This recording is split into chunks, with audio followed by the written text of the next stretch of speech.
Hello people, good afternoon everyone and welcome to the stream.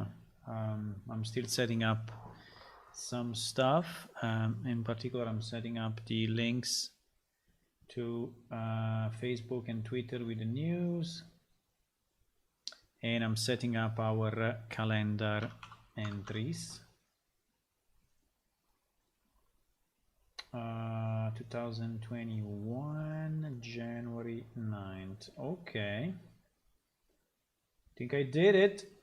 I think we are ready. Hello, Tony. Hello, Drasirt. Welcome. Welcome to the channel. And let me just switch the scene. I don't have There is one button that I always forget. And it's this one. New hairstyle, today. Look at that. Look at that. New hairstyle. I don't know. I found it and I said, let's try. I don't know if the color is a bit weird, but I will keep it only for today. I found it as a prop that you can add on top of a character. I mean, on top of my head. And and I just decided to add it there. Hello guys, how are you? I had 2 days of pause because actually this week has been very busy for me, real life, so I couldn't really, dedicate a lot of time to streaming as well. So it's been a bit a roller coaster. But today I'm here, and I think we have a lot of time that we can spend together. We can spend time from now until the evening. We can also have dinner together for the one of you that will be here around. I will probably order some pizza tonight. But yeah, so we are pretty close to the release of the new alpha. I'm just doing a few things. Checking that all the packages can be created properly and there are, let's say, no compilation issues on Linux, Mac, and Windows. I had a bit of a trouble with Mac because it seems it's creating the package with a name which is not exactly the one that I want.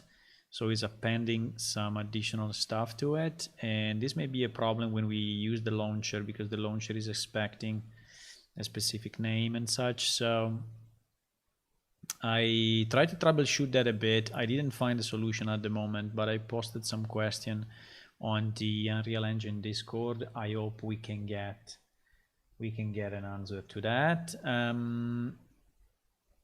Also, I'm trying to clear up, as many bugs as we can. And to work a bit on performances. I mean, not much, but just a bit. If we look at the bugs reported for Unreal, there is at least one, which is this exchange window currency icon that I think I would like to do. But there is another one which is not here in the list, which is the conversion of some blueprints to C++, right? And so as you know, Unreal Engine allows you to program or to add, to make extensions, and build stuff for your game in two ways.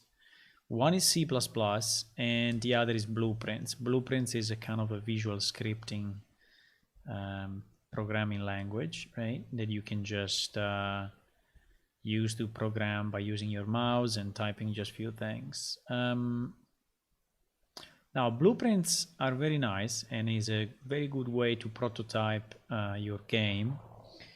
At the same time, blueprints are not very fast because even if they get translated, to a kind of a intermediate language, so they get compiled. Unfortunately, the compilation is not as fast as pure C++. So basically for all the things that are heavily used and for which you have a lot of iterations, is better to move them to C++. So I would say the strategy here is as soon as something stabilizes, as soon as a part of the code is stabilizing enough, and so we think we are not going to do big changes, we can move it from blueprints to C++. Okay.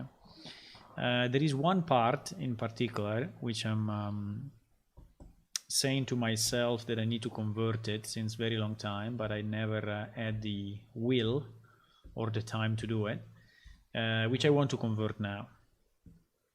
And the part is related to vitals. So it's basically all the information about HP, mana, stamina, regeneration, all of that, which is basically done on every character in the game. So if you consider that we have more than 1000 NPC in the game, all of them every second are trying to understand if they need to regenerate their health or the stamina or their mana and such. So this is something that is getting called very often in the code. And there is already some consideration about optimization on the server side. So we are not sending this information to the client always. So we are sending it only when needed, only when some of those things are changing. And there is also a mechanism on the client side to predict the regeneration that will happen on the server side anyway, based on the regeneration rate.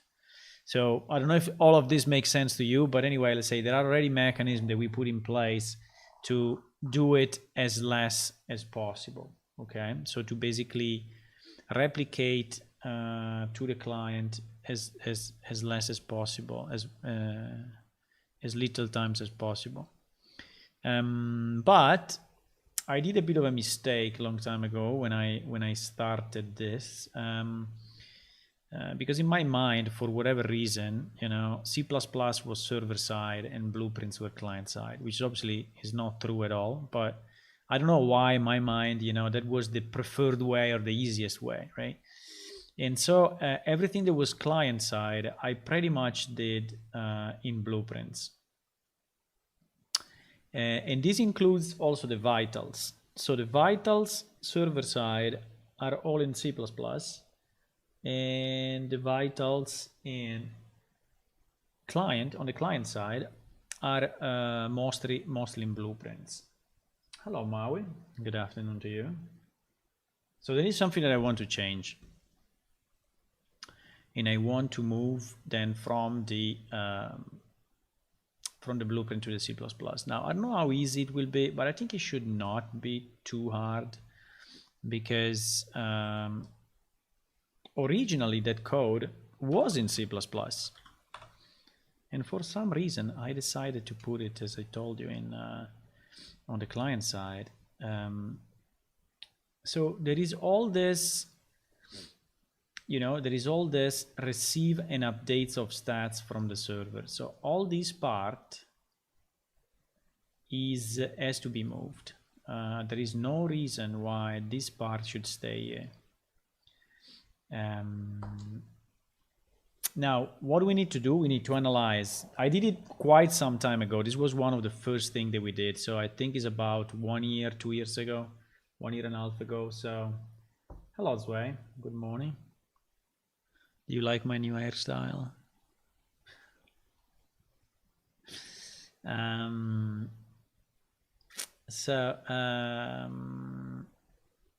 I need first to analyze which are the pieces, that we have in the game today for vitals, and then move them to the proper function. So basically this function, which is receive vitals update, is actually a server-side function, which is then calling this blueprint, which is having replicate as reliable. Let me just make my face smaller. Replicate on reliable run on in client. So here we are switching between server and client, right, in the blueprint. and we are getting in an array of floats, an array of integer and such, and then we go into this monster graph. Well, it's not that big, because anyway we are just analyzing these numbers. But the problem is that we have this for loop which is looping, 12 times on all this stuff, and then it's doing selections and stuff, and it is really something that that we don't want to do. Okay, so so basically this graph is the graph that I want to move to the server, to the C++ side. Now there are still few pieces that I think that we can keep, like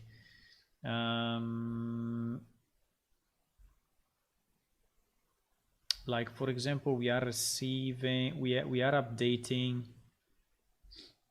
the group window, right? We are updating the group window, and probably this piece potentially will stay in blueprints, I think.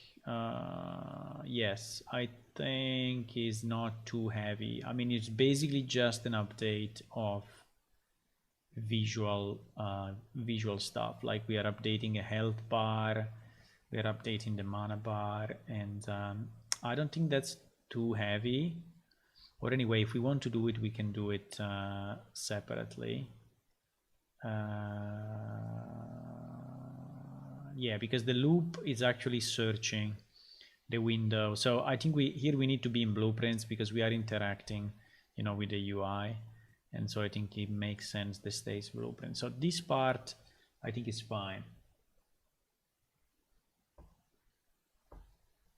Hello Gaetano, welcome. Buon pomeriggio.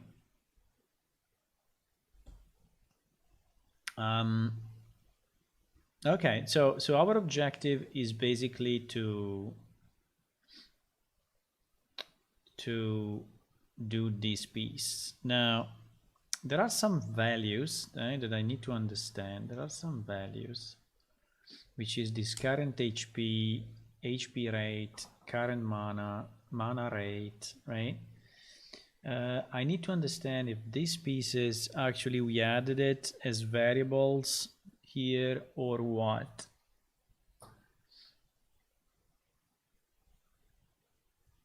I don't know if these ones are actually coming from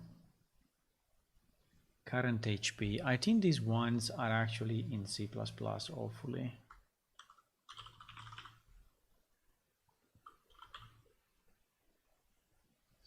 Hopefully these are in C++, no? Fuck. Probably not. Probably not. Okay. So I think that these variables are defined. Read the variable of variable current HP. Yes, but current HP. Do you think we have a current HP here? Oh, fuck. So there is something else that I think we should move.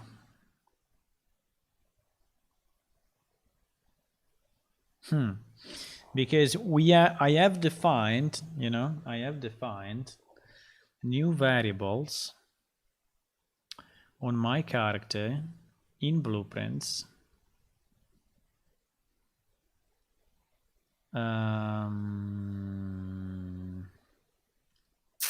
So, or we move this to C++ as well, because you know why? You know what is the problem? Hello, Marcelo. Welcome. You know what is the problem? The problem is that in the C++, we already have those values, obviously. So we are already taking care of HP, mana, and other stuff. The problem is that we are keeping that information in a specific structure, right, which is at the moment not exposed to blueprints. So I think I need to rethink a bit this part. The best would be instead of storing again in the blueprint all the information like the HP, mana, blah blah blah, even if they are not too many, I mean it's 6 values, okay? So we need to think if this is really a problem or not, right? But we have these 6 values, and so I'm thinking, is it easier that I just do 6 accessor like get HP, get mana, get stamina, which by the way I think we probably already have. I just need to specify the skill, right? So is it better that I do an accessor function and I then just call the C++ from the blueprint to get those values, and or should I wire somehow the C++ values to the blueprints, recreating the variable? So that's the question. I'm just thinking what is the best way. And I'm also checking where I have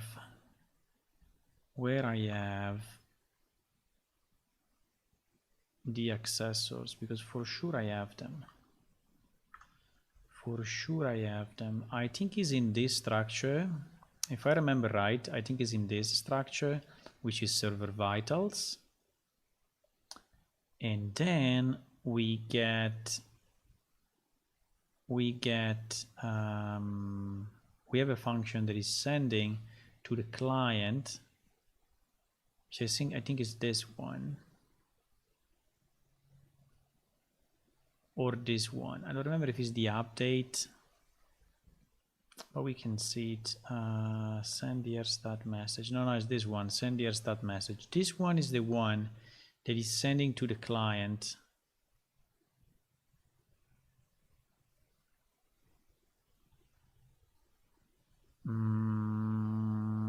Yes, here, exactly here. Receive vitals update. So this one is sending, where actually there are two, because there is this one and there is this one, receive group. If you are in a group, you are receiving the updated stats for your group, so you can see what the other people HP and mana are, right? So we have these two functions. Now these are the two functions I would like to change, right? These are exactly the two that I would like to dismantle and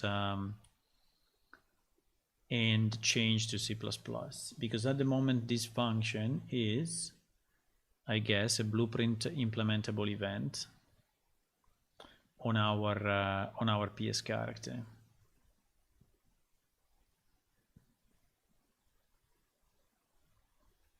Assuming that Visual Studio can help me on that. See that my face is a bit low, but let me try to boost it up a bit. Maybe like this is better. Okay, Visual Studio decided it doesn't want to help me.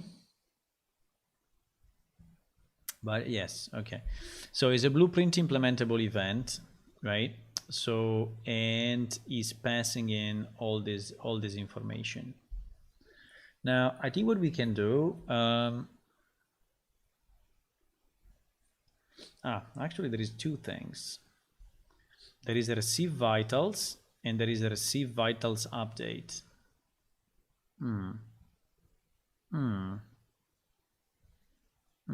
Which one is this one? Which one is this one?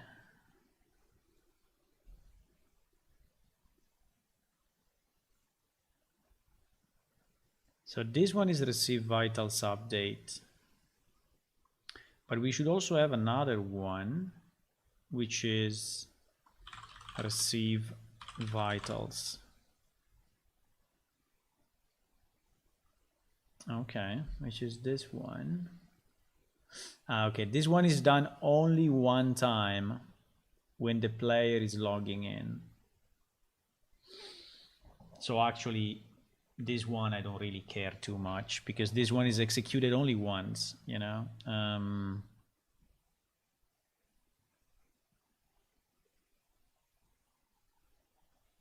It is updating only the max vitals once, so it's a very clean function actually.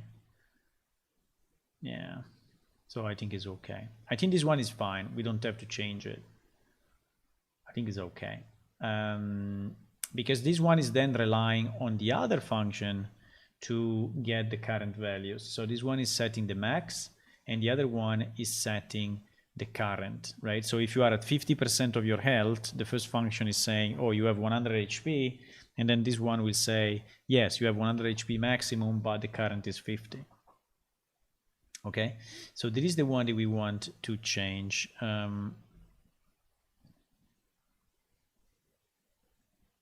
So the vitals update.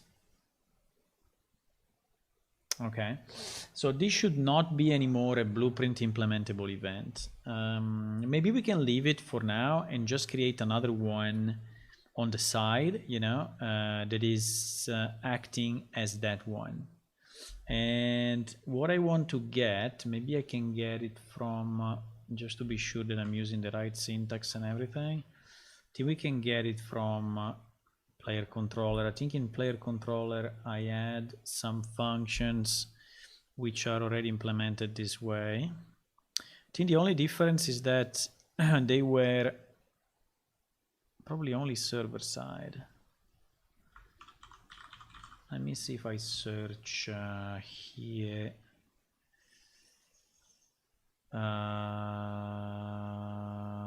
Yeah, server is probably not a good keyword because it's everywhere. But yeah, it's not a great keyword. I don't have it.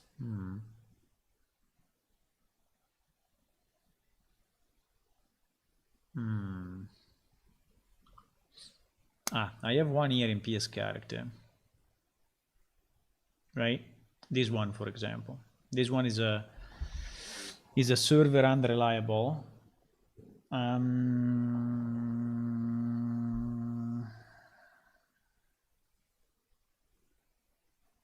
So placing server here should already generate. So I have to do the same, but I have to do it with client and not with server. So that's basically what I need to do, right? I'm just checking. I don't know why these files are never in alphabetical order. And if there is a way to put it in alphabetical order, but that would be very nice. Yes. Rider input. So as you can see, you are basically providing the implementation. Okay, so there is one function and then there is the implementation of it. I don't think there is the basic function. No, there is only the implementation. So there is the declaration and the implementation. So it's fairly easy to do.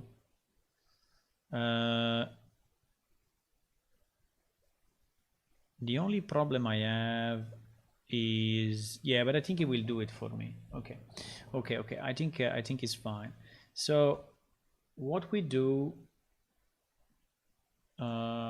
is the following. We just need to say reliable, but so what we do is the following. We create a new function, okay, which is similar to this one, which is similar to this. The difference is that we will call it client, we will call it reliable, and if we want, okay, we can put in a category. No, because I don't think the category is required because it's a C++ only function, right? And I don't know if I can call it the same. Probably not, for sure not. So I will have to call it slightly different. Let's call it for now receive vitals update new, and then I will rename it later on. Okay. In terms of parameters, I think it should take exactly the same set of parameters. Let me just put a quick bookmark here so that we are good.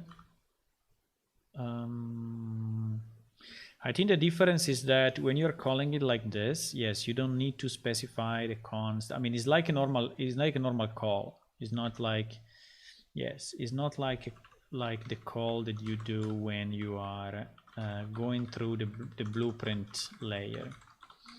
So I think it can just be a standard call like this, right? And then I need to provide the implementation of this. So this U function client reliable will generate for me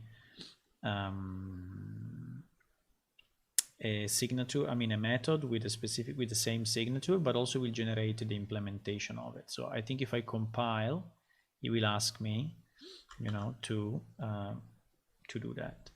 So I will then have to call this one instead of that one, and I need to implement, it. Okay, I don't think I have something about vitals here, but let me search. If I have already other functions about vitals, we can maybe put it in the same place. Get experience points, add experience point. Yeah, in this area we have some related to vitals. I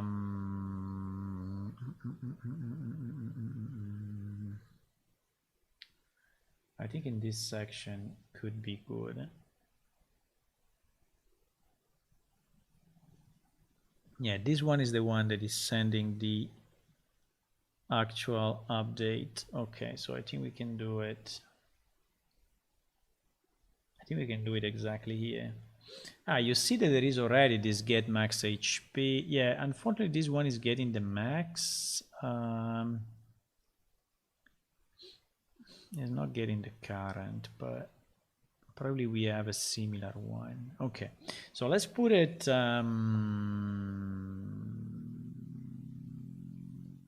Yes, these are the functions. I think if we expose these functions, probably will be enough. But okay, let's do this. So let's create our implementation. So this will be new underscore implementation. Okay, and for now, I just want to see if this is getting compiled properly, but I would say yes. And then we will have, but let's just test 1 second, trying to recompile and see if this is getting done properly.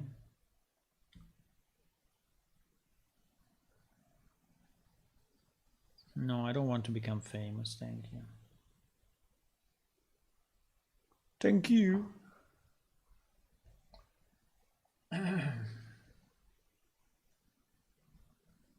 By the way, I think I found a good artist for the history background. I started to work with him, and I hope we can reach a good result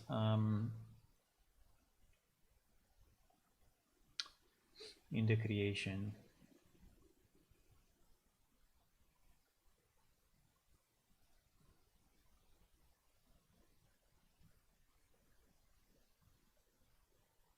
Okay, I think he's working on it right now, by the way. I think the guy is working on it right now.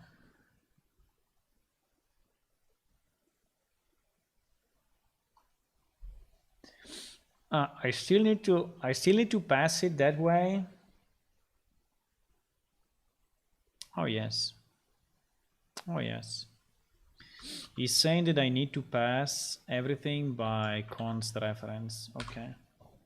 I don't know. I didn't use too much this technique, so I don't remember it. But because I'm mostly using the blueprint one when I switch between server and client. I think I used the underscore implementation very few times, 2 or 3 times across the code. And probably that is gonna change, you know, because we need to more and more ensure that we are using the C++ to speed up stuff, mainly in this case.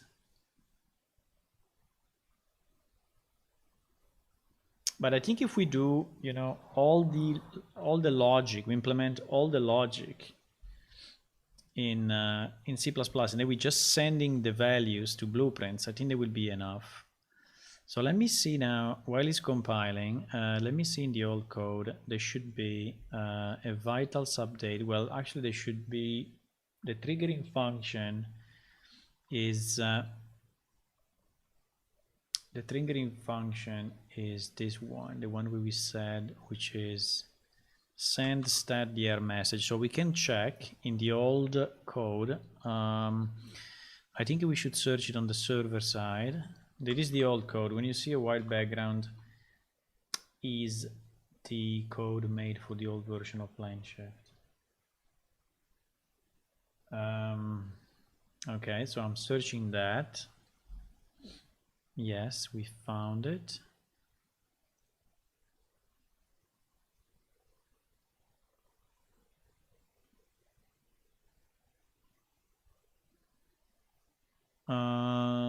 Yes, it's going through PS character and then it's going through vitals. Okay, so this was the function that was basically in the old code. Is identical to the one that we have in Unreal, right? If you can see, the code is pretty much the same, right? Looking at this and looking at this, it's pretty much identical. The difference is here when we send the message, right? That is the difference between the two. And in particular, yes, here at the bottom, I have this piece, which is the one that I created to send out the information to all the members and the information. Yeah, so these two functions, for these two functions, we will have to call the new one.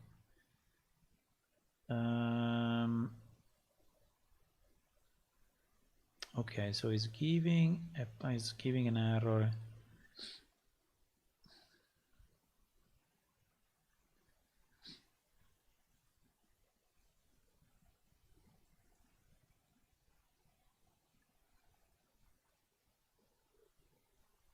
Ah, yes, it's just because I didn't change the signature of the, I guess, right? I didn't change the signature of the implementation one, so that's why.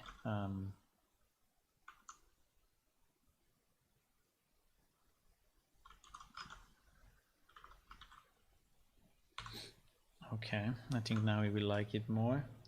Okay, so what we want to do, we want to check how the old code was doing it. So basically we were sending this ds stat dir message, and this one was sent from the server to the client.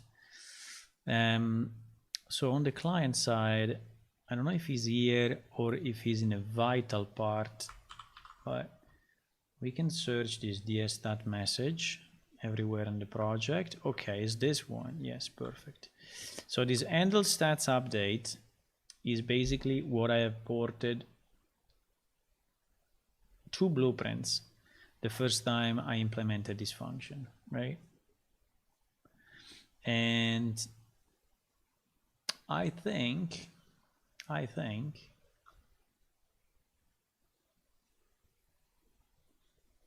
we can pretty much copy paste this. Even if I see that, check if the client actor was updated, publish vital using entity ID, gem object get vital manager, handle dir data. So is going again into the vital manager.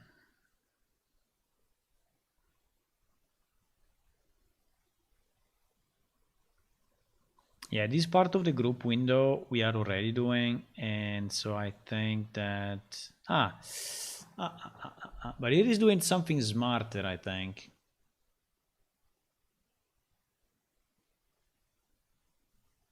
No, it's not. It's doing the same. It's doing the same as we do. We just do it with blueprints. There is the update of my vitals, and it is the update of the group window vitals, okay, which is exactly the same as the one that we have there.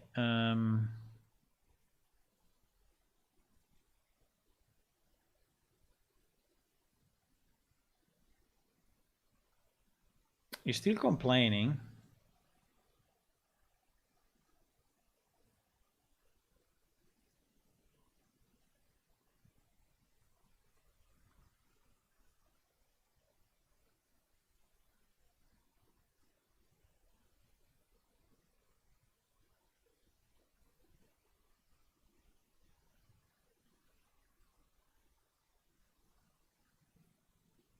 Is it because the function is empty or what?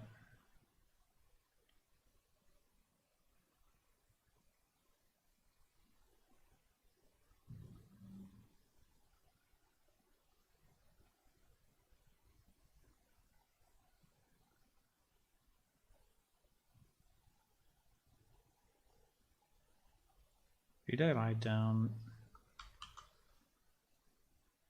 Oh, fuck me, sorry. I forgot. I forgot APS character. So it doesn't know that it's inside this function, this class. So that's why. That's why I was not finding it. Okay, but what I was saying is that this piece of code is exactly how we do it in our blueprint at the moment, right? And I think that this part is fine. What I would like to change is this piece. The shortcut is always display 0 HP when dead. Check if the client arrow was updated. There are some checks here that I don't fully understand why we do on the client side, because here we are on the client, right? And dirty shortcut to always display 0 HP when dead.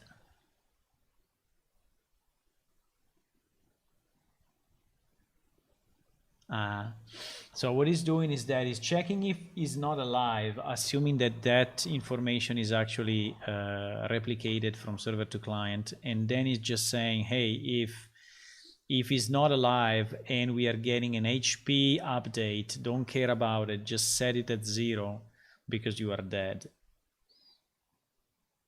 Okay, I don't know how much this is helping, but I think I understand. Okay, I understand why he's doing this. Check if the client actor was updated. Main actor gem object, what line to the data. This is checking if my main actor get main player is equal to the gem object that we are getting from the message. Which, I mean, this should always be true. I don't understand why we should get on one client the information of someone else.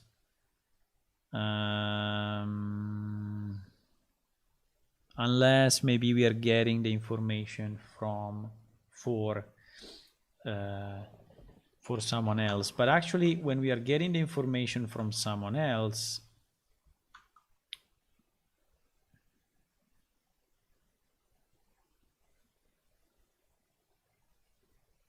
yes, we are publishing.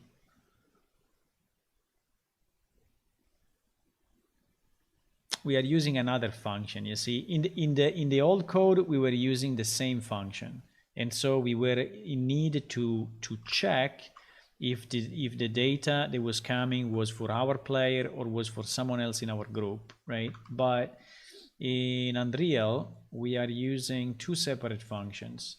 So it's fine to assume that is when we receive this one is ourselves. When we receive this one is a group. Also because the amount of information sent is different, right? And I did it by purpose because when you are receiving a group information, you are receiving less stuff. So here is a bunch of array and here is just 5 values or whatever, right? 4 values. So so I think that this version is already optimized, right, compared to what we had in the old code. So that's nice. Now the one that I want to fix then, so we resolved this one and we resolved this one, so I understand them. Now the one that I want to fix is this one. This is the actual call that goes into the vital manager, handle dir data. And this one is the one that we have in blueprints in Unreal, and I want to convert to C++, right? Yes, and you know what? I think we can start from this one. I think we can start from this one.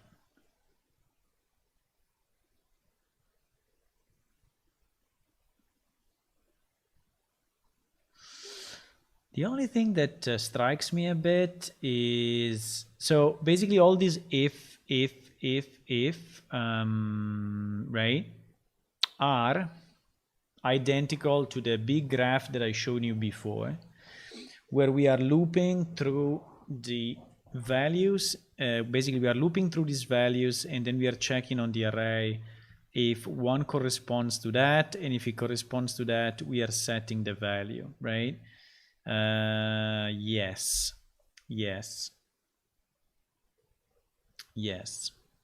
So this piece is the one. Now, this buff format, I have no idea. Was that for a debug at the end or what? I think it was for a kind of a debug. Where is this buff used? I mean, this buff is declared here, right?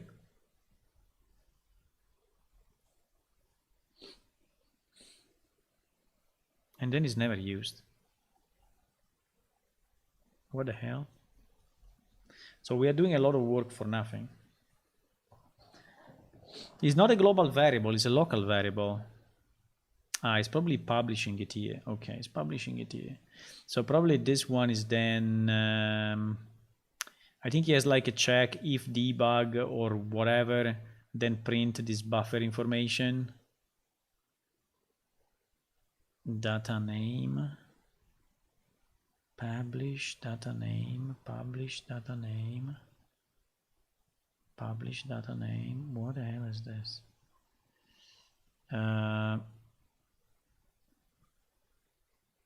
String and data.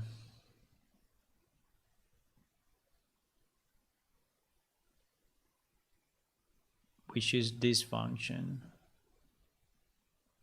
Yeah, publishing too. You see that this one is basically printing this buffer as a debug. Okay. Yeah, it's just a debug information. So I think we will skip it for now. I don't think I want to have all that overhead. Also because this function is called so many times, right? So I think we want to cut down on the overhead here. And okay, it is checking all the subscriptions, and that I understand what is it. Is okay. Yeah, so basically we need to get exactly this code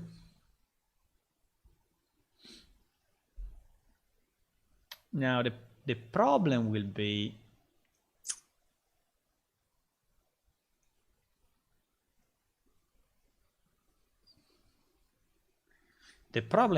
that in the old code, which is this one, remember, white background is the old game and black background is the new game. Okay.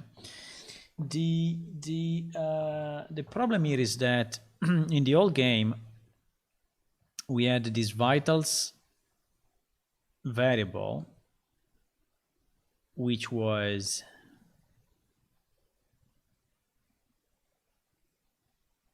available on the client at all time. And in my case, I have no idea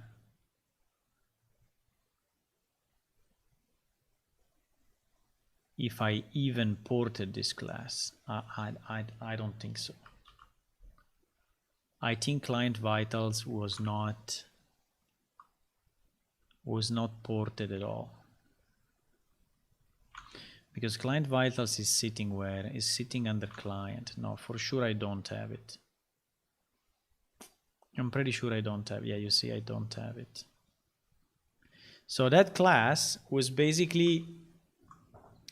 So the question is, should we port this? Should we port this one so that we have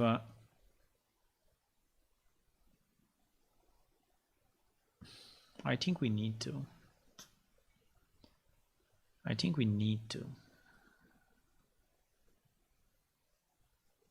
Did I port the predict? Let me check if I ported in the editor the predict, because this class is doing very few things. Okay, it's a very simple class. It's just receiving from the server the information about HP, mana, stamina, regeneration rate, and all the vitals.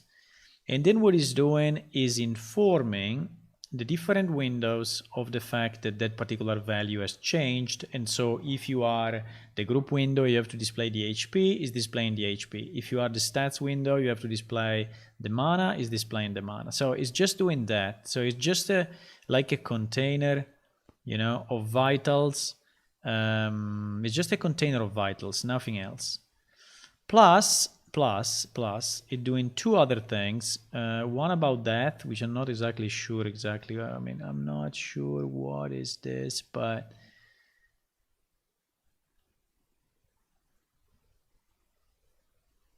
I think basically when you die, setting everything to 0 on the client side. And then the other important piece is the predict, okay? Because the predict is the one that is allowing us to predict the regeneration on the client without sending the information through the network. And that is a vital is a very important information. So I don't know if I implemented this predict actually. Yes, stats predict scheduler. So also all this stuff, I did it in Blueprints long time ago, so I don't remember it, but we did it a long time ago. And we had a struct predictor which is running every second, right? And based on the regeneration rate is updating the values, okay? And this one is inside the PS character, so this means that is running also for all the NPC on screen. It is running also for all the NPC.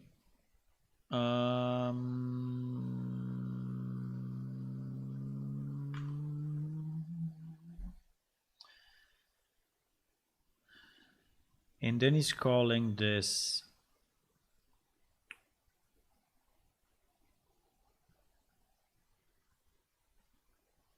And then he's calling this. Because he's basically updating the vitals on the UI everywhere. So I don't think that this piece is too heavy, even if the problem is that it runs every second. It runs every second on every PS character we have in the game, which is a bit of a problem.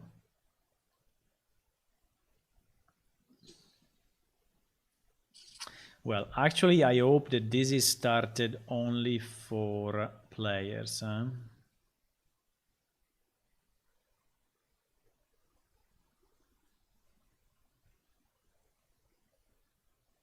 Yes.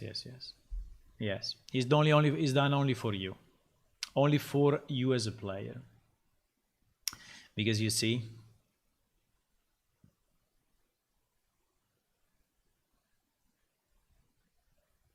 this thing is coming from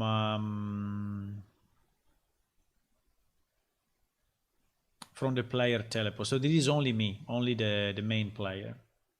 So I think that this code, I mean, would be nice to move it as well to C++, but I think it's really required. Even if it runs every second, but it runs every second only on one character, right?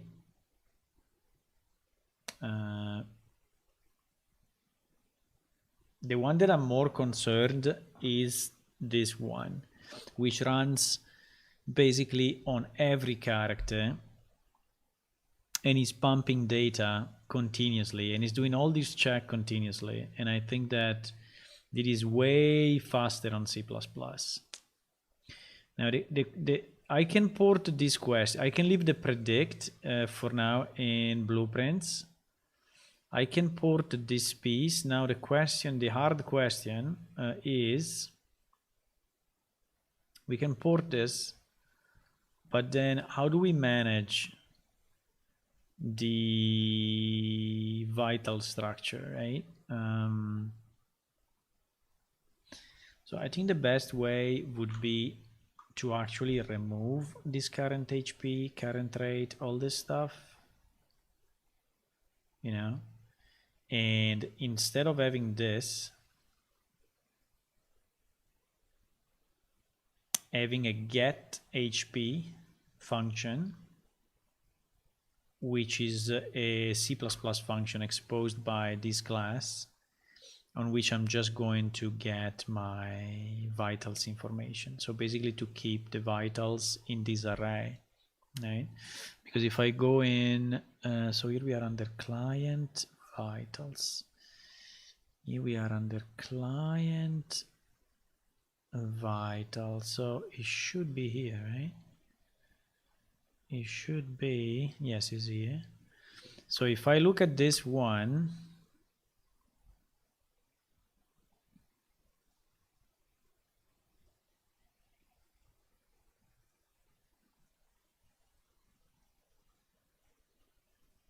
is redefining the structure for the vitals, and then he only has these three functions. So, and he has what? Is actually getting from Vital Manager. Do we have this? I hope we have it. I think we have it because it's the same one that is used server side as well. So Vital Manager should be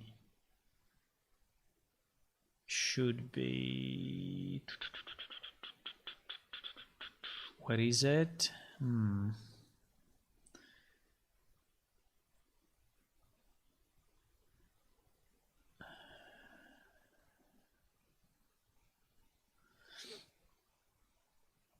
Is in server vitals? No, it's somewhere else. I think it's defined somewhere else. I don't know where. It's defined in okay, in RPG rules for whatever reason. But okay, so this one, but yes, this one we have. So the vital manager we have. So okay, I think I'm kind of settling my mind on bringing this guy in. Okay.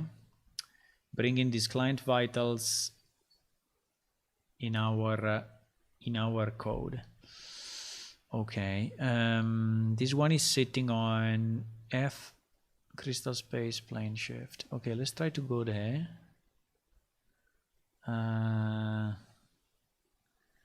Let's try to go in F crystal space plane shift trunk src client and client vitals, whatever it was.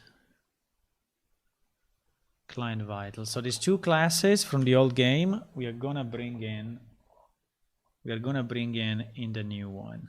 Okay, we're gonna bring in, let's see how it goes.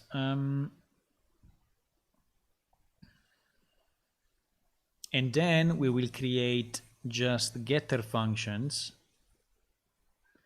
to, I think it's a good idea. I don't know. I'm not 100% convinced, but that it is the right way, but I think it's okay. I mean, it's the best way to remove the blueprint stuff, you know? It's the best way to remove the blueprint. So we will put it under client, and here are our client vitals. Now this is all old code, okay? So we need to change a few things, including this, and we need to be sure that we remove all the crystal space stuff because obviously it's not relevant anymore. RPG rules, yes, but like this. And everything that is under net GUI, I mean, this one obviously will not exist anymore, right? Client vitals is okay. PS character control. PS character control. I have no idea what is it.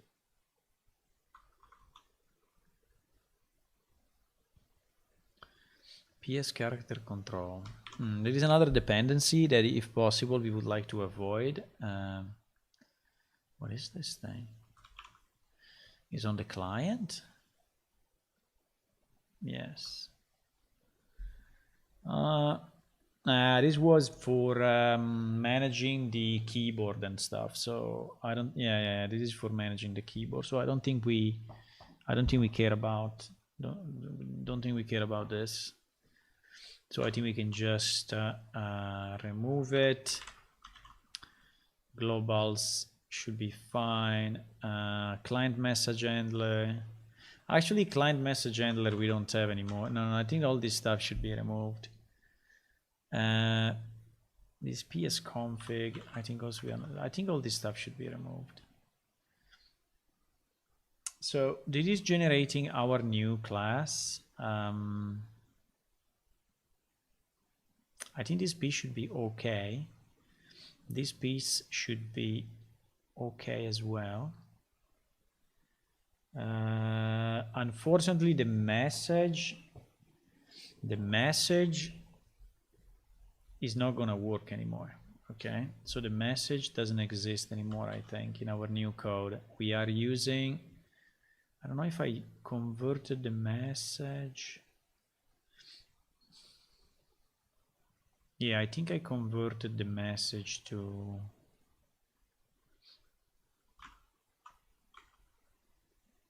so if I go into server vitals,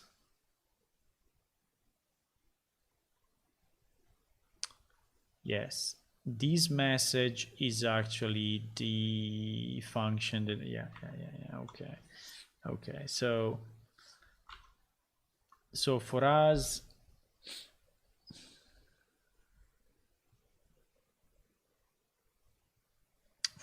this call will be the implementation. So we will receive this. So the question is, do we call client vitals directly, or because we're already doing this job in here, right? There is exactly the same function. There is a receive vitals update, right? In reality, what he was doing, he was calling this handle dear data. I can call it like this, it's not a problem, or I can just pass all this information, which is exactly the same information that then is gonna use in this function, right? Instead of this. So I could do this, and then instead of message whatever,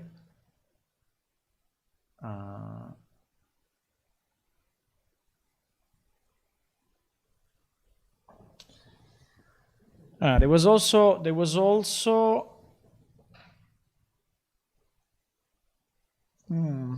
a mechanism to generate, okay, I understand that.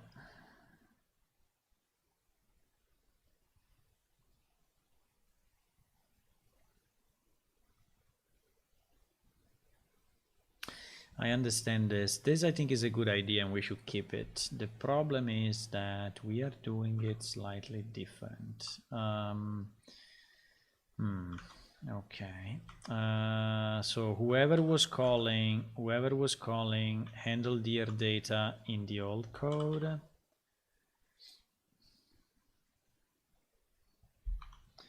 whoever was calling this, right?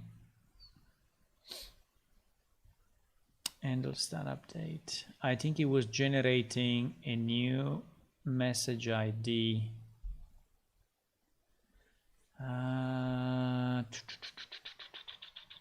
Where is that? No. I mean, must be there. Maybe it's generated.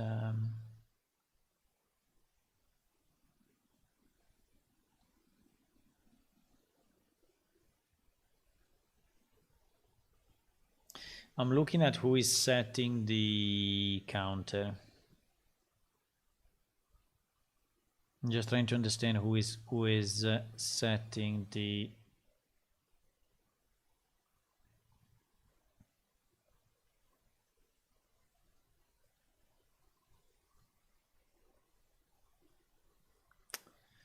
Where the hell is that?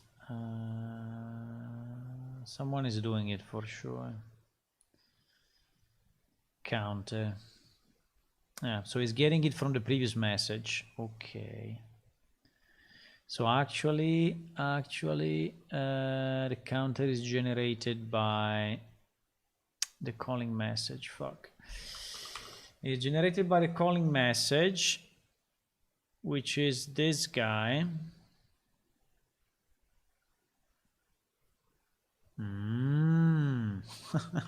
It's a bit of, it's kind of a puzzle to find, you know,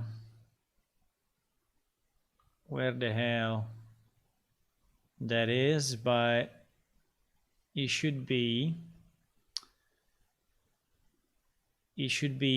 server side when we generate the DS stats DR message. I'm just trying to understand the flow of information because it's very important for me to understand the flow to replicate it, you know, in the new game.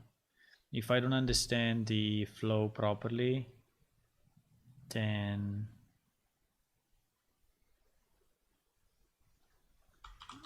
where the hell is this counter? Oops, I mistyped it.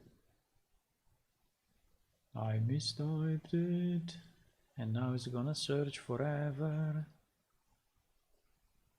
And now it's gonna search forever. Yes, it's not there, I know. Okay, this one I know. My problem is... Okay, this one I know as well. My problem is who is generating this thing. But I can, you know, I can generate it myself. Wow.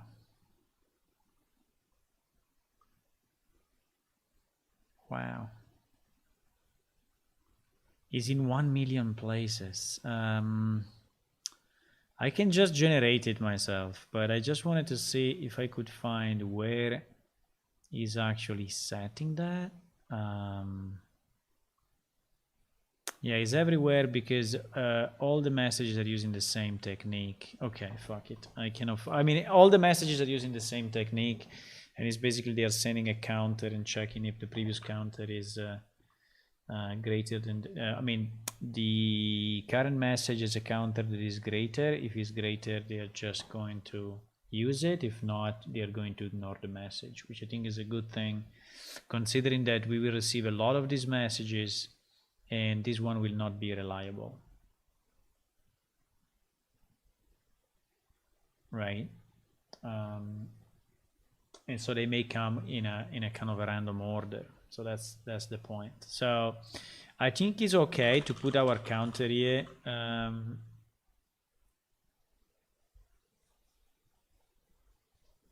think it's okay.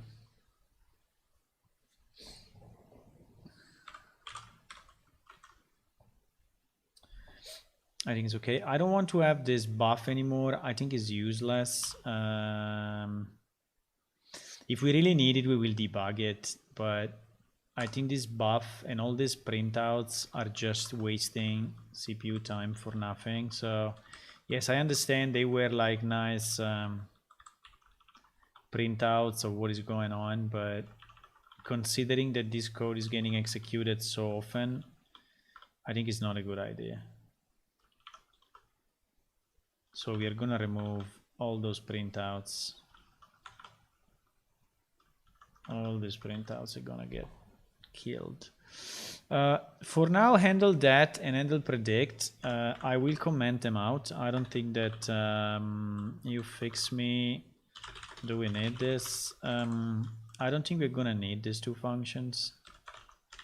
And so, because we have them in blueprints already. So, and as we said, those ones are not the critical ones. Okay.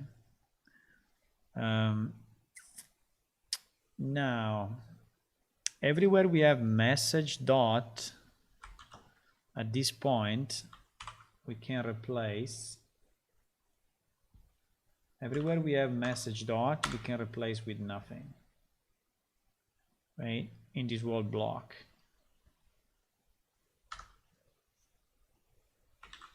because we are getting the variables directly from here, right?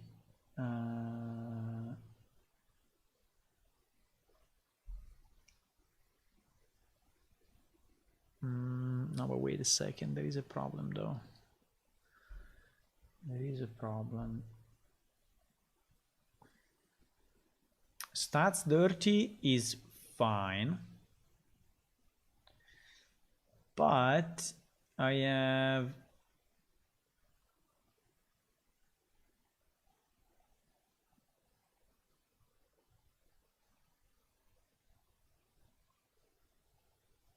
no, I don't understand.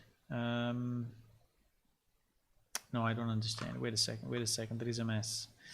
There is a mess. Why we don't have the same array is because I created those array myself.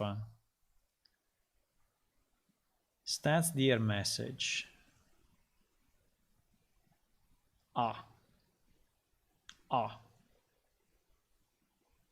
Yes, I did.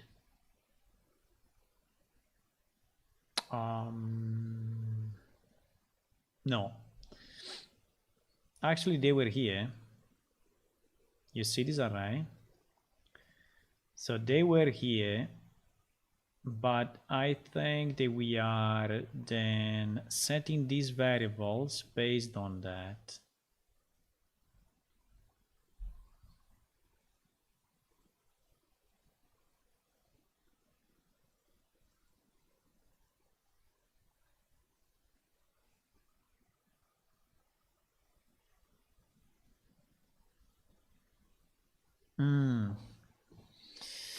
So the order is random. Oh my god. The order is based on the holy moly. This thing is weird. The order is based on what has been changed, and I understand. That's a freaking mess. Okay. Yeah, that's why I remember I spent a lot of time in putting this into blueprints, but as I said, I think was not a great idea.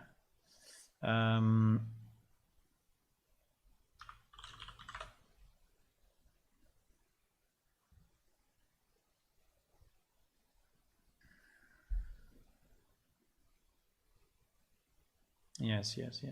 Because I basically get this array. This array have information into them, which is only based on which of the values I need to update. There is no particular order. So if I have to update only HP, the first element will be HP.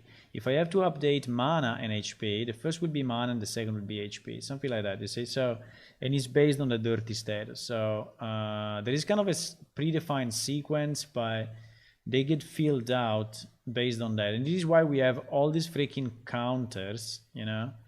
And all these freaking counters are gonna count what is the next one, what is the next element in the array, right? So, which is, I would say, fairly crazy, but it's probably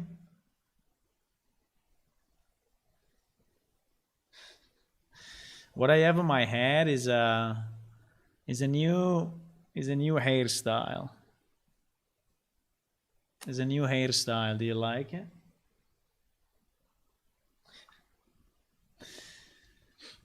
It's not a piece of the Christmas hat. It's really a new hairstyle that I wanted to have. You like it? Do you like it or not?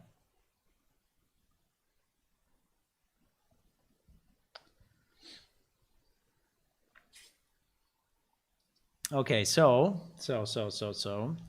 No, the only question is, what should we do then with the input to that function? Because that's the problem that we have now, right? So client vital CPP, this handle dear data is expecting from the message to have already the values organized in the proper way, right?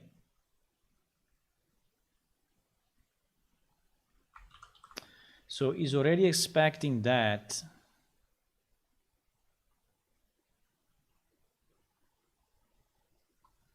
He's already expecting that.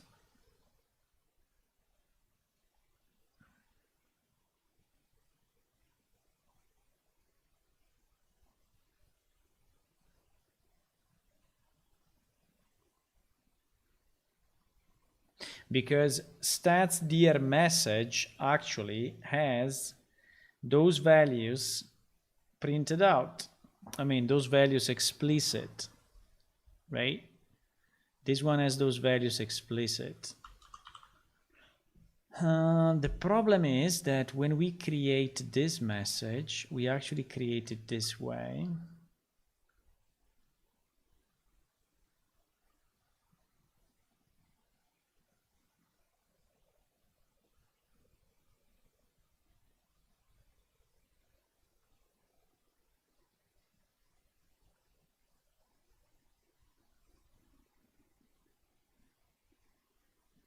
I'm just a bit confused.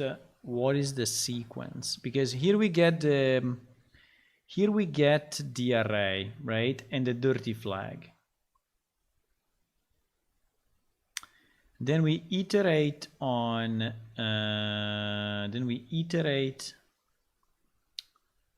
the sides of the first array and the sides of the second array.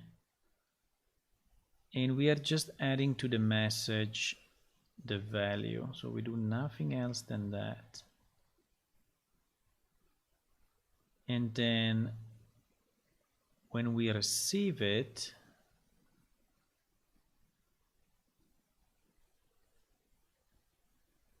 no, but it is not really solving the issue.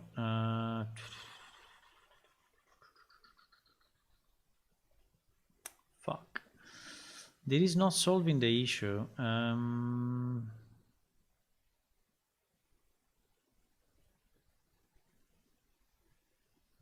This is solving the issue. Okay, so this part, I think this constructor is not the one that we are using. I think we are using this constructor.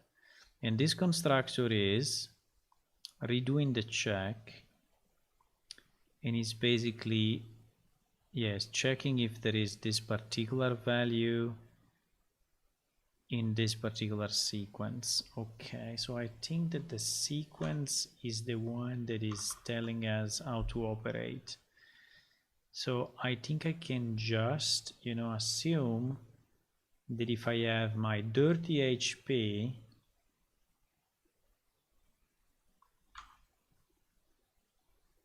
yes, my dirty HP will be the first element. So I basically need to do the same that I did in the blueprint, where I kept this iterator, local float counter, local int counter, right? The difference is that this one is an array of float and this one is an array of integer. So I just need to keep two counters. Okay, so float, now let's call it f vitals index, right? And UI vitals index. So these are the two that are basically scanning this array that we get as an input. And basically, instead of HP, now I don't remember what is what, but F vital contains the current percentage of HP and mana. UI vital contains XP and progression. You see, so they are different things. So this one is containing all this mess. So HP rate, mana value, mana rate, stamina, physical rate, mental stamina, mental rate, while the integer ones are only keeping experience and progression. Okay. So if we are working on experience and progression, we know that we need to get it from the other array. Okay.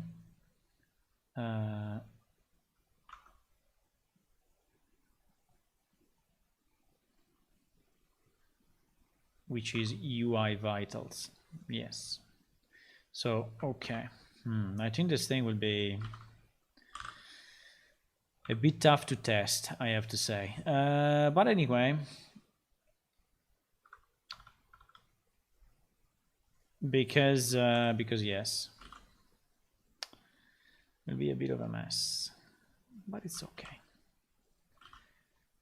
So I think the solution is this, right? For all the elements that are, and then for these ones, I'm changing from UI vitals.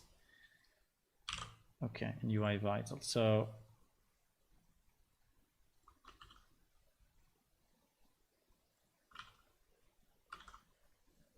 yeah, the only problem I have is that this one, why is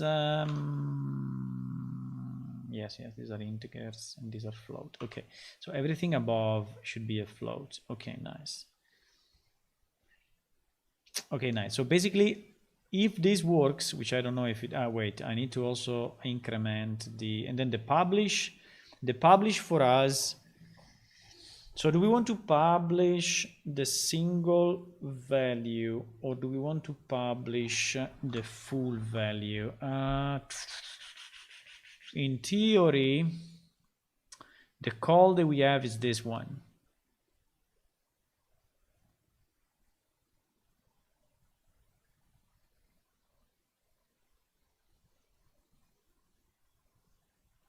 So I think that we need a call at the end of this. At the end of this, we need a publish. Publish to UI, right? And this publish to UI will be the same as this one.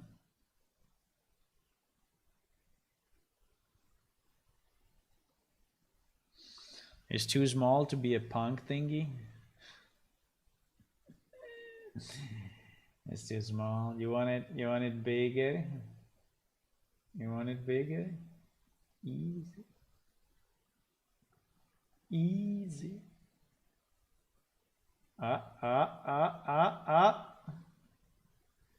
But if I make it bigger like this, it feels like it's more of a chicken. No?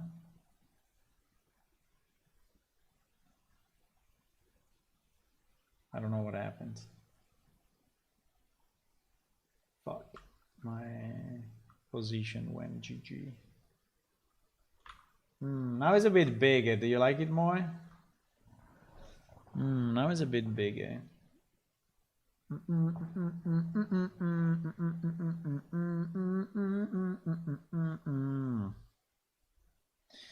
Okay, so let's put some music. Music.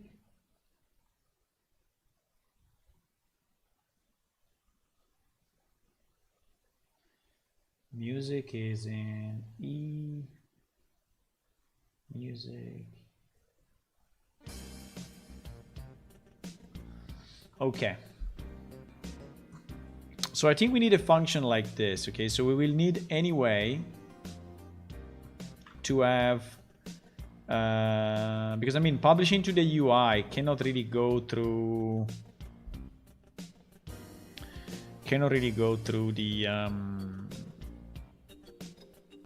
the C++ only, right? Because our UI anyway needs to be, I mean, you need to interact with the UI through the blueprints anyway.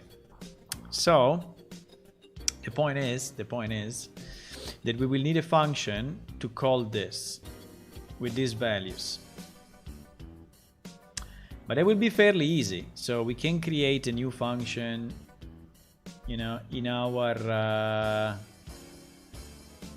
PS character, which is this one, and we will call it, yes, will be a blueprint implementable event, you know, and this one will be receive vitals update UI, so it's only for the UI, right? And this one will have this signature, exactly this one. So we will have a float HP, right? A float HP, a float mana, and so on. right? A float P stamina,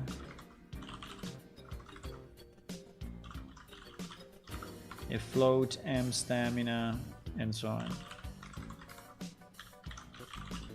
So in this case, then a float current XP. No, sorry, an integer current XP. And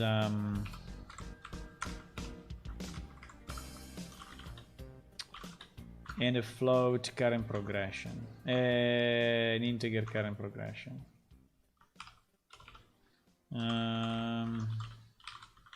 Right? So basically this one will be the only function that now we call on blueprints, and we'll call directly this.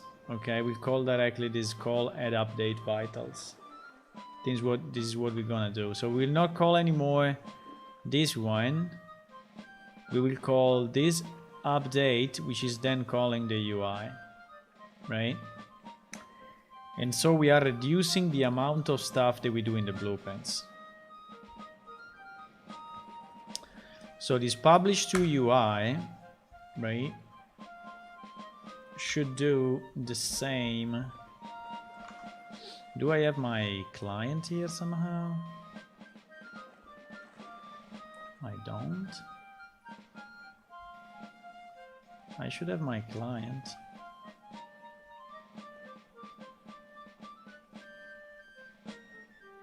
I think there should be a get client vitals or something.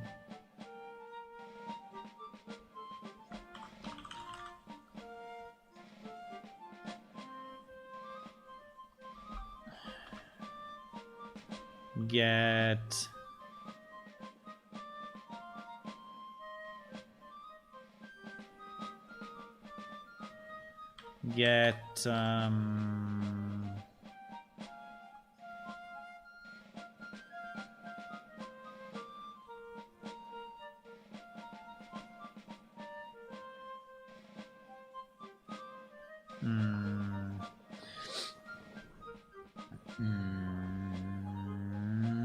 how do I get this thing? How do I get this thing? I should be able to get it from my character. My PS character should get a client vitals, no?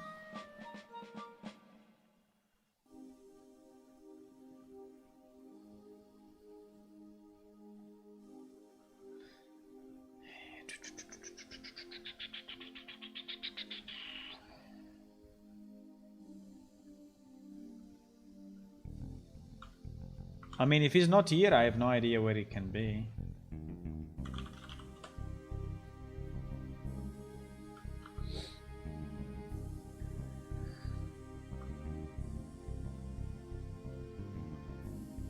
Ah, it's just vitals. Can I just access vitals? I think I can just access vitals. But vitals, how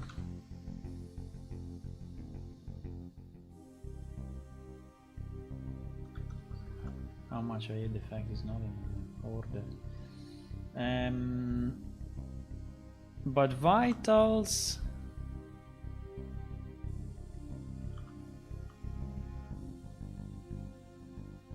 we have server vitals, but I need a client one.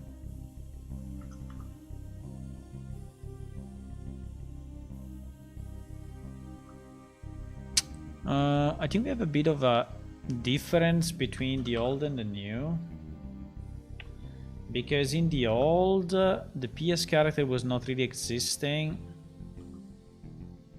on the client, while in a real engine for us the PS character is existing on the client. And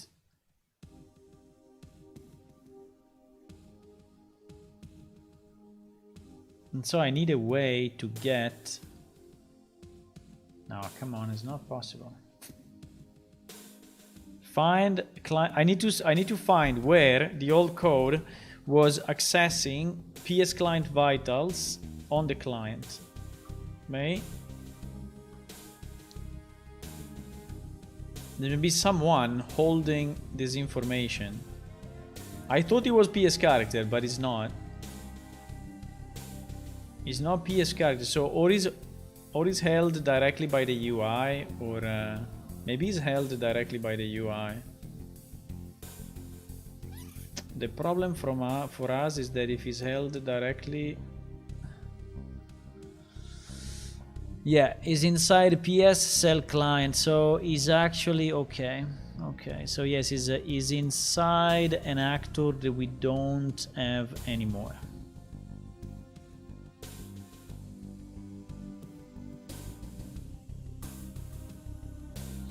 Is inside an actor that we don't have anymore. Okay, so we have a choice to make. We have a choice to make.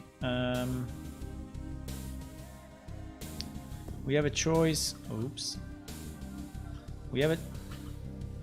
I mean, we have it. I cannot. Okay. We have a choice to make. So option 1 and option 2.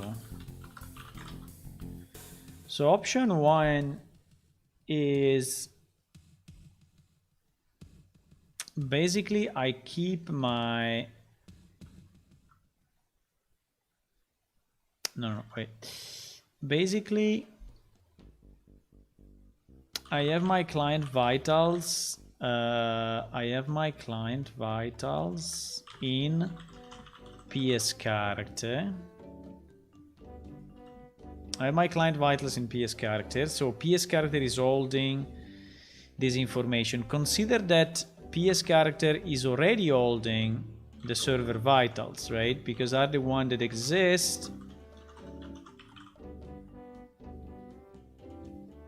These ones exist anyway, so these one are not an option. So these one are already in PS character, no matter what we do, right?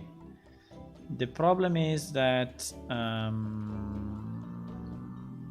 so it's a bit of a duplication, but one exists only on the server and the other one exists only on the client, and we are replicating it manually because we want to replicate only when we want. Okay, so we cannot just say, oh, just use server vitals and replicate it all the time, because I think this will basically disjoint our current code. Now it may be a good idea. It may be a good idea anyway in the long run, but yeah, in theory, I mean, if you think purely Unreal Engine would say, what are you doing, you know? Just use these vitals that you already have on your character and just replicate it as needed.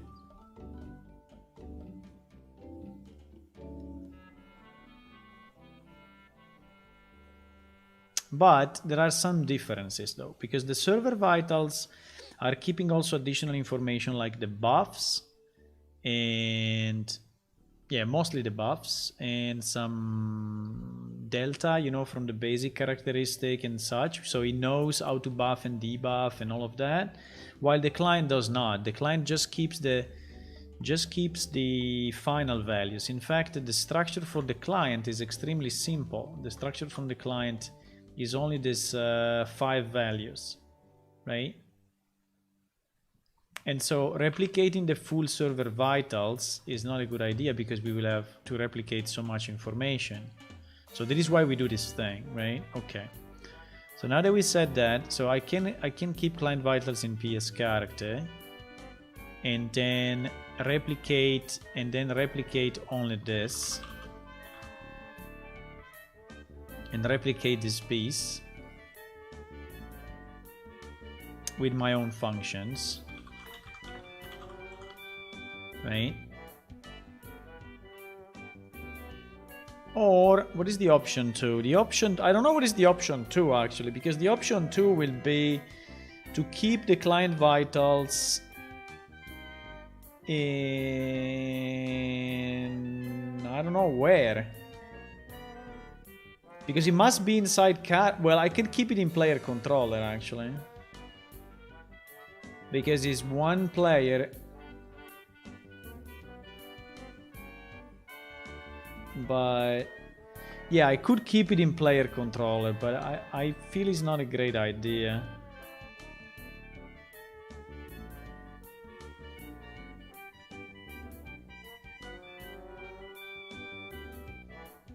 Okay, I think we go with this. But if we go with this, what do? We just do a new client vitals and that's it.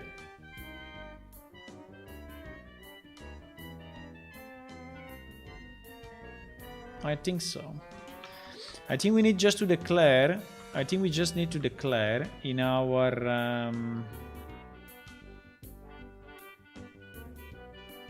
I think we need to declare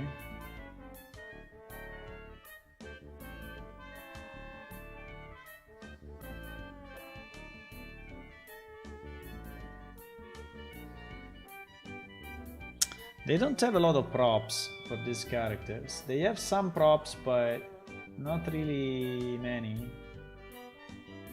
But what I can do, if you want, I can change the color. This color I choose myself, but if you want, look at that. Look at that. Fuck, it will fuck up my setup again. Do you like it blue like this? I think blue is very nice. Do you like it blue like this?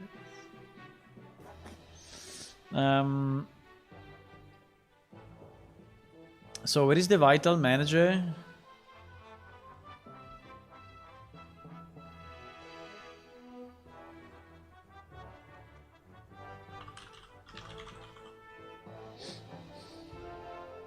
Is he?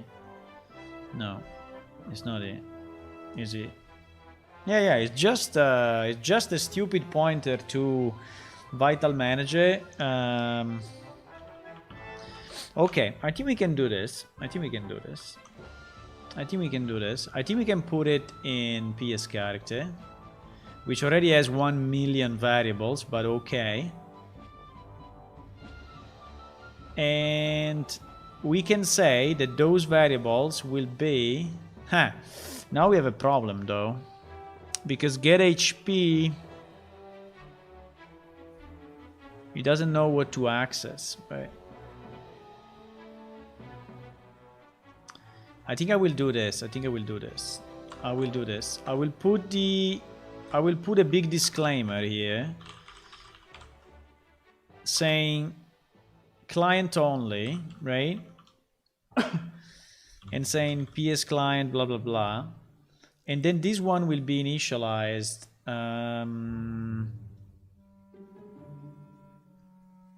I mean, we can still initialize it.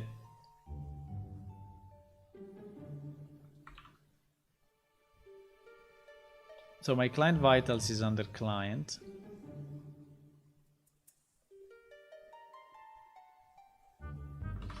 So I need to include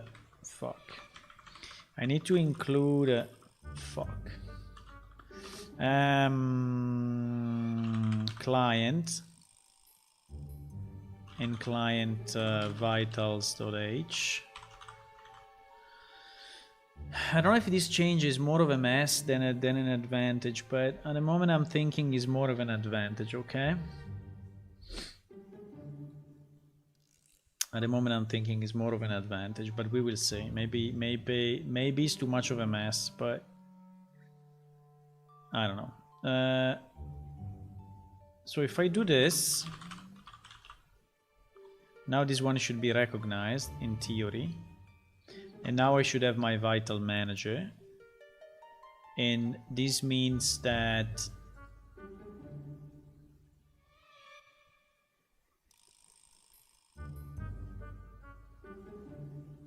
actually the best will be to initialize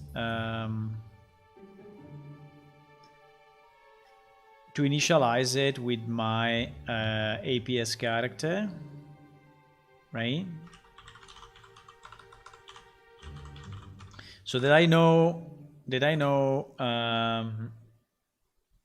more easily know who is the owner of this structure, right? I think that will probably be the easiest way.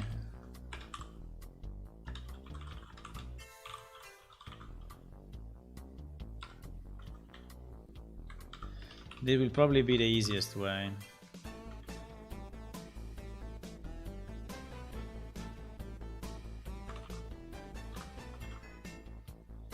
So that, yeah. So basically when I'm creating a new one, I think I can create it immediately. I can create it in the PS character constructor.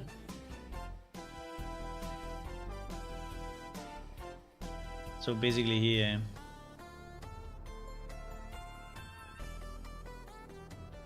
I don't know if we already have the one for the server vitals. Yes, we have it there. So let's put it next to it. We have here the one, you see, for the server vitals, right? So we can say server side vitals, and then we can say client side vitals. And this one we will call it, how do we call it? Vital manager. Can we say client vitals, which maybe is a bit more understandable?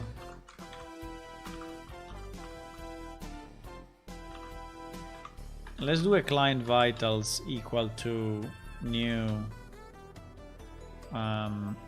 PS client vitals this, right? Okay, so at least we have a new component on our PS character, which is this client vitals, which is initialized with a reference to us, and we can use at any time to get the values that we want, right? Okay, now, so it means that here, just to go back to where I was, it means that here I have the owner now, right? And so I can call on the owner the new function on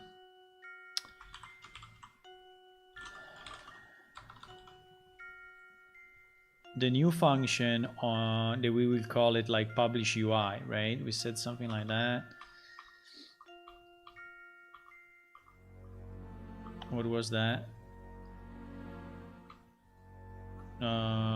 Receive vitals update UI. So we need to call this one.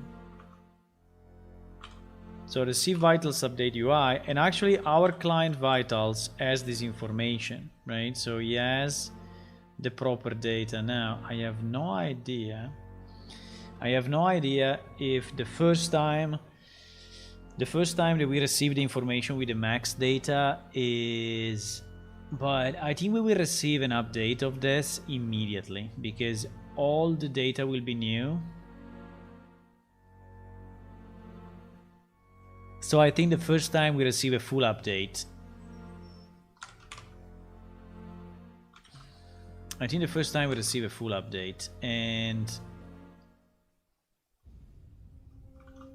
And basically here we can just pass in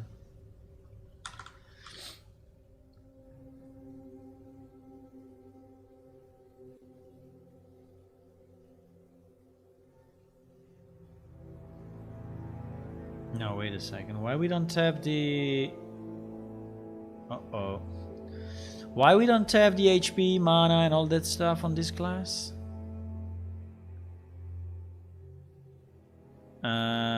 Am I missing something or what?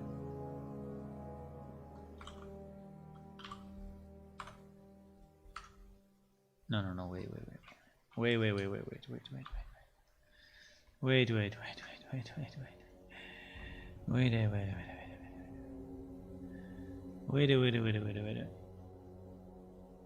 Ah, it's doing it like this. Ah, okay.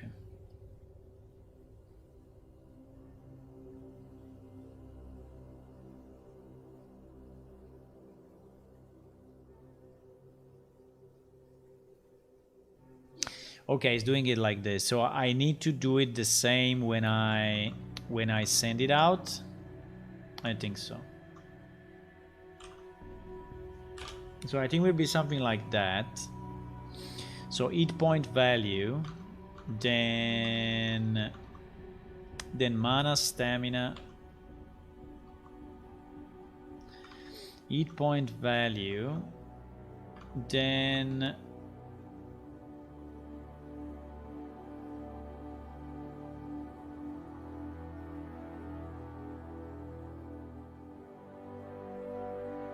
mana,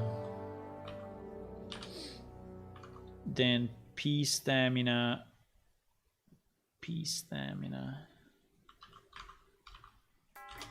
then without the rates, yes, because the rates we already received through the other update, so we don't care about that.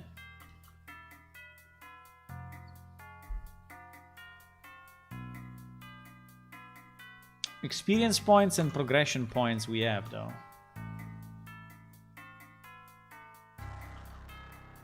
Anyway.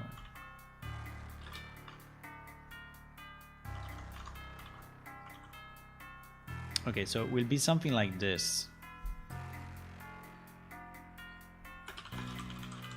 So we will publish to the UI the current values, okay? Now, all these lines of publish, we don't really care anymore. So all these lines of publish were done before one by one, and now we are doing it differently. So all these publish are useless.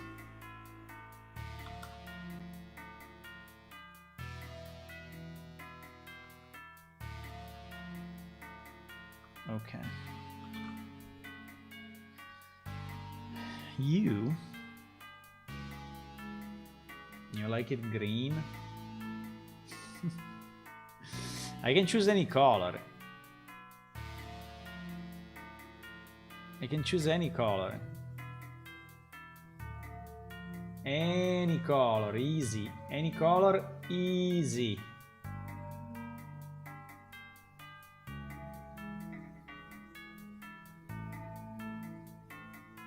I can even put a texture on it. But green is a problem because green is the background color. So green is not gonna work.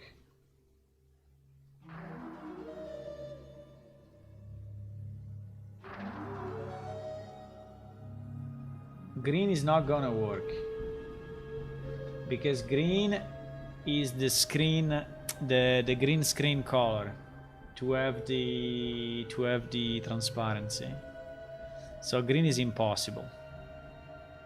At the moment is impossible.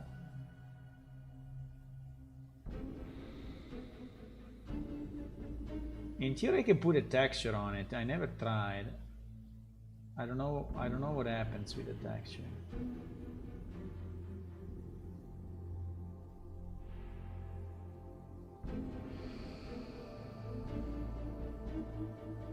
But I can have this one. Wait.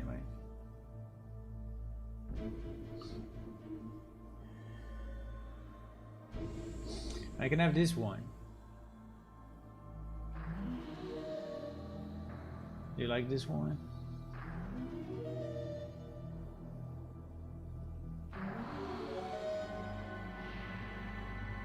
It's a bit too much, huh? It's a bit too much. I can leave it for a bit, but for my taste, it's a bit too much.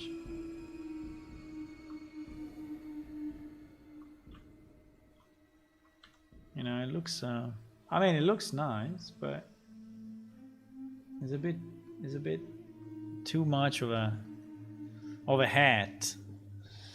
Too much of a hat. No? Do you like it?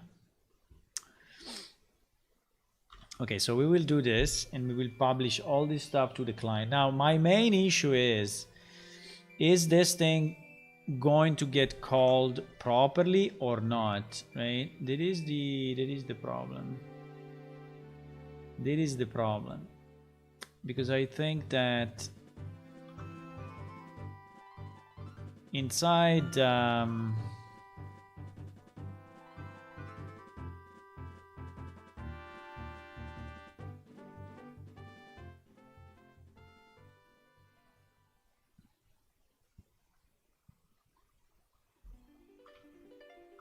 inside PS character, right?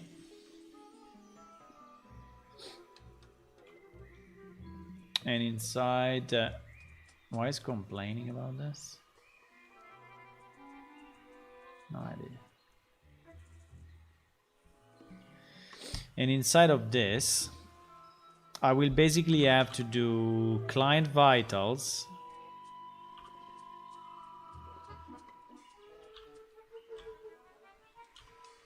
Right? Client vitals. Because we called it client vitals, no? Yes, we called it client vitals. So I will have to do client vitals. And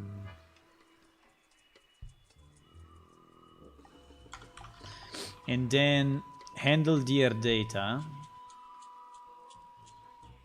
Right?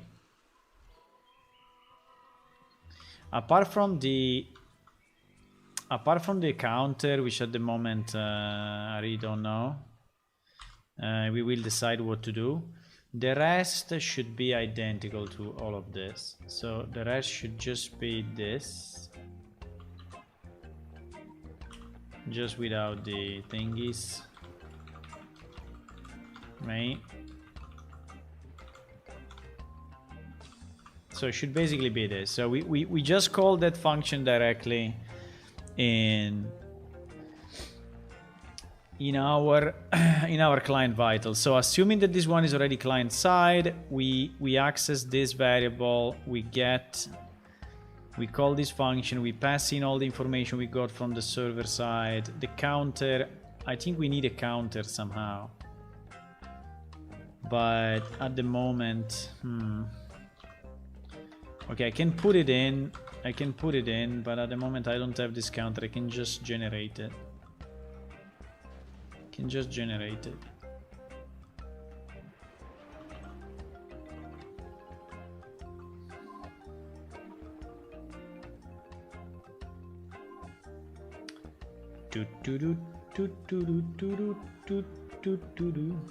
Receive, so we need receive vitals new UI.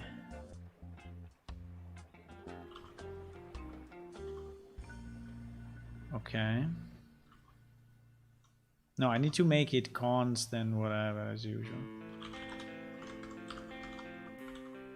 Constant whatever.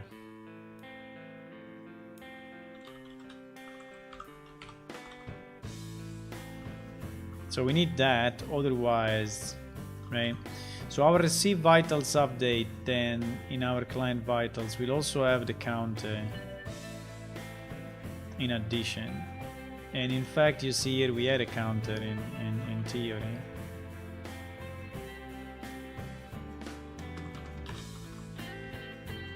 We had a counter. Okay, let me try. So so this is getting executed, I guess. This is obviously not correct. It is obviously not correct, so I need to get my conversion code.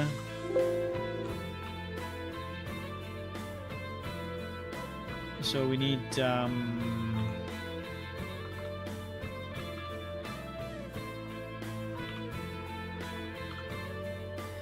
his label name, I have no idea what is it.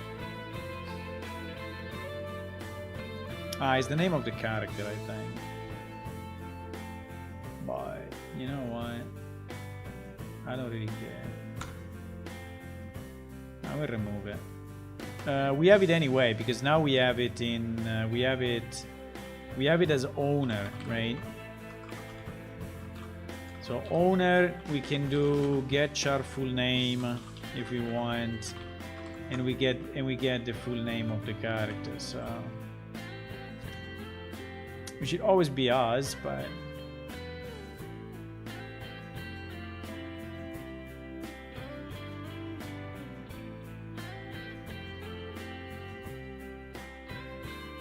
yeah, now counter is a bit stupid, because actually it's not counter. One was message counter, and one was you see, one was message counter, and the other one was the current counter. So in counter is the one that we get from the message, okay? And so the same here.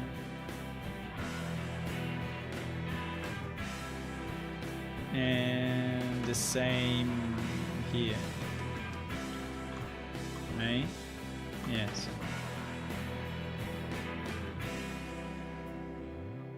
And then here we can pass, I mean, here is the same, because we assign one to the other. So.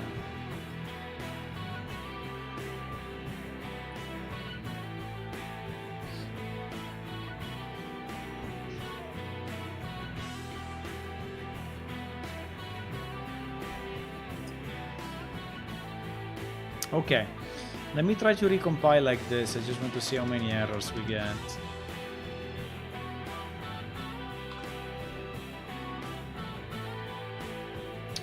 By the way, if any of you is new to the stream, don't be shy. Just ask your questions, be interactive, and I can answer if I can.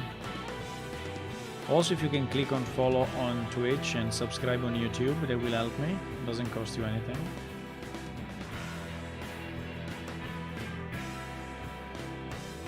We are trying to reach 1,000 subscribers on YouTube. I don't know how many I have at the moment. I think it was 700 and something.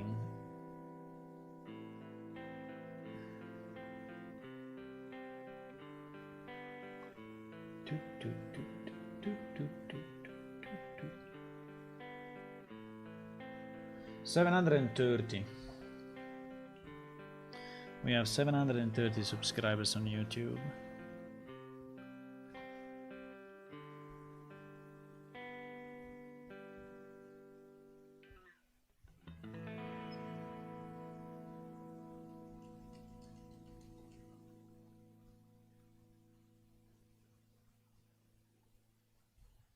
Will this song of Silent Hill get a copyright strike?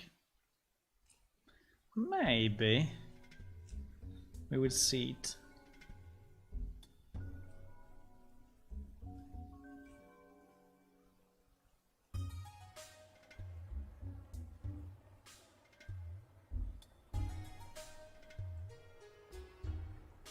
So basically what we are doing, if any of you connected right now or in the last few minutes, we are trying to convert a piece of code that was in the original game was actually in C++, but when I imported it into Unreal, I imported it as blueprints.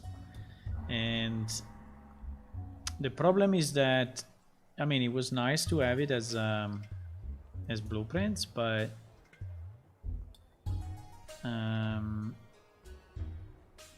is for performance reason it's not very good. So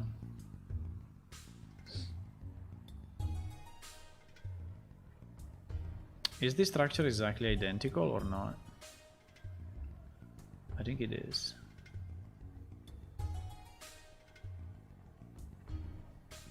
So I can remove it from here.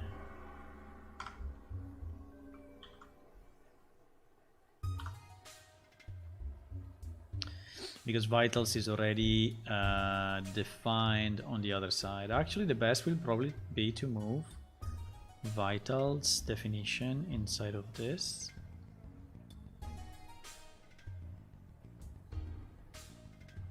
No? Yes. I think it would be the best.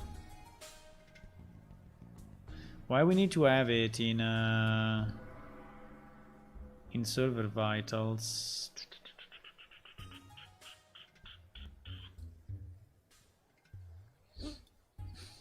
Yeah, I think I will move it.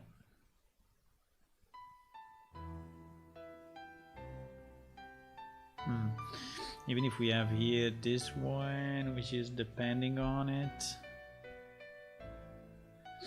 Yeah. It's kind of annoying. Let me try to move all of this into vitals.h. It looks to me a better idea.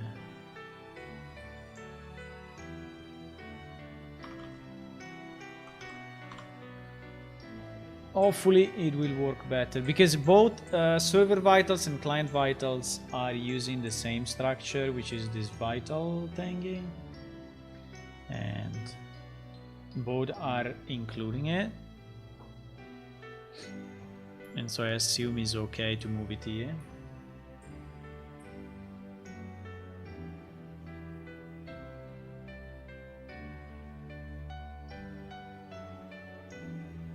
You think you're still alone with 11 bots on Twitch? Actually, my statistics are saying that there is only one person on Twitch. So yes, all the others are bots. Do I expect visible performance improvement when moving from Blueprint to C++ code? Yes, absolutely. It will be a significant improvement.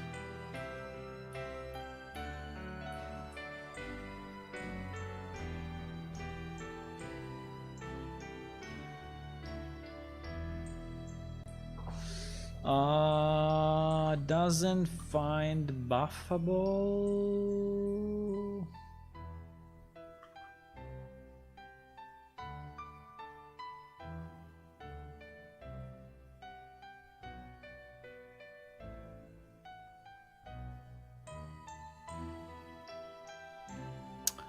Why doesn't find buffable?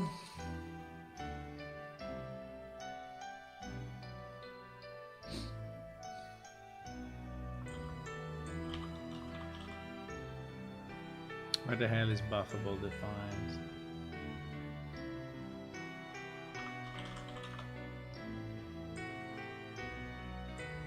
This is probably struct.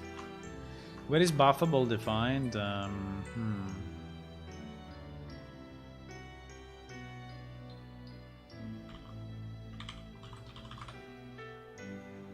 on. You can do it.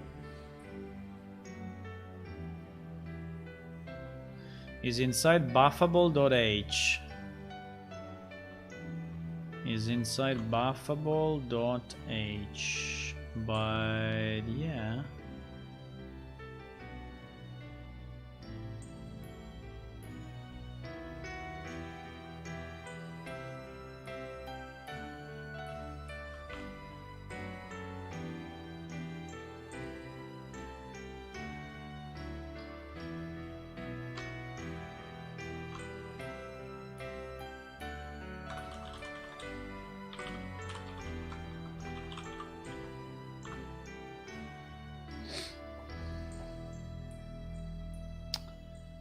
Yeah, blueprints are nice, but they are not, you know, very fast.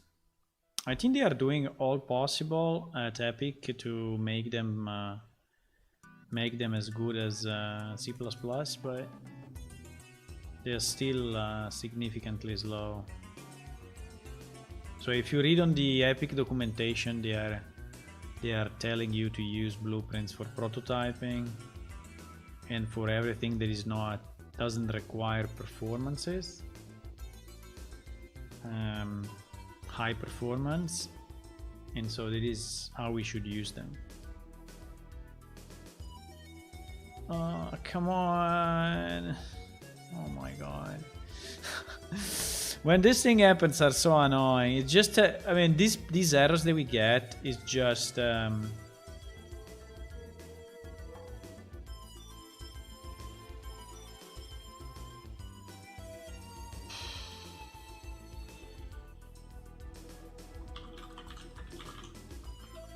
is nothing else than include files, not getting the classes definition in the right sequence, right? Which is super annoying.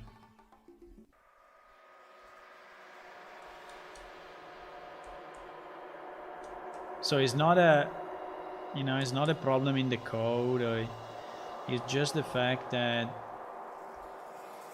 some are inheriting from others, and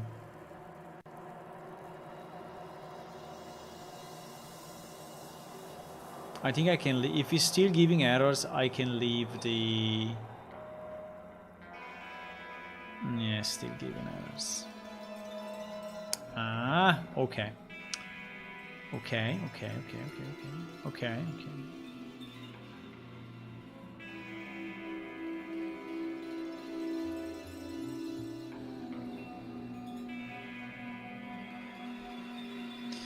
Okay, I'm moving back this to where it was, because it seems that it really doesn't like it.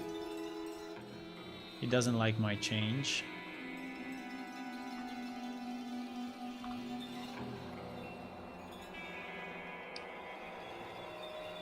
And this means that I need then to or forward declare vitals in client vitals, because now it will not find.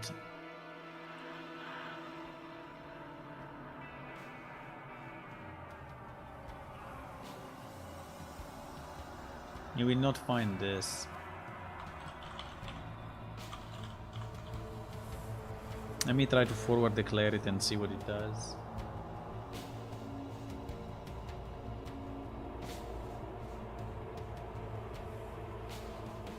I don't know. I don't know how to measure the performance improvement. It's not very easy. In theory, I mean, we still have the two methods. So maybe what we can do is to call, oh my god, buffable is not defined. Okay.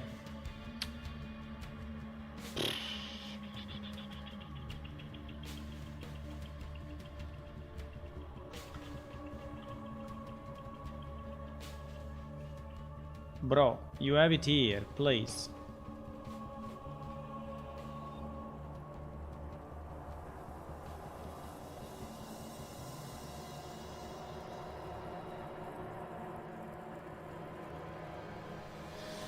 Oh my god, I hate this header file mess up. Is a total waste of time. Total waste of time. Okay, vitals.h cannot find vitals. Okay. Which actually is a struct. Let me see if I can at least forward declare it here.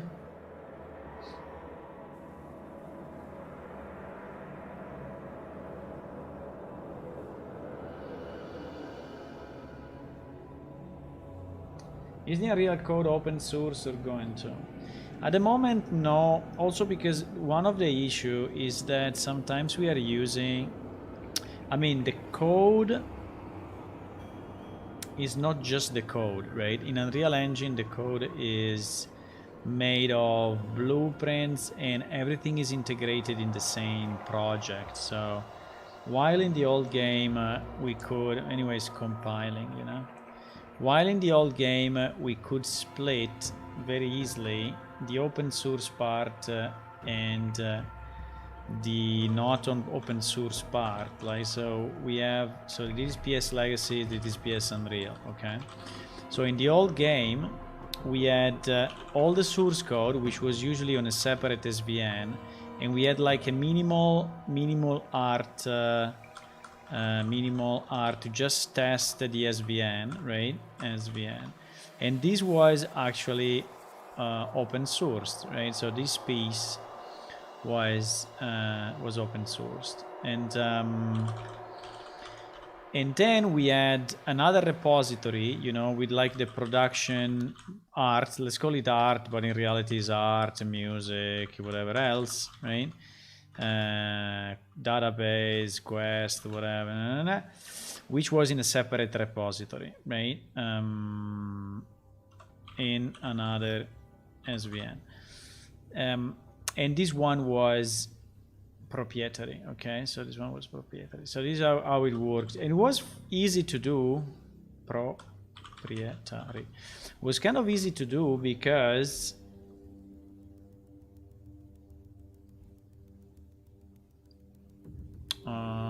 vital, org vital, fine. Can I, doesn't like it, huh? It doesn't like my for a declaration of this, huh?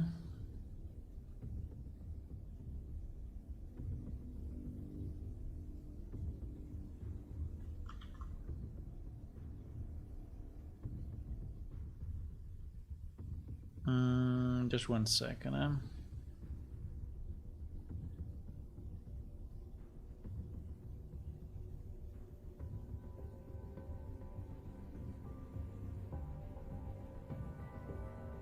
So vitals is only this.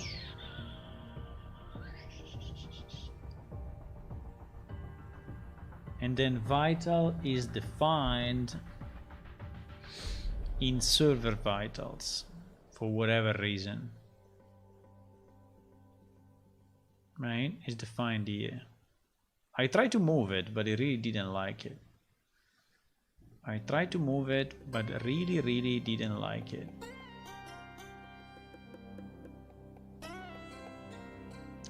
So, or I include, I can try. Or I include here, bulk objects.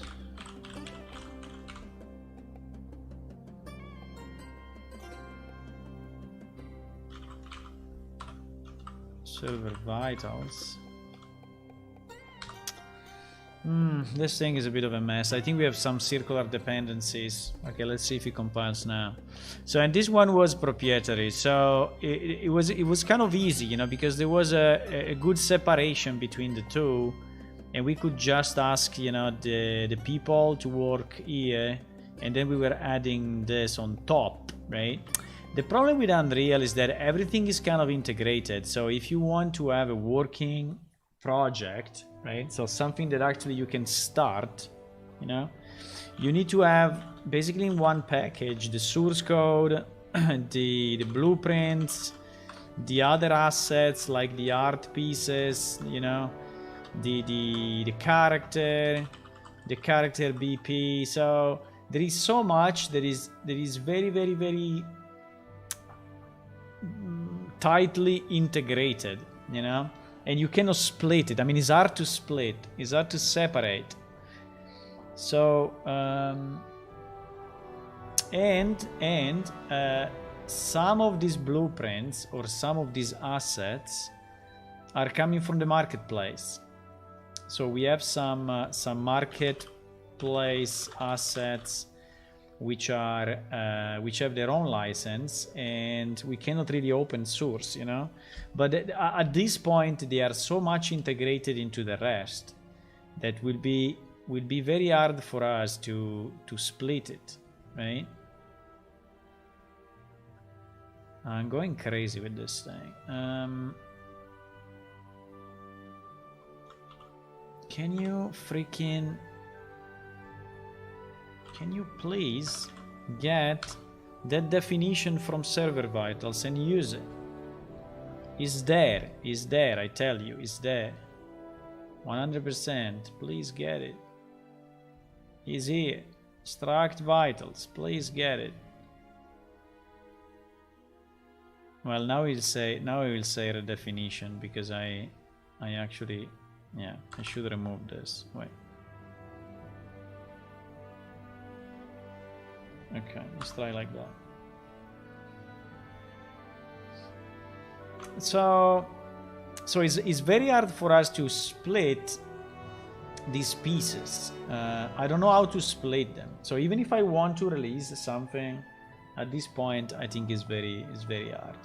But at the same time, we may accept contribution from people they want to help.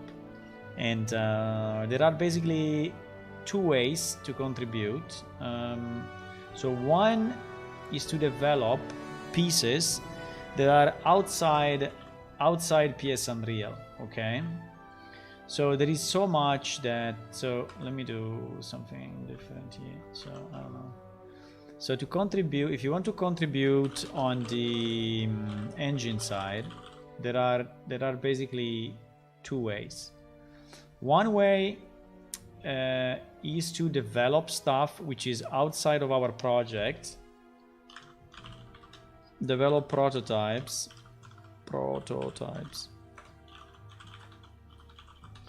And there is a lot of stuff. There is really a lot of stuff that you can do outside of our project that would be very useful to us. So like the other day we were doing the rotation widget, right? Oh my god, I think I will never exit from this freaking problem of include files. Let me just do one thing, because there is another error here. There is this CS sticks. CS sticks. How do I need to convert CS stick? We said it can be a float, huh? I said it can be a float. Okay, but the predict but the predict and handle event we said we're not gonna bring. So these two I can actually ignore. So for example, the other day we were developing the rotation and translation widgets, right? And I did that completely in a separate project. There was not requiring anything of our assets. So if you want to contribute, the easiest way is to just join our Discord, message me, and I can find some tasks that are, you know, outside of our project and can still be very, very useful, right? And then I will integrate them. The other way is to work inside, develop inside our code base. And so we have some people that have access to it. So I'm okay to give access to people that I trust. And so usually what happens is that you help us outside for some time, you know, and you develop some useful pieces, enough useful pieces that are then integrated into the game. And then when I have enough, you know, trust that you're gonna do the right things, and I know you enough, I can then give you access to our code base, right? And so these are the two ways. And there is some people that have access. For example, there was a guy here. Now he disappeared, but he had access to it. And like the guy that helped me on the updater also has access to it. There are 2 or 3 people outside of the development team that have access to the thingy. As you may understand, I'm a bit protective of that because, you know, it contains all our assets, all our information, all our stuff. I mean, yes, they are all copyrighted to us, but still, you know, I'm not fully comfortable in just opening it to everyone. Okay, we will never freaking get out of this include problem. Oh my. So this problem we are getting now is basically a circular include issue, where you have certain classes which are requiring other classes, and they are defined in specific files. And yes, and basically now that I added these client vitals which require again the same structure, and I'm including again the same vitals file, is starting to get in trouble, right? If I remove this server vitals, I think will be better, but then I will have an issue with this vitals definition. And so I think I will be exactly back to square one. And I'm always, you know, struggling to understand how to solve the circular issue.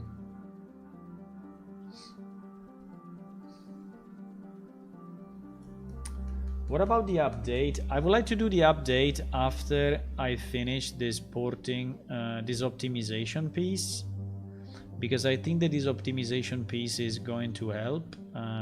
So before the update, I want to do two things. I want to finish this part, and I want to fix this bug. And I want to fix this bug.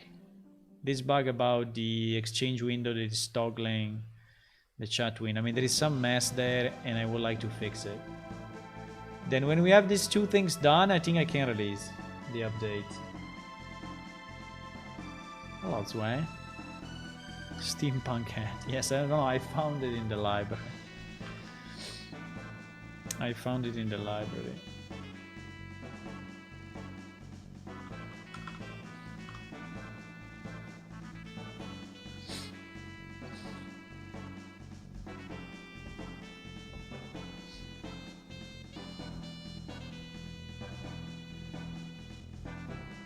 But you know, our timing is really related to our life somehow. So if things get too busy or something gets into the way,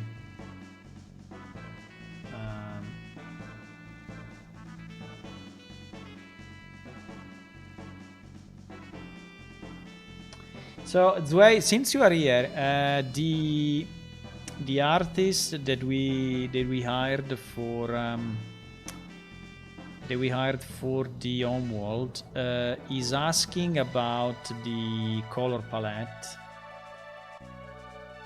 I think I'm going to go crazy with this. Fuck.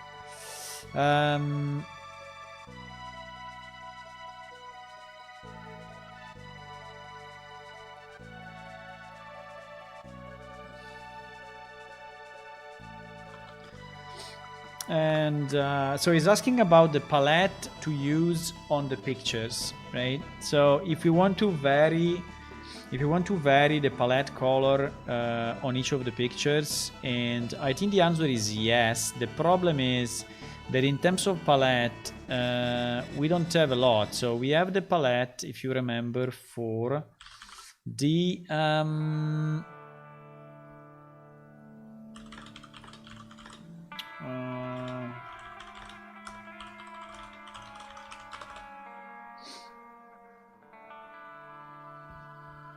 we have the palette, right, that we did long time ago for the clothing of the races, right?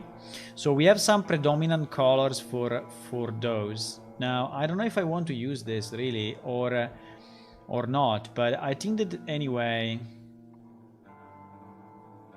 like this overview, you know, if you remove the Xacha, which is not relevant anymore, and the Ilian is this one, the Nolter is this one, the Remoran is this one, Stonebreaker is this one.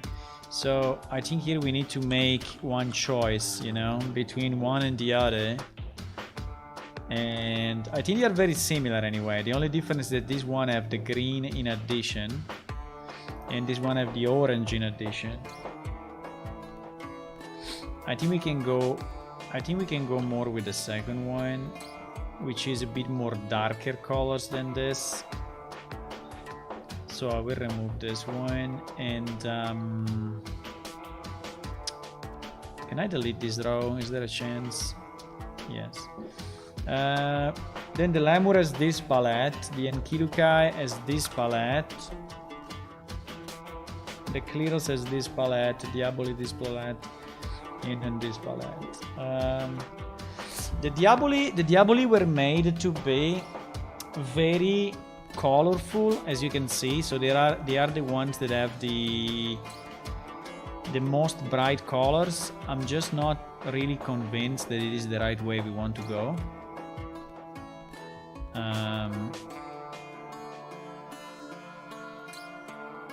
But the question is, does it make sense for us to give him this palette? Does it make sense for us to give this palette to the guy, even if this is just the clothes? Because I think what he's asking is the palette to use on the overall picture.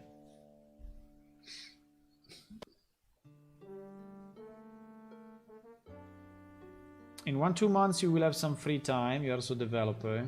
Okay, good. Yes, so I think that at the beginning you will be assigned some tasks on you know, which are outside of our code base. So just some stuff that we need, and we need to prototype, and that it just be done in a kind of a third person thingy.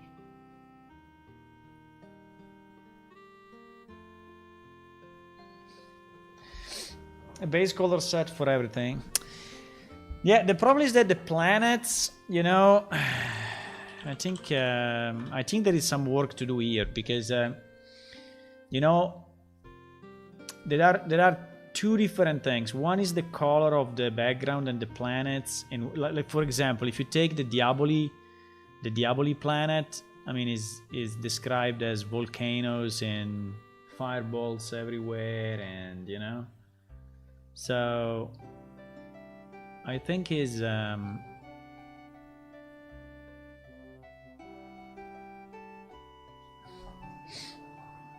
so I think it's important to say that this is the clothing color only, right?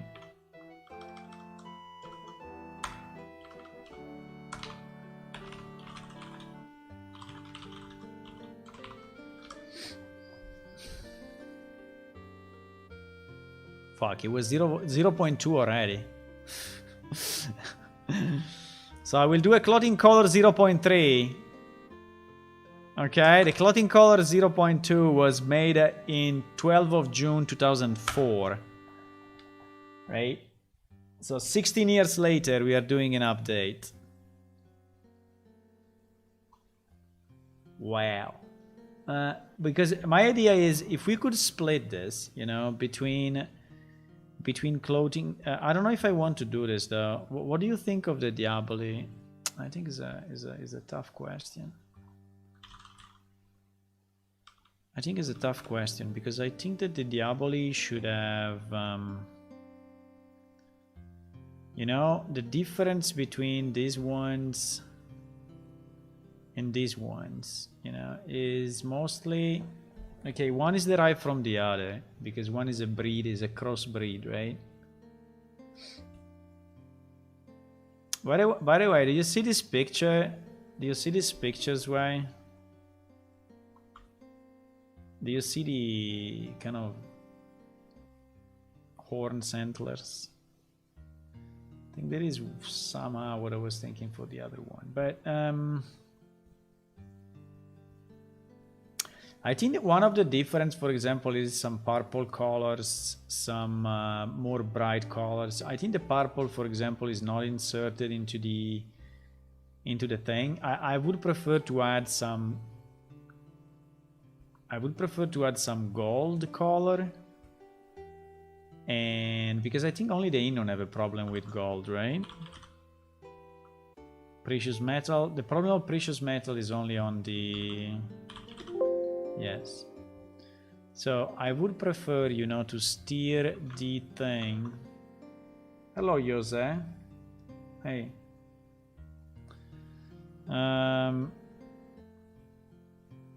I would prefer to steer these colors.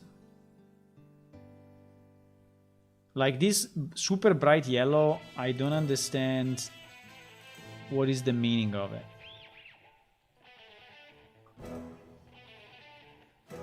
I don't understand what is the meaning of that super bright yellow.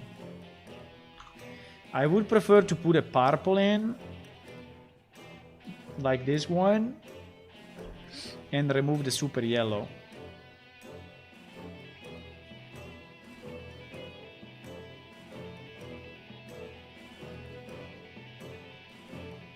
I think the Innon was also this bright green.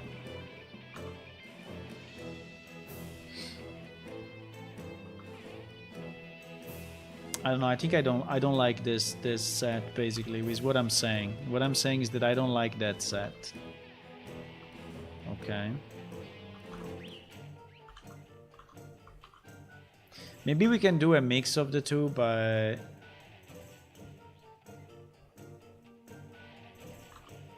so if I look at these pictures, we are missing the purple. Well, there is a very dark purple here. I think we need a bright. I think this purple is very nice. No? What do you think? I don't know. What do you think? I mean, I'm doing it a bit on the fly, but you know, there is some stuff that if I start to ask all of you, it will take us like 3 months to freaking decide what to do. So, so I don't know. I think sometimes it's just better if I cut off and decide myself.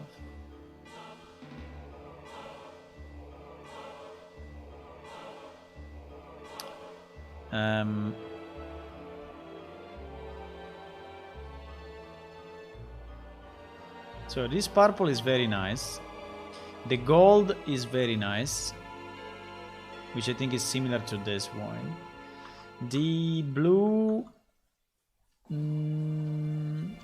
mean the gems. Anyway, gems and precious metals and stuff. Gold, yellow, yes, but I mean gold, but yellow, yellow, I don't know. I mean, such a bright yellow. Such a bright yellow seems to be too much. And this freaking green, I don't really like this green. This green seems to be really, really too much. I think the red is a bit weird because it will kind of overlap with their skin color. And so I don't think they will like to dress red or to have any clothing that is red, because it will just not, you know, contrast enough with the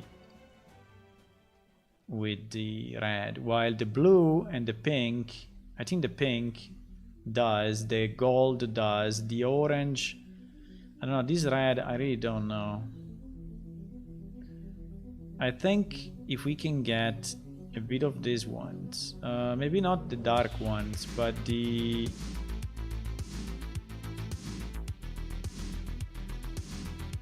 I think this one could be okay, but I would definitely change it with the green. This green, I don't like it. If you want, we can keep the yellow, but I don't see a Diablo in yellow really. Or yes, I don't know, it depends on the cloth, but if it's very... Okay, we can keep the yellow and maybe it kind of makes sense, but I would like the purple in, the gold. This one I think makes no sense.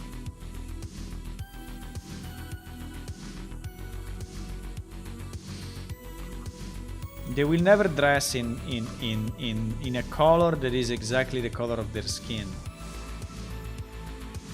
I think they will never do it. Green, green, I don't know, but having everything is green, I think will be a bit weird. I mean, it may be okay, but okay, now it's a kind of a super white, super green, which maybe is not a great idea. I think green may work, but it looks fairly bad.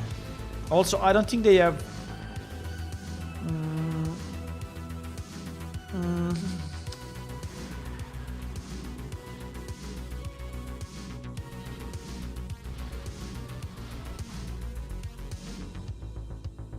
I think any color like this could be nice because it's just a contrast with their skin.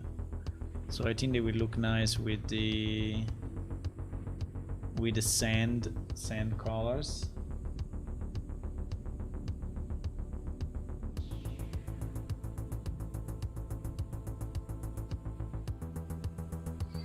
Yeah, I think silver, I think they like, you know, they like to show gems and metals, and so I think that silver may be. Now I don't have a good way to do silver because I'm not an artist, but it would just be a kind of a gray. But yes, the gray works okay.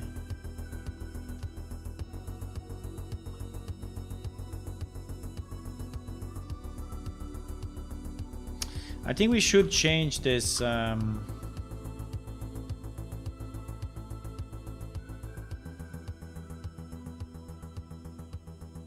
We should change this to gray. Actually. Oops.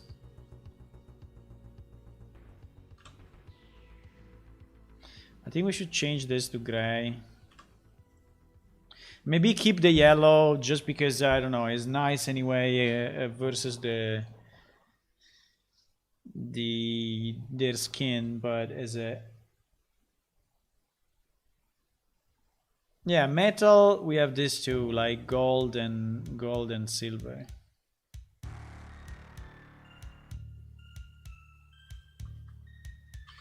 Okay, I think we go with this for now.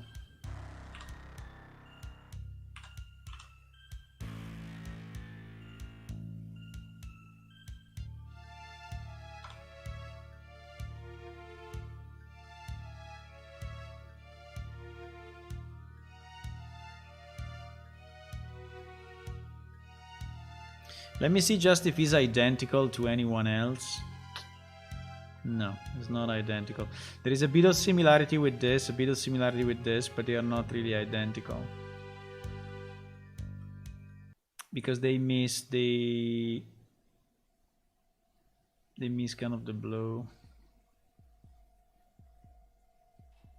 So the other problem is the...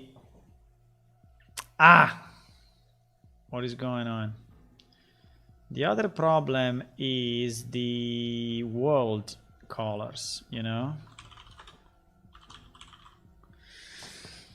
The world colors are a bit of a... I mean, it should be read from the... It should be read from the background, right? But... Can I have a border? No, huh? Yes, I can. No, I cannot. I don't know what happened. I did border and it became kind of crazy. Yeah, it's becoming super crazy. I don't know what is going on. Okay, it's fine. We will not have a border. No, what I was saying is... Maybe there is the border of the cell and the border of something else.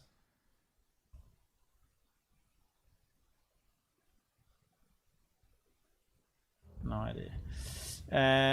The world colors, so the home world colors, right? Because this is what we are drawing at the moment. So this is mostly, you know, desert, forest, and so for the, you know, so desert, I mean, I think is easy to understand, right? The Northler, I think these colors can fit very well for their world as well, but you know, I don't know if I can give a palette for the... Can we give a palette for the world? I don't understand the question. I mean, depends, you know. By the way, the world is the same as the Dermorians.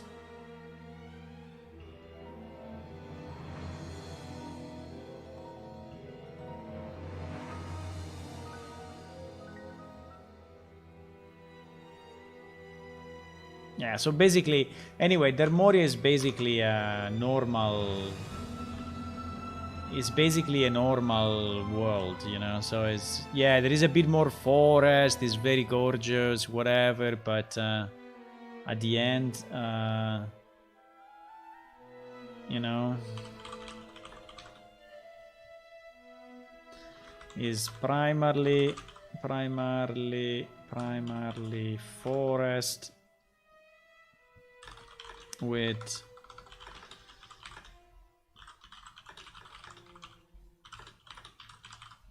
in one body of water and one large ocean. I don't know.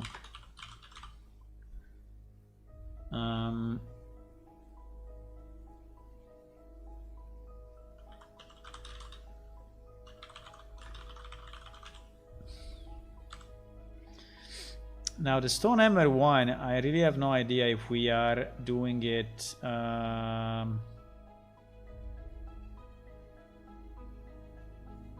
If we are doing the pictures.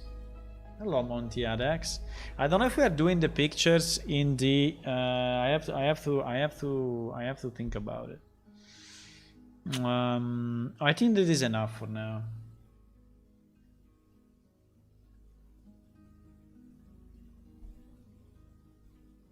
I don't know. I think I don't have an answer. If they ask me what is the palette of the world, I have no idea. I mean, if you're drawing a rocky mountain, or if you're drawing an ocean, or if you're the only one that are really, you know, characterized are the Diaboli at the moment. Because if you look at the Diaboli world, it's freaking mess. So is a mess. So it's a world trapped by permanent twilight. The Diaboli Onward was one green and fertile, but then they changed, blah blah blah. And the land is now hot and black. The sky is filled with dark clouds. So that is I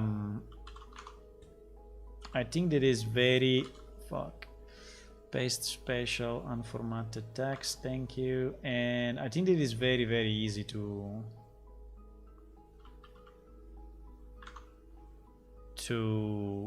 describe. Is a bit like hell. I mean, it's not exactly like hell, but there was this trapped in permanent twilight. The land is now hot and black. The sky filled with dark clouds, full of lightning at all times. Through rain never fall. To rain never falls. Oh, okay, there's no rain. There is no rain.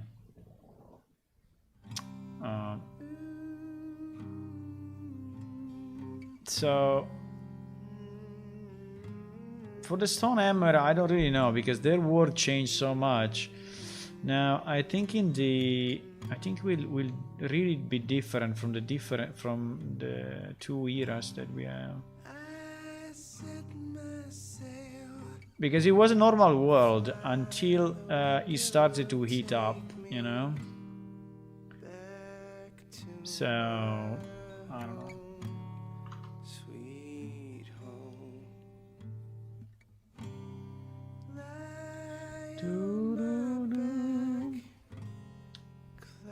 Okay, so we will go with that for now, okay?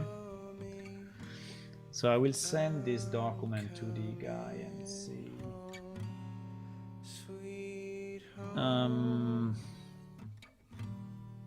I see your star, you left it burning for me. Mother, can I? I'm here. I cannot.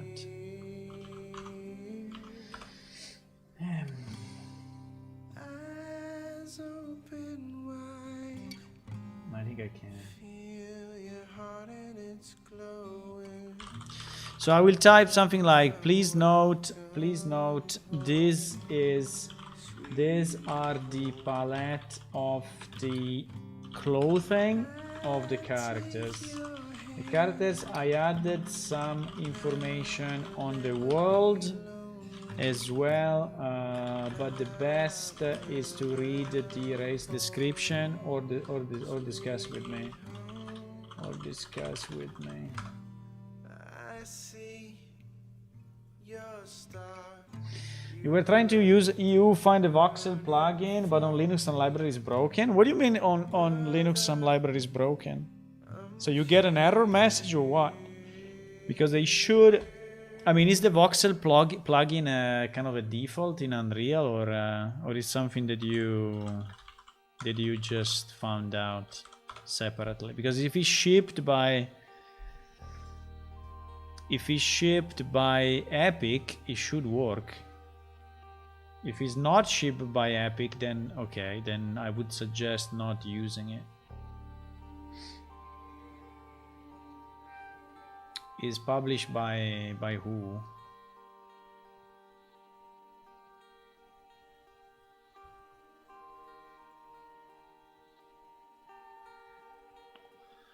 If it's another company, I think that it's not that easy. But you can go on their Discord. There is a Discord that they have. Did you try to contact them? There is a Discord channel where they are. Maybe you can ask there if they have. Go here. Go on the website. Click on Discord and check if there is someone that is using it on Linux. They said that it should work. No, but I never used that. So the short answer is no, I don't know. I never used it. But I think you need to find another user on Linux that is in that Discord, and maybe he can help you. Oh my god, how much I hated this freaking include shit. Sorry. Okay, so basically we cannot have our classes included properly.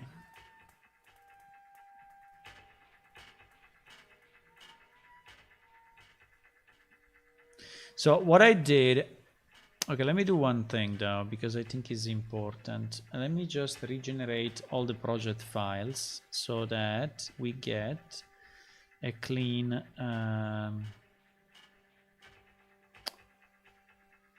project file because I added those two files manually, okay? And adding those two files manually on one side is good, on another side is not. So let me regenerate the project files so that we will get by Unreal Engine the new project file including those two.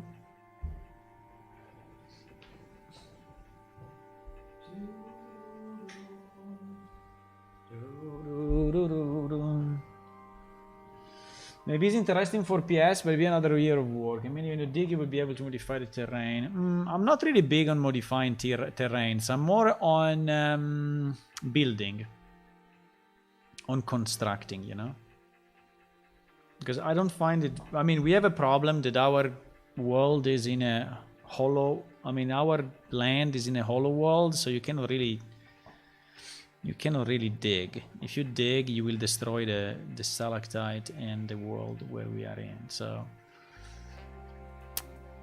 So digging is not really a good idea in plane shift. I mean, you can do a bit, but not too much. But it will be more interesting to construct, so to create some buildings that players can construct.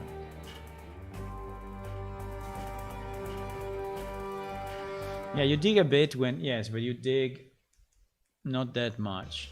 And you tend to dig on the outer walls, right? The ones that are connected to the surface of the planet.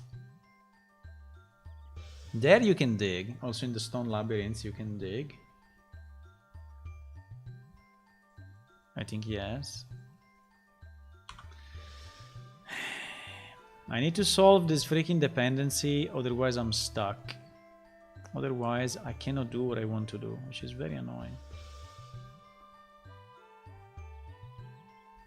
It will give the error for sure again, anyway.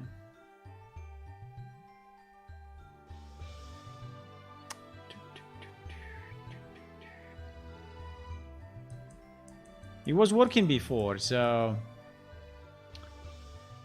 It was working before I added my client vitals, but my client vitals requires to include this thing, right? And my PS character requires to include my client vitals. And it is where the mess starts, because we have like a dependency tree and is kind of recursive, you know? That's the problem.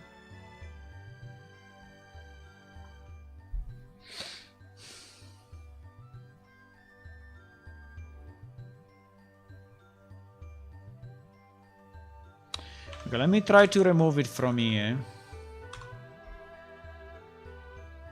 So let me try to keep the original code with the include, and my code and the new code without, and just with the forward declaration like this.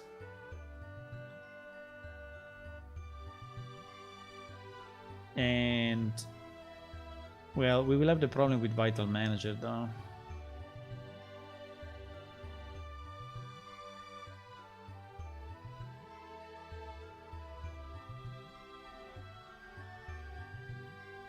I never understood exactly how to solve these issues. When you have these circular dependencies, I don't know what is the best practice or the guideline, you know, to ensure that this does not happen. But it may happen, you know, that you have a class that needs to include. Yeah, now he's complaining about Vital Manager. Now, can we forward declare Vital Manager as well? Maybe we can. I mean, the solution should be forward declare, but it's not always working, because if you are then doing Vital Manager dot something anywhere here, it's going to, I mean, it's not going to work.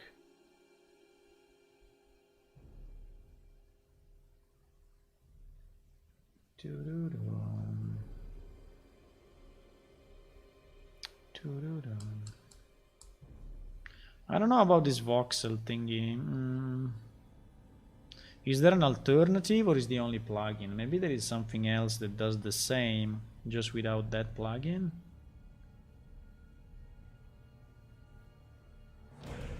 But from the website, it looks like it's fairly well supported.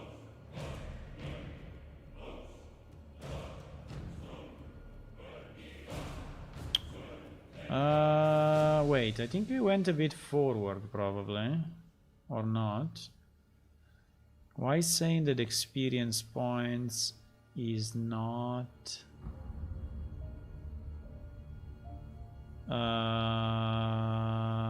experience point is undeclared. Man, it's down here. What do you mean?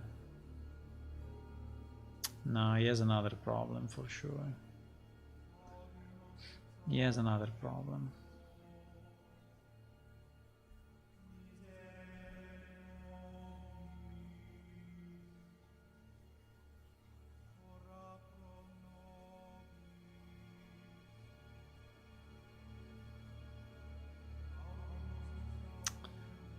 Base class undefined. Oh my god, I'm getting annoyed by this. Can I move my client vital inside server vitals?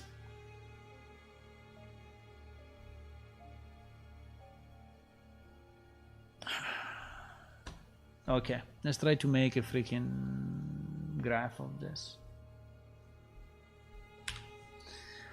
Let's try to make a graph of this. Okay, so I have my... What is the situation here? So the problem starts because my PS character class, right, needs server vitals and needs client vitals. Okay, and the client vitals is the new one that I added. Okay, so that is the one that I added before it was compiling, right? Now my client vitals is using Vital Manager, which is PS Vital Manager. Okay, PS Vital Manager, which is actually declared in vitals.h. Okay, in vitals.h, and is included in vitals.h. Now, if I include vitals.h here,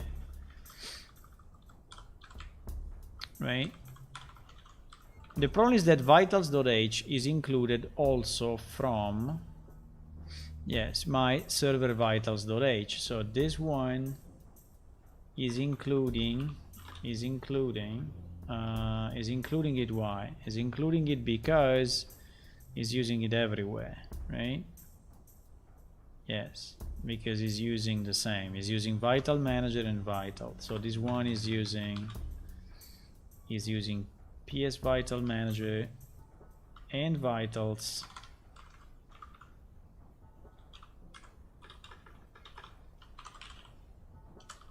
And this is exactly the same, right? And Yes, and vital. And vital is defined. The problem is that the vital is defined here, right? Vital is defined in server vital, which is a bit weird, but this is where it is, right? So the first thing server vitals.h, the first thing I decided to do, I said, oh well, since both need the same thing, let's put this definition of vital inside vitals.h, which seems to be a good idea, right? The problem is that vital as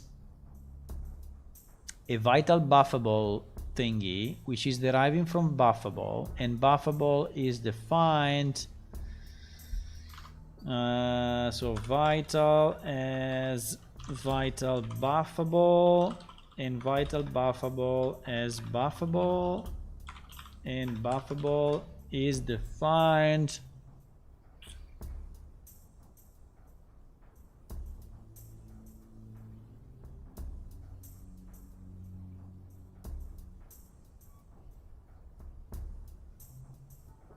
try to understand how they did the Minecraft clone in Blender.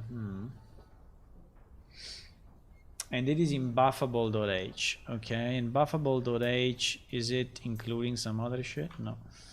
That is buffable.h. So basically, this dependency is the same here. So we have this double, you see that we have this double dependency. And then I think that PS character is including PS character is including a million things, because obviously it's PS character. So PS character is including 1 million files, including buffable, right? So so you see that on buffable we have kind of a double thing, because PS character is already inheriting it once, right? And I think that is where the mess starts.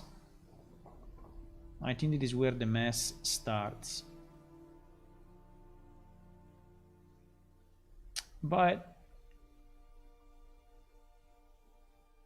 yes, and this is including client vitals, and in theory also server vitals. Why is not including server vitals from here?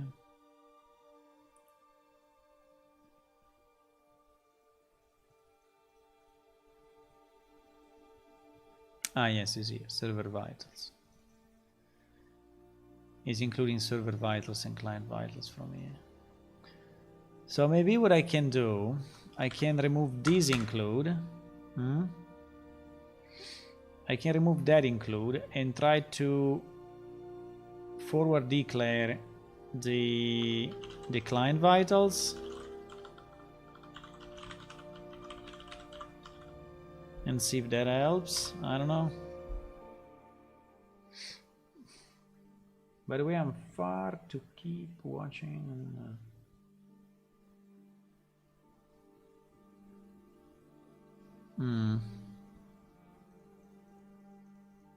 You want to understand how to make that thing, huh?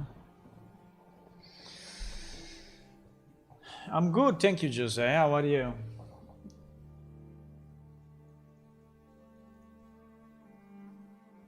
I'm good. I'm just struggling with a stupid problem of dependency of include header files, which is annoying because it's not of any value really in spending time figuring it out, but we have to because it's not compiling. But there is no specific, thing behind this.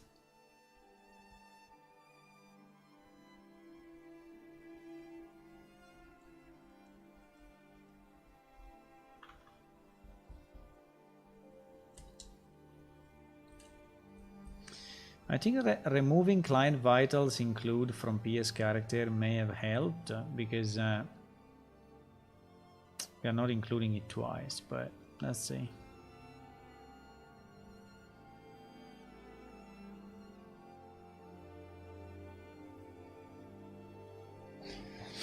Yeah, it's giving some errors, obviously.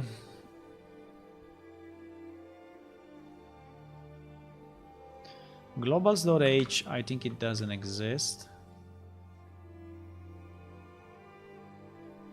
And it's complaining about this one.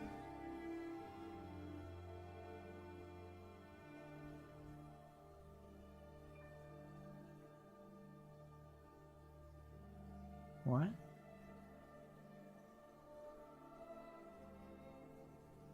PS character. Overloaded function not found.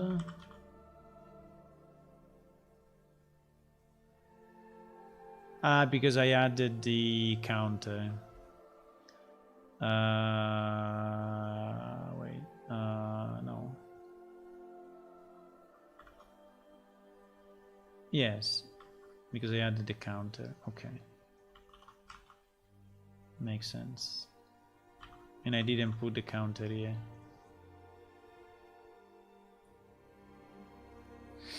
We still get an undefined. Yeah, because we are using it here, that's the problem.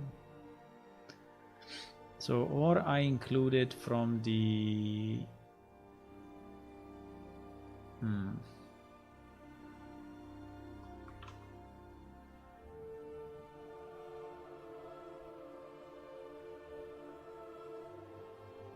I think if I include it from here, I will have exactly the same issue.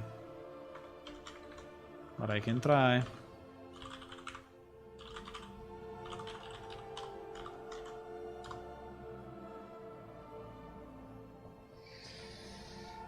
I'm almost finished with the scenes, just one more race. Nice. Sorry. It's not always easy for me to recognize you with all the names, you know. Because if you use different nicks in different applications, for me it's so hard. So please try to use one name everywhere, otherwise so hard to recognize you. But now I know who you are, Jose. Okay. Yes, there is C++. There is C++ integrated with blueprints on the other side.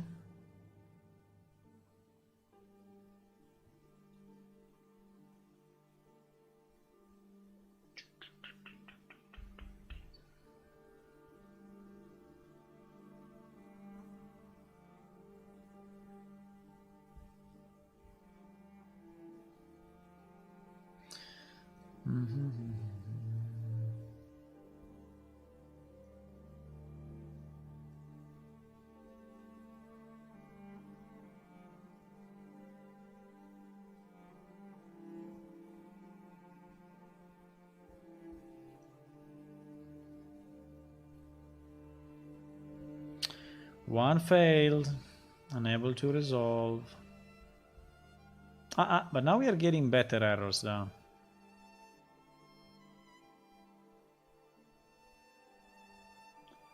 I think now we are getting. Are we getting better errors or are still stupid fake errors?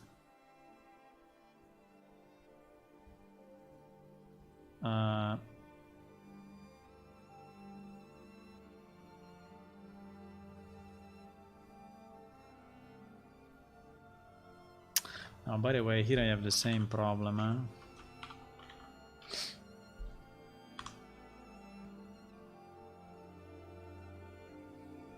Handle dear data. Okay, this one needs to be. Yes, this one needs to be changed this way.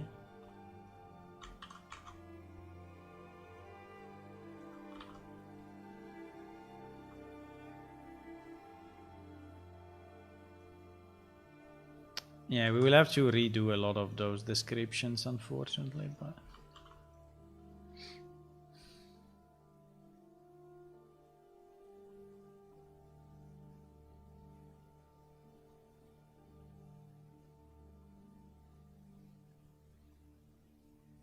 By the way, this handle dear data. I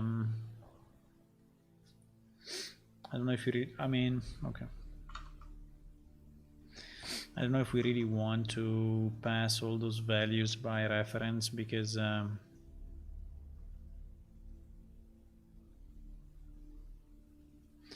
PS client vitals, PS client vitals. Overload member function not found in PS client vitals. Ah, yes, because I added the APS character. Okay, I think now is thinking, eh? I mean, now I think we are in a better position.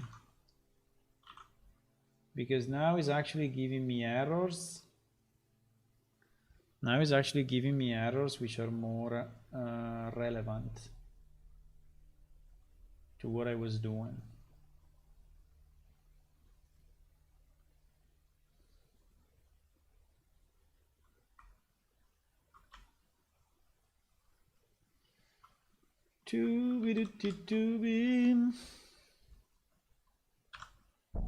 Now it's giving me errors which are more relevant.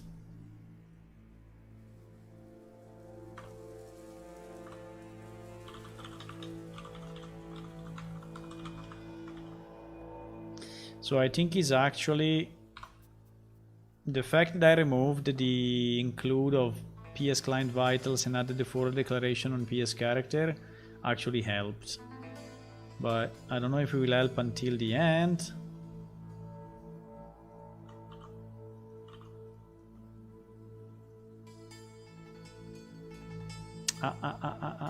Why?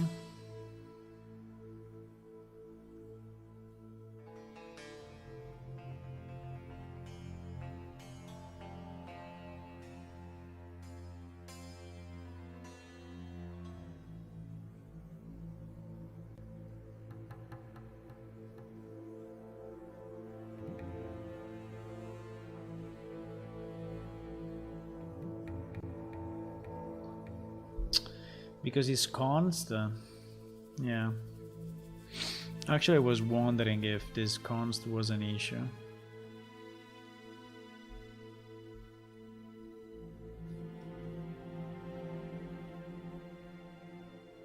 Actually, I was wondering if this const was an issue. I don't know why we need to call it with a const here, because actually handle dir data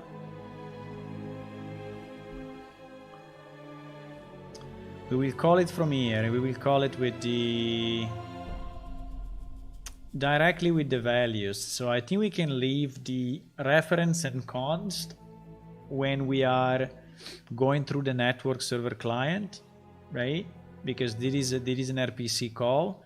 But then when we go inside the single one, I think we don't need to. We don't have to. So I will remove that and just pass them in as normal values.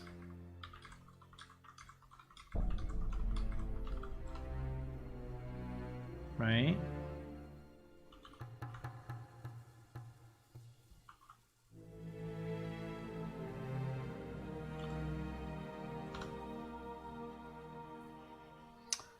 Pom pom pom.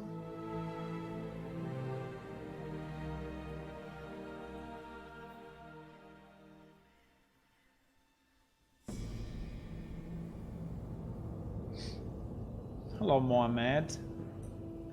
Can you keep the English, because we cannot read your language, and so it's better if you write in English. Whatever you wrote will be probably deleted.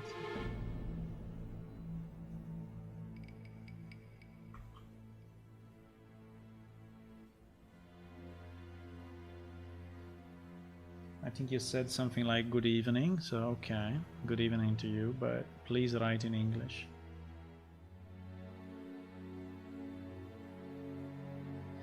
Why doesn't like the conversion between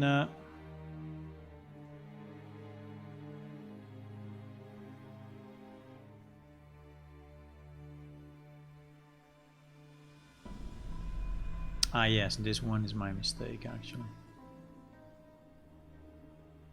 This one is my mistake.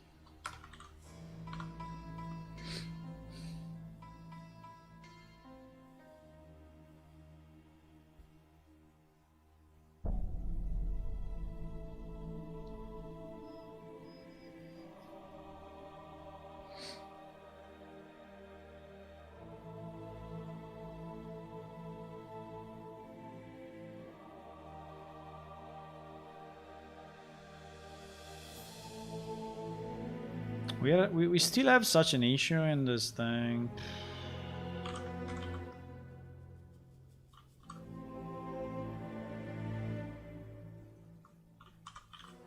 There is another problem. It has nothing to do with what we are doing, but since I saw it, I think is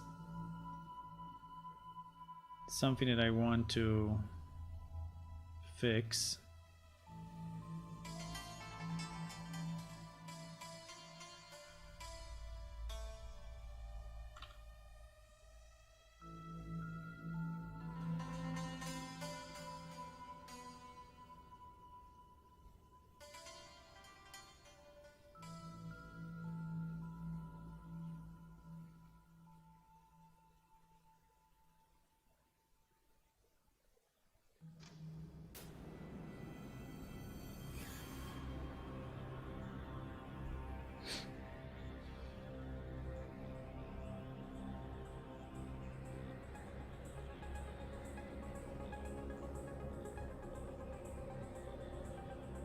Yes, we have a double thing as usual. I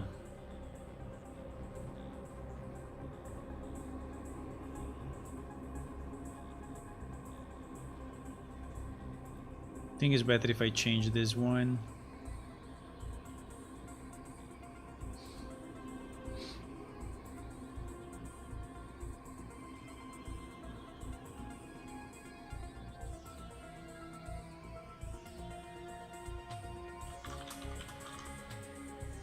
Let me do this. Just to remove some of the warnings, because we always have so many warnings. Okay, now I think it should be fine, this part.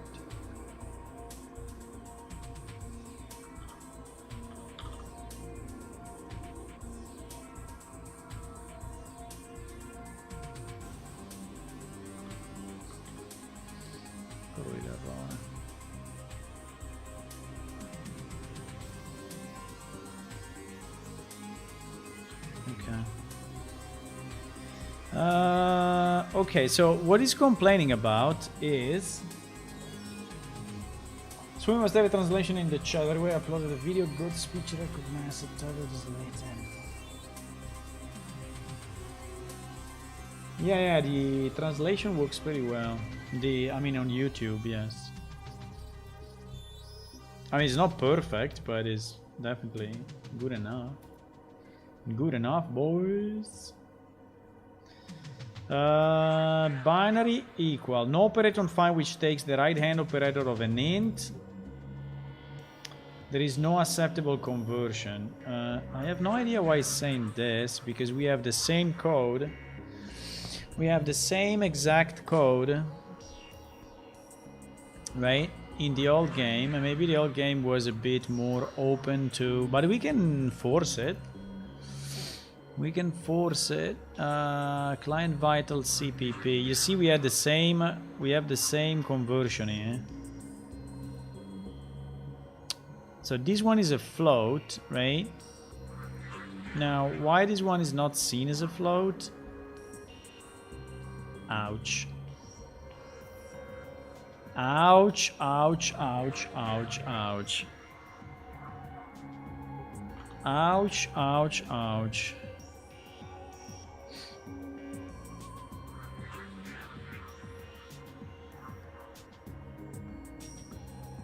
Vital float dear rate. Yes, exactly.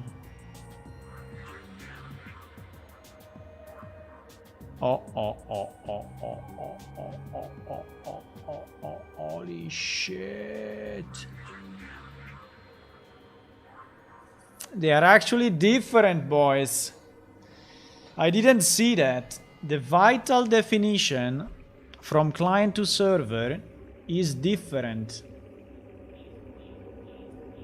Is different. Oh my god. Oh my god. Okay, so okay. Holy moly. Okay. I think we have to rename it.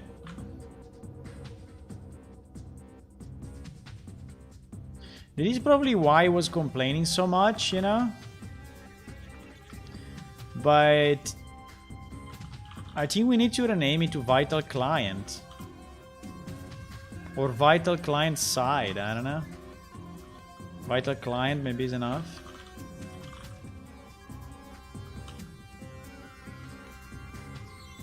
But I think we need to rename it. There is no way.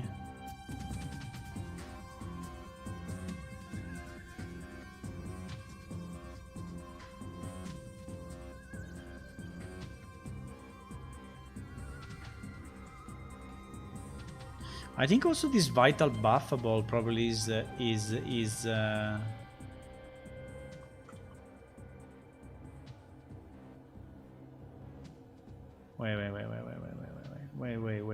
wait a second, I'm doing it on the wrong class. I have to do it on this one. I have to do it on this one, boys, not on that one. We are in client vitals, huh? Client, not survey.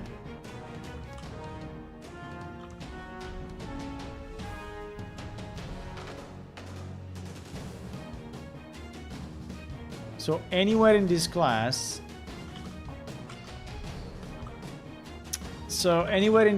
if we have vital, should be changed to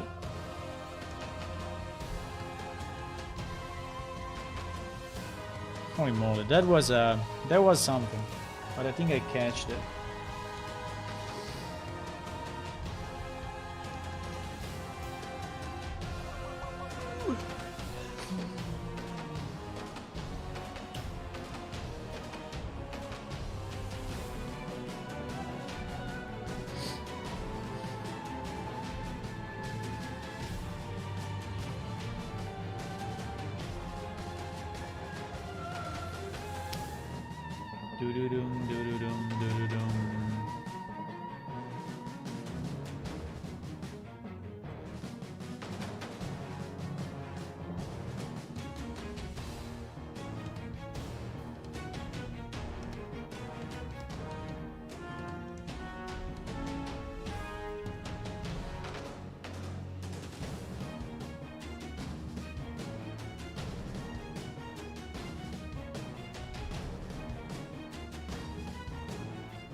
The forehead mark.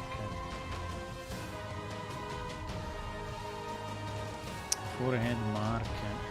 Zwei, I saw your question now. I think it was 1 hour ago. But anyway, better than never. Yeah, I think it is. Yes, I think we can make it a trait. Yes, make it a trait.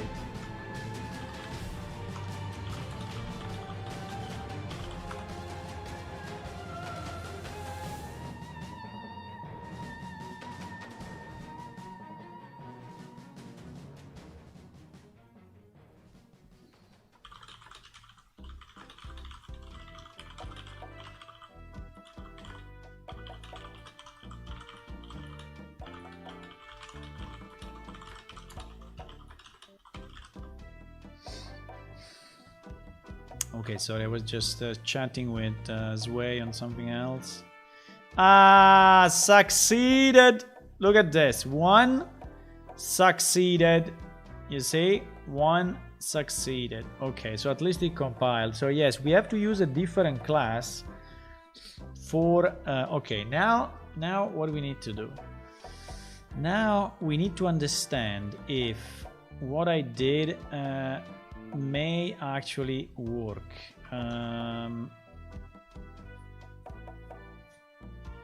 We need to see if you're gonna call this function, right, with the right values. Also, we need to generate this freaking counter,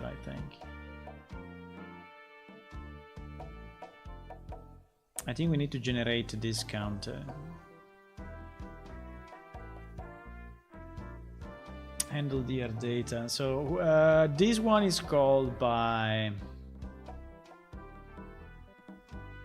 this, which is called by this, right? Which is called by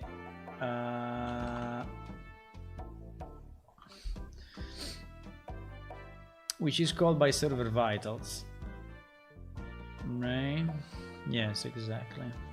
Okay, so basically here we can substitute the old function with the new function.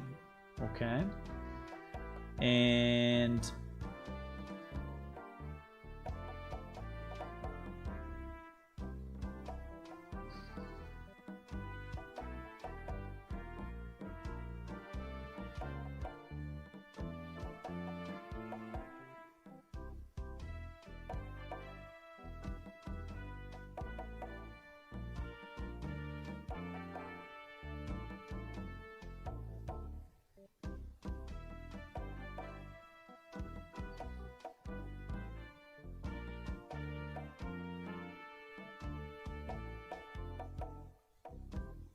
it's the way the structure is defined in the. We have a hair mesh.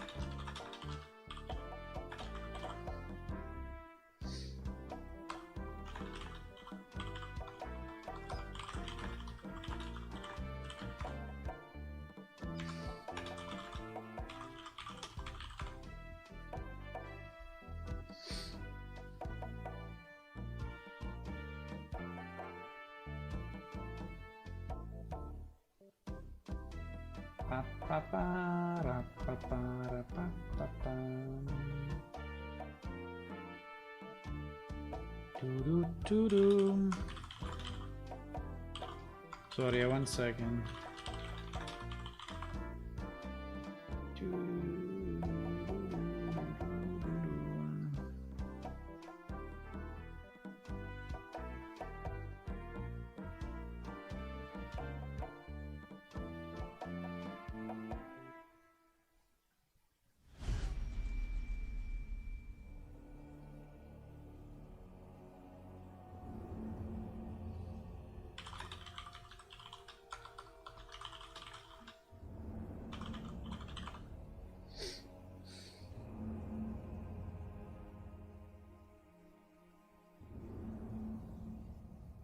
Okay.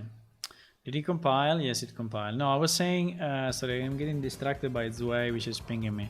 So what we should do, we can substitute this function with the new one that we made. Okay. Now, the only problem is that this function is probably not gonna...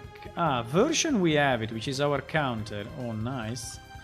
So we can just pass the version in. Then we need to pass in the F vitals, the UI vitals. So the version was already there. Fuck it. Shit. The version was already there, boys. Okay, pretty cool. I added a parameter for nothing because it was already there, but we can remove it very, very easy. On PS character, yes. So this version is our counter.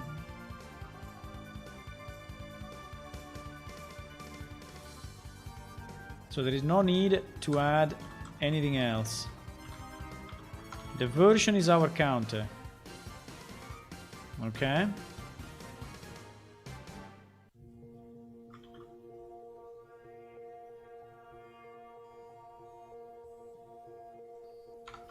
The version is our counter, so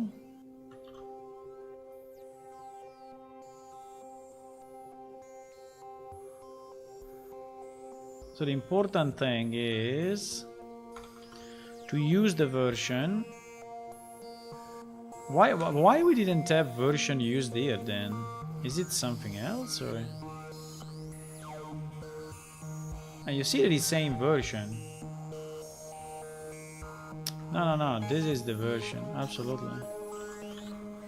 Absolutely, boys!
Okay. So we have just a few. What is this?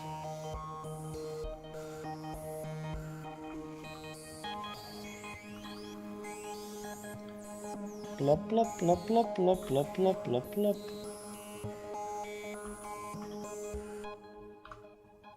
Okay. We're making progress. I think we resolved the problem of the includes, and we also have find out that the vitals client side have a different structure. We have updated the structure to use the new version, and also we have connected this vitals update to our new code. Now, yes, because now we are using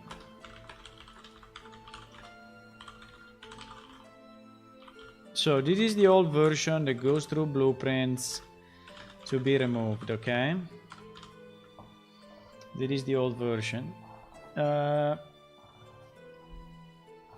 Now there is the new version, and the new version is then calling the update UI, right? So in the implementation of that, at the end we are calling this, and now we can finally go back to our editor.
Barabam, barabam, barabam.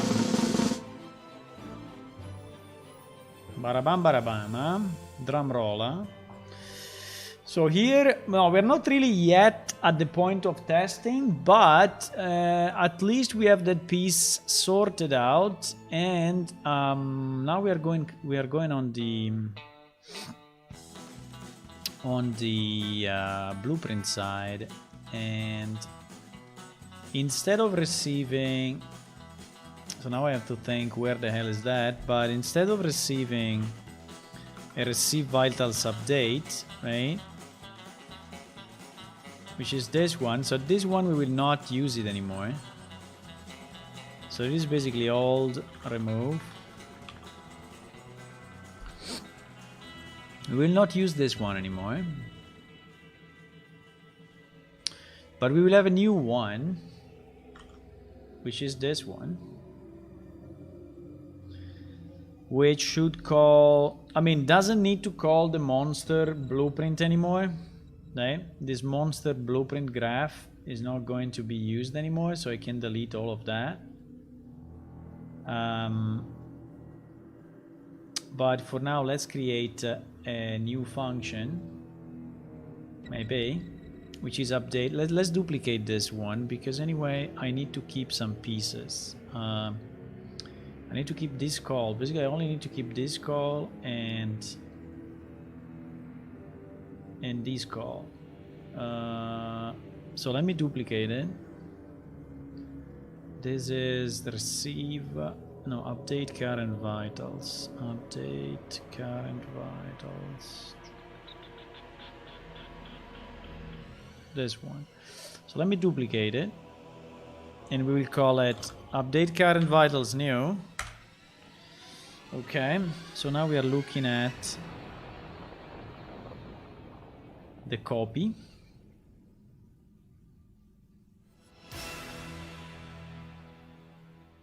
Right, now we are looking at the copy, so we can destroy it. We can do what we want. Well, the parameters will be all different though.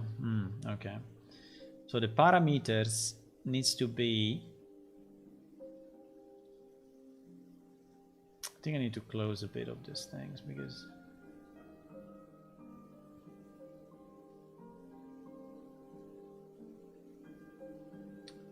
they were all the ones that I was doing for the trades and the stuff. So okay, so the parameters basically needs to be these ones, right? So very similar to the parameters we have in this function, HP, mana, stamina, right?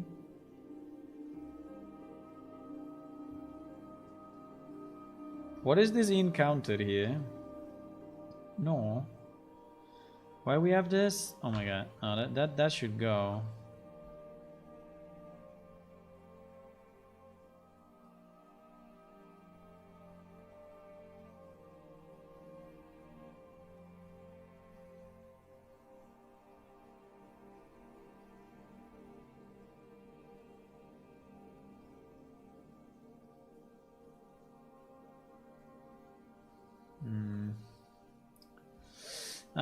That one should go. This encounter should go. Why we have it? It's not needed. It's not needed.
So this one is not needed, so let me switch here and see if I can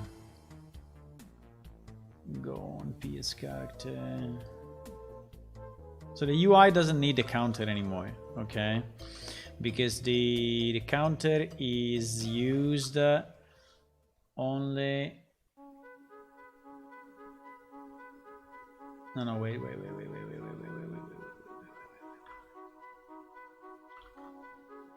Wait a second.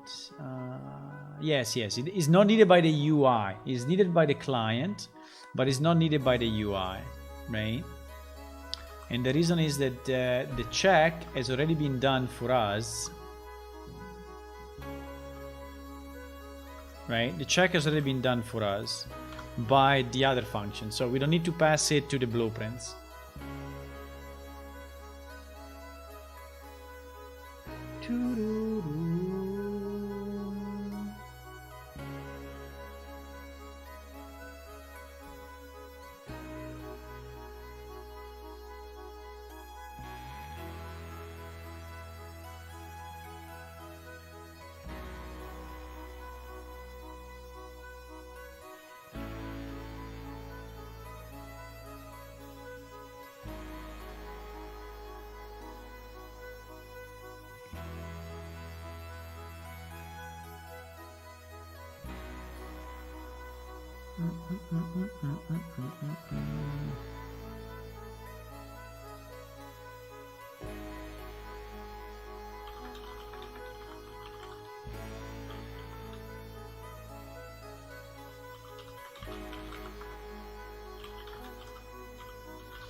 So we are recompiling this. We are recompiling, boys.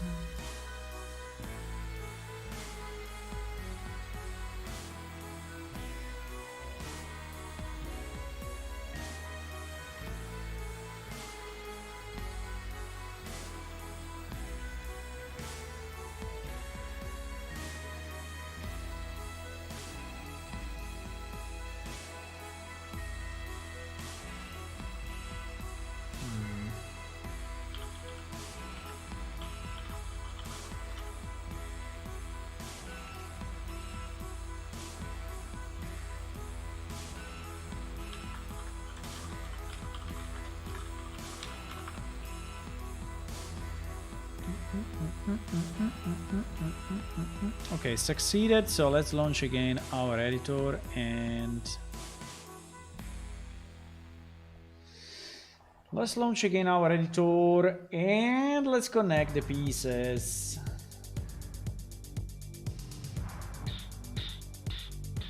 What is this music? Far Cry 3.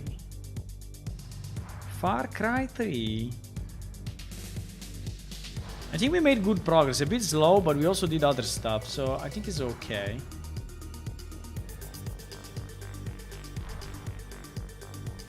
I mean, I wanted to finish that like in 2 hours. I think we are now at the 3rd hour or so, even more, 3:30. So I think we went a bit slow on this. Okay, we don't have any more the thing, which is what I wanted. So now this one should call.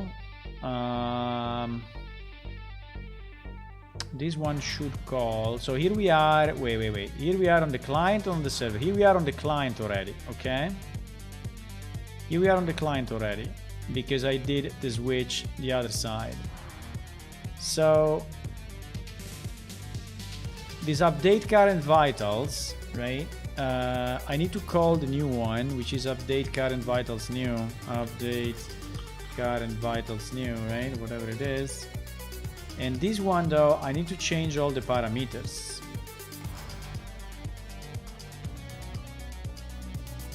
I need to change all the parameters. I need to delete all of this. Let me see if it's smart enough. Yes. It is. No.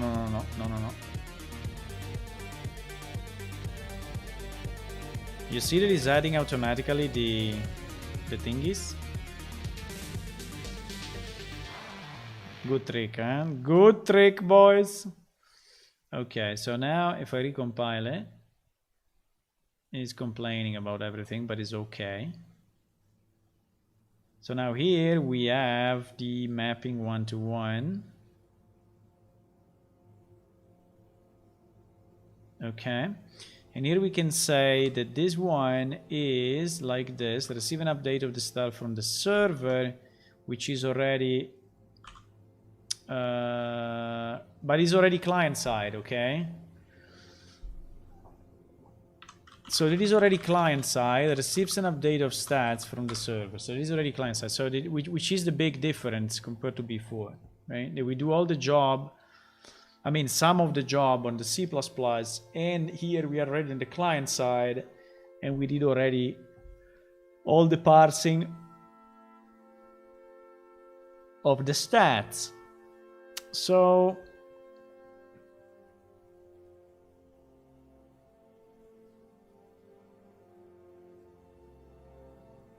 now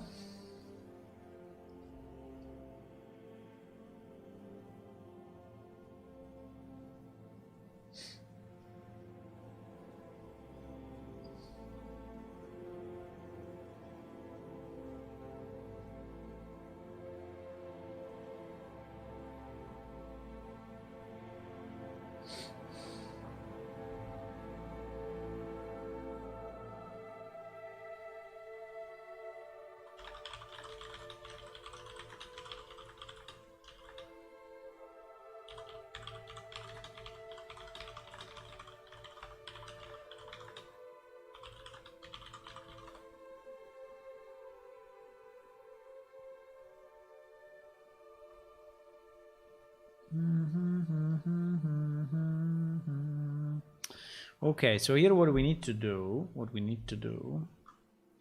is when completed, exactly, when complete, so now it's automatically completed, so we will have to put this into the UI, okay, and then oh my god, what is this?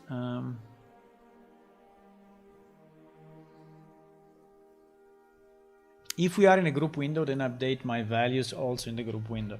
Yeah, this thing I think needs to stay.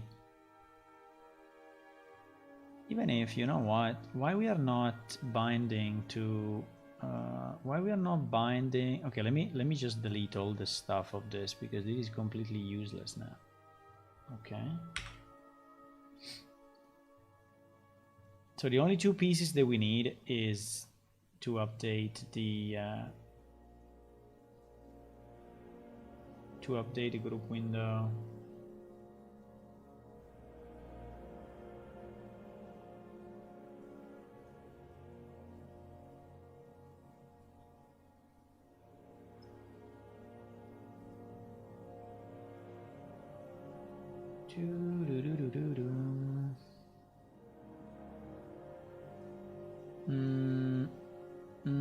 Okay, all of this is to be deleted, right?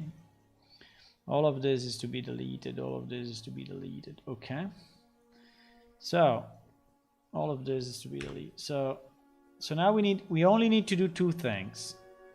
We need to update the UI. Now I'm a bit surprised that here what we are doing. Okay, this is updating the UI because he's calling this call add update vitals, right? And this one I think is sensed by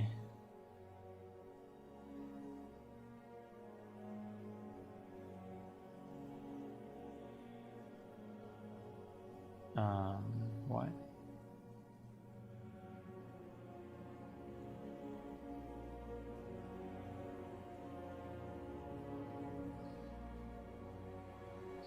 Now what I'm saying is why this thing we should be a call to a dispatcher.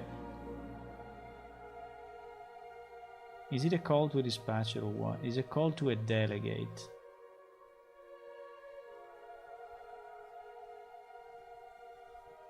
I'm a bit surprised of this. I don't remember how this is connected. Let's search it. Let's search it everywhere. 1 second.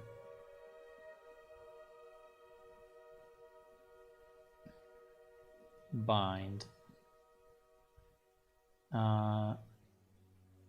Update max vitals. This thing I don't know what is it. Bind event to add update max vitals. Update. I don't know. I'm a bit confused about this. Event construct. Construct of what? Win stats. Yes. Yes. Okay. So we have a Windows. Yes, exactly. So why we cannot do the same? So we have a window that is telling us the mana and the HP, right? So why we are not doing the same with the group window? Like why for the group window I need to do it. I need to have an explicit call.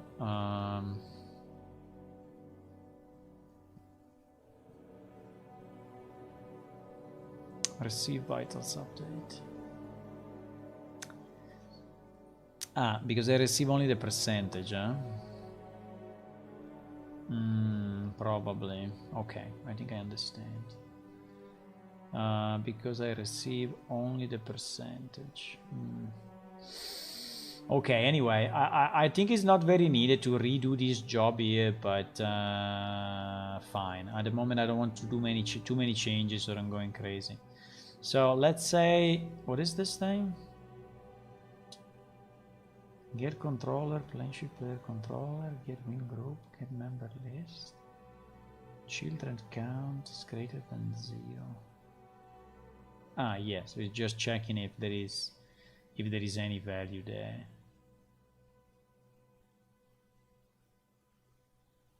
And then it's going into the window. Yeah, this loop is a bit annoying, I have to say.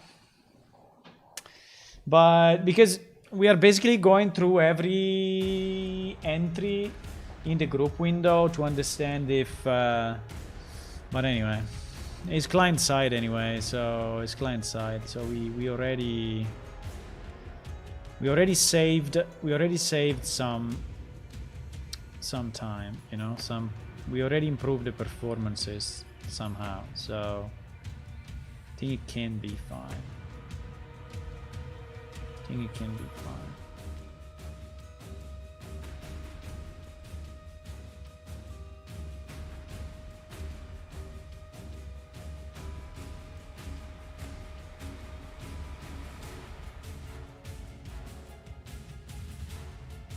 Okay, so what is the good news? The good news is that I can now delete all of that and I will have it directly passed from here. Now what we need to understand if we can also delete these variables completely, because but then I don't know.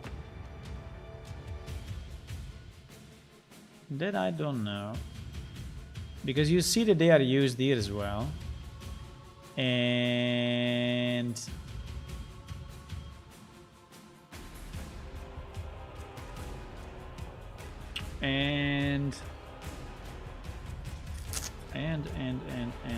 is it better to do all the set? Yeah, I think it's cleaner if I do. It's cleaner if I do all the set, and then I reuse the same variable, so that I'm not going to mess up with this. But let me see just for fun, where is this used? I mean, if those values are used only here, or if they are used anywhere else. They are used only here.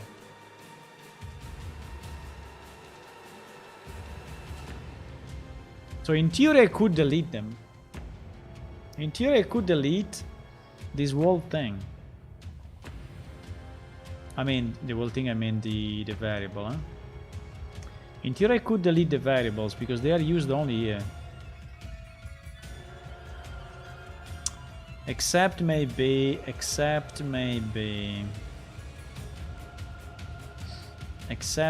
the progression.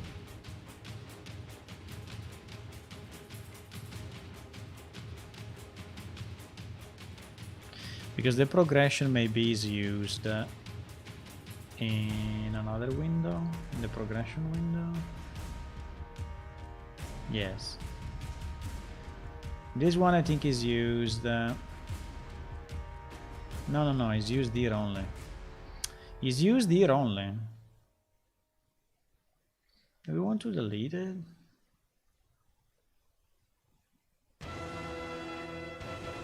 But for example, we have the same issue with the max, because these are the current, but we have the same with the max, right? So the max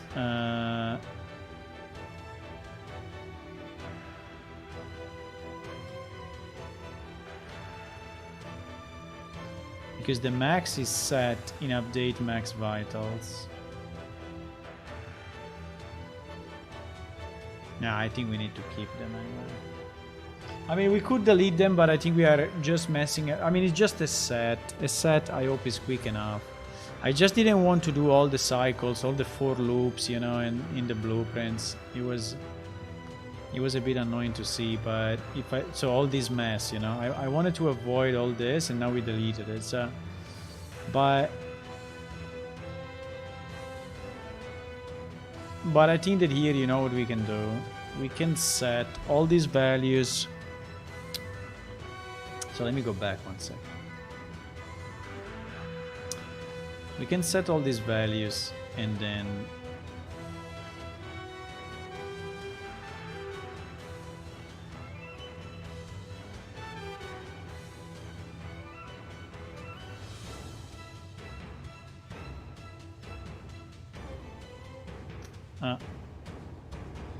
And then use them in the thingy.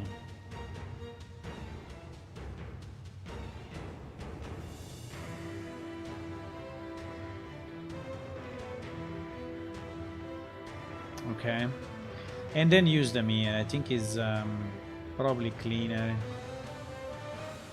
instead of just keeping the values. Actually, these values, we are not gonna use them in any other place than this graph. So it's a bit of a repetition, but I hope that the code for blueprints is smart enough not to have too much overhead on this setting. Because again, this thing is called very often, okay? Very, very often. But I think that this is okay. We are setting that, we are going here, we are doing the check, and we are going in our group window, right? So it's fairly compact, right? It's not a lot of stuff. It's much better than before. So basically we passed from this, you know, and this is a loop, by the way, to this, right? Which I think is much cleaner and easier.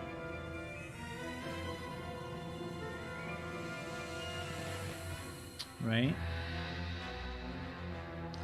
Holy.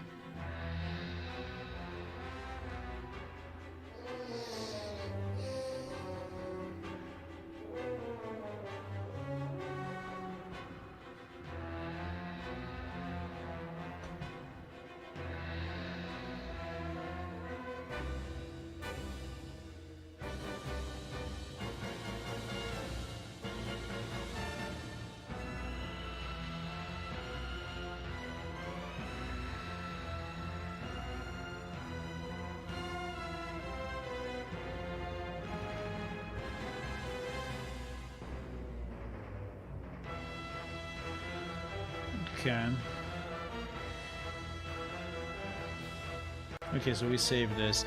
Now, how do we test it? Well, it's not that hard. I just damage myself as usual. And when I damage myself with the poison bottle, right? I can drink a poison bottle. And I can see if my HP is going down. And I can see if that is reflected into the UI properly. Now, it will be a bit harder to do the stamina thingy, but I think if it works for the HP, it's very most likely to be working for everything else because it's the same system. Let's do it. Let's do this. Okay, so I think I just need to launch the server and the client and see if it explodes. Just easy see if it explodes.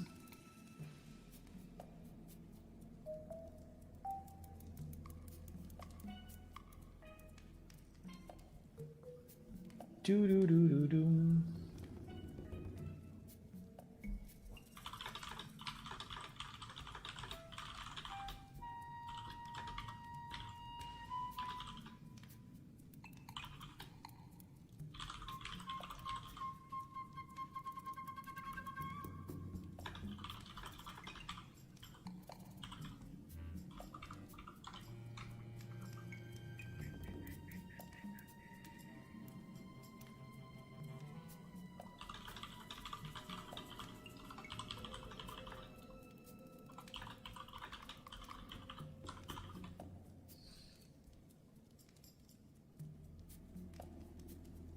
Okay, let's wait the server to be up. I think I added one more level because I wanted to test some... we had some issues with the Cormi, with the sheeps. They were like crashing the servers. And so I fixed it, and to test it I loaded this new map.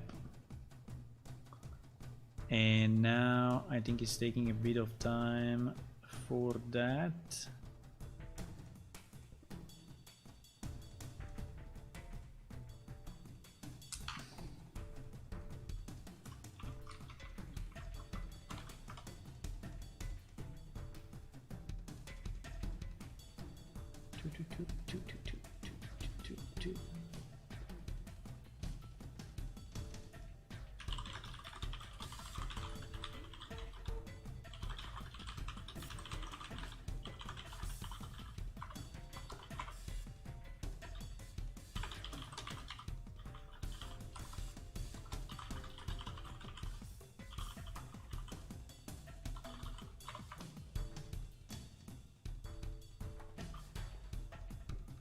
Okay, is moving the Cormi.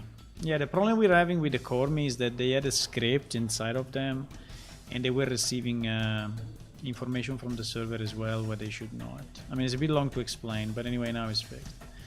Okay, let's see if I log in with my character. And first of all, if the server doesn't crash, because we did a lot of changes. And if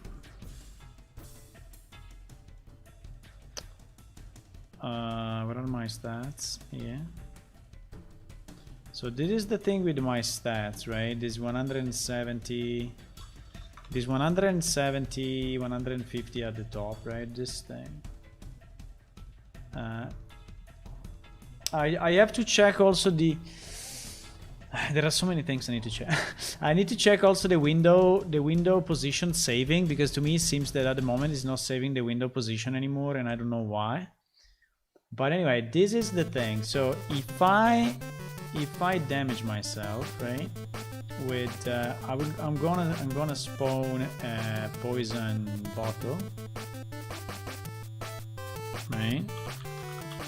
I think I'm on the dummy database, potentially. Yes. So here are my poison bottles. If I drink them, okay, my thing is going down, which is good, but I don't see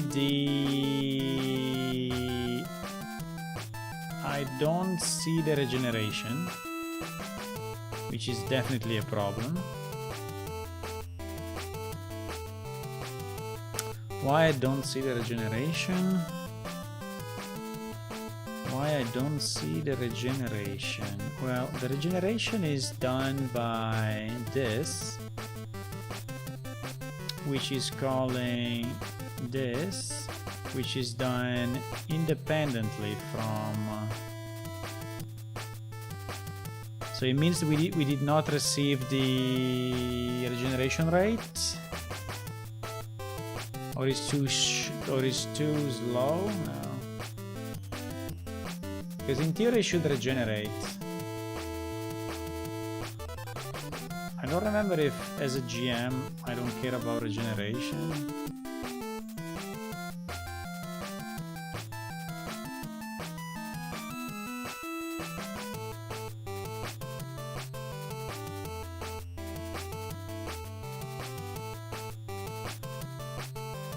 I think something happened. I think the server crashed. No? Didn't?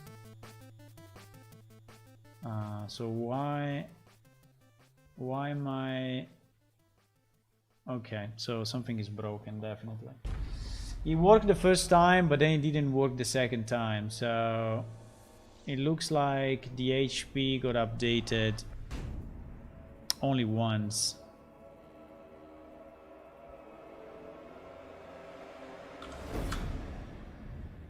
Right?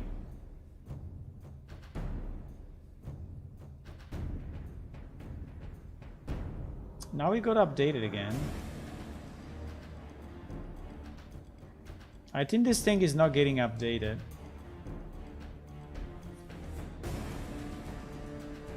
I think our predictor is not... By the way, I think I have a vitals... I think I have a vitals... I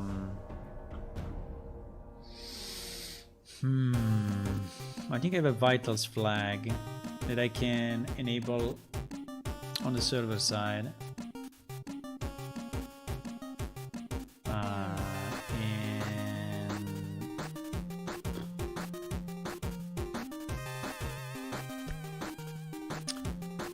Okay. in default engine. Yes. I remember I had a vitals update or no?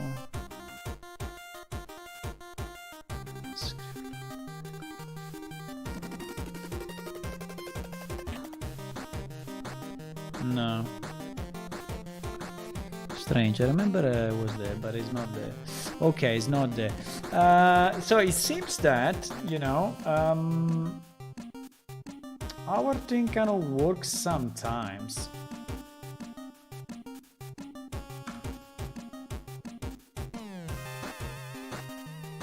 Like now it kind of works, but it seems also that the regeneration is working, but it's not shown. I think the regeneration is there, but it's not shown properly. So this thing is looping every second. We can print out something to understand, but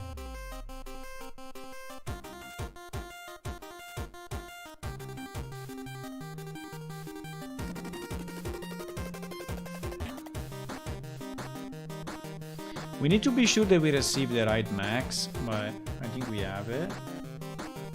And we should be sure that this one is actually triggering win stats, that this one is actually triggering this update.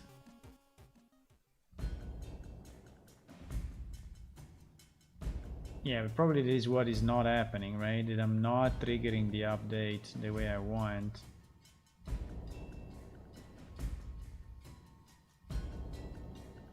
And max HP we have a printout. Okay, only for max HP, but we have a printout. So this one we can check. And I think this one should be fine. Yes, we received the max HP 170 at the beginning. Then after that, we should have gone through this.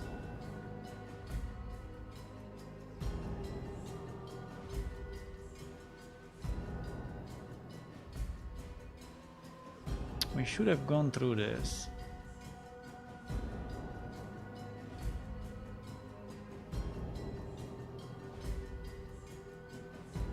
But we didn't.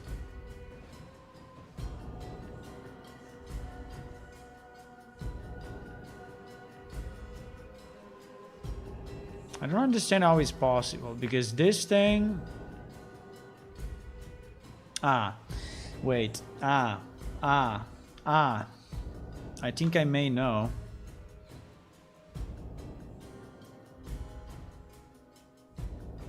I think I may... No, I don't know. No, I don't know. Because the I was thinking that the predictor, you know, was always on the C++ side, and now we were not calling it, but because I removed it from client vitals, but actually the predictor, which is this part, predict, but actually the predictor is in blueprints at the moment.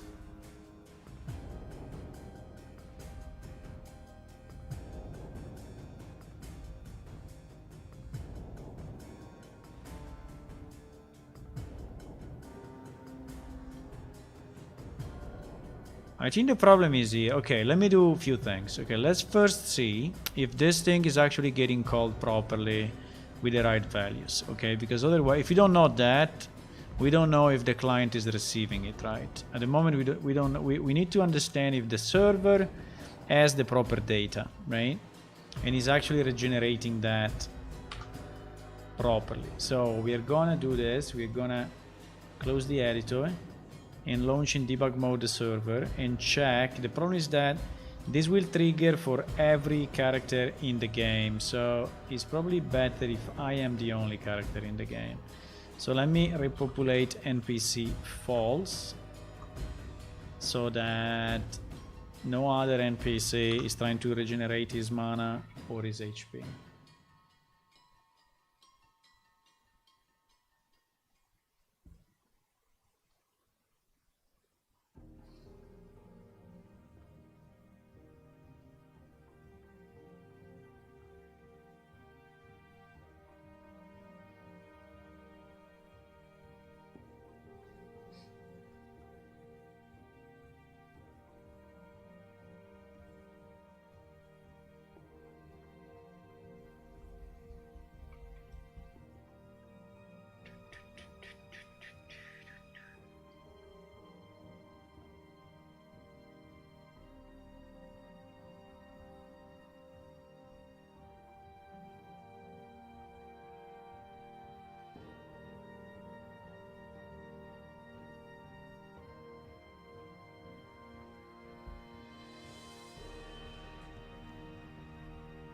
Okay, the server is up.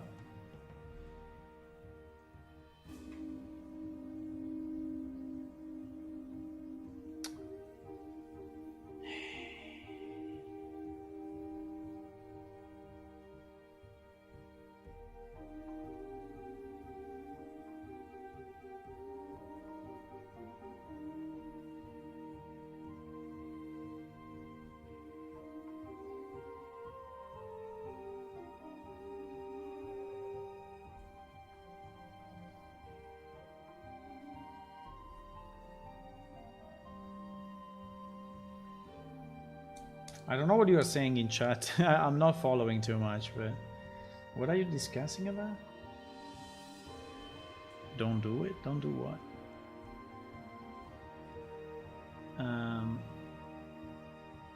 Okay, so we want to see if, as soon as I log in, this thing will start to run, you know?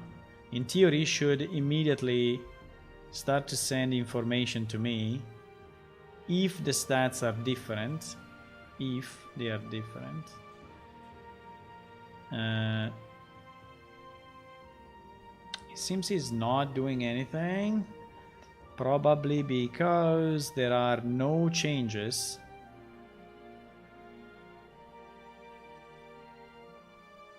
Sorry, this is the client actually. This is the client side. No, the server side. The server side is here.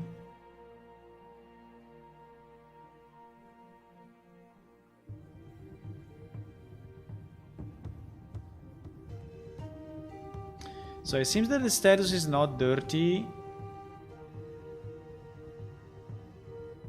Fuck.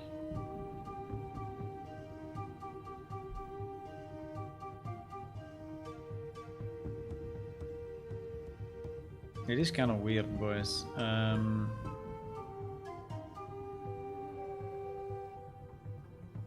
This function is not getting called at all.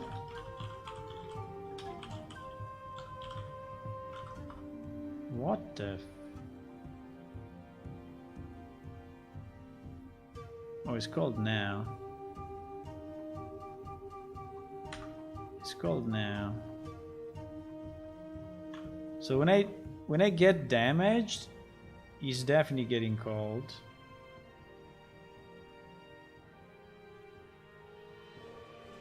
When I get damaged, it's getting called.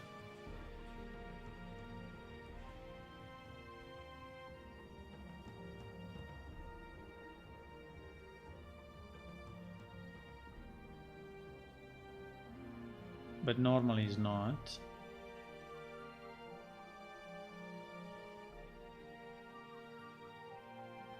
Okay, I'm a bit surprised about that, but fine. So it seems that he's sending. It seems that he's sending the data. Now let me cast a spell just to see if my mana goes down.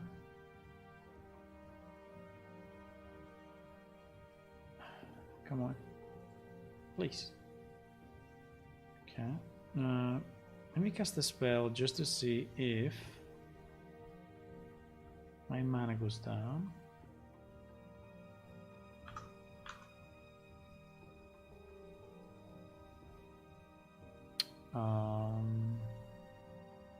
It didn't go down here, unfortunately.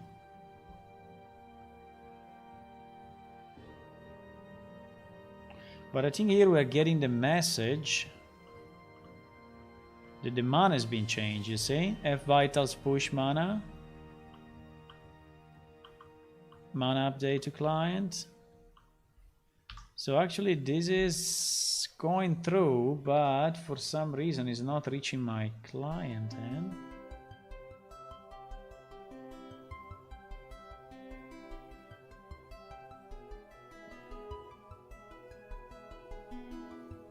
Unless there is some issue with the version checking.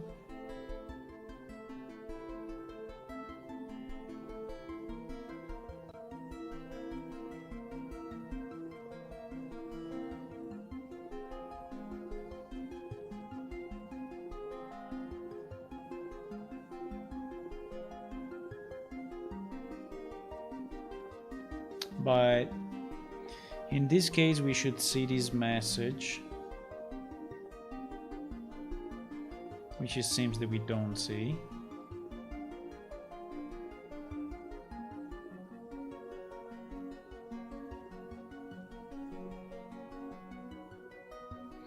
Let me do it again.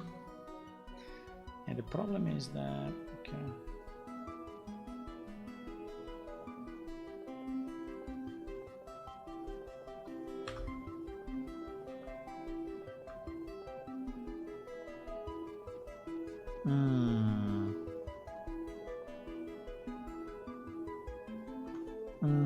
This actually did not come here, eh? Why?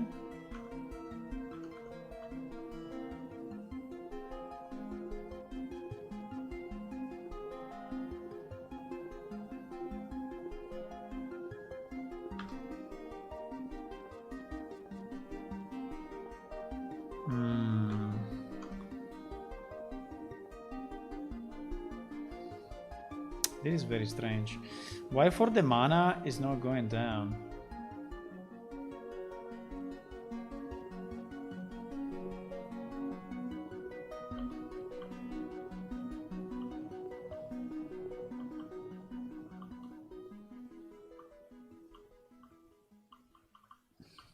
I don't understand.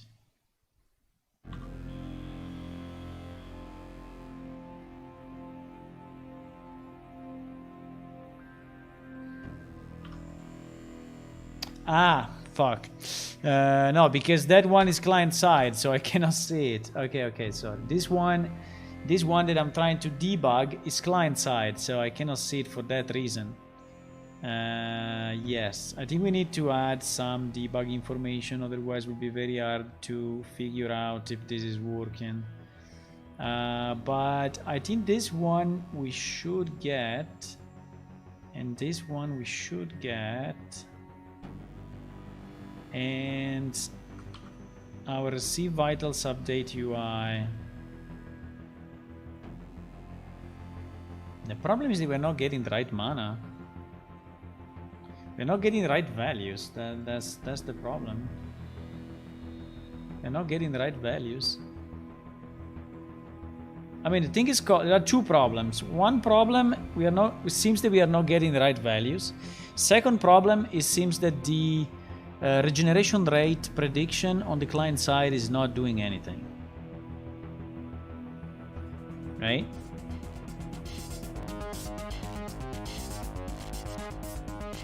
Deleting the blueprint. Yeah, but I have a backup of everything. Everything that we do is already backed up, and anyway I did a copy of it, so it's fine. I cannot delete anything.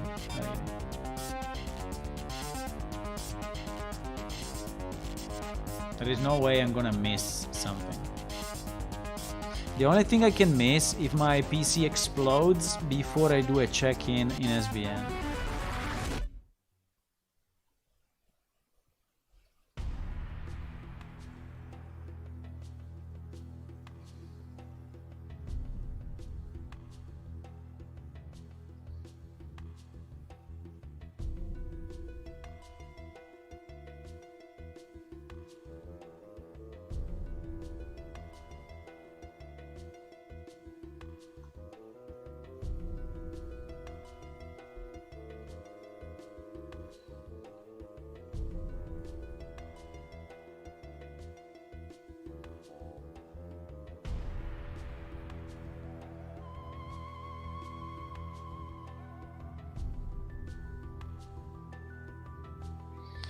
Okay, so what we need to do, we need to understand if this vitals new is getting called properly. Okay, and in theory it should, because it's connected here. So this one, right, should be properly. The only problem of this, wait a second.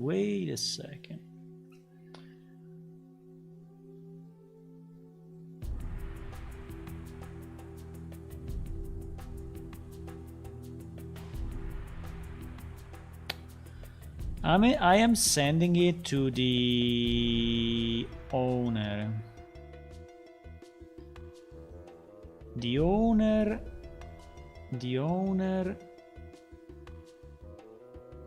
No. Wait.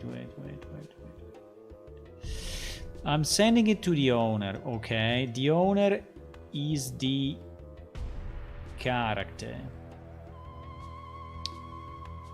He's not the player controller, huh? The owner is the character, okay?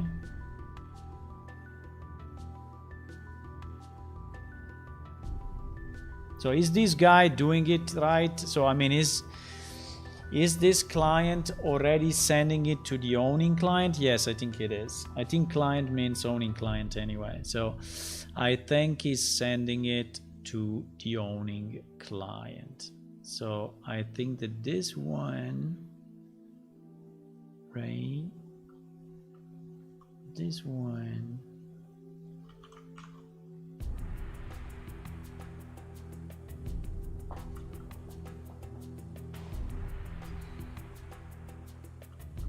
Is going here, and we are on the owning client. I think I'm pretty sure about that. Now let me try to print out something, because here we are a bit in the dark at the moment. We don't know exactly what is going on. So let's say update vitals new. And then I would like to print out at least two values, right? The HP and the mana, and then we will see if something else will, if we need anything else. But let's print the HP and let's print the mana. And there is one problem that we have, okay? And we will see what we get.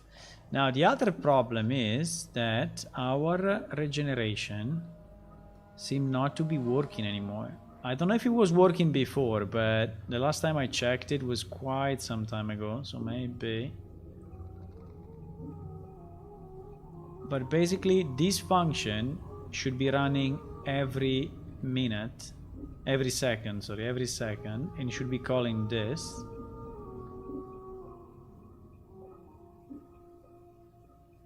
So this one should be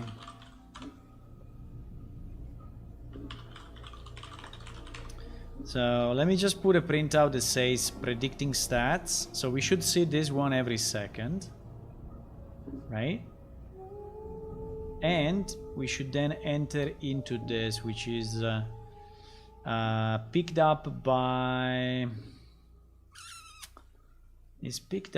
a number of functions, but mostly the window, the win stats, right? The win stats. Yes, which on bind event, add window update, vitals, whatever. Assuming that the event is global.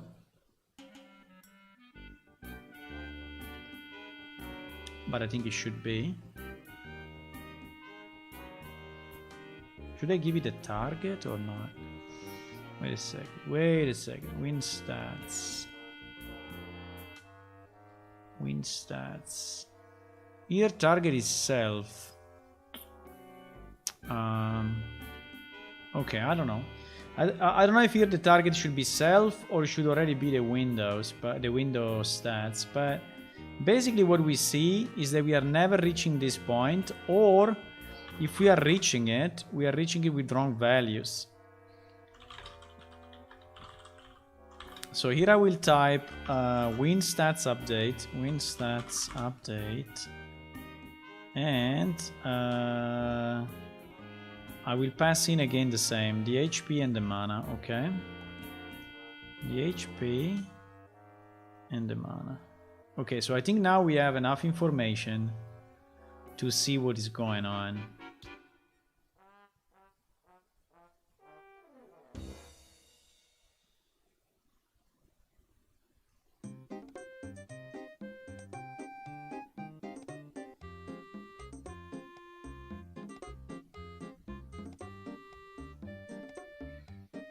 Okay, so let's start server and client. I will start it outside of the debugger anyway because we have enough information.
Ba-da-ba-ba-ba-ba-bum.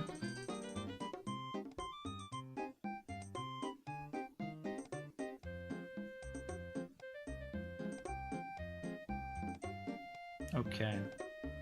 So now, if I launch, if I cast any spell like Defensive Wind, or if I hit, let's do the poison bottle thingy. If I drink the poison bottle, right? In theory, I'm going to regenerate, right?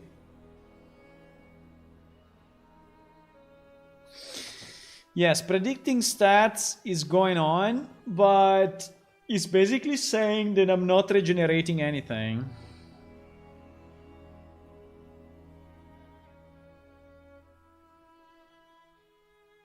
I have no idea why. Why I'm not regenerating anything?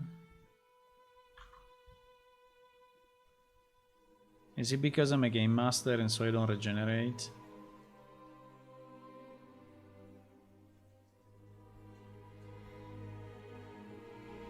I don't know. It's a bit weird.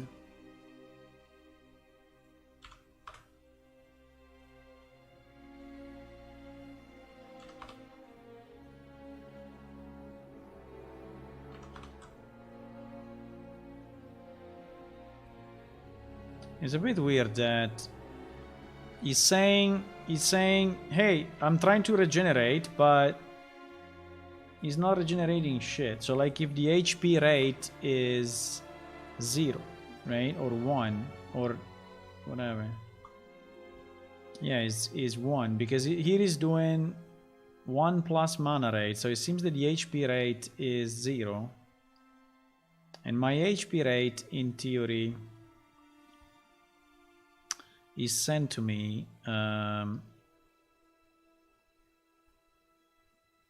wait. Wait.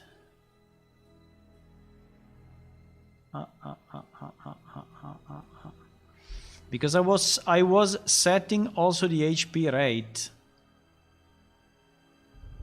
in the old graph. I was setting also the HP rate in the old graph. Really? Holy moly.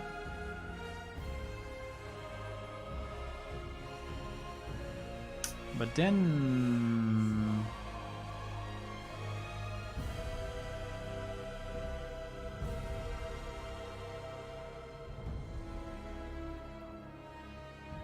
But then there is something weird. I was setting also the okay.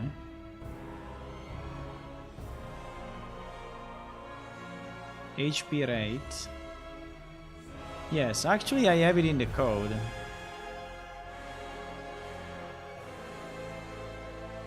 Actually I have it in the code.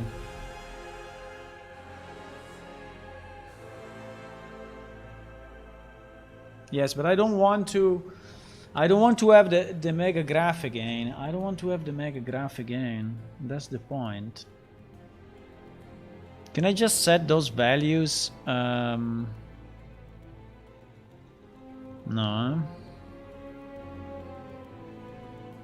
I don't want to have the mega graph where I read all this stuff and I try to figure it out. It's so annoying. Should I just have the... I think I understand the problem. I think I understand the problem. I think I understand the problem. The HP rate was part of the previous graph. And probably we were getting this. By the way, for me it's kind of easy to reconnect this and see how it works, because we just need to change one line in the CPP and we are going to use this, you know. So probably we were getting the HP rate.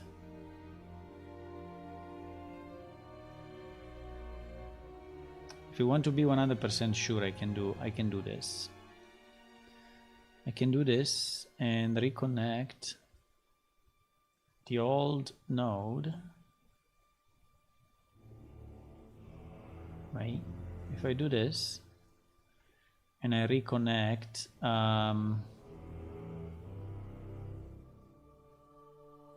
basically I just need to do this, and we are using the old version, right? In the same way.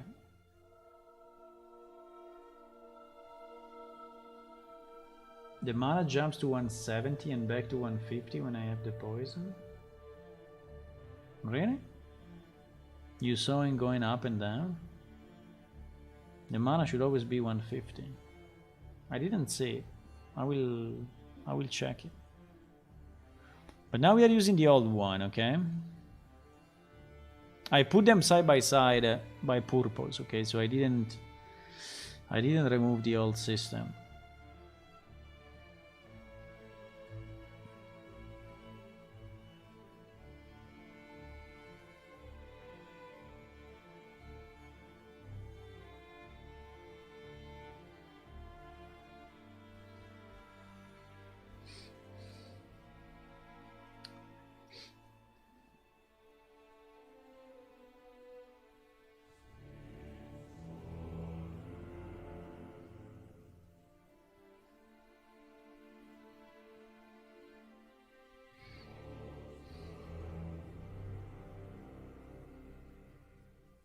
You see that now it's going up? Now it's going up, and the reason it's going up, right? The reason it's going up is because in our client, it is the old system, right? In our client, we got the HP rate. You see, got HP rate 0.2. So actually, in the old system, we were getting also the okay, but it's fine. I just need to do it in a way that is not, you know, disruptive in the blueprints. So you know what I'm gonna do? I think I'm gonna do something a bit extreme, but I think is the best at the end.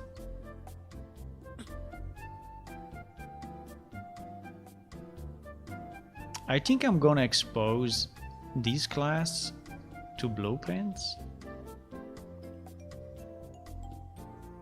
Or we can do better. Or we can do another thing. We can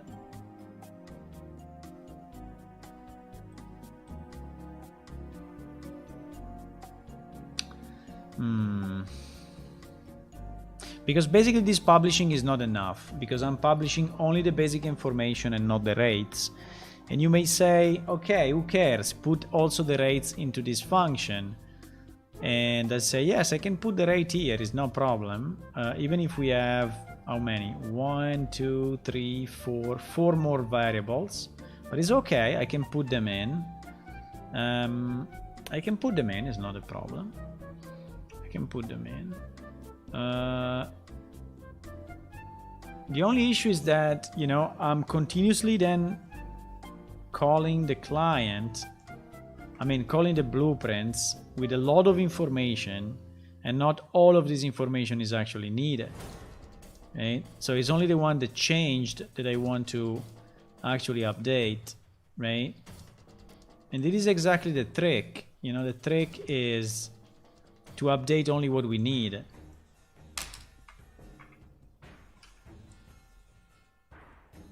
So the best way would be, you know, to have here a function for each of these values, which is just publishing the single one, right?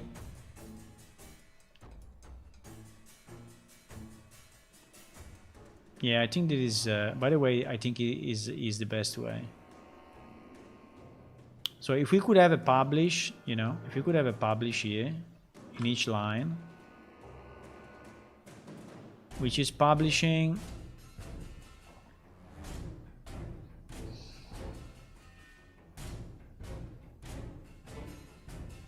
the problem is that in my UI,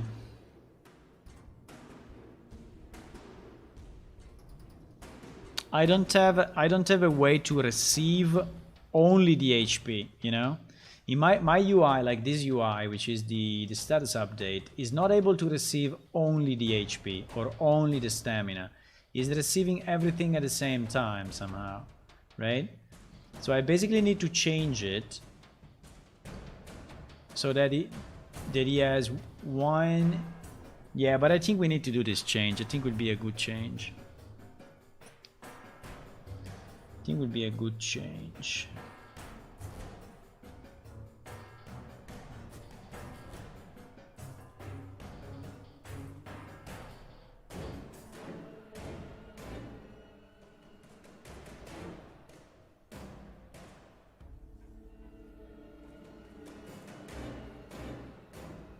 So I'm thinking very deeply. But I need to order the pizza now. Order the pizza. Okay, I'm gonna order the pizzas, okay? The pizzas. No, the pizza. So let me order the pizza 1 second. And then we will... we'll continue, but I think I have a good idea and I think we are pretty close. We are pretty close to do it, okay? Because all the infrastructure is there. All the infrastructure is there now. It's only a matter of connecting the pieces, right?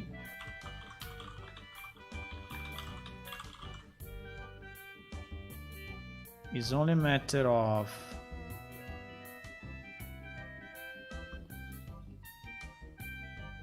Four Seasons. Yeah, we go for Four Seasons. Is always very nice. Yes, I like it. Don't you? I like it. Where is my microphone? Here.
Okay, I'm back. We ordered the pizza. Which is always nice. Which will arrive in about half an hour. You don't know what is inside the Four Seasons. Fourth season is ham, mushrooms.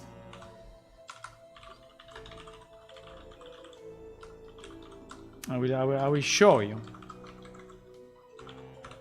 Easy. Is like this one. Is like this one. Yes.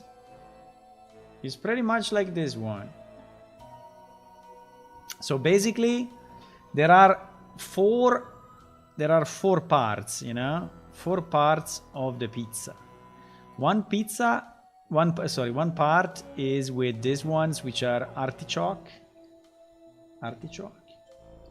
This one is ham. This one is olives, and this one is mushrooms. Right? And it's called Four Seasons because he has the 4 pieces. So now you know it. Now you know it. Yes, Vivaldi concert on a Four Seasons has nothing to do with the pizza. But has to do with the seasons.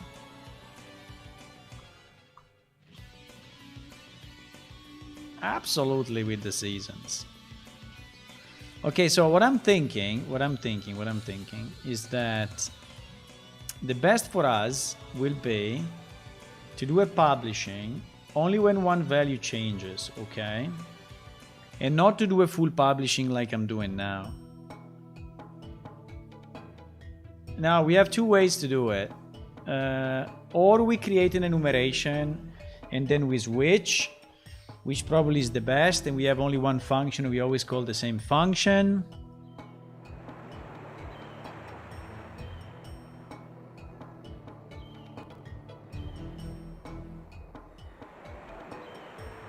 Yeah, I think that would be nice. Is this enumeration exposed already to blueprints? No. PS Vitals. PS Dirty Vitals.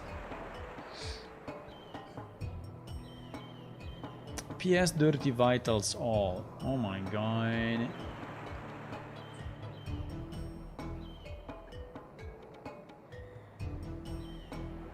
Para pam pam.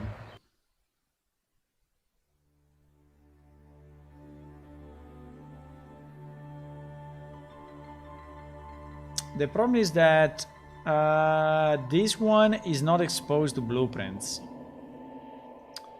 Is not exposed to blueprints.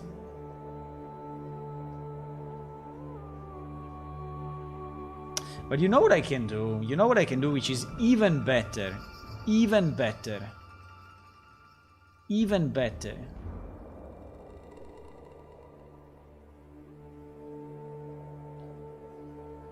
You know what I can do? Which is even better.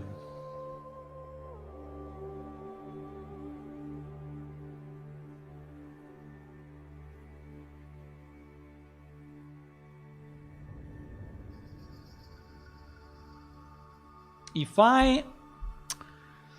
I expose this class, okay,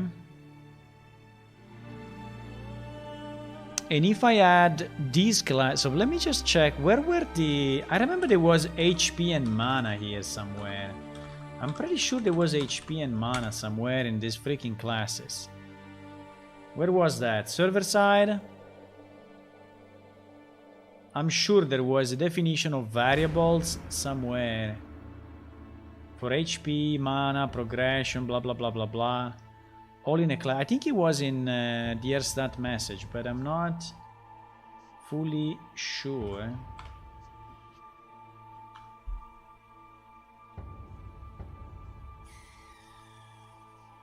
I think it's in PS stat messages.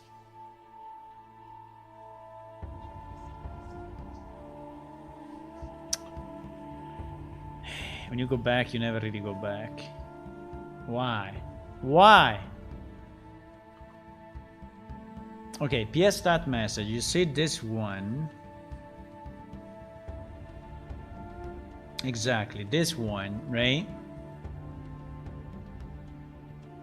Basically what we need is this, okay? Is this thing. So HP rate, mana rate, stamina rate, M stamina rate, X progression, which is exactly the same that today we have in the blueprint, because I had to add them manually, right?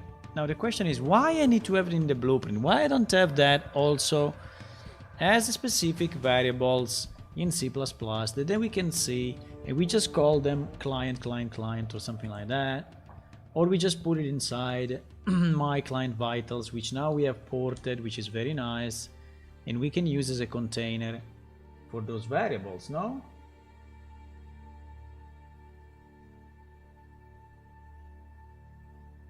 Veggie?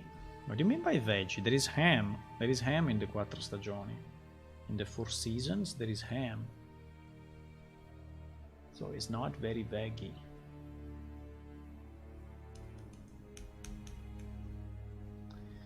So if because now, you know, we have all this mess. We have all this shit here. I show you. Vitals. You see all this stuff? Current HP, current mana, current stamina, blah, blah, blah, blah, blah. All of this, you know, it's just sitting on our PS character. But in theory, all of this could sit much better in our client vitals. So why not put it there? Why not put it there and clean up all this mess?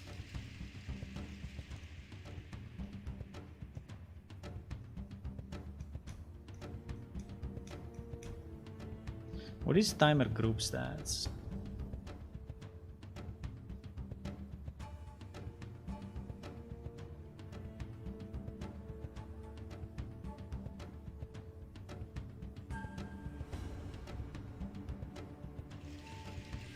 I think for the group it's something different, but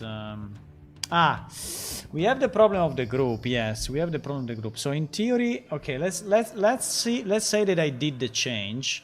So I have here inside my class all those variables, and they are all exposed to the client, okay, and to the blueprints. Now when I have to call this thing,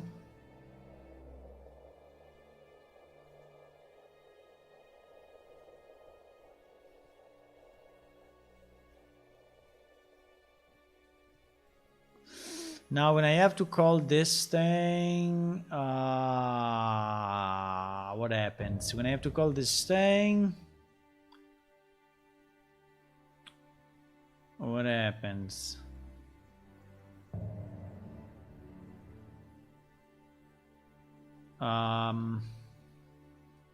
Yes, I will be inside of this.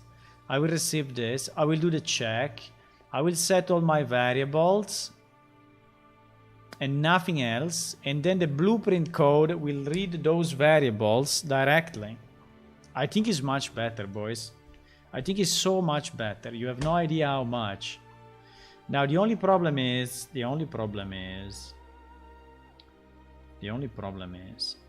this class going to work only for players or also for NPC? And the answer is only for players. And the answer is only for my player, because all the stats of the others are sent to us or through the group function or through the mouse over, right? So yes. Okay, so I think we have a plan. Okay, we have a plan to make it even more than what I was thinking, even more. And the plan is to transform this class into a U class, right? Blueprint type.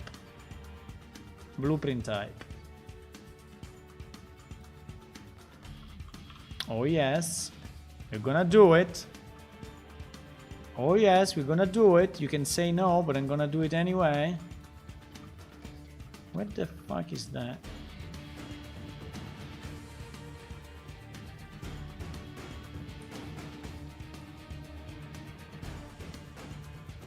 We need it to be blueprint type because we need, yeah, absolutely, we need to be blueprint type. No? Why this thing is not blueprint type?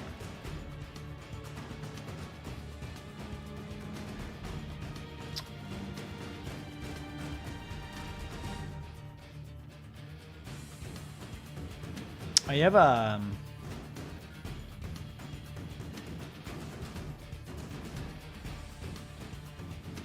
no, come on, you just need to go to the... Sometimes Visual Studio is really making me mad. Making me mad. Why this class is not blueprint type? We don't care about it.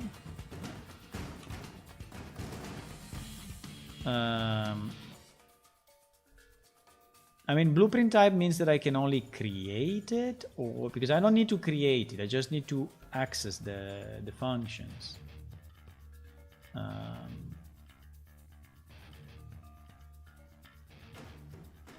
It's kind of weird, huh? Okay, I think it doesn't require to be blueprint type. It just requires to be... Probably you need blueprint type when you need to create a new one from that, but... I really hope that this is not messing up with me. I think it will. Is the parent class going to fuck with me? Ah. Do you think I cannot do it because I'm inheriting from all this mess?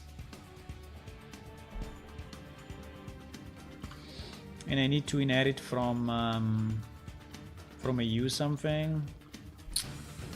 Crap. That's pretty bad though.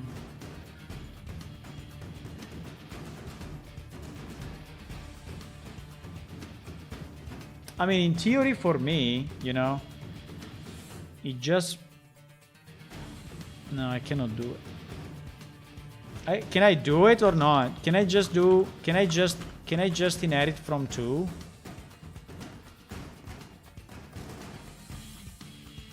And do I need a public here? I have no idea.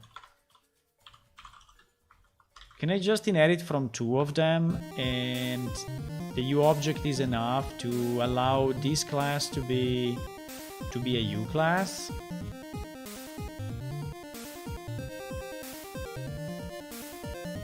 That would be nice.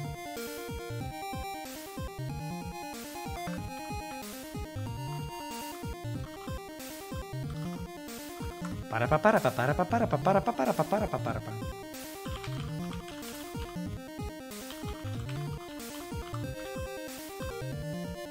Para pa pam.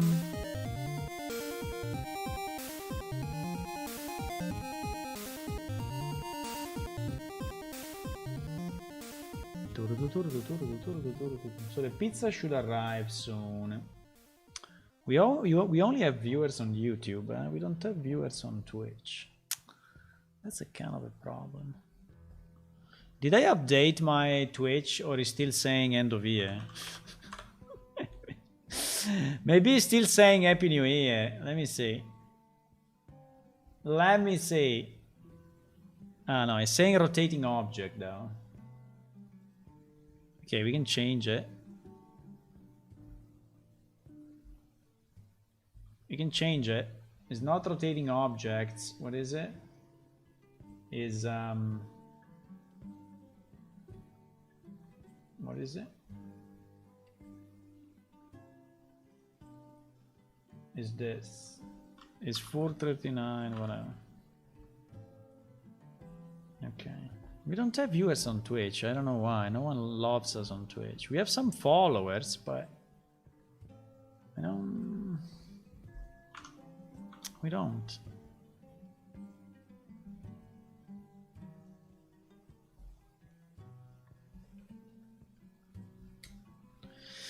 Okay, we need to change the thing, yes, and this would be a U. Yes, we need to change. Unfortunately, we need to change this. Okay, but it's okay. That's okay. That's okay. We can change the class name. And we can do the same here.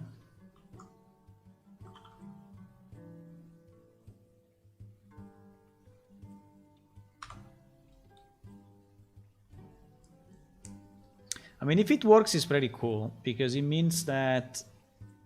No.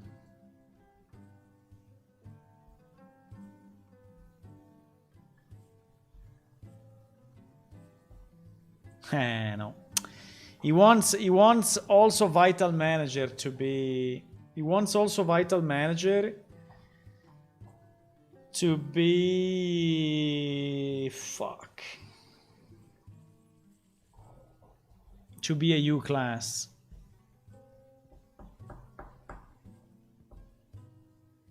I mean, in theory we can do it. The problem is that it becomes a bit of a mess. Because Vital Manager, I think Vital Manager is then inheriting from another and from another and from another. It will never finish.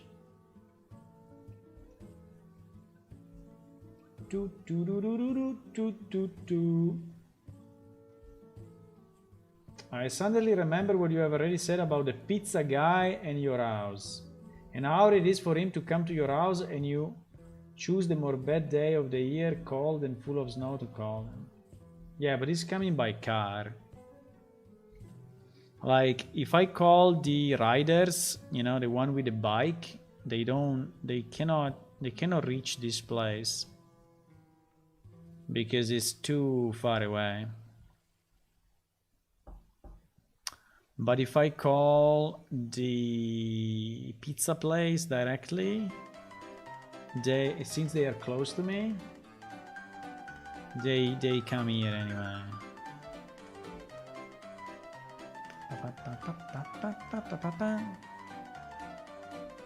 So no, we cannot do this directly. Fuck. Okay, we cannot do this directly. Fine. But maybe we can do something smarter than this. Okay. Maybe we can create another class which is just holding the values that we want to publish to the client, which is oh,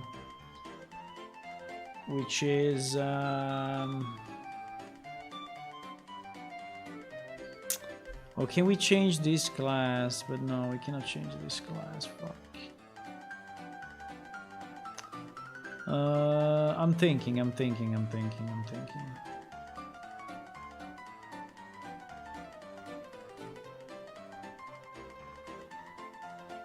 By the way, why this one is inheriting from this?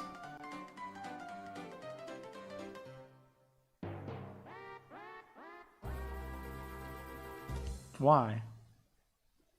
Tell me.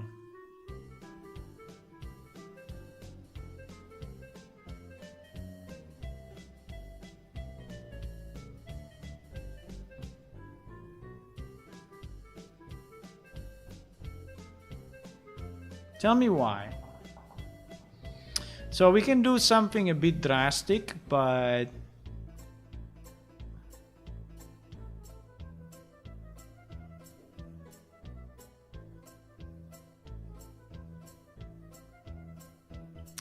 I think we can do something a bit drastic, which is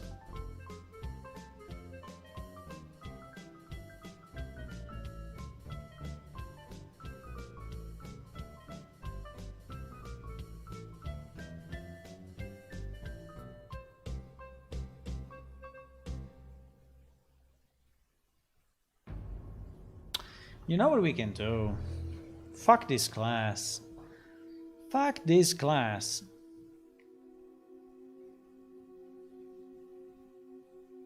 Fuck this class.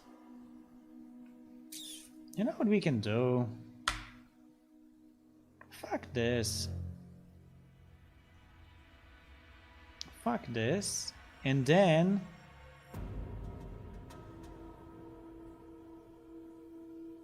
Because at the end, at the end, in this class, we are doing nothing else than receiving the values and checking the value. We're doing nothing else. We're doing nothing else in this class. So this class, in theory, could even be just a function, not even a class, And then this thing is setting the value that we get in with this check into these vitals, which are actually part. Okay. So we don't need that. We don't need that. We don't need that. No way. Totally useless. Useless. So what we're gonna do, we're gonna set, now if I make it private, I don't know what happens exactly, but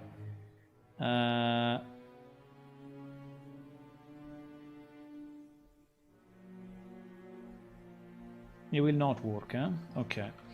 Okay, no, I can make it public, but you know what I can do? I can take all these values, which are exactly all the values that we need. We put them here one by one, and this will be identical to the one that we have in the editor that we are keeping anyway, because we are keeping all that stuff anyway, right? We are keeping all that stuff anyway.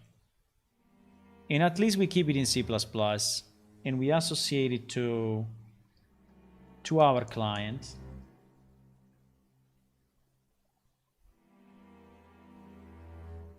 And I think it's much, much better. Because blueprints are nice, but sometimes they're also not.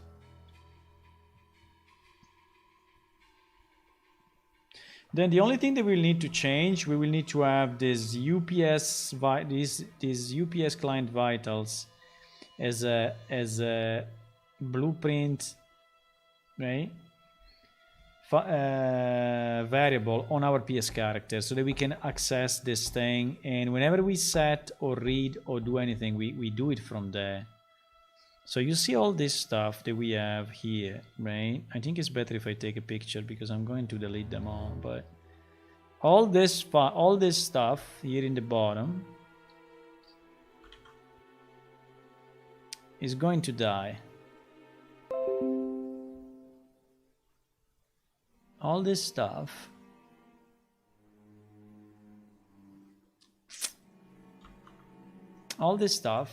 is going to become, right?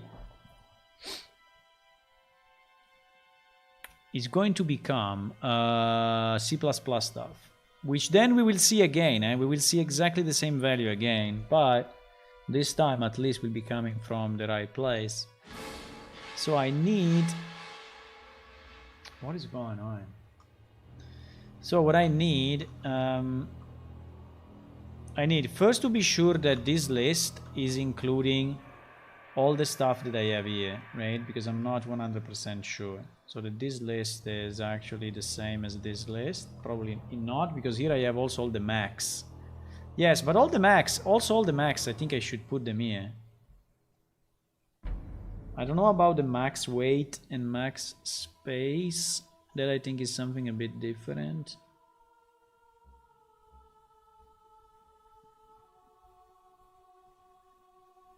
Should I call them the same, or should I call them... I think if I call them the same, the editor is going to be so confused, but...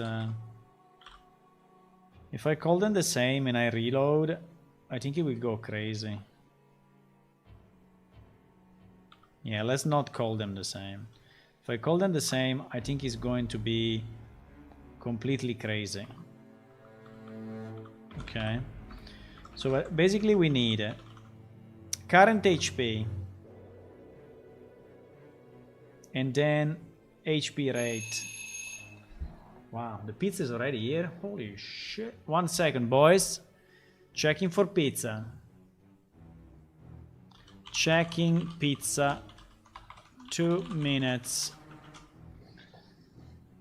1 second, 1 second.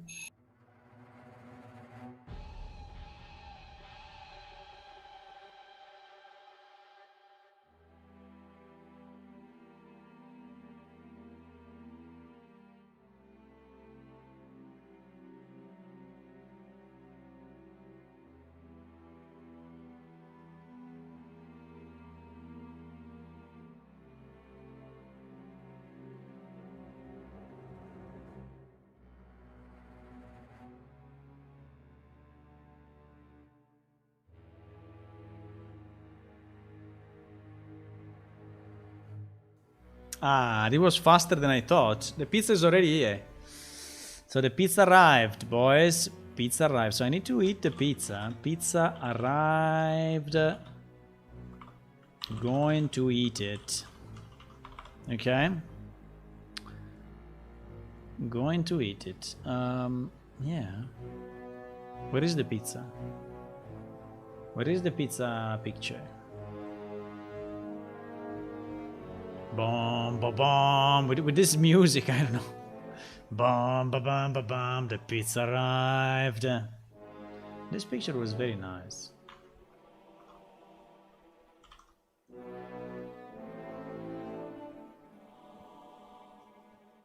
You know?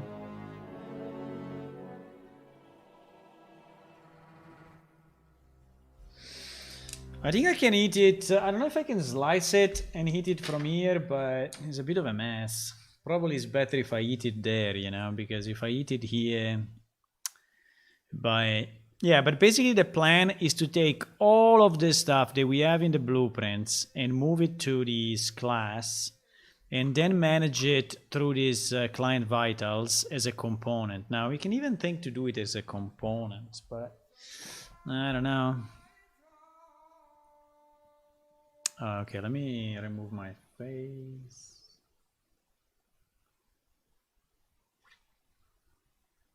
You can walk on the pizza or not. No, you cannot really walk on the pizza. You cannot really walk on the pizza. You can try to do... If I do this, you're kind of walking on the pizza, right? If I do this, you walk there. Okay, 2 minutes, 5 minutes, I don't know. Few minutes. Few minutes.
Very nice. 50% done.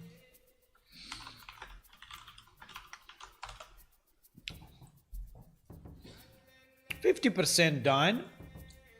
It's very good. I like it. It's a good pizza.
Very nice. We are at we are at 80%.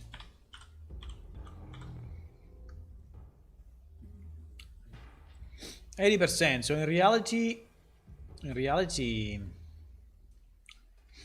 it's like this, you know.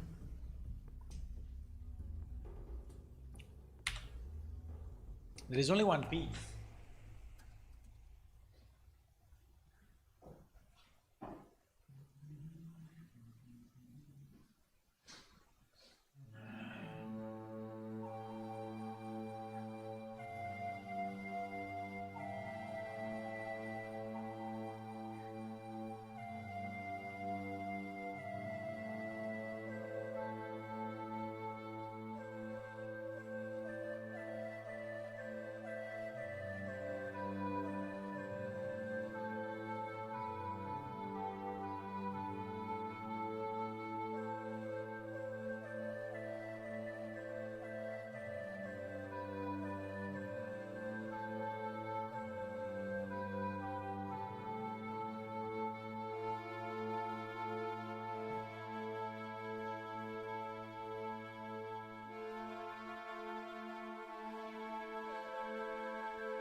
95.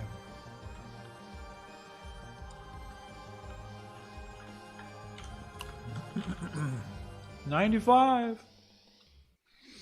95. 95.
The last 5%, bro.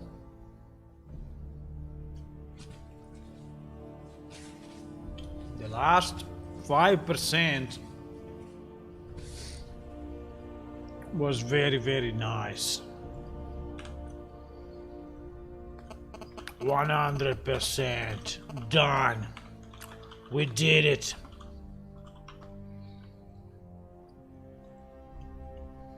Yum.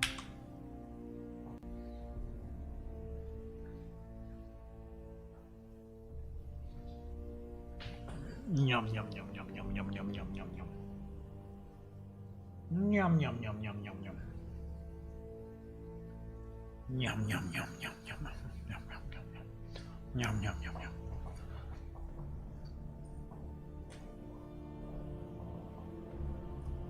Yum, yum, yum, yum, yum. Very good.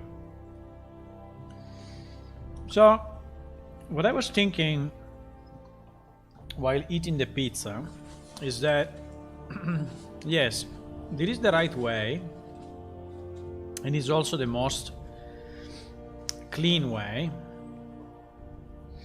And what we need to then implement is also the progression that I removed, the predict. I think it can also be done here instead of doing it in Blueprint. Now, I don't know if I want to do it now. The other thing I was thinking is that the names can be exactly the same, because anyway, they are on a different class, boys. So since they are on a different class, they will not get confused, right? Because this one are on PS character, this one are on client vitals, which is inside PS character, but it's not PS character directly. So, right? And I prefer to call it current because I think it's expressed better. What is it? Right? And all these are float. Crap, I cannot click. How do we call this? We called it current P stamina.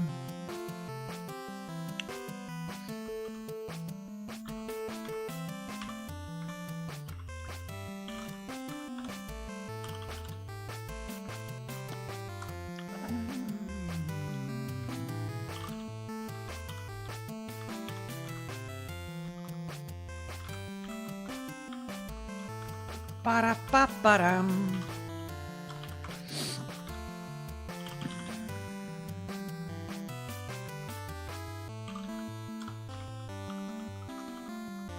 I'm just making the variable names a bit more understandable. Current experience and current progression. Actually, there is no max, so I don't know why they are called current.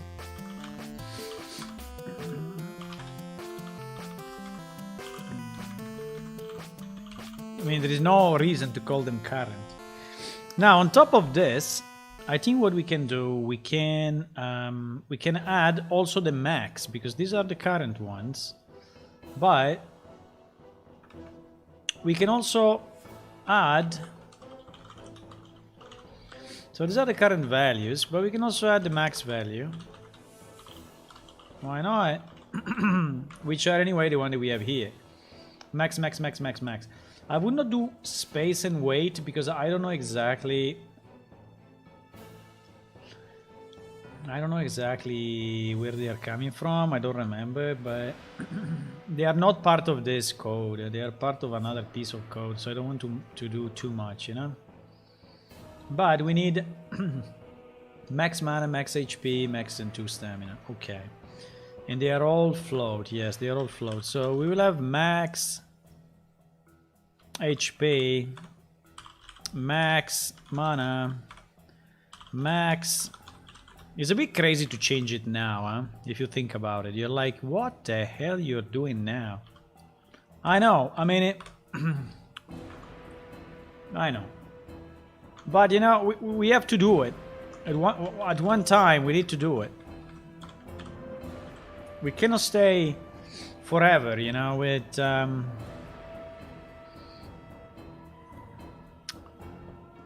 Okay, now, I think that we have all these values. We are not inheriting anymore from that other class, which we don't care about. We don't care anymore about this structure, because this structure we're not going to use it anymore. And let me just close this because I don't want the auto reload as usual. Now there is quite some stuff to think about, but it should be easy because instead of setting it into this, right? All those values, at least all the current, not all the max. The max should be set. By the way, the max, I don't know how it should be set. I have no idea. Okay, all these ones should be set to 0, basically, okay?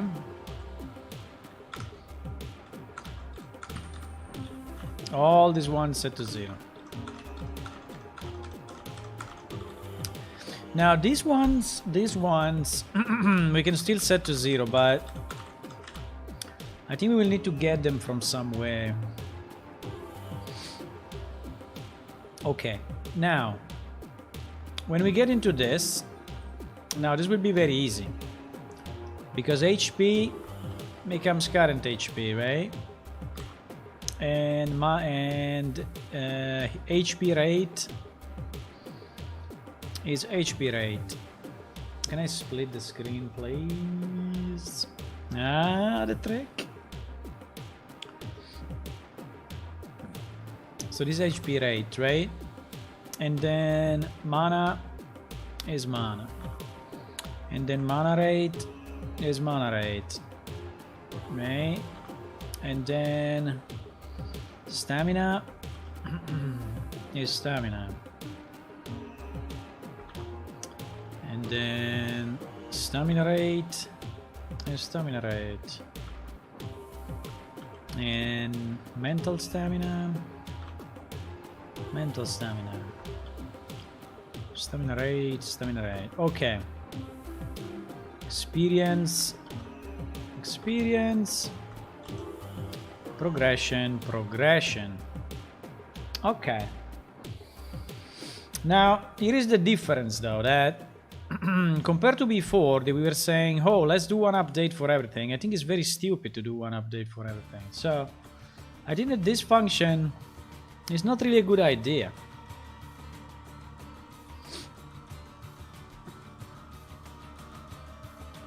So we can do one thing. We can do one thing. Do we really want to have one for each, or do we just want to use this value and then we can use this value, fuck it. Can I do a switch by... It will be a big if, but I think I cannot do less than that.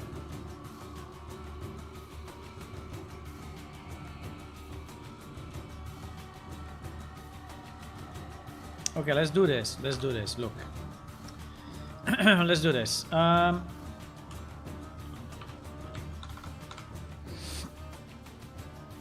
We do a publish. Okay, we do a publish.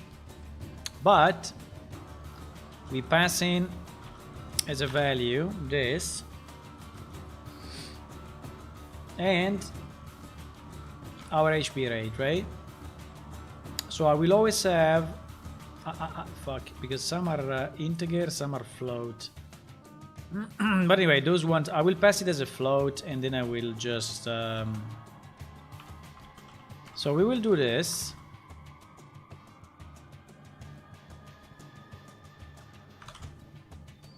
So we will publish for each function.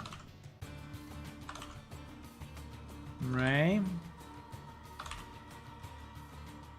And then yes, I will need to do a kind of a switch on the other side, but you know, I don't have any other simpler way. I mean, there is no less than this. There is the minimum that we can do.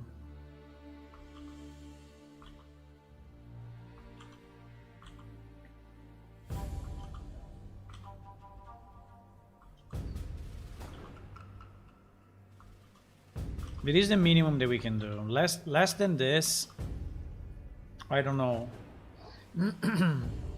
Different cheese, the most important. Yeah, on the 4 stagioni, on the 4 seasons, I think there is only one cheese though. Sorry to tell you. Okay, so we go in PS character. Now here, yes. Receive vitals update UI. So this one now is not anymore this mess. Is a const int and type, and then is a const float value, right? So we publish it one by one. Only the one that changed. Only the one that changed.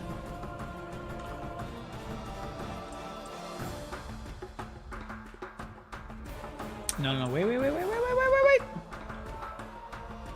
It's not that one, huh? It's this one. Okay.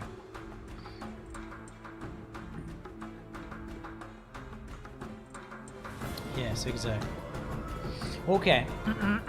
Okay. So this one is basically deprecated.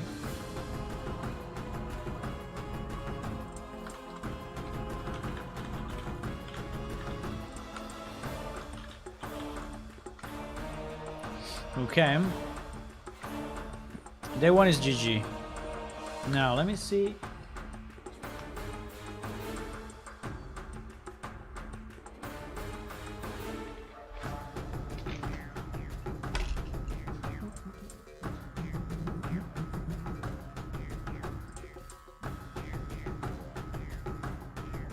Yeah, that file should not even be open.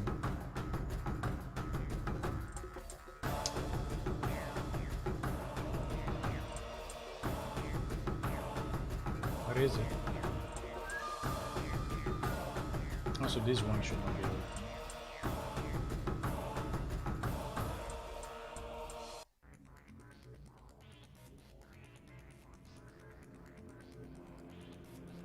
I don't see it.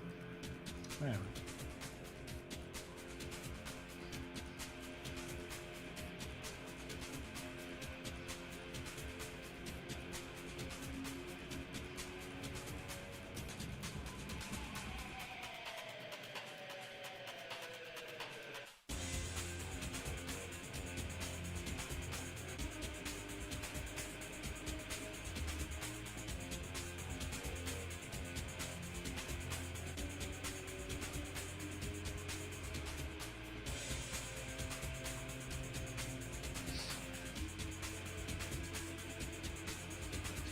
Also, this song has chances to be muted. Let's see. Let's see, boys.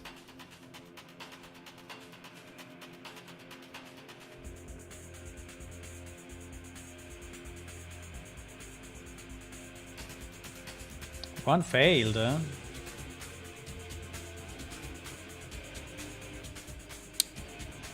Okay.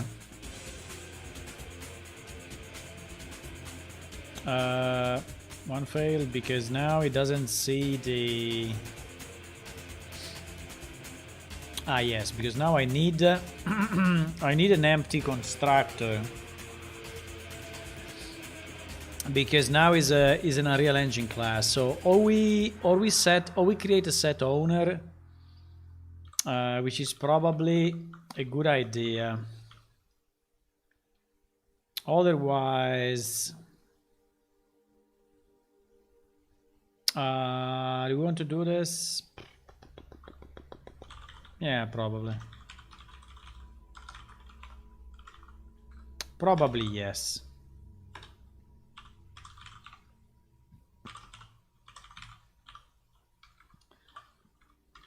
I think we just split it so that this one stays clean for Unreal, because Unreal wants constructors to be empty.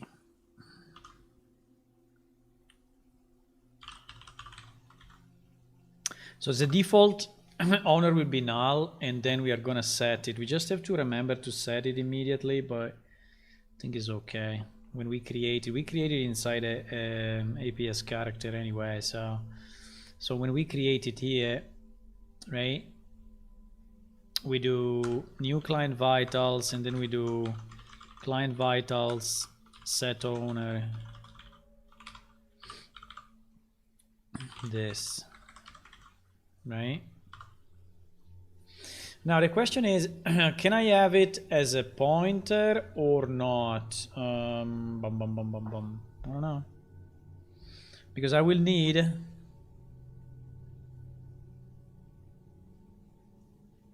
What?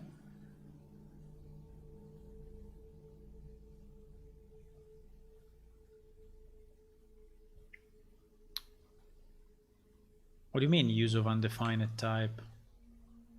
What? Ah, fuck, because I changed the name.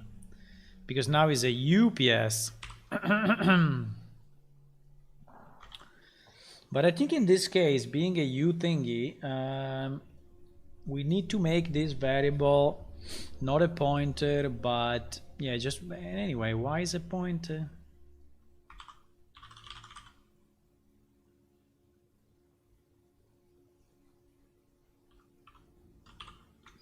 I can put it as a pointer, but we need this to be blueprint exposed, you know?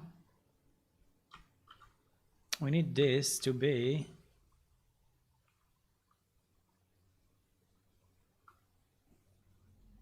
We need this to be... yeah, something like that. Okay. Not replicated, but blueprint read and write, yes. And this, yes.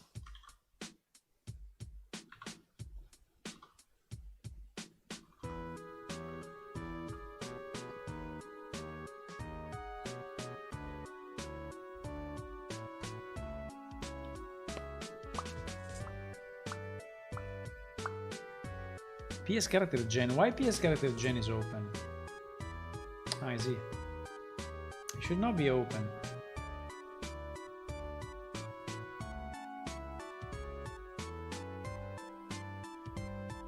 So basically now our PS character is holding two different set of classes. One which is the server vitals, which has all the buffs, debuffs and all that stuff, and is capable of way more. And then one simpler one, which is a client vitals, which is actually its own class, is sitting on, you know, its own implementation, and he only has the values that we need for the client.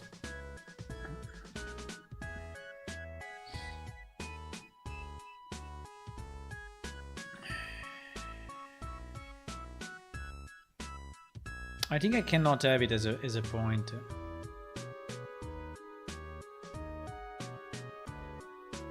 I think I cannot have it as a pointer. If it's a U property.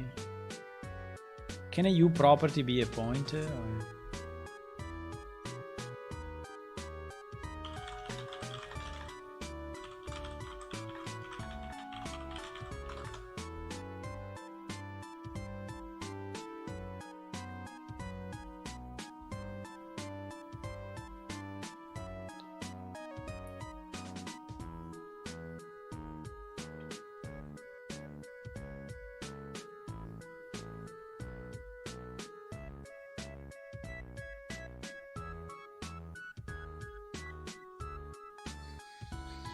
What? I think you can.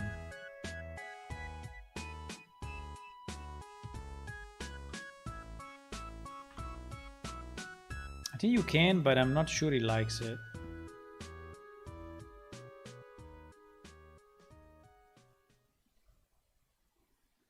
Man, or you want it or you don't want it. Decide yourself.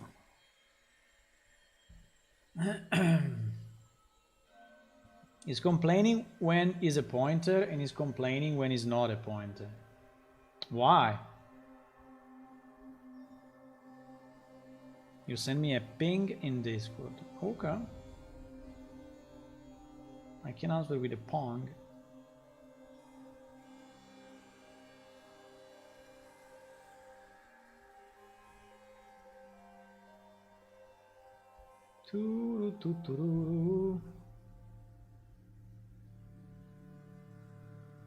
Nice.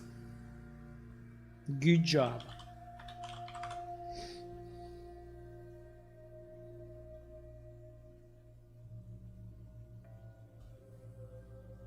Why is complaining about this? So it doesn't like it one way, it doesn't like it the other way. What I'm doing wrong?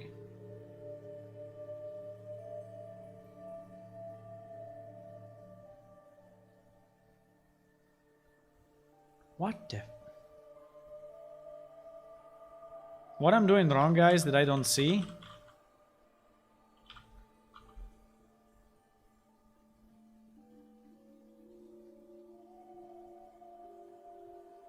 By the way, yes, you can have a pointer, no problem.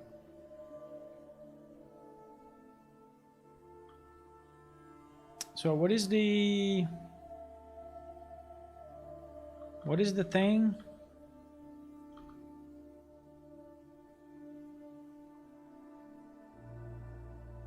Is this the right name, by the way?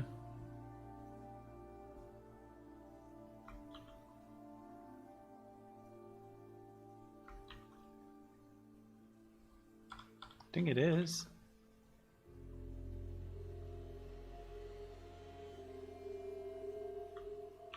We don't have it in the declaration anyway.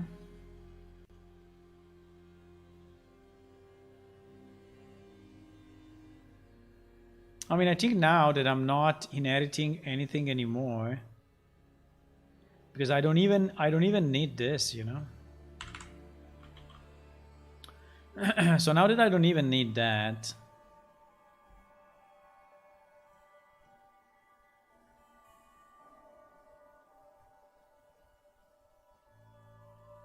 I think I need to go with this though. Like if you're not putting at least the minimum, it's not gonna like it. I'm not completely sure actually.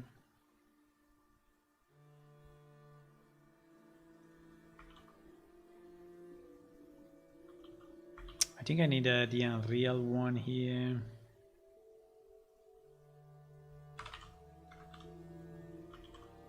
And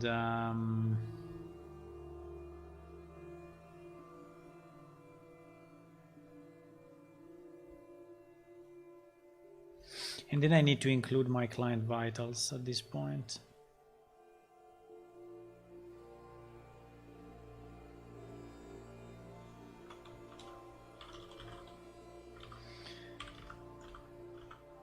Where is that? Oh my god. Where is that? Under client, huh?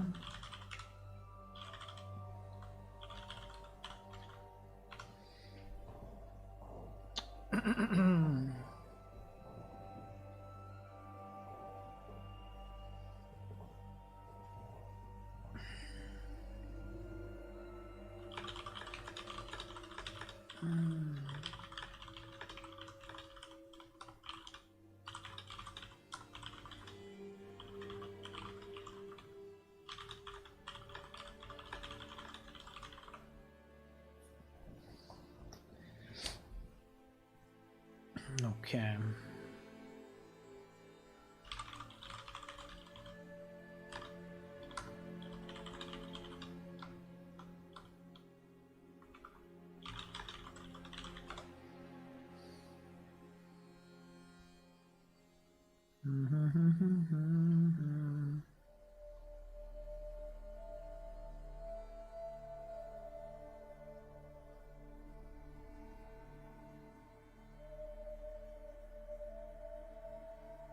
Waiting the compilation is taking more time, so probably is a good sign.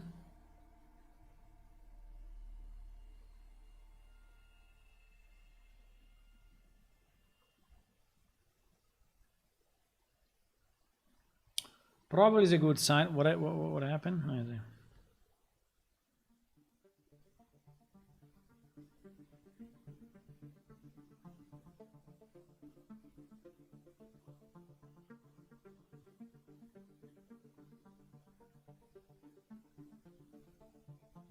Oh my god.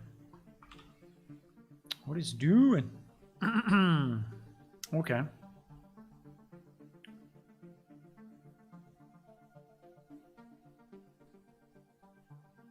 What?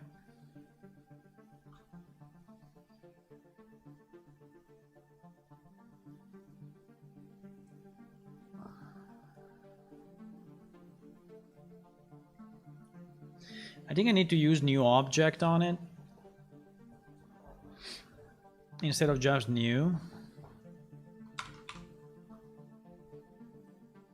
No, I don't understand.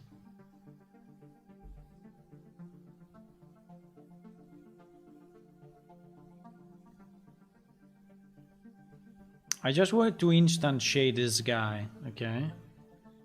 I want to instantiate this guy. How did I do it for the... How did I do it?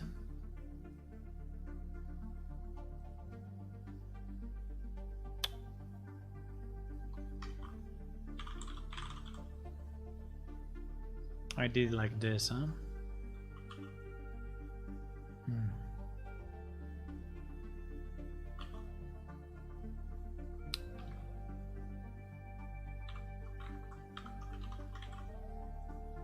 I think you have to do it like this now because it's in a real object. And so being in a real object, you need to initialize it with a new object of Unreal. I think. Okay, one succeeded. One succeeded, very nice. Okay, so now basically what I did, now I have my client vitals as a new object, which is also usable in Unreal, which is associated to my character and is properly initialized whenever a new character... mistakes were made. This should be only if he's a player.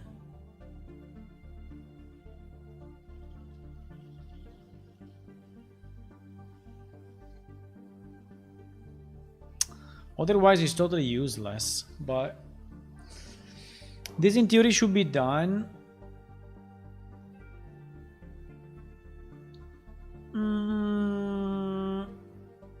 Okay.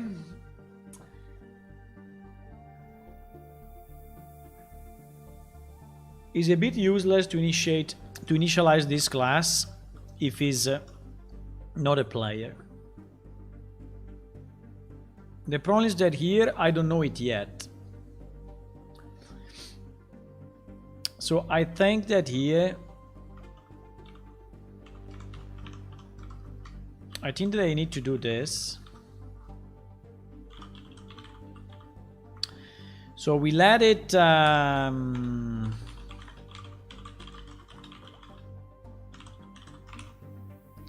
so we let it go, but when we load the data for that particular character, I think we can at that point associate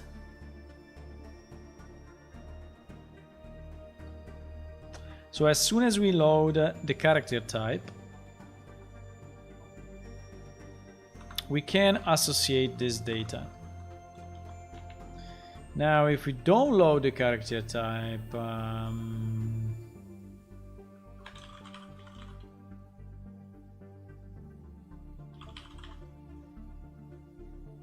now if we don't associate, yeah, so this should be only if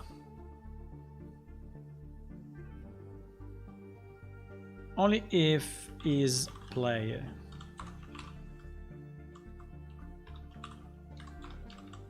If not, this thing should remain empty, and its player is reading character type, which we just set the line before, right? See you later, Jose. So let me just check one thing. If there is any new message from me, from the guy, no.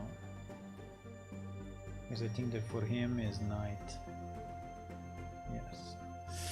Okay, so client-side vital. So we did this, and now this is set. So this will be set as soon as we load it. Okay, which I think is fine. So now there is one important point, though. There is one very important point. That this is fine.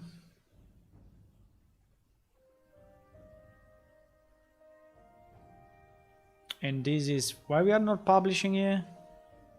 Holy fuck. I missed one. I missed one, boys.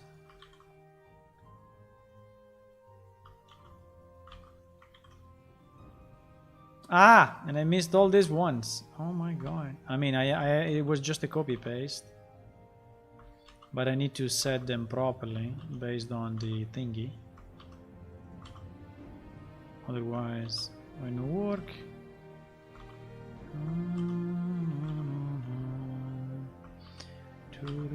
Okay. So that is fine as well. Now we are publishing to the client, to the editor, this thing, to the blueprint, this thing, and this thing will be based on these values. Okay. We still have a problem with the max, because the max is published by someone else. The max is published by someone else, and is published. There is kind of a receive vitals max, if I remember right, or max vitals.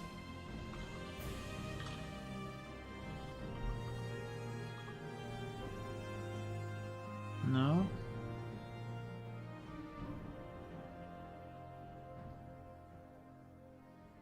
No.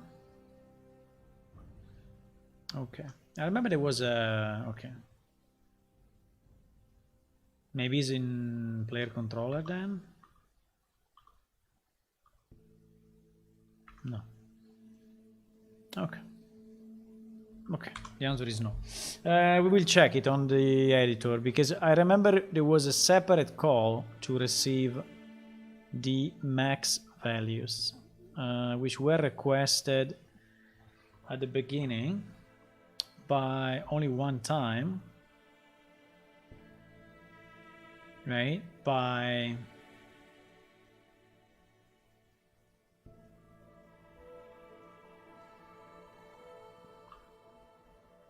okay, I'm a bit surprised, because in theory we should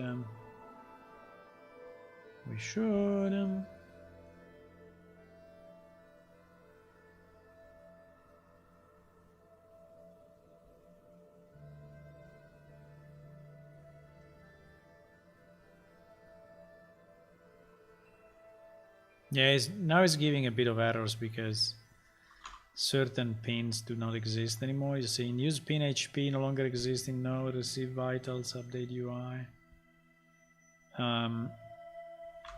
Yeah, because we we changed the way it works from the bottom,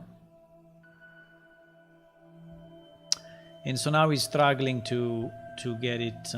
Okay, so this one is the old one. We don't care about this one. We care about a new one. You see there is an update, max vitals. So this one is called by who? This one is called by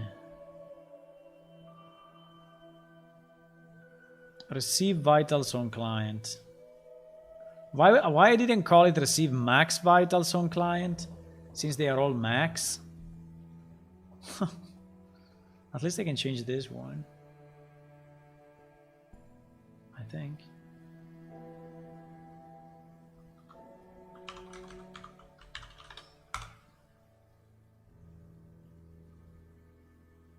I think I need to change this one as well. It's so misleading. In fact, it was there.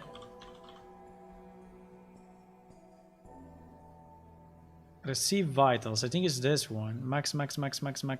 Yes, let's call it receive max vitals. Okay, so at least, and maybe let's put it also before this one. So which is the first one? Okay, because logically it comes first. Now this one.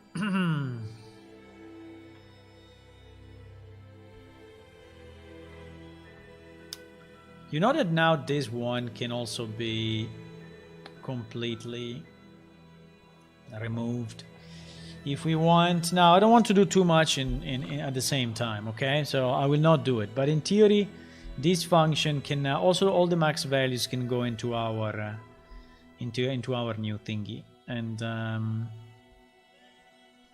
but okay, that's fine.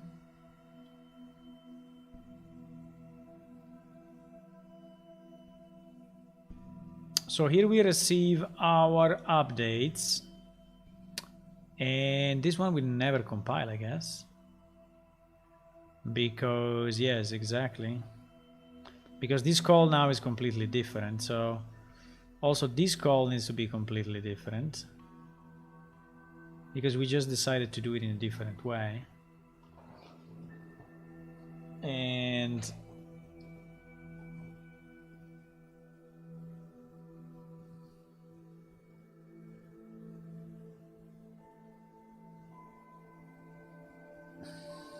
now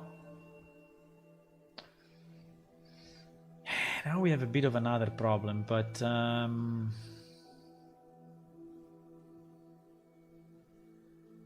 wait a second. So in theory now we don't care anymore about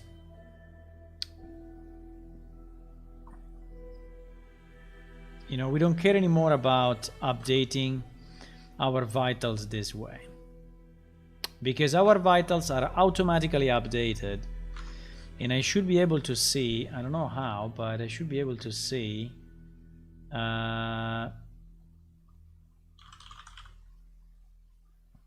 yeah, PS client vitals per se is not, but if I create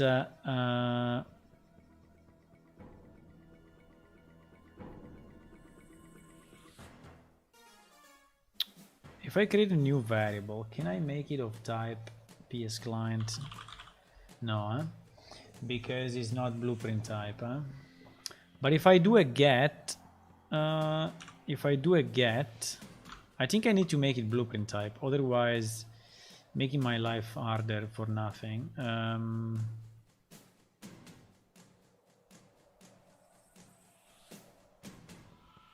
But basically, yes. All these ones needs to be exposed as properties, okay?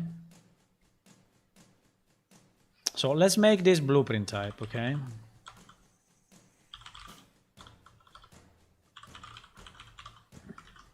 And let's make all of those. It's strange though, because APS character, I don't have it as a blueprint type, you see? But I can still manipulate it as I want. The only important point is that I have U properties. Did I have U properties like this, right? So I need all of them. Okay. I need all of them to be blueprint property. Now for the max, okay, let's put the max as well so that in the future I will have them. Right? So these become all blueprint properties. Okay. Okay. So the point is that now I should be able to access those blueprint property directly from there. I just need a get client vitals call, right? Because otherwise it will not work. I need at least one on PS character. I need to be able to get this. Well, actually, there is a U property already, but I didn't see it. Okay, let me try now that we have U properties inside. Okay, and I made it a blueprint type, but I don't think it's needed to make it a blueprint type.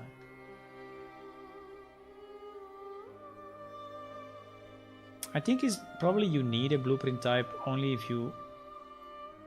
Let me read the documentation. But I think it's only if you're going to create a new variable in the editor.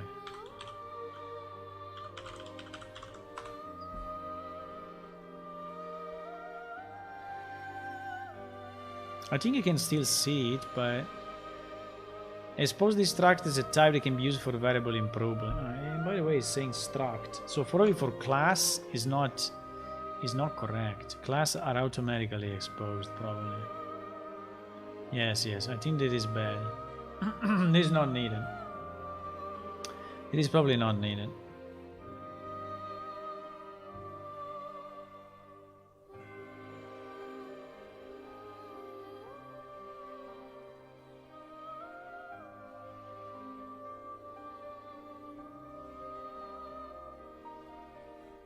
What the hell?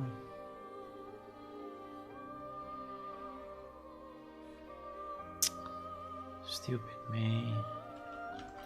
Stupid. I copied the values, but I forgot to do this. Okay.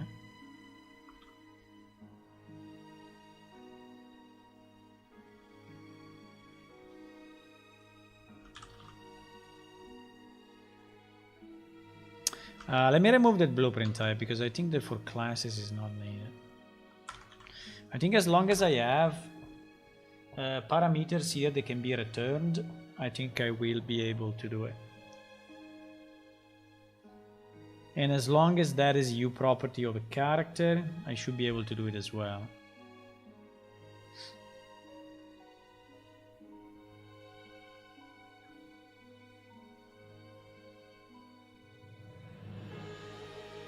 I think the point is that I was typing PS client, but I don't think it is a PS client.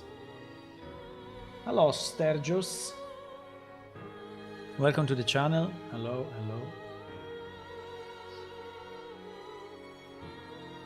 Thank you for the subscription on YouTube. If you have any questions, please. Any questions about the game or what we are doing? Just ask.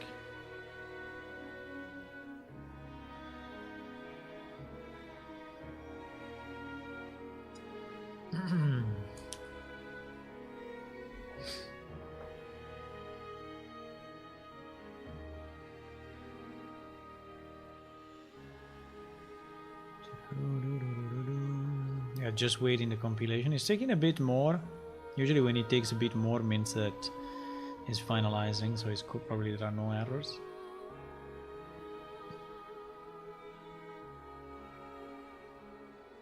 We still have a lot of hide class members, you know. And it's a bit annoying that we have so many.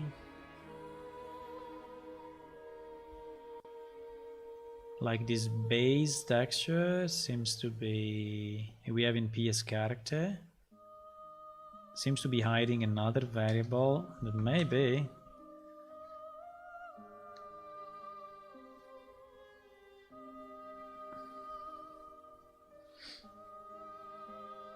set base texture on wrap.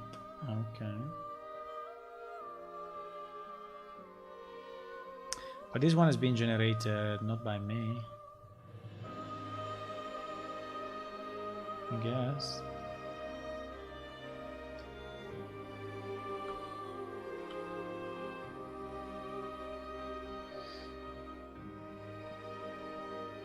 Or yes.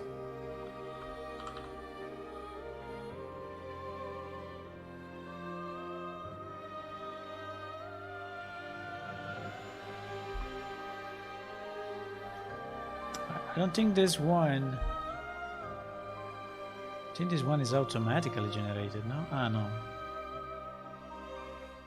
So this one I can change to in-base texture and should not make any difference.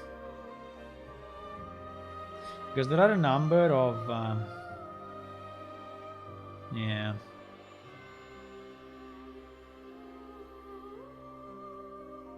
The problem is that if I change them now... I don't know if he's so smart to...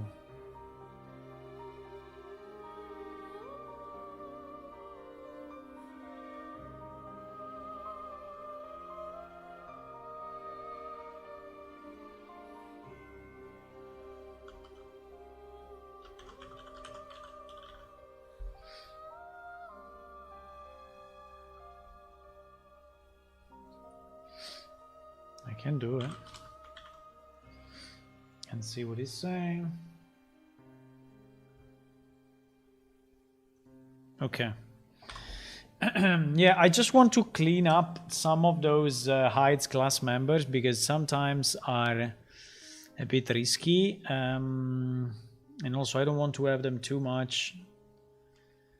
I don't want to have too many of those laying around because when you are compiling, they are basically polluting your wall output. And so usually when I go through the code, sometimes I clean them like now.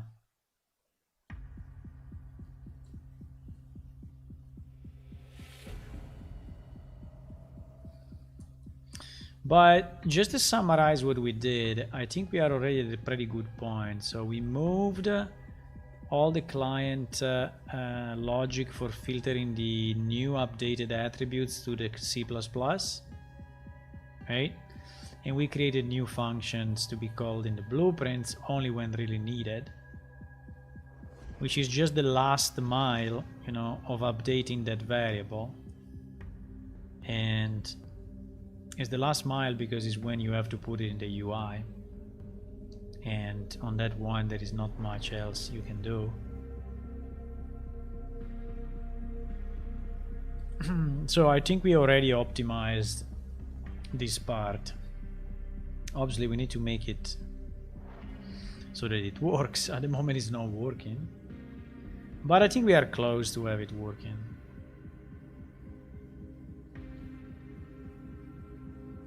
I think we are close to make it working. Okay, succeeded. So let's launch the editor again. Now there should be a few changes also because I changed that. I changed 2 or 3 functions names and that may mess up a bit the editor. Let's see.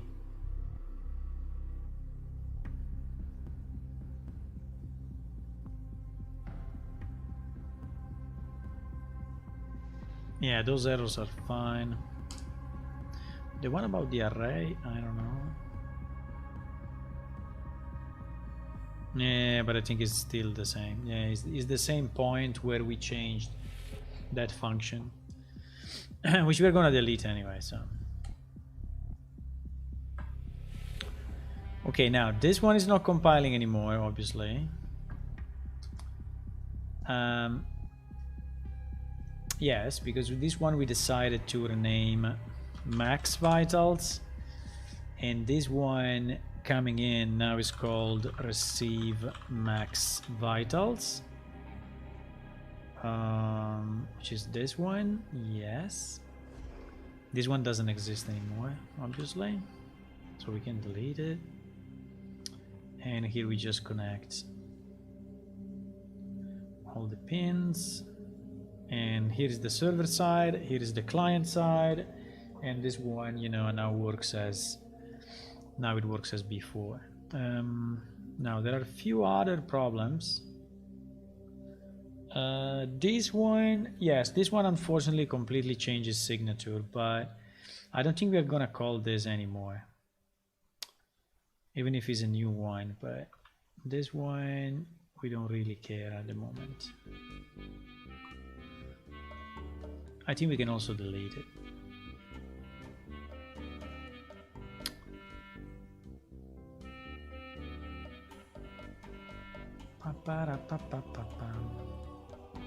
Here I just changed few values, yes, few functions. I changed the name of the traits.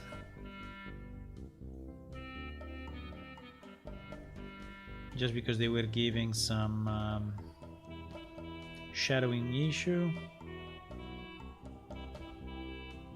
Okay, and this is fine. Now, now the hard part. The hard part is that we are calling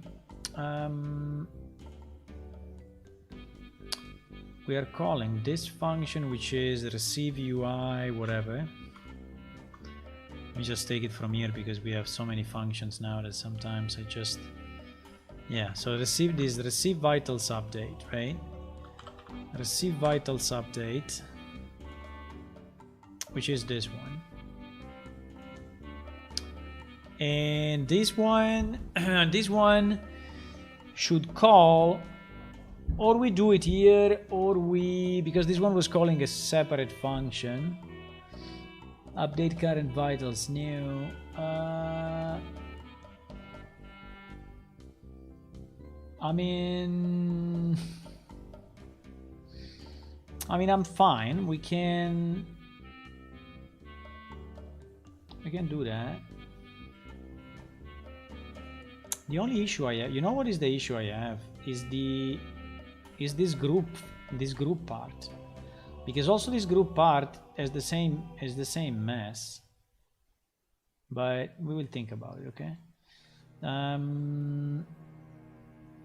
So here basically what I need to do,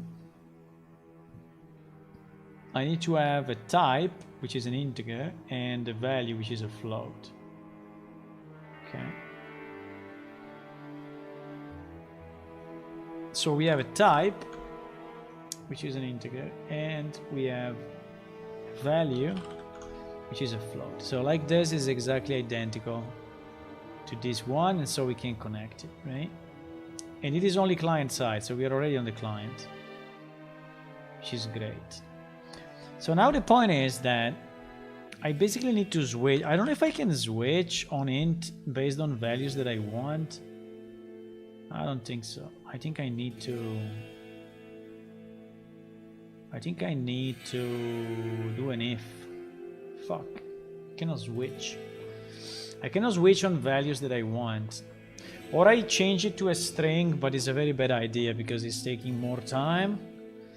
Or I just do a sequence of if for each one, right? And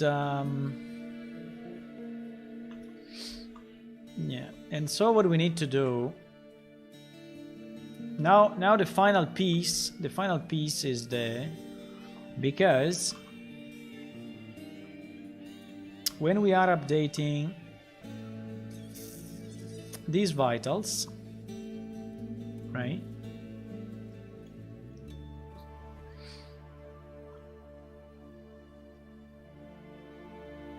I mean, it's not giving me any,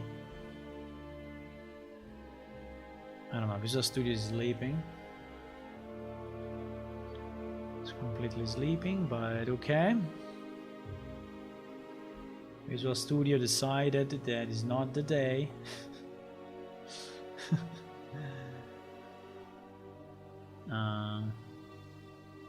Okay.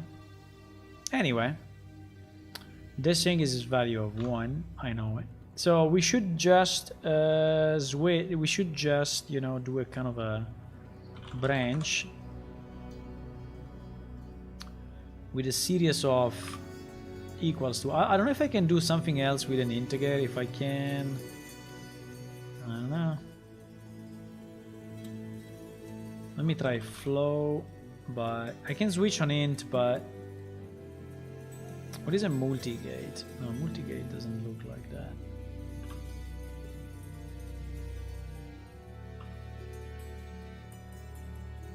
But I will basically have to do, now all of this is not needed anymore. Basically what I need to do,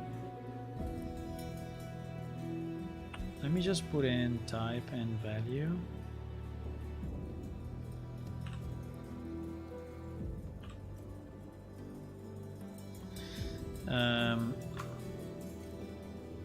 Yes, there is 1, there is 4. Why there is no 2? I have no idea.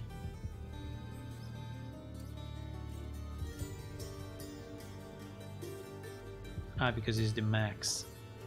There is no 2 because it's the max. The max is 2. But anyway. So yeah, we need to do this.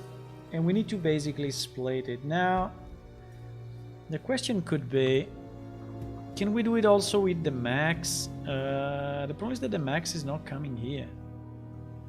The max is not coming through this function, so at the moment I would say no.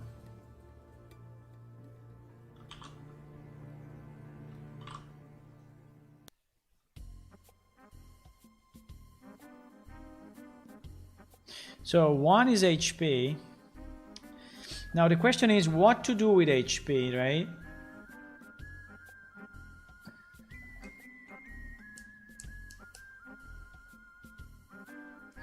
I think the best thing that we can do when we receive this, one is to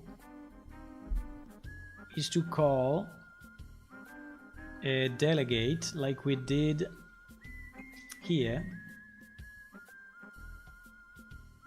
You see this bind event to blah blah blah.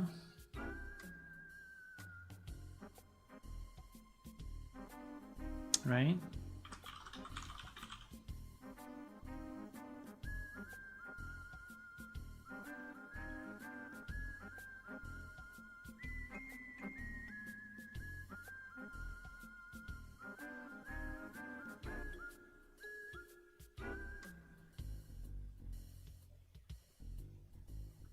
The only question I have is when we generated this one, where the hell did we generate this?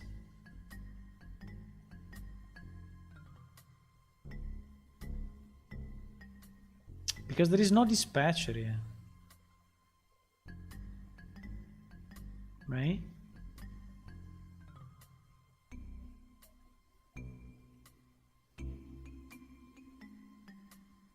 Did we bind it to a function or something?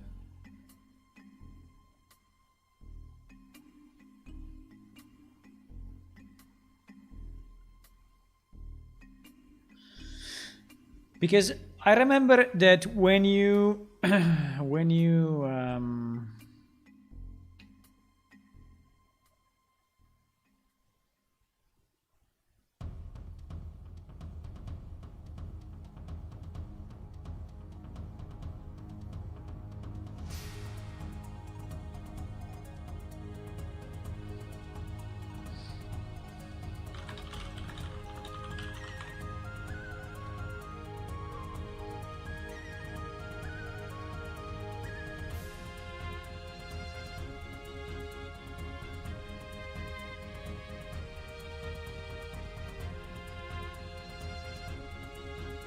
is in character BP.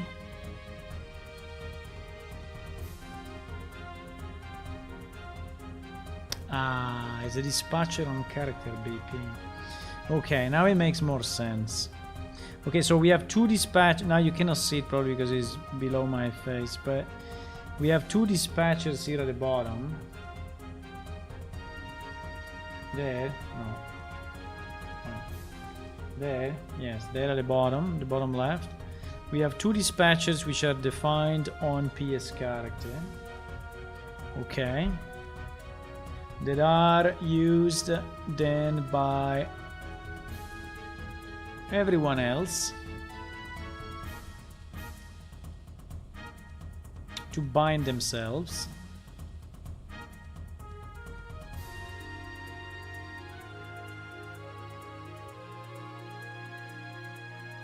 Now in this dispatcher, what can I do? I can set all the inputs, yes, but you know, in our case,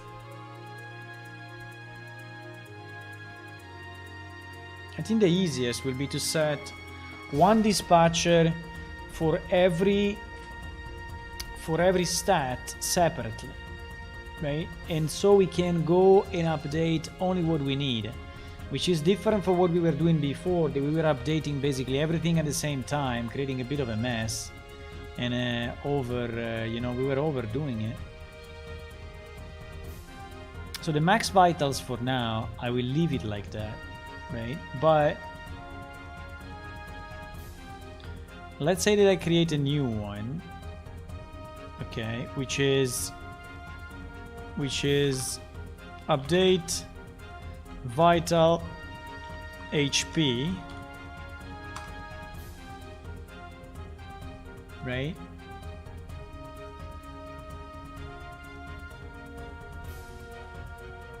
Update vital HP, and this one will have an input which is a float, which is my HP and nothing else. Okay, so now what I can say my win stats. I can say, hey, bind to HP something. Update vital HP, and when this happens, right? When this happens, you are gonna do the update and setting the health by. But this time you are taking only the HP, right? So you're taking only this piece, while here we are doing everything: mana, stamina. So we are resetting everything all the time. Makes no sense, right? So yes. Now different is when you receive the max values.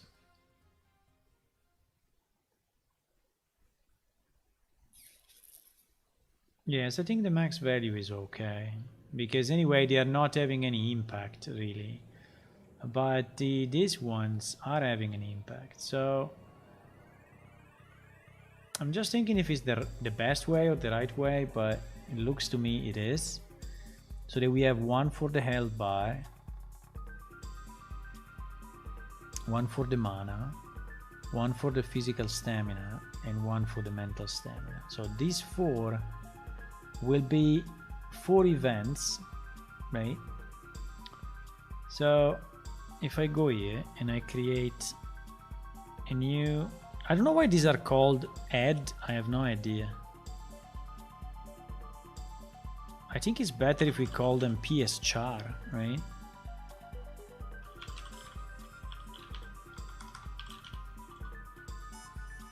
It's just because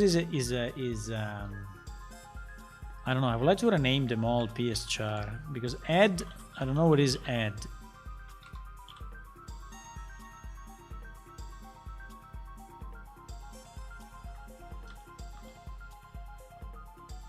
So this one will be mana.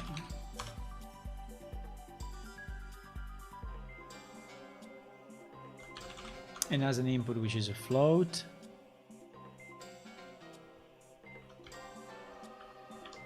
Yeah, I'm typing exactly where you cannot see, which is in the bottom left, but I'm just changing these functions to have more of a standardized name, because I don't like this. Okay, so Okay. So we add a new one now, which is the same, but I mean, which is similar name, but is on mental stamina, and another one which is on physical stamina. Okay, and all these ones should have an input which is, I don't know, this one is M stamina and this one is P stamina. So this way we did a bit of work, okay, and that's true. So we spent quite some time on this thing, but the good part of this is that now we have a single point entry for updating our values, right, which are much better than the one we had before. They were just updating everything all the time. Plus we moved it from blueprint to C++, and we are updating in the blueprints only the strictly necessary. And I think it is very nice. It is very nice.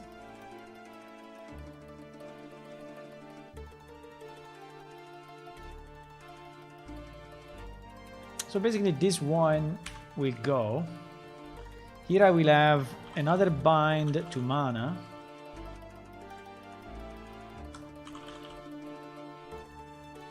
Right.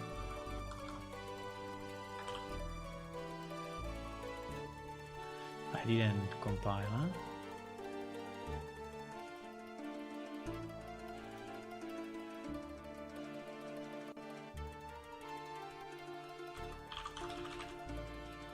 What the hell? Bind? Come on! Why is not letting me do it? Ah, because he's on character. Ah, yes. Yes. You have to say, okay.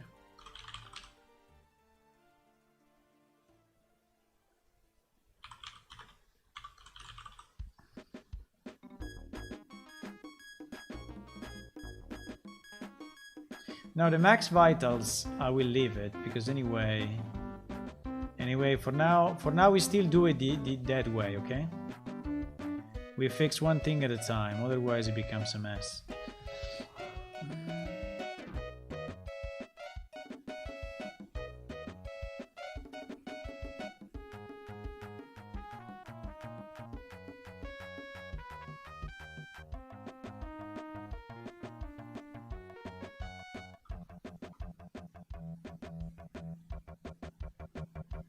What is this music?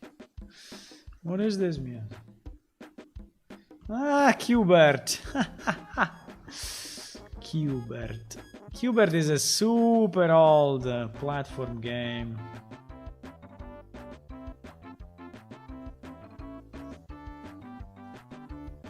Qbert. They redid it, I think. But Qbert is this guy.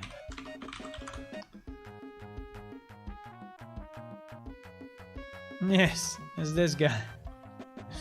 And this was a super old game, but you can just go down the different tiles. And I think they redid it recently, or no, maybe not recently, but they redid it. And there is the music of that game.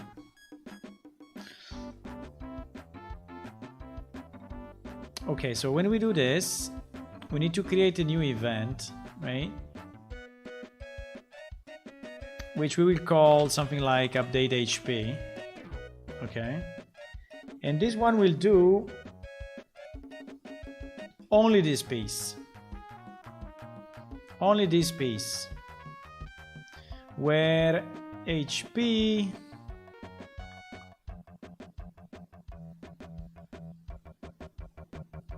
I did a big mistake. Okay. I have to do like this. Okay. So this one will take the HP from here. Okay. But it's exactly the same logic. Okay. It's the same logic. It's the same logic.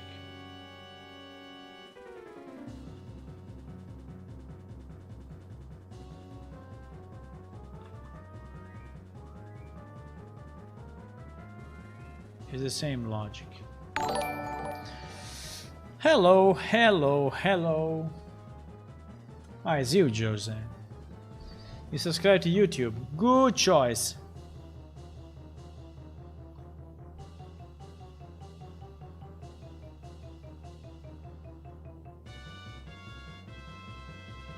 Okay, so this is our thing. Now we need to do the same for the others, right? So we need to do the same for what happened here? We need to do the same for the mana, which we have here.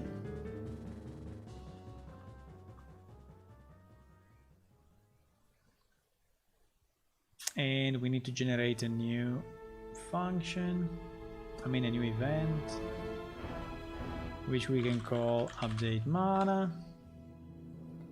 And this one goes here. And this one goes here.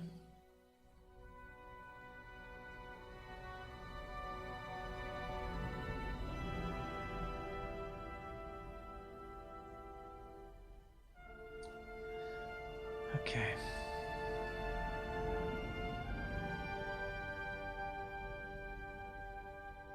Okay. So basically now, whenever a mana changes and the server is sending us an update on mana, we can decide which window is registered for that particular event like this and is updating itself with those values, right?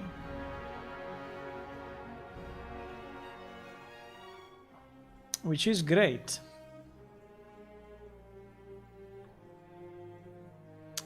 Which is great. Yeah, I underestimated the time needed for this piece. I thought it was easier because I thought it didn't have so many implications, but then, you know, when I started to do it, I decided to do more changes and optimize it even more, and so this is the result.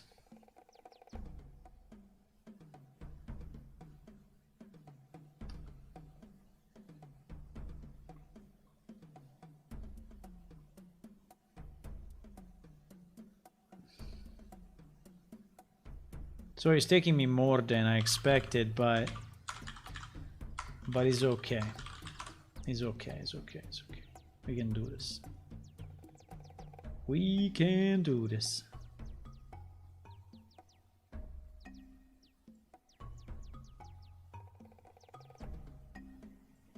Now the problem will be connecting all the pieces the proper way, so that's what I may mess up.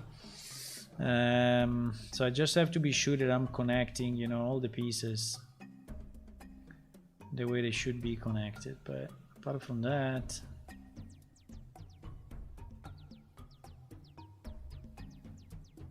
should be good.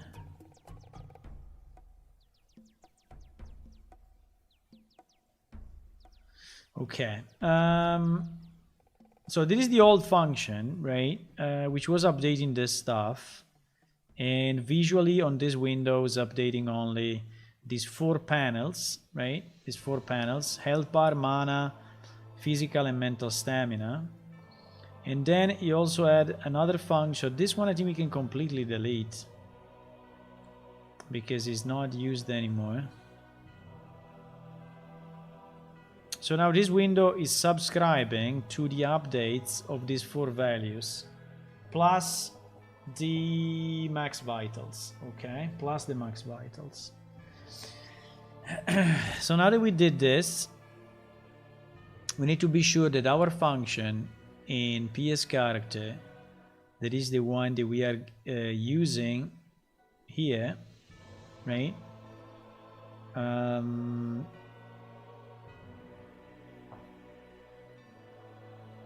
Which is receiving the value.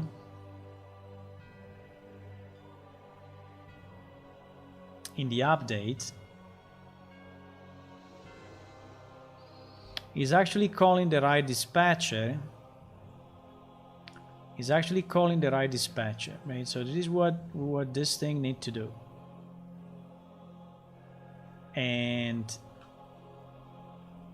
so if it's HP, you need to call this the HP update, and it is global. Okay, it's global for all our clients. I don't want to see any more other code which is updating stats, right? Nothing should be like that.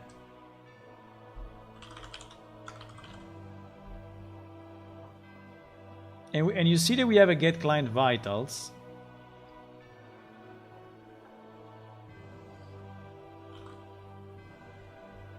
And inside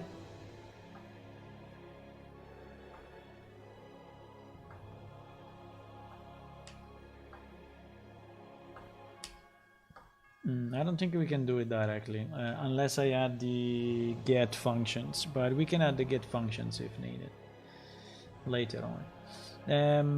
But yes, basically here what we want to do, we want to check if it's 1, so HP, and call update vital HP. If it's not, right, we check if is whatever the HP rate. Now the HP rate doesn't have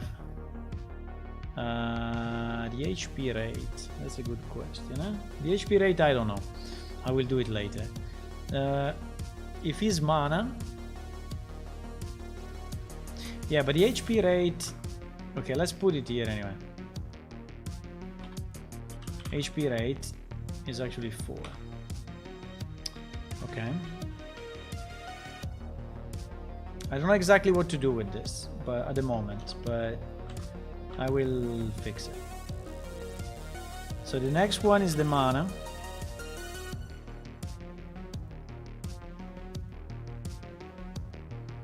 And if it's the mana, we call the dispatcher for mana updates, right?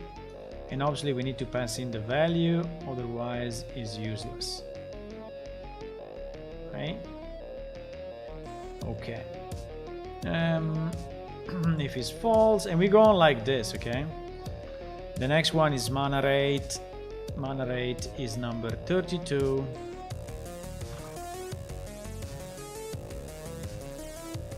Wait, mana was number 8, huh? And we go on like this.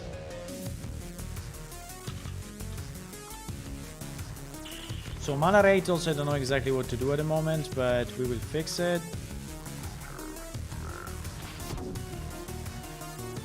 Now we need to populate.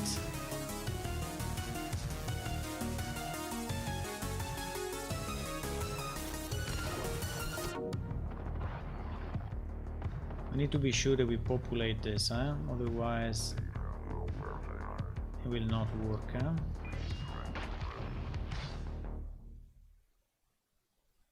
Okay. So here we call the vital mana. Here is mana rate, which is 32. I don't know what to do with it. Then we have the physical stamina, which is 64. And with physical stamina, we just call our dispatcher, our new dispatcher for physical stamina, which is here. And we connect. Yes, this value should be connected everywhere.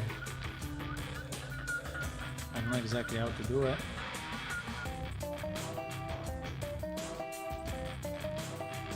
But this thing should be connected everywhere. Maybe the best is to do it vertically. I don't know. Okay. And then the last one is mental stamina. Well, we still have stamina rate in between, huh?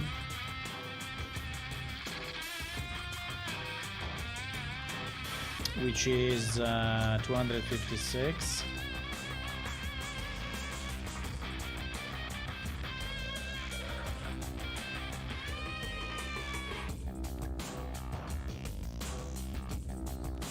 So I think this check is fairly quick, you know, because it's just one or the other. And it should go through very, very quick. So I don't think that is giving us any trouble in terms of performance. It's a super quick graph, it's just an if every time, so I think it's okay. So this one was stamina rate, this one I think is mental stamina, which is 512. And mental stamina, we have to call the function, right? And again, we need to connect this guy. And next, so yeah, it will look a bit funky, but it will look a bit weird as a graph, but it is what it is. It's just a sequence of if statements. 2048. 1024 is missing for whatever reason, I think because it's a max. So it is mental stamina rate, and this one we don't do anything at the moment. And then we have experience and progression also on this one. On these ones I don't have anything. Okay. Okay, so now in theory, if we want to start to test this piece, in theory we should get updated values at least for HP, mana, the proper way one by one, okay? And the win stat window is updating itself based on that. So mana should go down and HP should go down properly.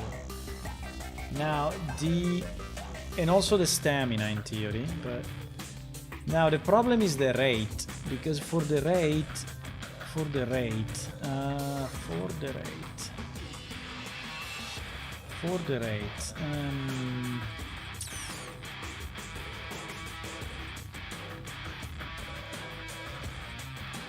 so in reality for the rate we were setting we were setting the value, but the rate is not really notifying anyone, because the rate is not really notifying anyone.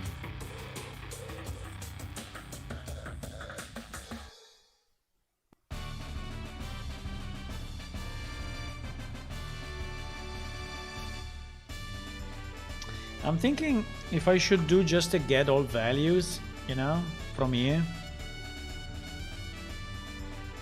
which is probably simplifying then the call. So if from my client vitals, which is now exposed, right, and is now valid, if I just should do, instead of this, which is nice, but I don't know, if I should have one function, I mean, that I can leave, but if I should have one function which is like get HP and mana and stuff, or get, because, or I can do a get for each, right? But get for each seems to be a bit of a mess.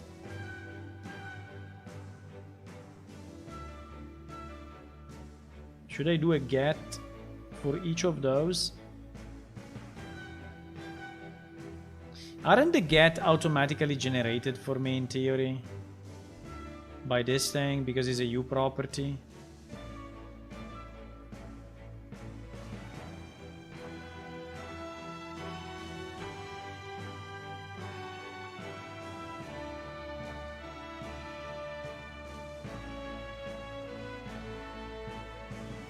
The problem is that I don't see it. Like if I go current HP, right? If I go client vitals, which now should be a valid, you see, get client vitals. This is a valid thing, right? This is a valid thing. But if I try to get values out of this,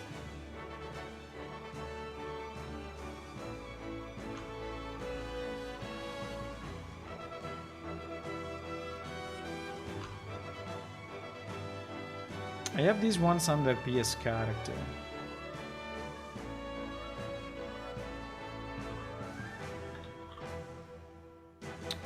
Like get current HP, but I'm not sure if this one is actually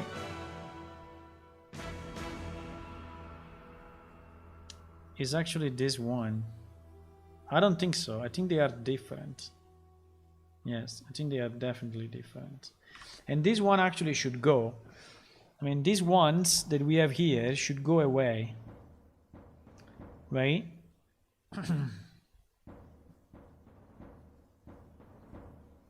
So basically everywhere here, like in the stat regeneration, which was one of the reasons why it was not working, right?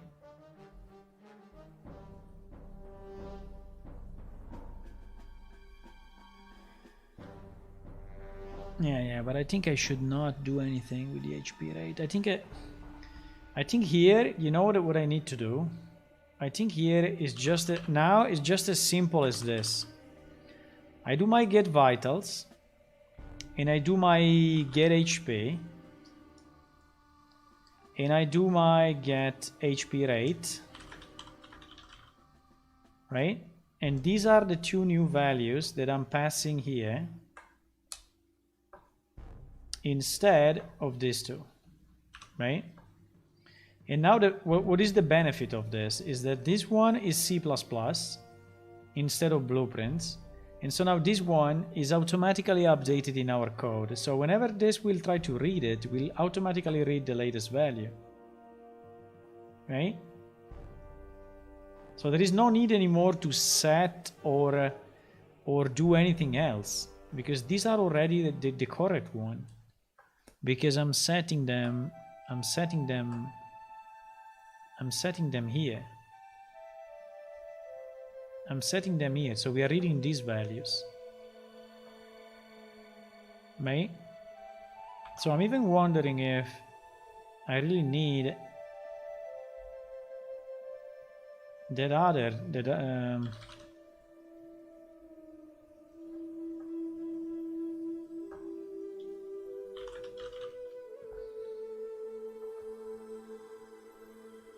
I think this system is way better than what I had before.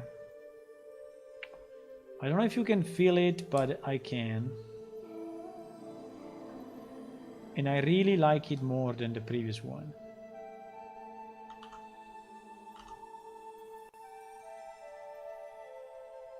It's been a bit annoying to make, yes, but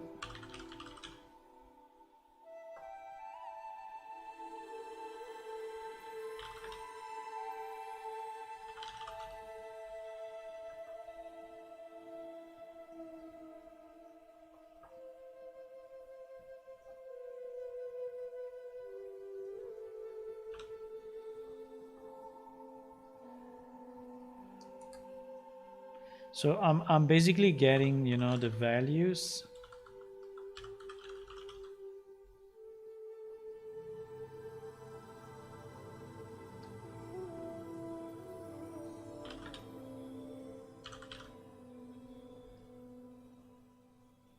Directly from the class, which is initialized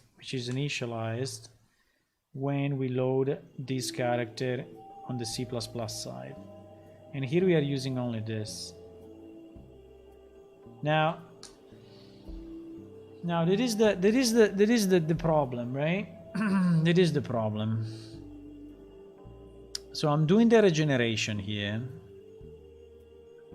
and I'm clamping to the max, and then I'm setting, you see this set, the current HP.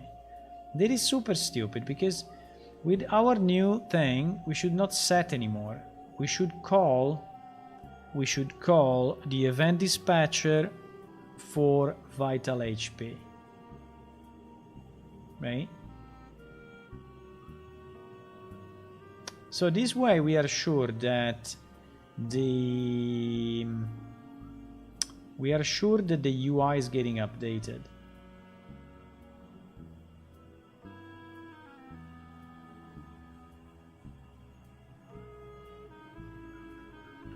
I'm like thinking aloud, but I'm thinking aloud, but it is exactly what I think is correct.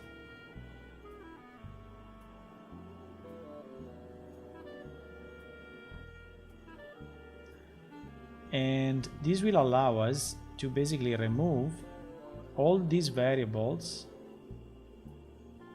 on character, which now at the moment we don't need anymore, because everything is managed in that class from the C++. So I think it's much better. I just have to be sure that I don't mess up here, but I will probably mess up something. But so mana, P stamina, M stamina. Okay. Exactly. This one doesn't exist anymore. All this mess doesn't exist anymore.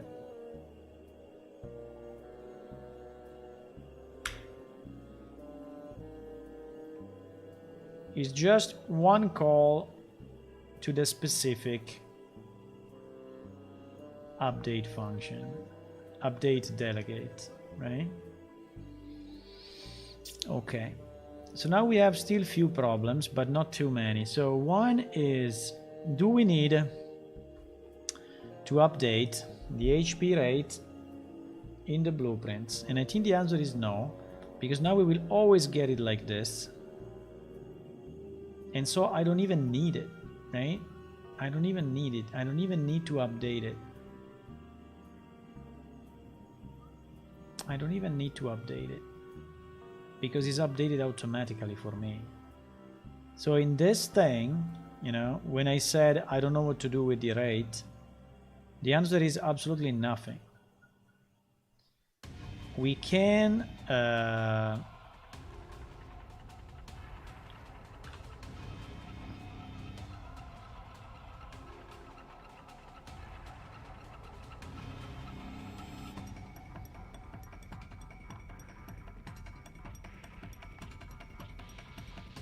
now there is only one case, you know, that the prediction of the regeneration is going on.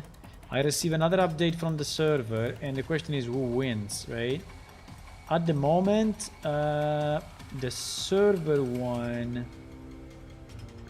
will reset the base, and yeah, but anyway, they are read all from the same class, so I think there is no problem on that.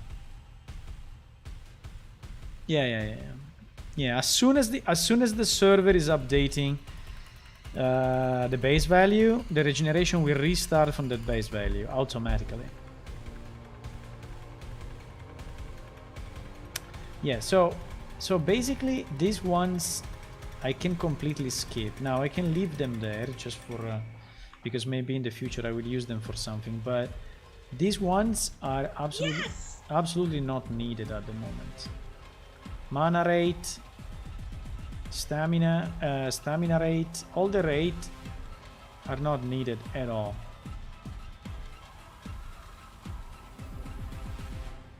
All the rates are not needed at all. Now I'm leaving them here, but they are not required. So what is going on in the chat, man?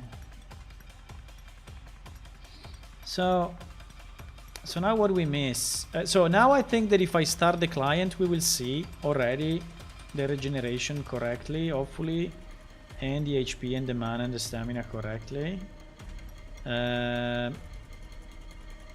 There is one big part that I didn't do yet, and I just left for later, which is the group window. So the group window, which is this piece, was working in the same way.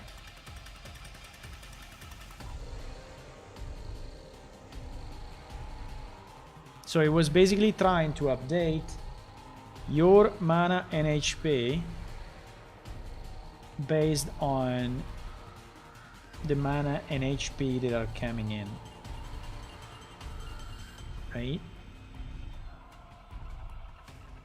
Now, if we want to do it in the new way,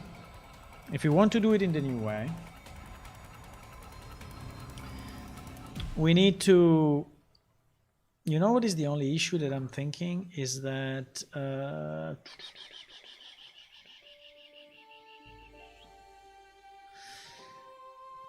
does this work only? Oh my god. Sorry. Does this work only for the current PS character or for all the PS characters that I have on client? Because actually on client I also have other players. I have NPC. I have a bunch of stuff. And so the question is, are these dispatchers getting called for all the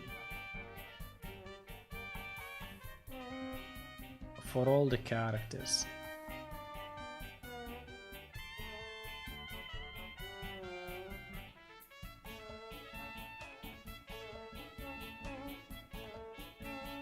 Well, these dispatchers are getting called only for the character that is receiving the update, and the character that is receiving the update is only me. So okay, so the answer is no. So now for the group window,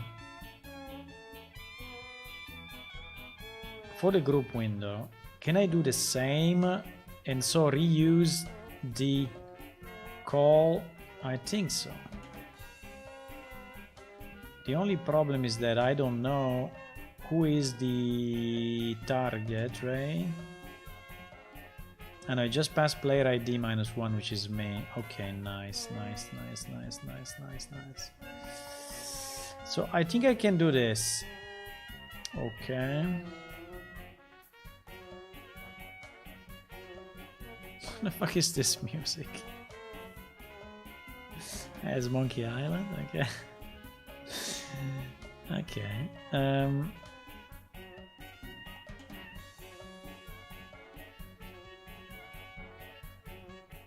I think this receive vitals update, we will do it, but we will do it only for the group members. So for the other people, for the other players, which is not me, right?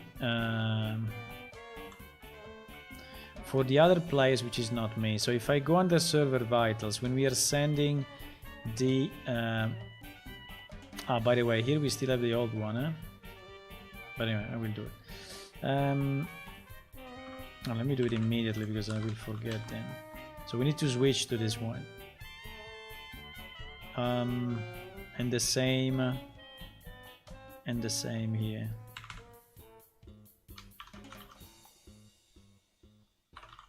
Okay. Now the problem is for the groups, right? The group members. So there is the group window that is showing you the HP and the mana of the other people in the group. And that one is using a different function actually, which is receive group member vitals, and is doing it for each member. For each member, what the fuck is this thing doing? For each member is getting the controller and is sending my ID. Okay. The ID of the current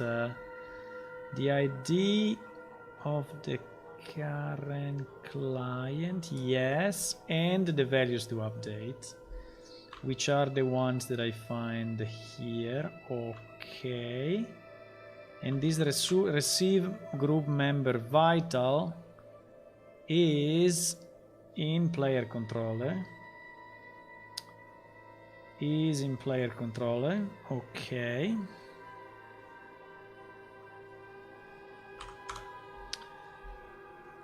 And this thing is going there. Okay, so for the groups, I think we can keep this function. It's a good function. It works immediately, and it doesn't need to have other special stuff. It's updating all these 4 values at the same time, but I think it's okay. I think it's okay. For my stats, right? For my stats, since I already received them,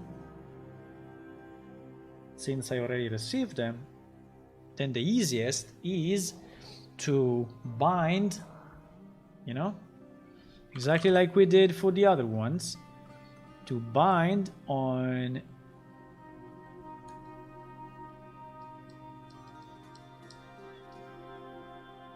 now. Here the problem is, okay, to bind on HP,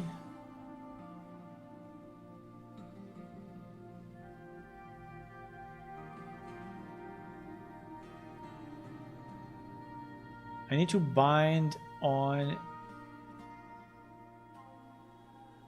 no, wait. I need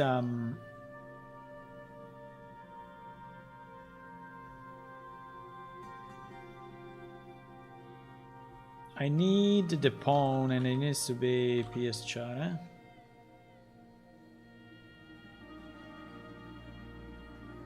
Come on.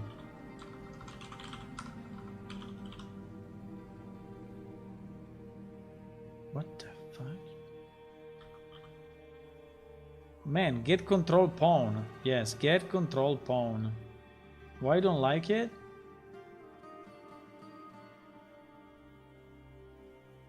Exactly. Why was not visible before?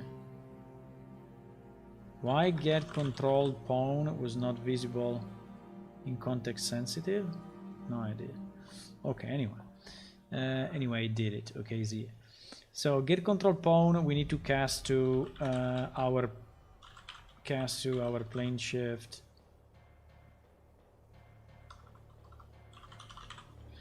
Our PS character BP.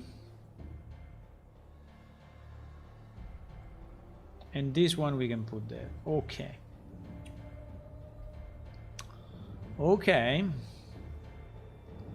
So now, yes, now this guy needs to be bind to something. Okay, and this is what I need to think about, because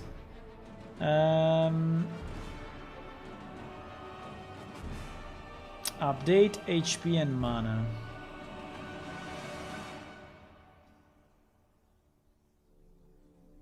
HP rate, mana rate.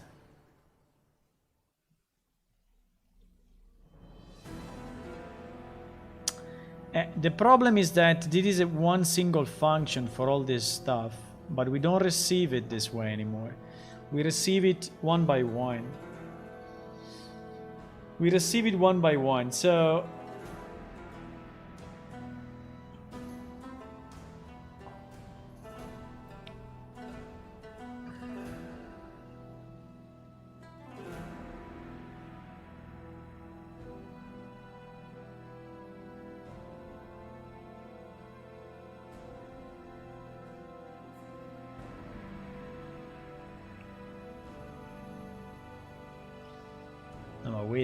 wait a second. I don't understand what the hell is changing here. It's changing the bar value of who?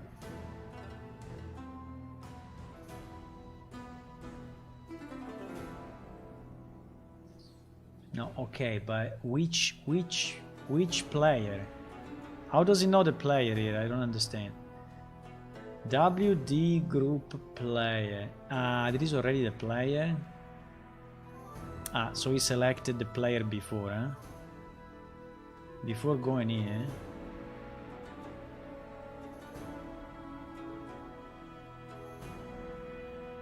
Yes. He selected the player already. Okay.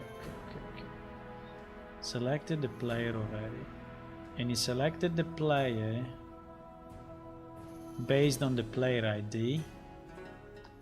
If the player ID is equal to the player ID. Okay.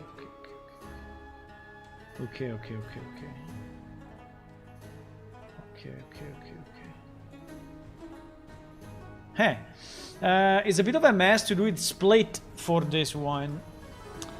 It's a bit of a mess to do it split because this one is doing it all at once here and is doing it all at once here.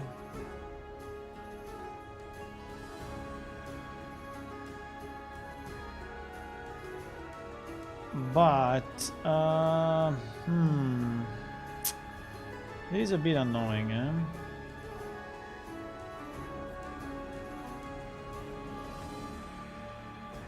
Fuck, it is a bit annoying because in theory, when I receive the mana,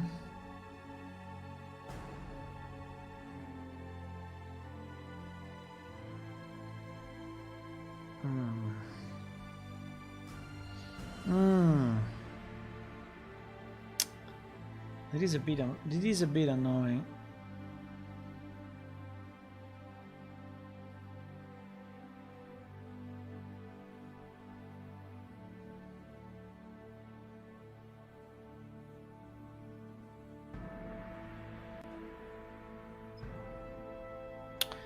Or I can do another thing. Wait, I can do another thing, which is because there are two cases: my bar inside the group window, and the other people bar in the group window. Okay. In theory, my bar I can update it in the same way that I update everything else that I did before. So it should be the easiest to do. The easiest to do for my bar. The problem is, how do I know which one is my bar? I have to do all this mess of checking the player ID. That's kind of annoying. Or I keep a reference to my bar. Yeah, probably that would be the easiest. If I keep a reference to my bar and I know that is mine. So if I keep inside a group window, if I keep a reference of which one is mine, right? Which I guess I may know very easily because the player ID is -1. Then when I receive this update, I just go directly and update that bar. I think this would be a better idea.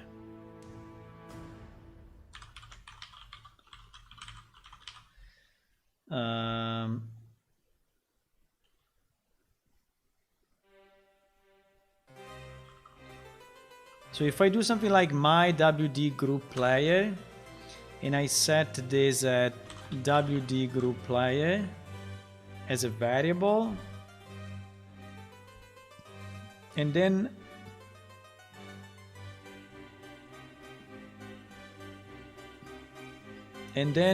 when we go through the members list, we check if the current player ID is equal to, I don't know, to us.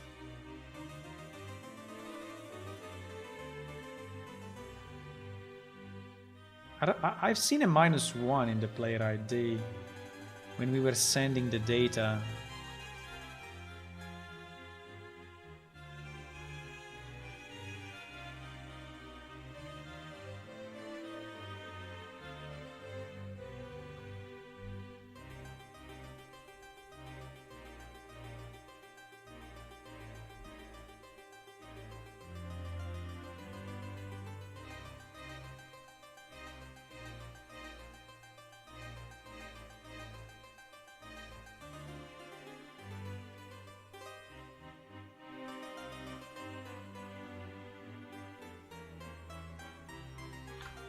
Why I've seen a -1? It was in the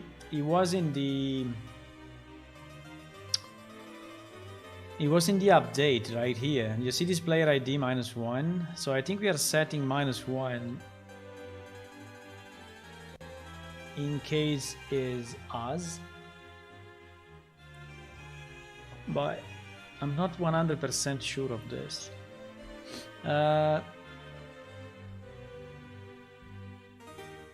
I think it is done in send group members. So when we receive the group member, this one, receive group members, right? Receive group members from, yes, from player controller. Receive group members, exactly. So this one, receive group members in all open documents. Yes, this one, yes. I want to see what it's called, please.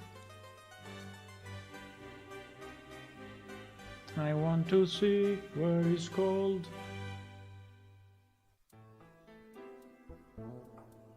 I want to see. Come on, Visual Studio. I have all in my freaking mind. Or you help me now. Well, it should be under group admin anyway. It should be under group manager. I think it's here.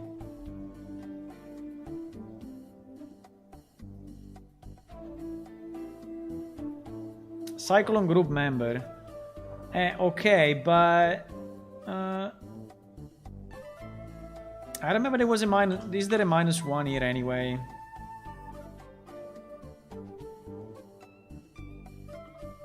No, there is no -1. Fuck. Group members.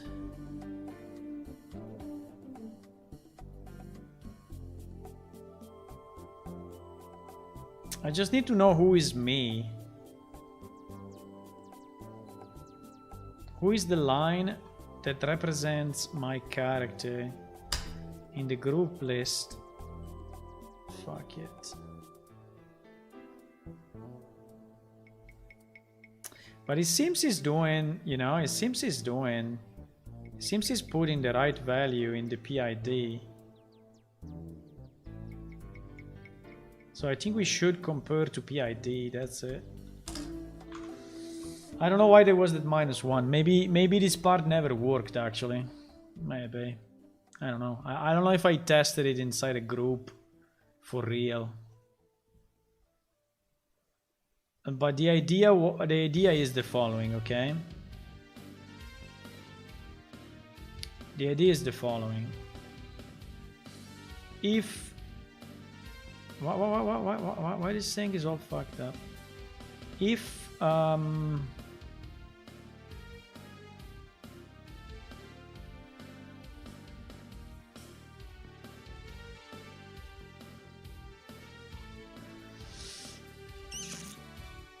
If this one, okay, is equal to my ID,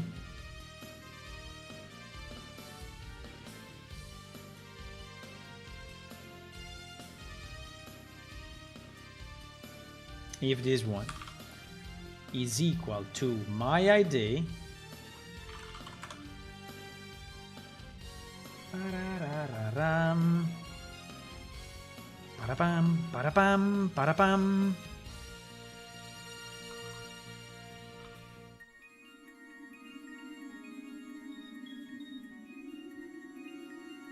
Very nice song, this one, huh?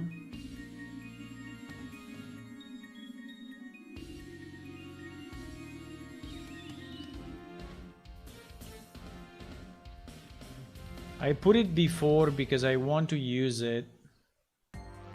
Because I want to use it now. In the branch. So if this thing is... No, don't tell me that I don't have the ID, fuck.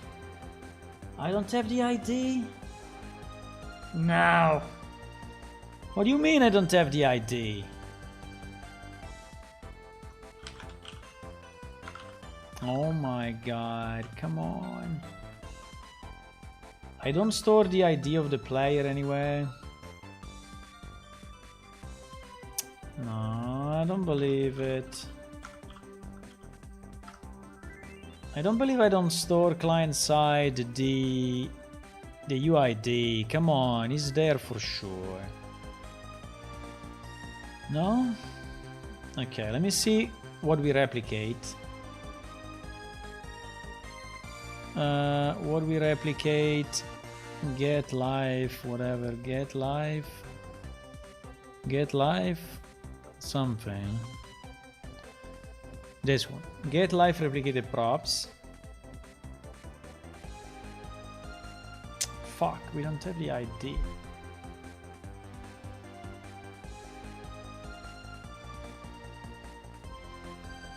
And then it must be -1. I don't know what to do. If it's, I mean, if I don't have it,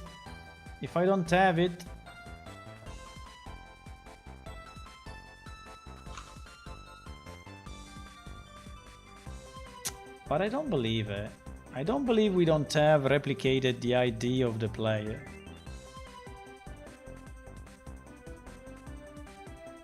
I don't believe it.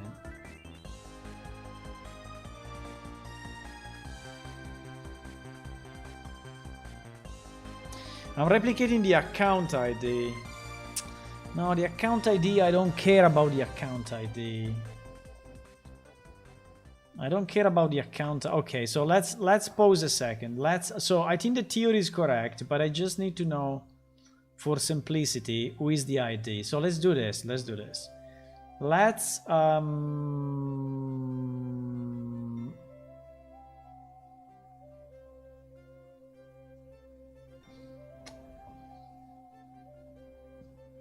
set up group player.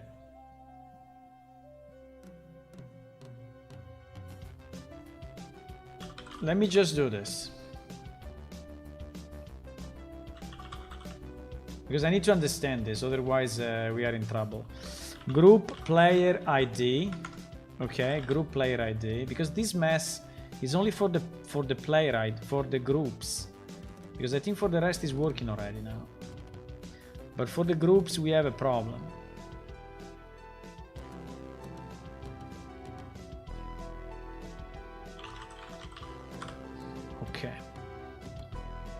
Okay, let me launch it. Yeah, check out, whatever you need to do. Save all, whatever. Okay. So I just want to see if we can do this trick, which will be a nice trick anyway, of getting the player ID.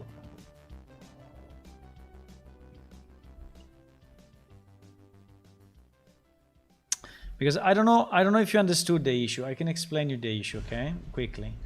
So all these values are getting updated, are getting updated by the server. And now we are cleanly moving them to the client side, okay? Now the problem is that when we receive this data, some data is received... when we receive this data, we decided that we send this data one by one, which I think is the best ever, right? And this data one by one just need to be sent. This is the client C++,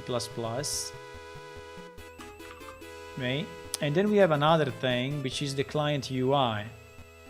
So what I'm trying to figure out now, is how to send this data. And this data is actually sent properly here for the client UI for what regards to the, for example, to the win stats, right? The client UI is actually divided in two. There is the client UI that is the client UI, which is like the win stats, right? Like the win stats. And then there is the client UI, which is the group stats, or the group window, right? The win group, or whatever it's called, the win group.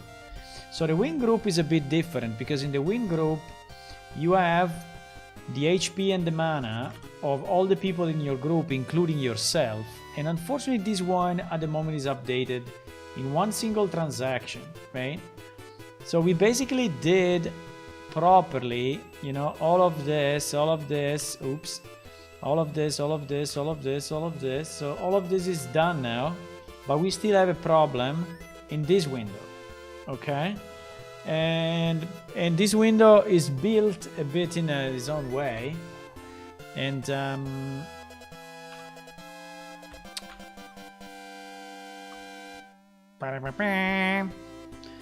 I'm having a problem there.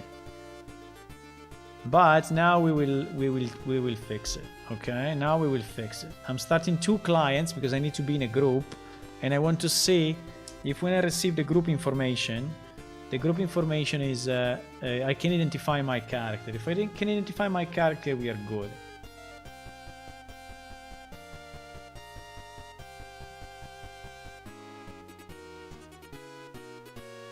Pam pam pam pam pam pam pam pam.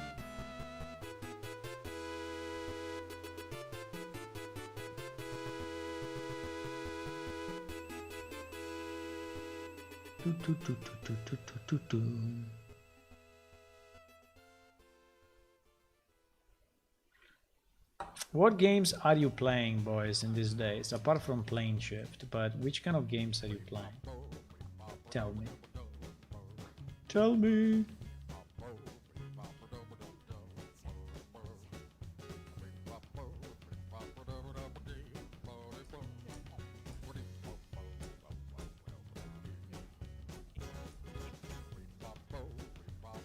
What the? Okay. Makes sense. It crashed, so we did something bad. We did something bad. The client or the server crashed? The server? No. The server, no. The client, no. Come on. One of the two, huh? Ah, one of the clients. I started 2 clients. Ah, yes. One of the clients because it's the one that actually connected to the game. Okay, so we crashed in the new function at line 54.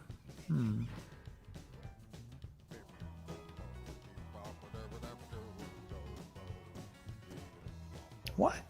We crashed here.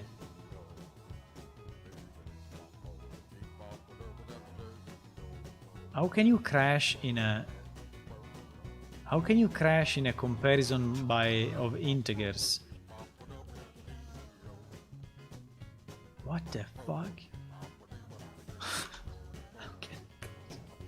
How can I crash on 54?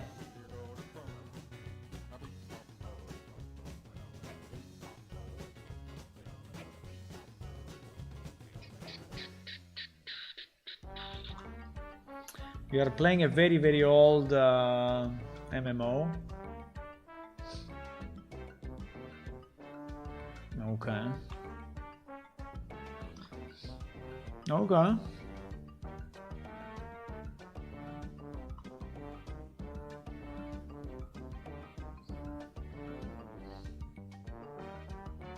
I don't understand, really.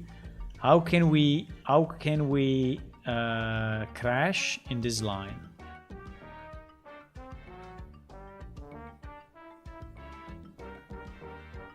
Now, if you are crashing on this line, I may understand it.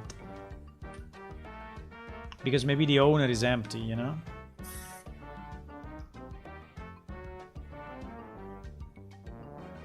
Because maybe the owner is empty, but...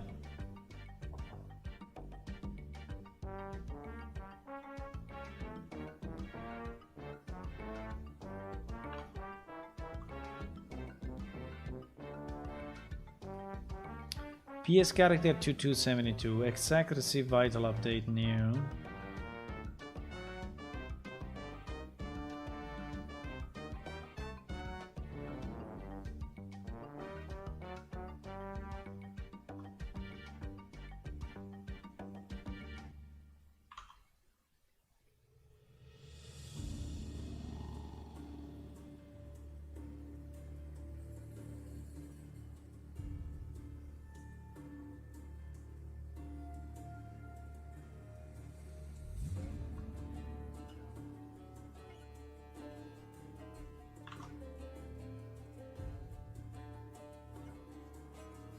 No, I don't understand. I don't understand. We're going to debug it because I don't understand. I don't understand what is this?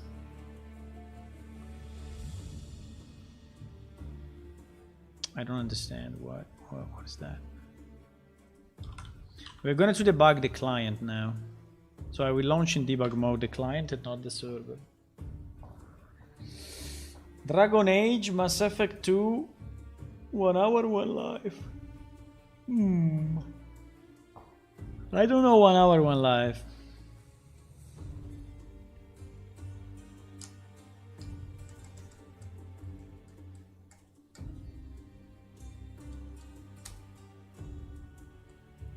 I started to play a bit of Gwent, the card game of The Witcher. It's not bad.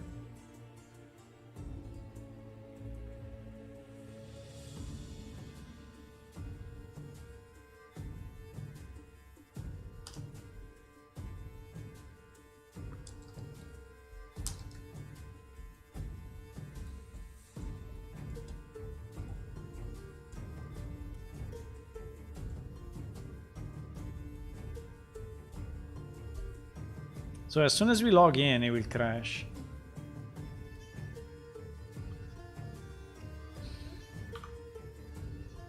Boom. Okay, what I want to know... Okay, this is null.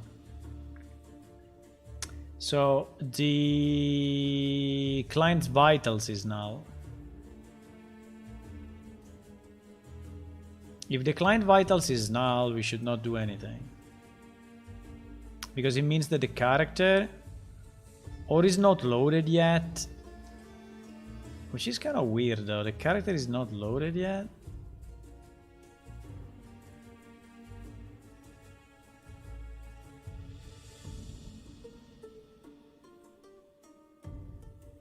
Or has been loaded in another way.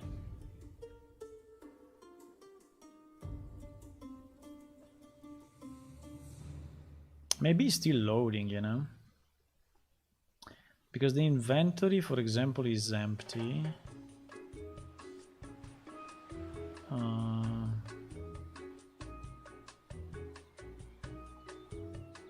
I think the character is still loading in.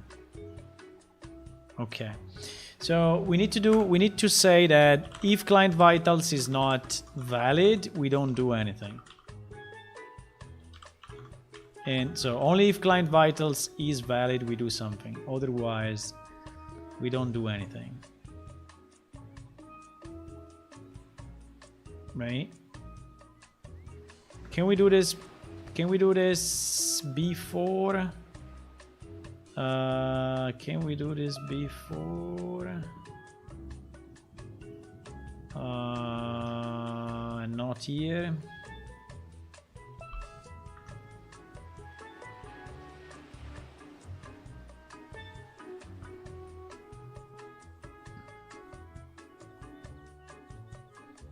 No, I think it's okay. It's only one call after this, so I think it's fine.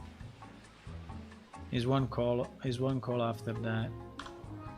Okay, let me recompile it.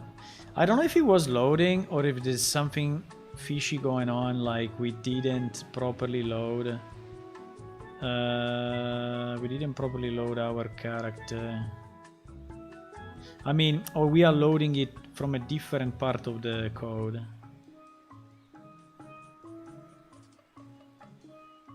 Because in theory, it should be valid.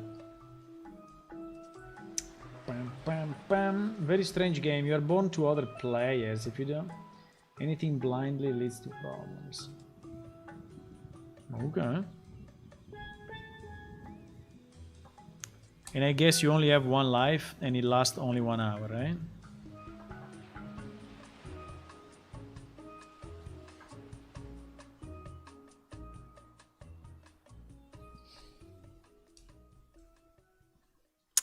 Fuck, I wanted to fix the other bug as well. This thing is taking forever.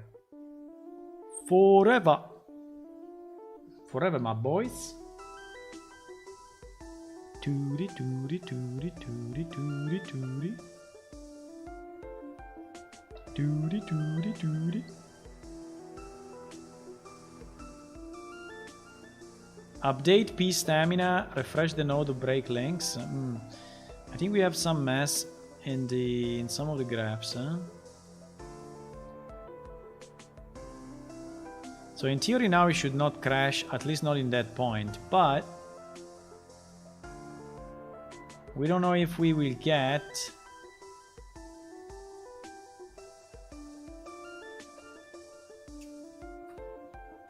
now we are getting 1,000,000 null pointers here. I don't know why, but we are getting a lot of null pointers. Like if the stuff is not updated, we get them under predicting stats, where client vitals is not valid. But then it became valid. Okay.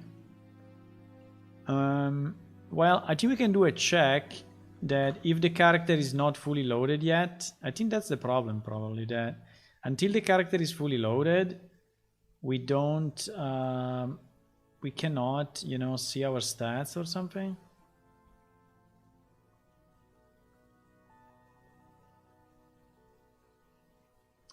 Because now predicting stats is not giving an error anymore.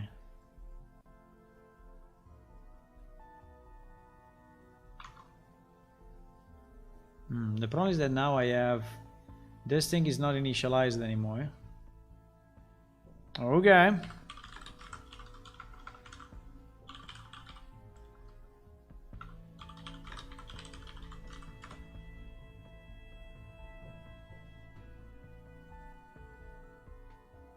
Okay, win stats is GG. Win stats is GG. And prediction is GG as well.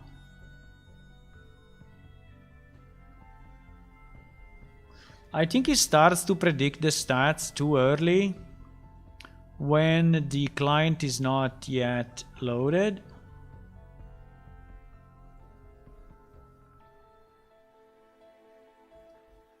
I think this is what is happening, that he's trying to predict the stats too early.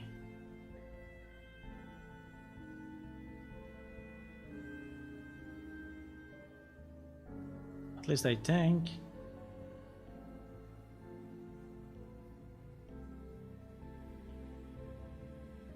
We did a lot of changes, a lot of changes, so it's pretty normal that things are broken at the moment. I mean, I'm okay with that.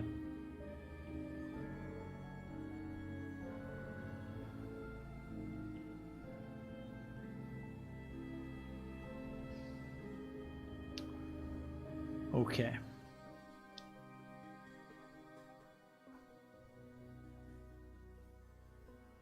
But WinStat is not compiling. Okay. Well, if WinStat is not compiling, obviously we have a problem. It's not compiling. Why? Because this one is a leftover. Okay, so now this... wait. What?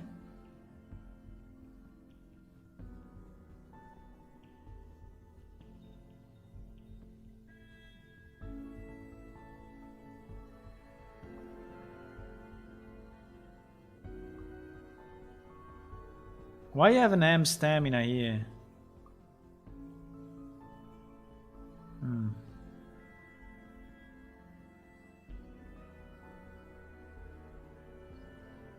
Okay, this was a problem, we fixed it, but the fact is that our prediction mechanism seems to start too early.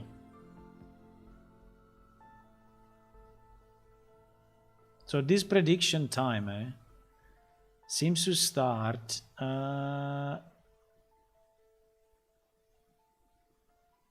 very, very quick.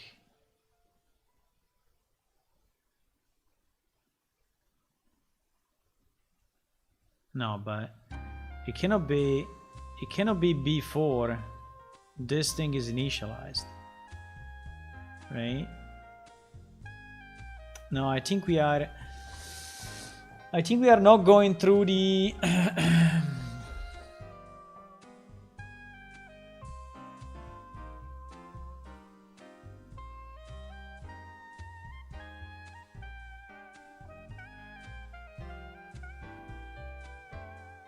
Wait a second. Wait a second. Wait a second. I did something pretty stupid. Our character is loaded server side. Okay? Is loaded server side.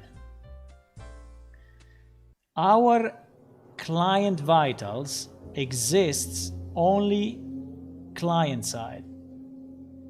So why the hell did I do the initialization on the load? It will never work. This load will never do it there. So it's not the right place. This load here, right? This thing, client side vitals, good job. This load is on server side, good job. Good job. So this one cannot be here. This piece cannot be here. It's the right piece, but it cannot be there. So where should that piece go? That's the good question.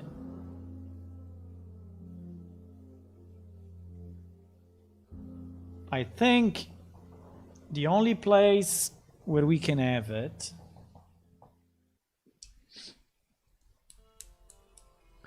I think it can be. Okay, so let's remove it from here because anyway it makes no sense. No, that piece.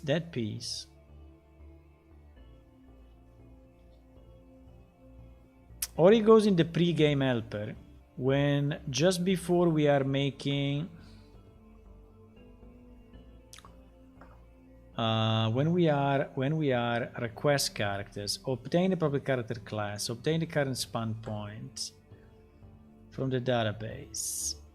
Check if the player is spawning into a guild house. Obtain the desired blah blah blah. Spawn the player actor in the game. But here I'm still server side. That's my problem.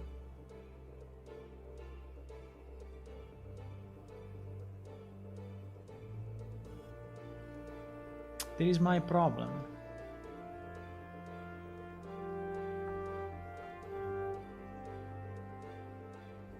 So let me just check again where we use this owner thingy. We use the owner thingy because we use the owner thingy because we need to send him stuff. Yes, correct. Because we need to send him stuff.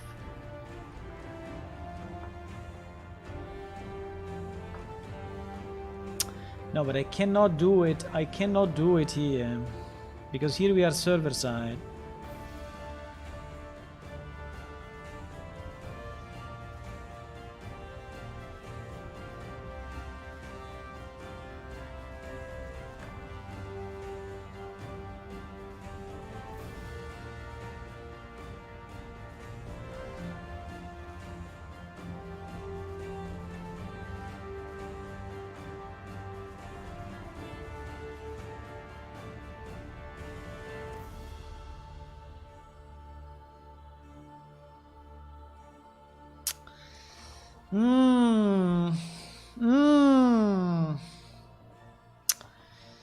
I didn't think to this, but so where the hell do we initialize?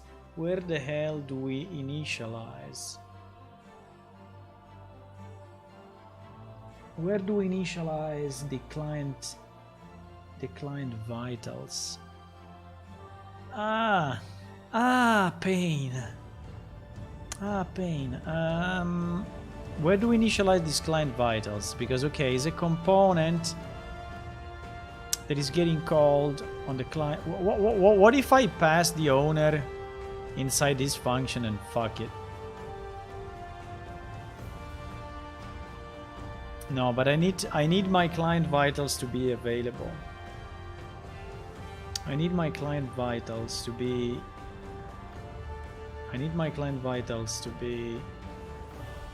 initialized.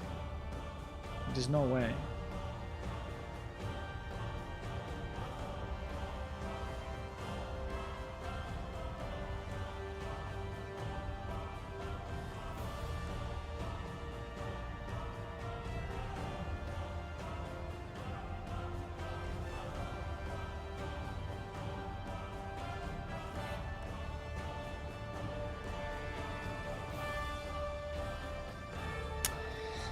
I need to initialize this guy on the client side with a pointer to my APS character.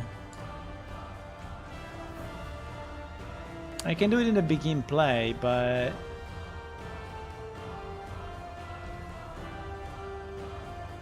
then I need to create a new function which is doing that, which is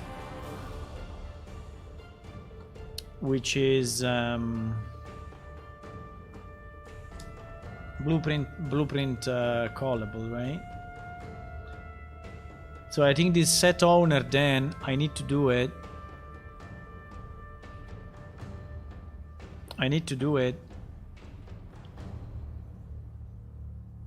Inside my PS character, but I need to be sure that I'm on the client.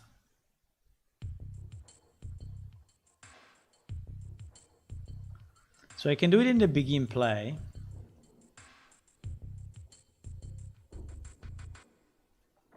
Continue only if on client. Exactly. So from here down, we are on client. Like when we set up the UI and all of that. Right?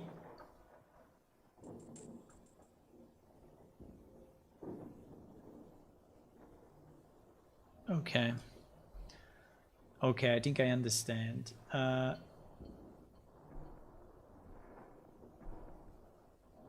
I'm just struggling a bit to why I cannot do it.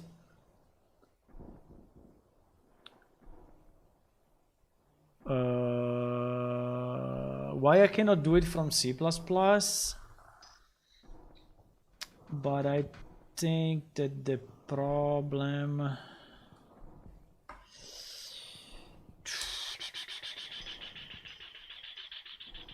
because PS character gets created client and server, right?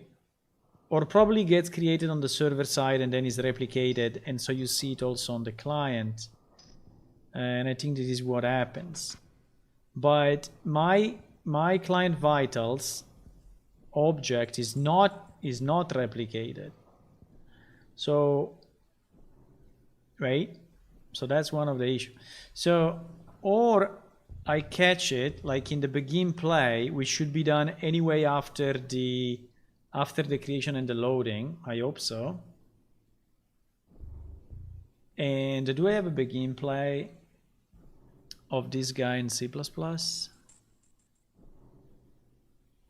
Yes, I do. I have a begin play because you know what I can do here? I can check if this begin play is coming after load,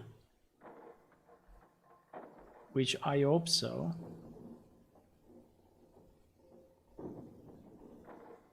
But you know that I think that I'm doing the loading after the spawn actor. So I think it should be done at the end of the loading, but the loading is happening only client side, server side. So I don't know if I do it here, if it's actually reasonable, but basically I should do something the same as I do here. So if dedicated server, you know.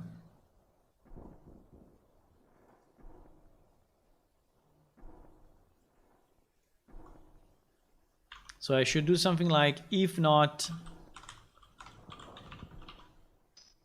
is dedicated server,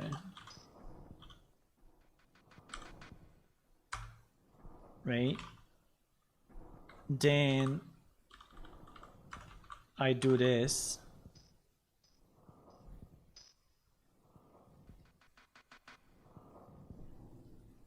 Now, I have no idea when this will be called on the client.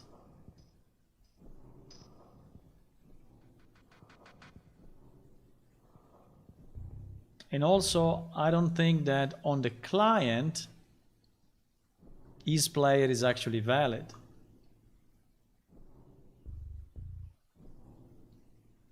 I think I need to use, yes, exactly. I think I need to use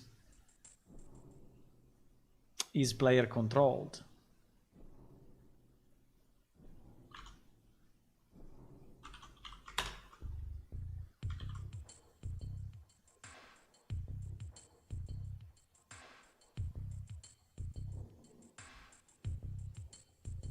Okay, let me check. Let me debug again in. Yeah, because the whole idea was beautiful, but the only thing that I didn't think is that obviously I need to know. Yes, we are in client mode. Okay. That obviously I need to know if my APS character is a player. I mean, I could do it in player controller in theory. If I do it in player controller, there is no chance I'm mistaken, because it is for sure a player, right? I can do it in player controller. That's another good way. But I need to be sure that I'm on the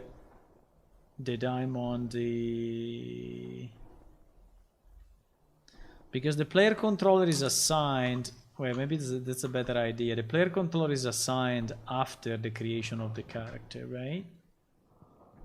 But I think the begin play is earlier than that. No, the player controller starts first, and then I do the, and then I assign the pawn to the player controller. So if I do it in the player controller, the pawn will not exist yet. No. So I think I need to do it in the begin play.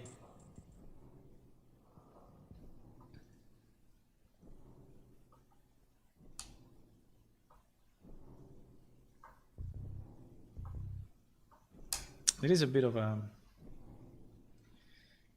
an issue, boys. But we can do this. We can do this. Don't worry. We can. This client side fucked me up a bit. But okay.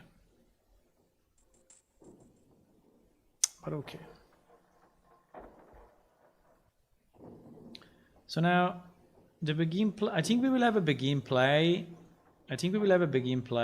Of PS character, but we will not be here. Yes, as soon as I click there, you see that, yes, player controller is not executed. So, because this character is fake, right? It's not a real character yet until I enter into the game. So if I do this, now we are, okay.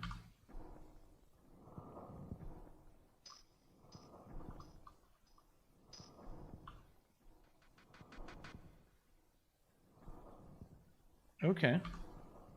I think that worked. Yes. I think that worked. Okay. So that's the right place to do it, I guess. It's not a very intuitive place to do it. But let me type a comment here, otherwise we'll forget. So so we need to initialize our client side vitals.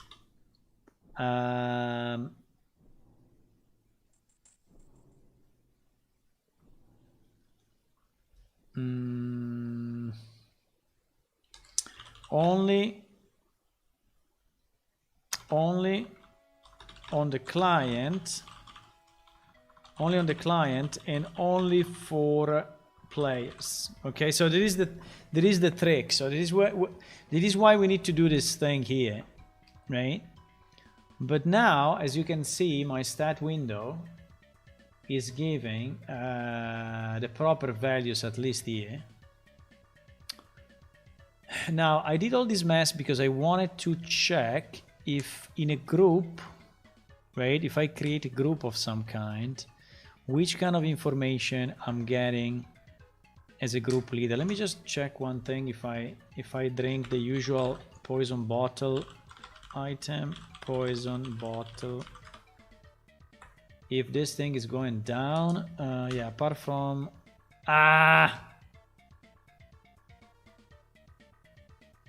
what do you mean edited continue? I didn't edit anything. Fuck, I added the comments.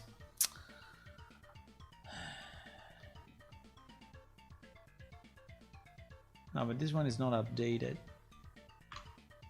This one is not updated, huh?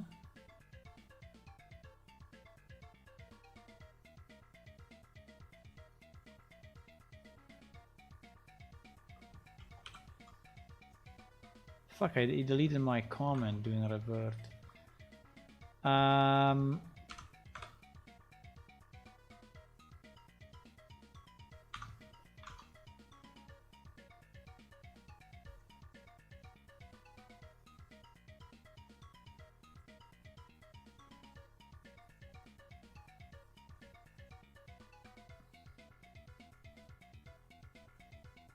Come on, let me read that.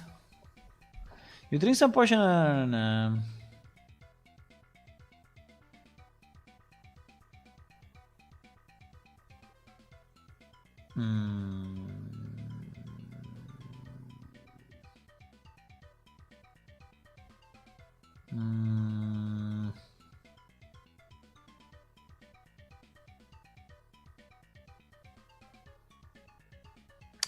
Wait.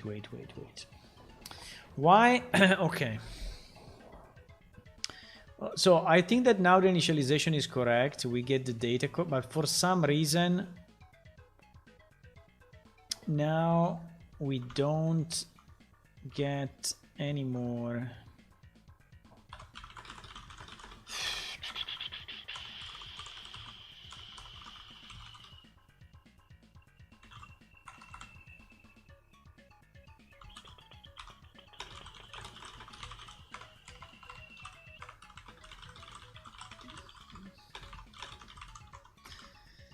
Now, the problem is that,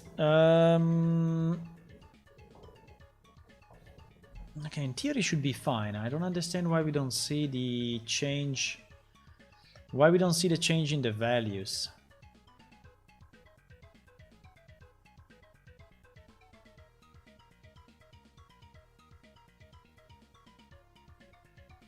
Why we don't see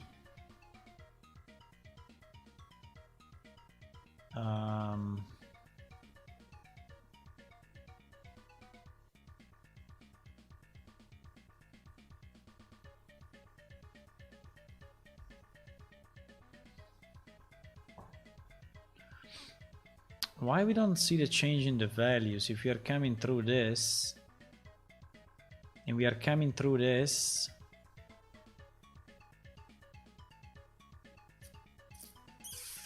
And we are sending the vital update, right?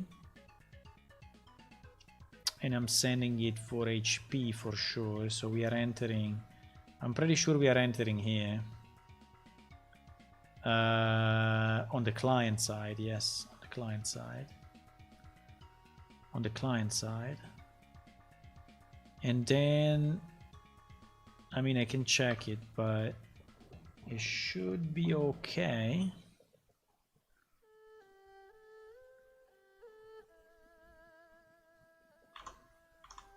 It should be entering there.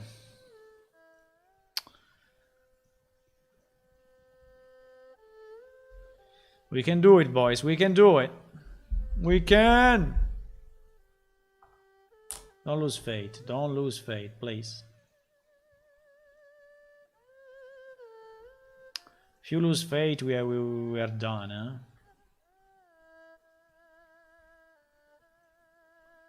If you lose fate, we are completely done.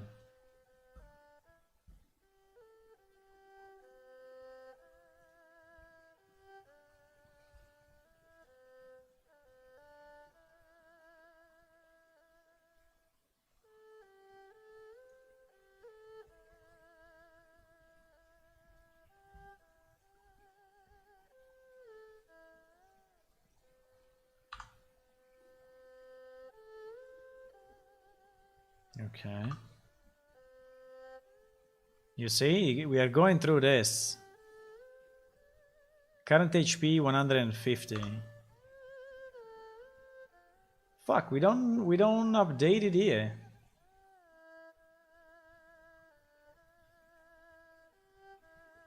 Current HP 150, that was correct.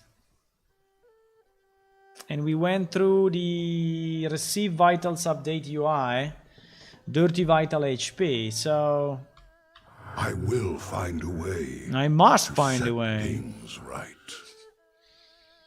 I must find a way, yes.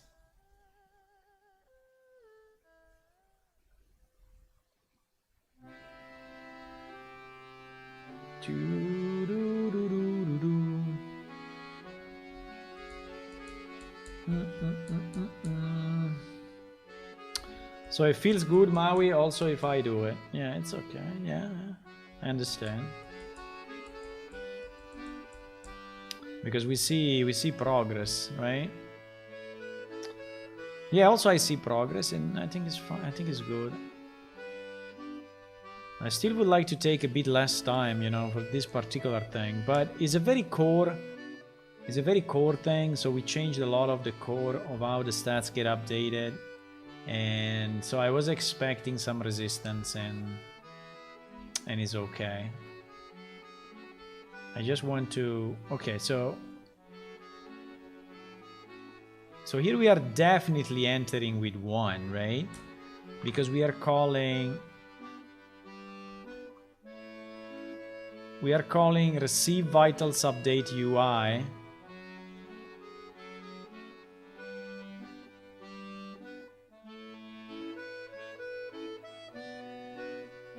Which is an implementable event. Right? Which is this. Which is calling this. Which is going here. And he's calling the character update vital HP.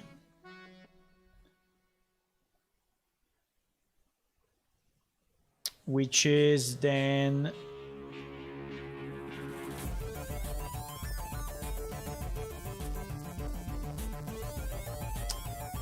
no, I need the bind.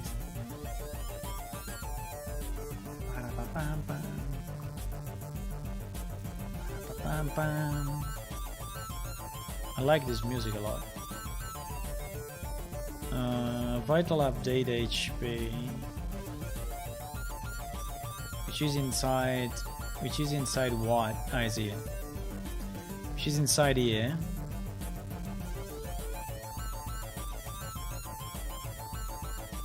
And we did the bind, right? We did the bind. We did the bind to this thing.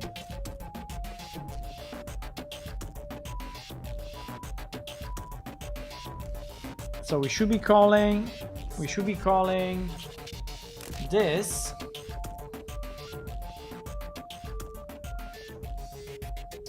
with a new value. Here's a tooltip. Okay, here's a tooltip. 170 on 170. You know, 170 on 170 is not correct, my friend.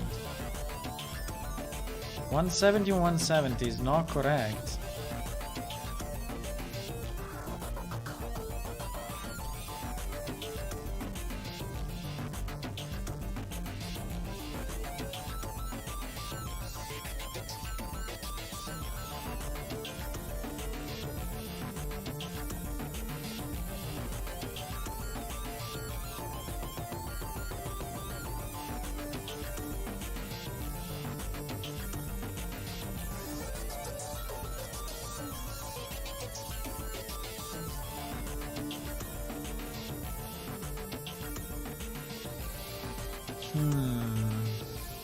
Why is not going through this and doing it?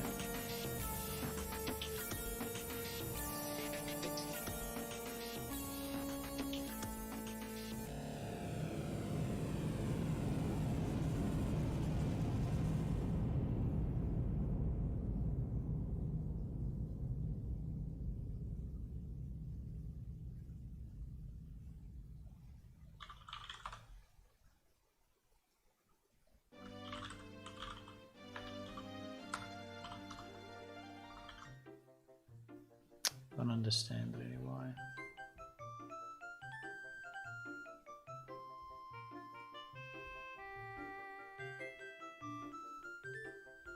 Why is not going through that?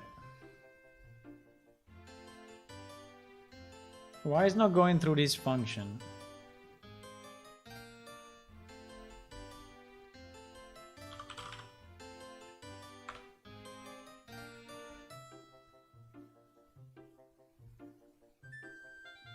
Why?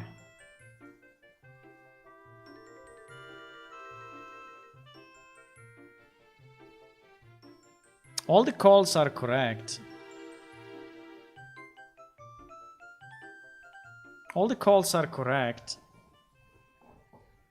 I'm doing something stupid and I'm not seeing it because all the calls are correct. But now we added some printout, so we will find out. But the flow of data should be fine. The only thing that may happen is if he didn't receive yet the max values, but the max values are anyway sent at the really beginning, so I don't think that's possible. So I think it's something else.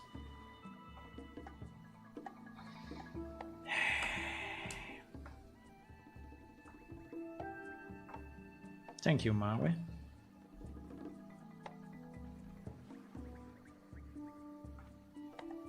We can do this.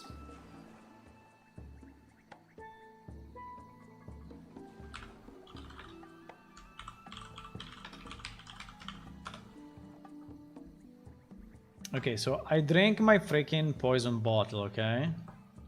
And I take that, and now it worked.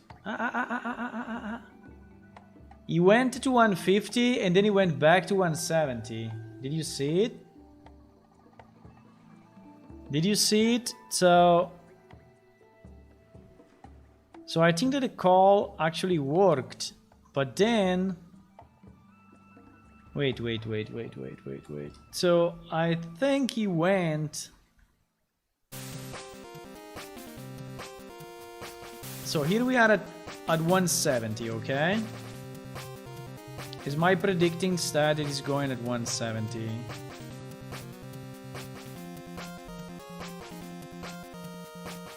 Which, by the way, I don't know why he's printing it out, because if he's not changing the values... Predicting stats. I think we can also optimize this a bit, but not now. That we are actually updating the stuff, even if he's at maximum already. So I don't know if it's really meaningful, but... So here we go through the update anyway. I mean, we are on the client, so we don't care too much. Because, you know, it's just an update of one widget, so... But anyway, apart from that, 170... 170, 150, here it is. So update vitals new, right? 150, so he understands he needs to go to 150. And so he's updating my HP to 150, the current one.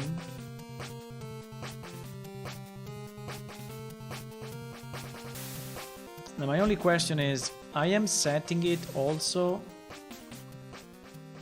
Am I setting it also in the client vitals data? Yes, for sure I am. It's current HP equal to. So I'm setting it there, so there is no chance. So I'm setting it here as 150 in the client vitals thingy, okay? And my regeneration is using get current HP, which is this variable that I set 1 second ago. So there is no way that the value is not updated.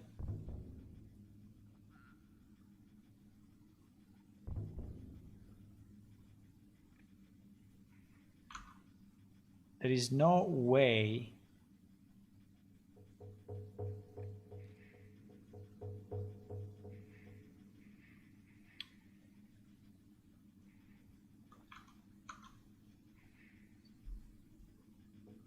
So 150, okay? 150. Updating HP. So it's doing the update.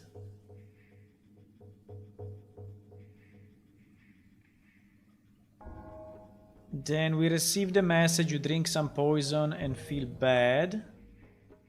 This error, I don't know what is it.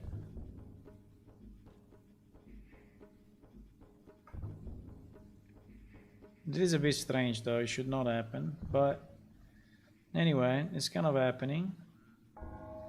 Then it's updating my inventory because I have 1 item less.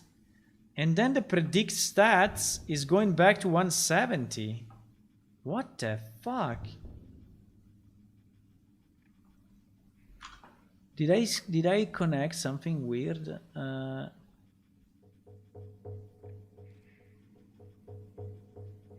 Current HP.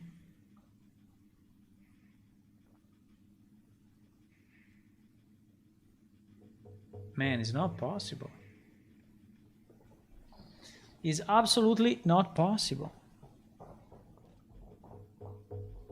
I mean, unless the HP rate is a value which is insanely big. But HP rate.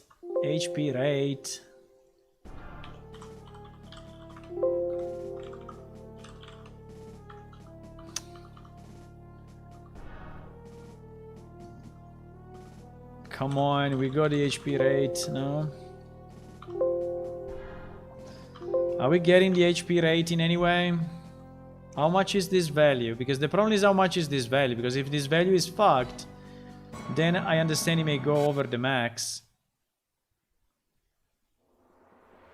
But all those values are default 0.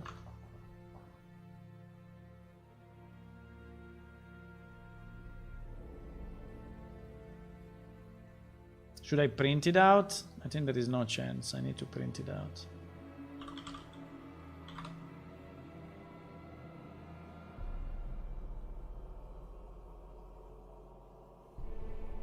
I think we have no chance, then print it out. Because it's the only thing that can fuck up, right? There are no other possibilities. Well, the other possibility is that this current HP is not updated, but that I don't believe it. That I really don't believe it.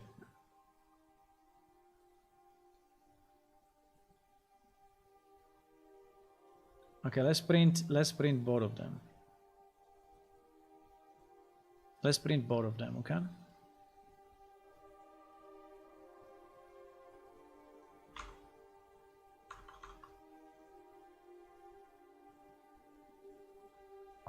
There is a concurrency update. So basically we are updating the value properly when we eat the poison, but then our prediction stats is already at 170 for some reason. So it's not having the right value, and so it's overriding our 150 immediately.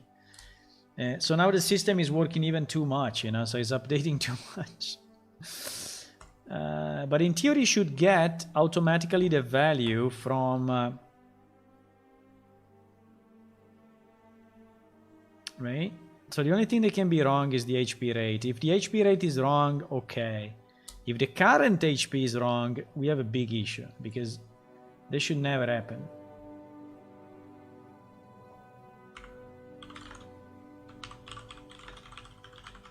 This should never happen.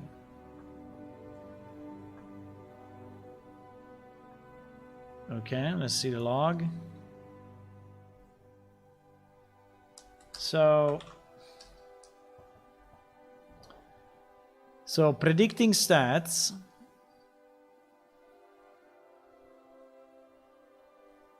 $150, $170. Wait. 150, 170, updating HP. Okay.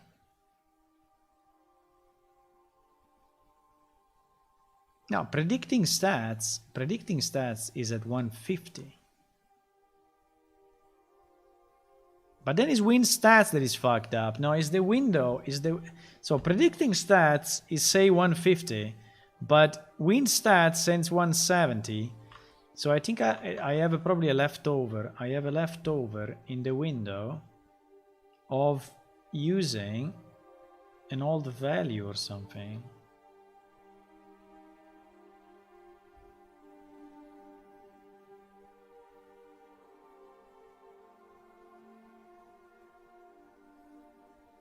What the fuck?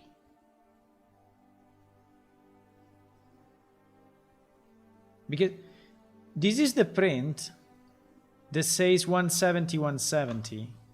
Is this print here, win stats. So so the character, the player character has 150, 170. So current and maximum, right? While the win stats immediately has 170, 170. And look, even after predicting stats is 150, 170, but the window is putting back 170, 170. Predicting is again 150, 150. By the way, predicting is not going up, which is a problem.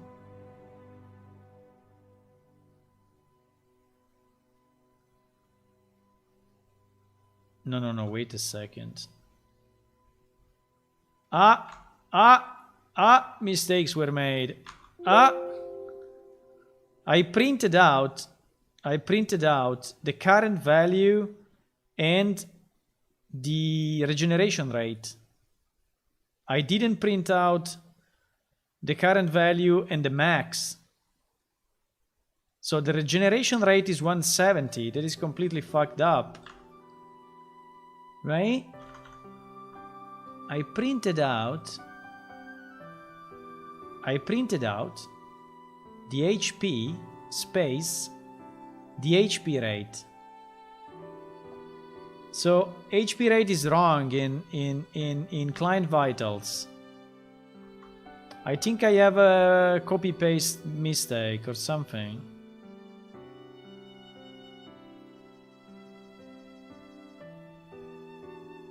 HP rate.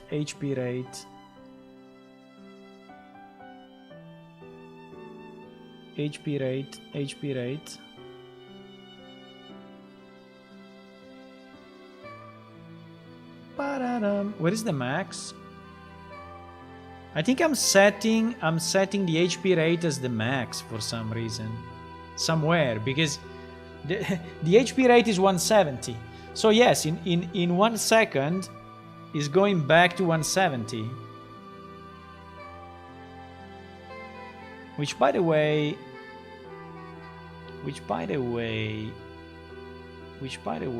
why is not going to 170 in the next cycle though? That's another problem. Okay, anyway, that's another problem. So we are trying to go up, but then we are not setting it back. I need to set here the new value, by the way. Absolutely.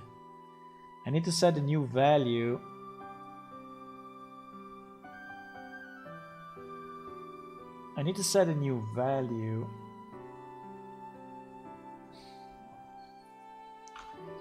In the prediction code, but apart from that, but that is not the current issue. The current issue is that HP rate is set as 170, and that is what is crazy, really. I think I did a mistake.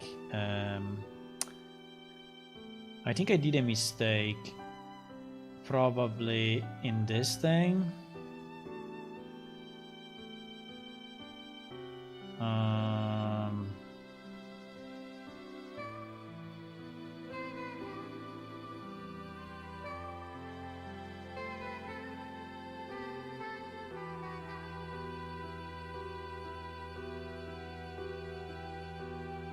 or I did a mistake.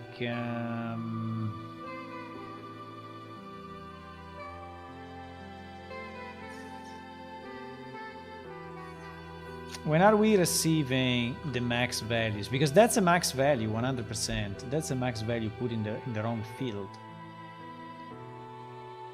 So max HP, we put it on max HP, which goes inside of this as max HP, update vital max.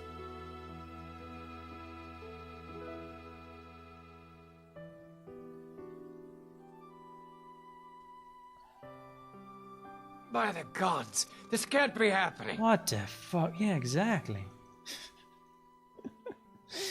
This cannot be happening at all. What is going on? I mean, why I have that so fucked up? Why HP rate? Why HP rate is so broken? Where do we set it? We set it here, but this one is not called anymore, right? Got HP rate. This one is the old function, so this function in theory should never be called. So in my client, if I search this string, it's not there, right? So this one is never called. Never called. Here is a get, here is a get, here is a get, get. So these are all get. We are never setting this value. We are never setting this value.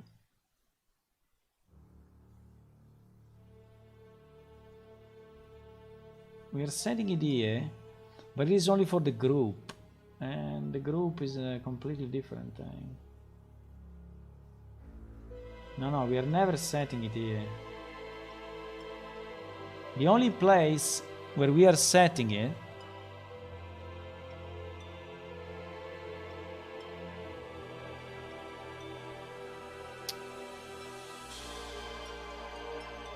I have it. I have it. We are never incrementing this index. So we are always getting the last one. I have it. Wait.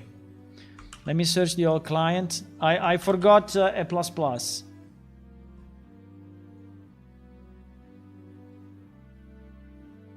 Where is it? Because here it was done. Because here it was done in the other way. But wait. No. There is. I think there is a mess here.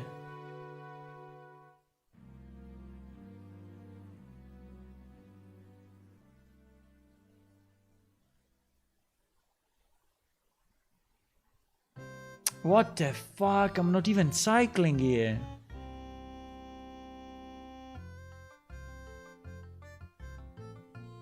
Oh my god. Oh my god. Oh my god. That mistake, boys. Hello, somebody. I did not view everything, but this game engine. But is this game engine a Dropbox attachable? And then you just code over the function you call modify specific behavior? Good evening. Man, that question is I cannot understand. What do you mean is a Dropbox attachable?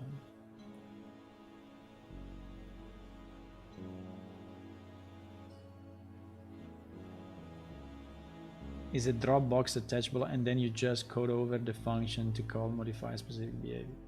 You mean if you have a foundation and then you just build on top? Yes.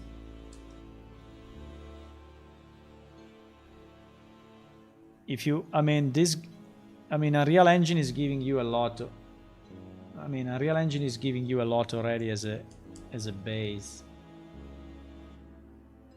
And you add on top, yes. But you know, if you have to make an MMO, there is not much on the server side that you can really use that Unreal Engine is giving you. So pretty much the pretty much the server side, you have to develop it yourself completely. I mean, there is some stuff, but not much. Like, people can join the game and leave the game. I mean, there is a concept of multiplayer, but consider that Unreal Engine was done for Unreal Tournament at the beginning. So what they understand is they understand a player joining a match, a player leaving a match, right? But from there to a multiplayer is different. Okay, so I did something very, very stupid, which is okay, may happen. I forgot to actually do the cycle on those values, like I was doing here, which actually was the for loop I wanted to avoid, right? I mean, I wanted to move from blueprints to C++. I moved to C++ all these pieces, right? But I didn't move this piece. Wait, I didn't move this piece. I didn't move the for loop, so the for loop is not there. And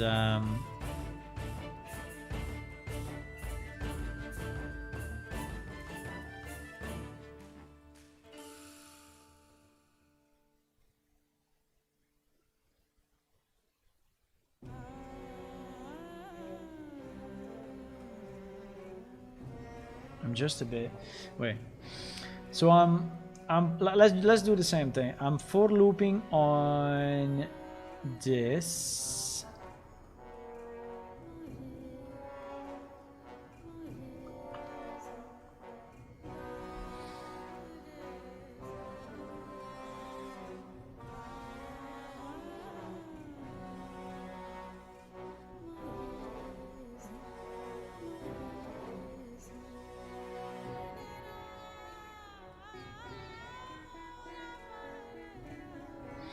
Actually, I'm for looping on the dirty status.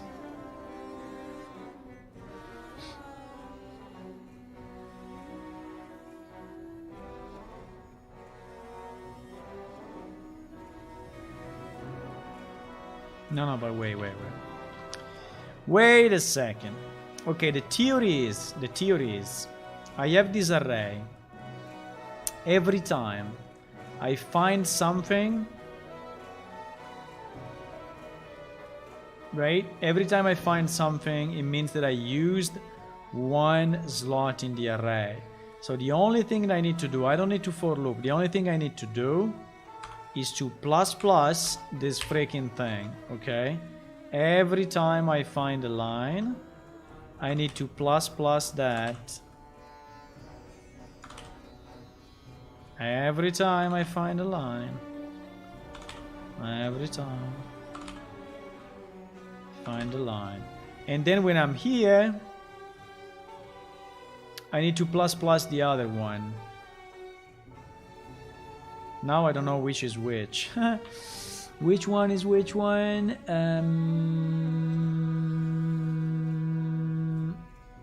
The F. The F is the float. Okay, so it's the opposite. Okay, let me copy them up to here, and then I will change it. So yes, I forgot to increment the array, I mean the thingy, so that we are getting new values. So I was always basically getting the same value for all, and considering the HP is the first one, I was getting always the HP in all my values. Okay, so that's what was happening. So it's perfectly logic. What happened is perfectly logic. Now we have another issue though, that after I do the progression, so the regeneration here, I'm not setting the new value. So I'm showing the new value, but I'm not setting the new value. So this will never actually update properly. This is another reason why I think I should do also this piece in C++, right? Which I think it will be better, but anyway. I think it will be better. Because in reality, also this was originally This predict new value was here. Was inside predict. And predict, let me just check what predict was doing. Predict was going through, was finding a delta time since the last update. And then he was doing what? They were iterating over all the field to predict their value based on the recharge rate. So he's doing da da da da da. And then he was publishing, right? And then he was publishing that. Now the predict, I think I'm about to do it, guys. I'm about to do it. I'm about to do it.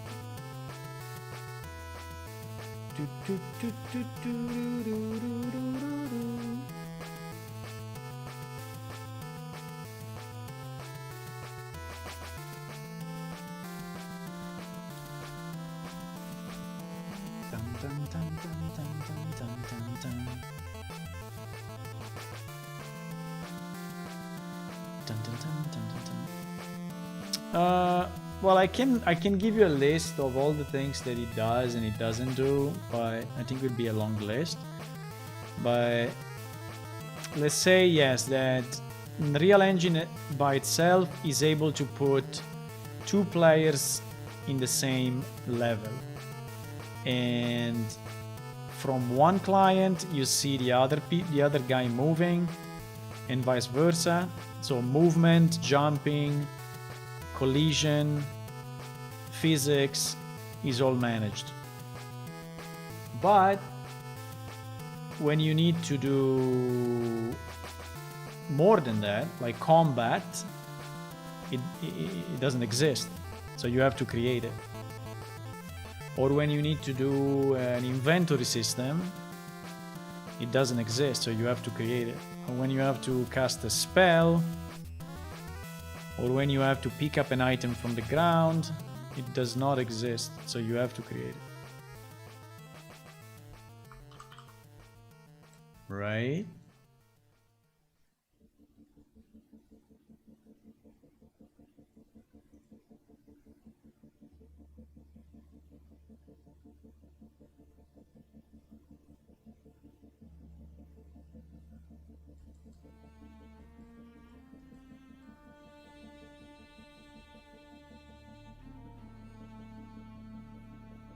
You know what I will do for now, which is kind of a compromise? I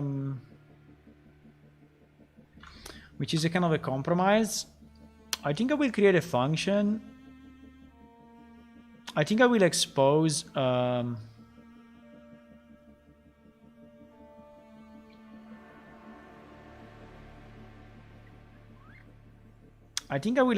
predict.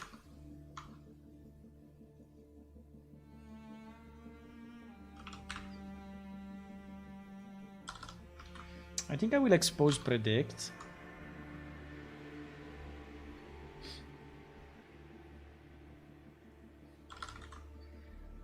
as a U function, right? And blueprint callable.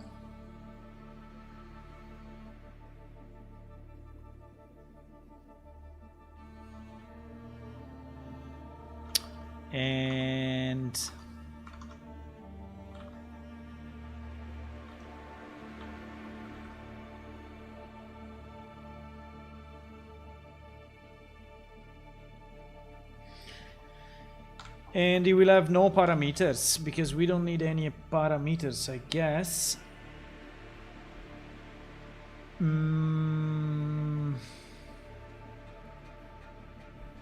I don't think we need any parameters because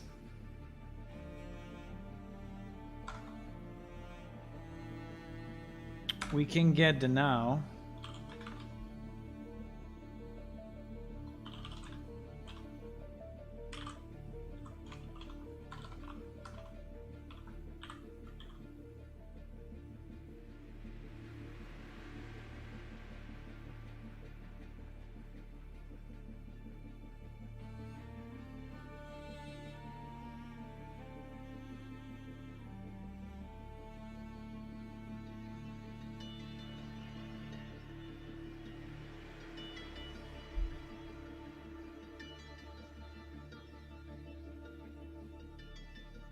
This should run every second, huh?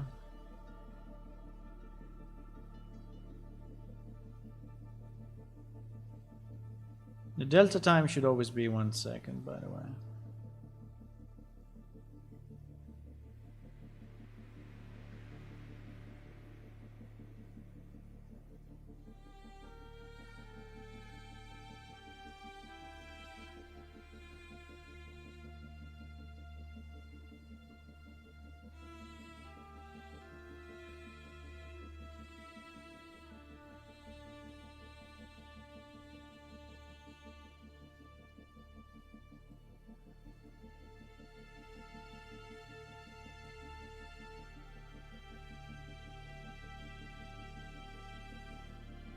No, I'm not gonna do this. I'm not gonna do this because it's a mess. I'm not gonna do this. I mean, I think it will take me too much time and will give me a relatively low benefit. And so I'm not gonna do it. What we are gonna do is just to do is we will do it here, okay? One day I will change it, but not now, because we already spent too much time on this and I don't want to do also this change, okay? Basically what we're gonna do here is just to set the new value after we did the update, okay? I know it's all blueprints, I know it's a bit shit because this thing will be slow, but I mean, or slightly slow, but I don't care. So we will just set the resulting value as the current HP, right? So we set current HP. So we set current HP to HP, and we call the corresponding update function, right? And we do the same for all the others. And fuck it. Cannot continue to do changes, you know. Cannot continue to do changes. I mean, these are not changes that you will feel as a change. So, it makes no sense. It's just programmers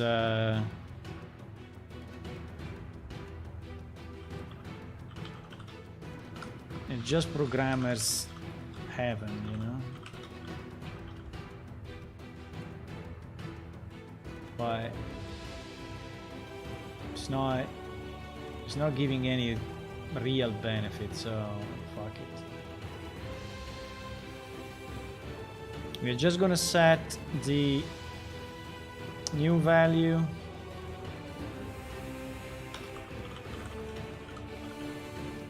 Just gonna set a new value.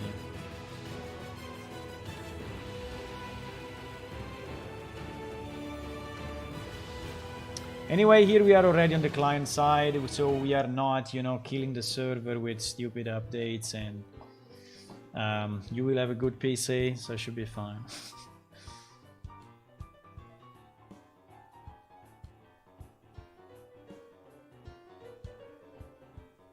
I really like to have the values above. Someone was liking to have the values below, and so all the time I'm moving them. Okay. Did I connect everything? No, this one is not connected. So boom, boom, boom, boom, boom, boom, boom, boom. Okay.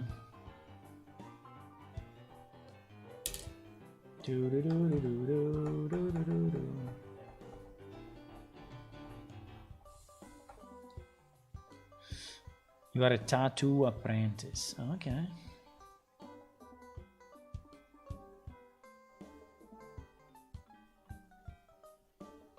Okay, so let's go like this. Now what I'm expecting is that we get... I need to recompile. I need to recompile. What I'm expecting is that the change that I did with the plus plus is actually giving now the proper value. And the change that I did to set the value at the end is now keeping the prediction running in the proper way. Okay. Yes. So if this works, which I hope it works, we are back to we miss the group stats window, right? Which is the one that I was looking at when I find the mess. And for the group stat window, we just need to find out with a printout what is the current player.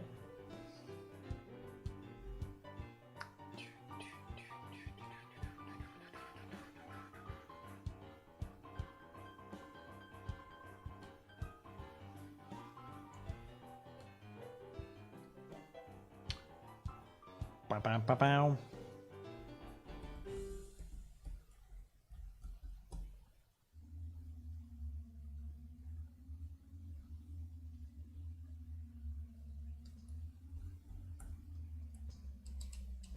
You know why I stopped the predict? I stopped the predict conversion because anyway, we changed the way this class is working. And since we changed it, there is no way for us to actually, we have to redo it. We need to remake the predict function if we really want to convert it, and it's not worth it.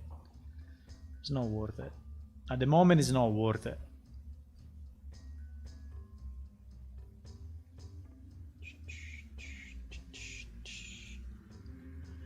What time is it now? It's nearly midnight. Fuck.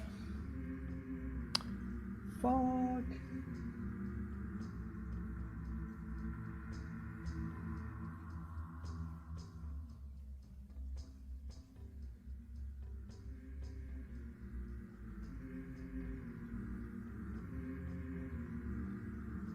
Okay, succeeded. Let's go. Let's go, boys. Let's test this thing. And hopefully, at least the stats in the win stats should work fine. I cannot stress enough the fact that it is a much better system than before. So we did something good. Even if it took us quite some time.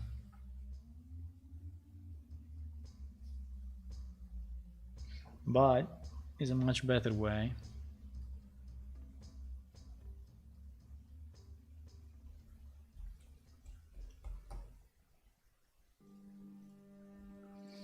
So we go in.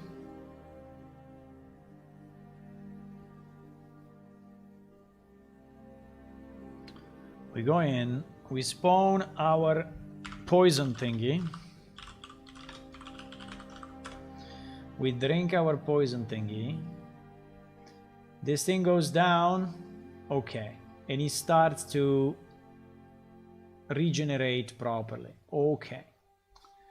That's good, that's what I wanted, okay? That's what I wanted.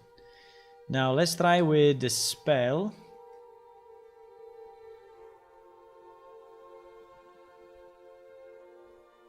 Fuck, the spell didn't work. Or at least it didn't consume any mana, which is a bit weird. So with HP is working, with the mana... With the mana... It seems is not. Even if everything should be identical, so... There should be no reason why... No reason why the mana...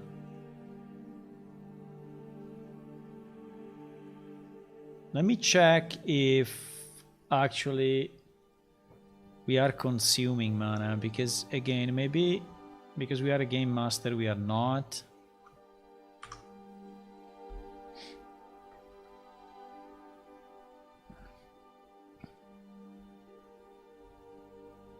I don't know, but I just want to see if I'm consuming mana. I mean, if I'm receiving an update.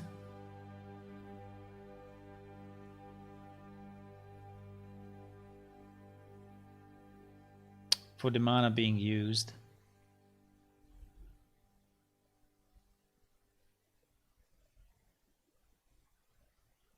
In theory, it should be always the first element of the array because I'm only consuming mana.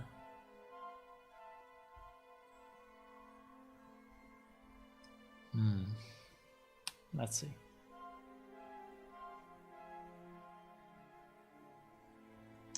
Let's see, boys.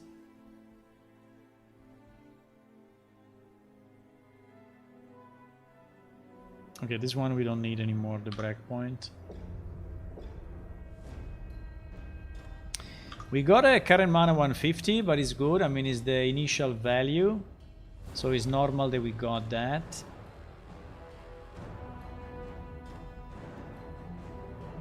Then we got another current mana 150. I think it may be because I'm a GM. I think it may be because I'm a GM that I'm not consuming mana. Because actually I got the update, but...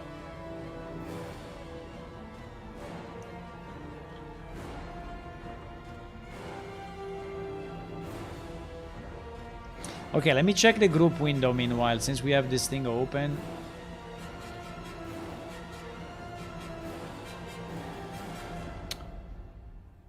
What the hell?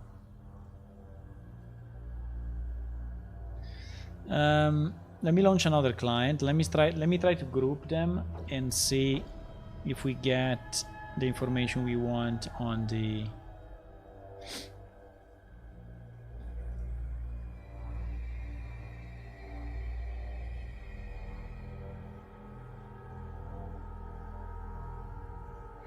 group.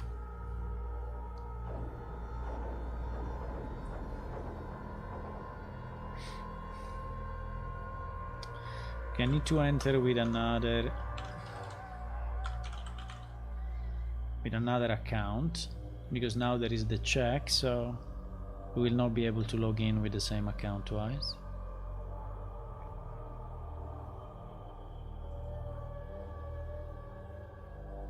Edunader.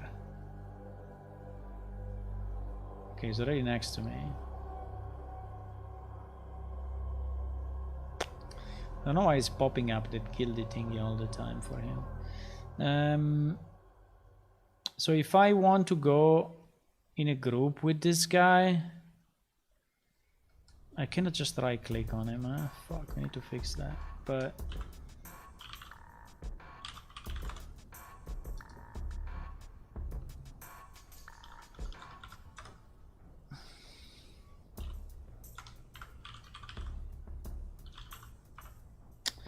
oh my god, how was it?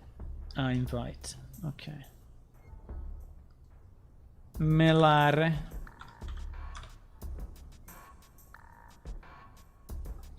Okay, so now we are in the same group, right? Now I want to see few things. Oh fuck, I don't think now we have this predict, which is spamming like a boss. But I think we printed something from the group window, right?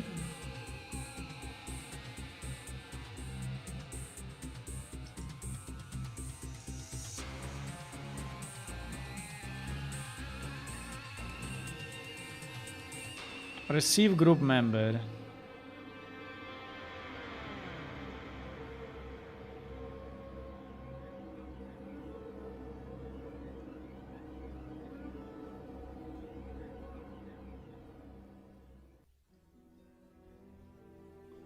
Group player ID 161.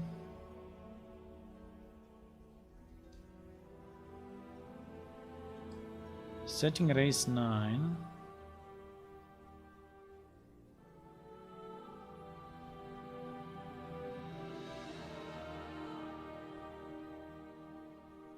Group player ID 161.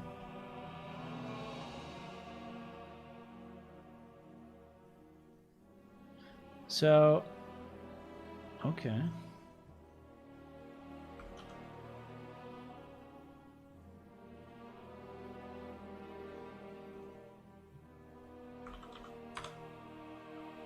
Group player ID.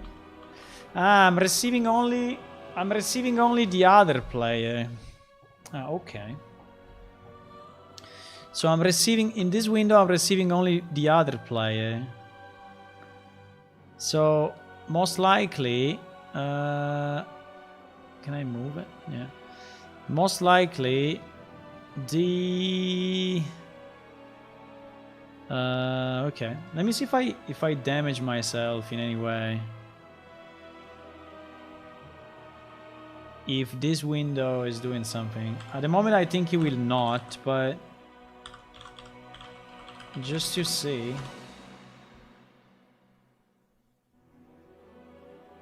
No, in fact it's not. Ah, it's changing on the other guy, but not on mine. But on the other guy it actually changed.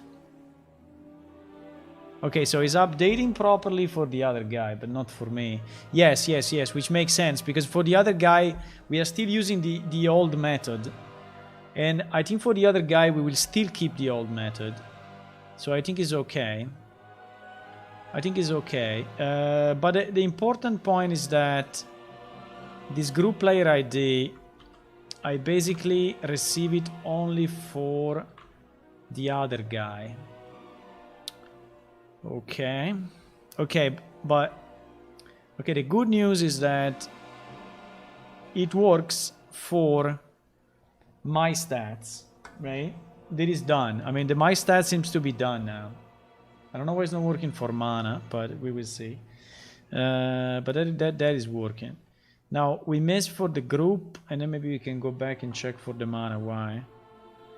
But I think the mana can be because I'm a GM. I think I can change on the database. In the dummy database, under accounts, I can change my security access and...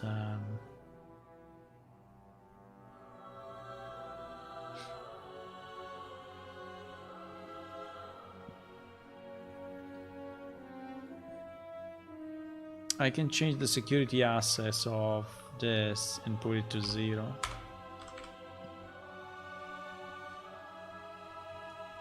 Ah, but then I will not be able to spawn an item. Fuck.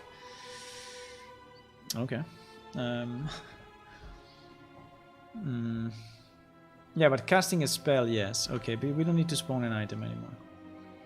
Just need to cast a spell.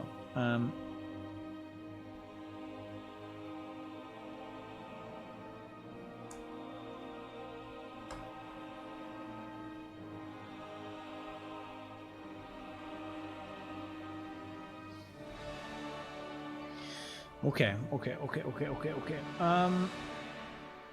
PS character. So, in our win group, right?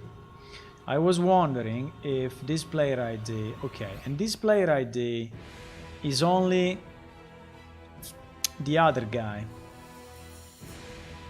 So I cannot do it this way.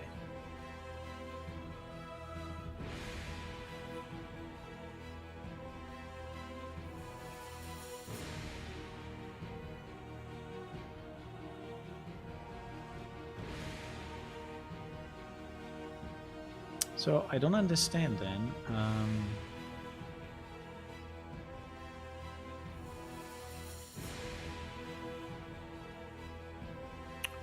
What the fuck?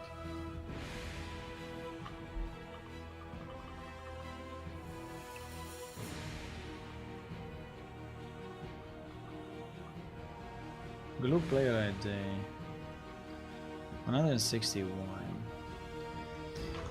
So what is it? When I construct the window, I automatically add one line or what? I don't understand it.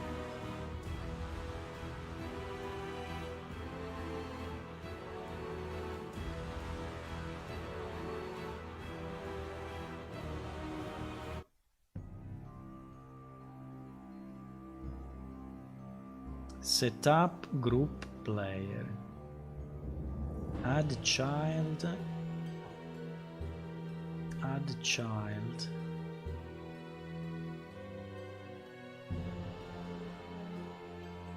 Setup of one player row.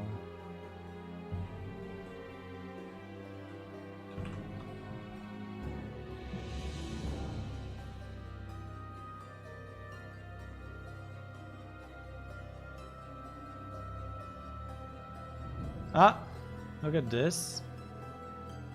We use -1 to flag the data for the current player. This is because we need to identify when we receive vitals updates. Ah, okay, so this was really true then.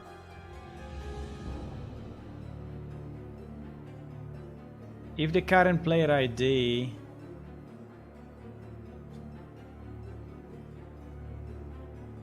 is equal to the player ID, the current player ID, set up group player.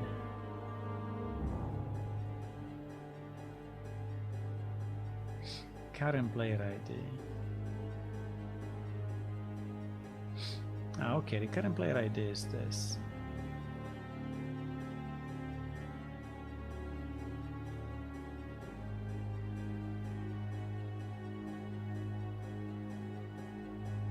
But I really didn't see that update.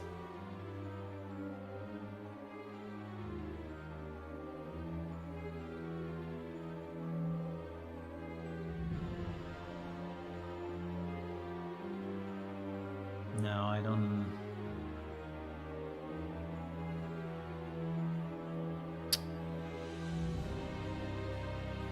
Oh my god, I don't understand. So is in theory, you know, we should call this function every time for the 2 players that I got in that window, but in reality I got only one.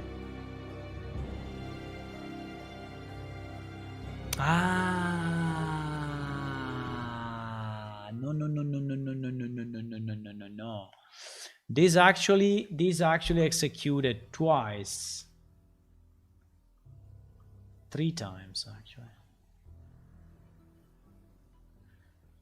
This is me. Okay. I understand. I printed out my player ID. Yes, instead of printing out the other guy player ID. Okay, so it makes sense. So basically the point is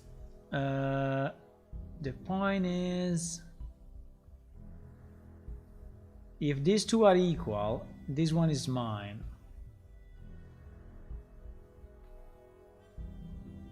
So the one with -1 is mine. Okay, so that's what I wanted to know.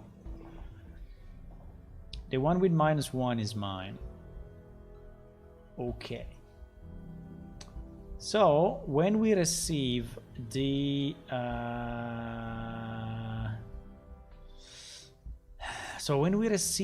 updates,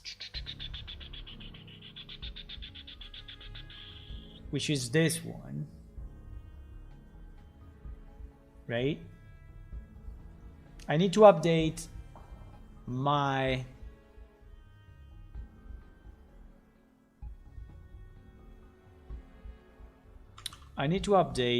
thing. So if I go into member list and I do get all children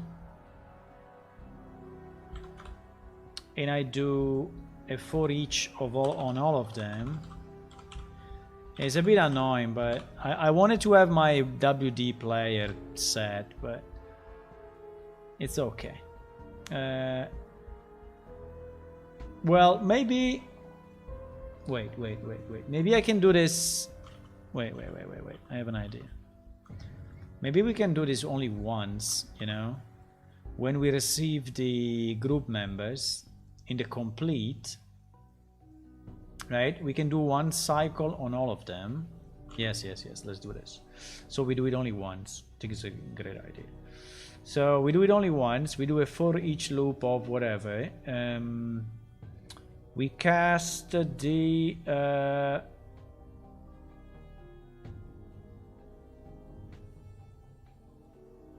we cast this widget to, so cast to WD group player widget. Okay, and this cast will always work. And then on this one, what do we need to get? We need to get the ID, or we need to get the player ID, right? We need to get the player ID. So get player ID. Okay, if this player ID is equal to -1, then is my widget. Okay, and so here I branch it and I connect it this way. Okay. Okay. So in this case, if it's true, is my widget. So I set this guy as this guy, right? So we got it. So maybe we print out something doing my widget found, my group widget found, something like that. My group widget found. Okay, so we should find it hopefully because there is always there. And in that case,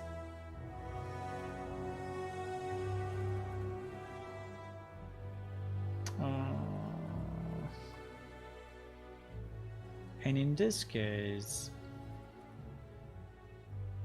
yeah, I'm doubting if it's me. I'm not sure if me is me. And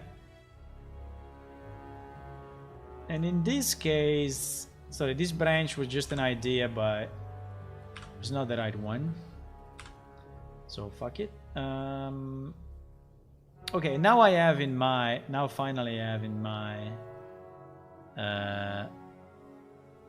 variable, right, my widget. So I can update just this one, right? I don't need to update anything else. And so in this widget, I can do a set HP equal to this, right? It's as simple as that. And then I can do the same for mana.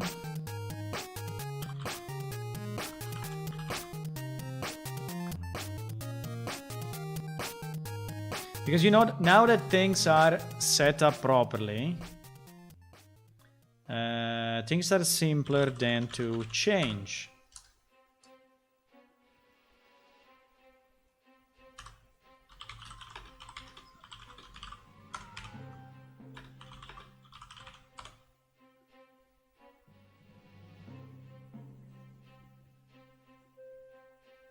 Right? So set mana.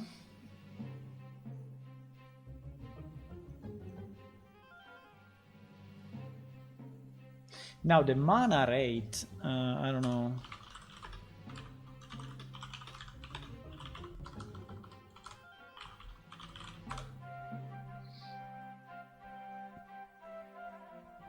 At the moment I'm not managing the rate of regeneration on the group stats,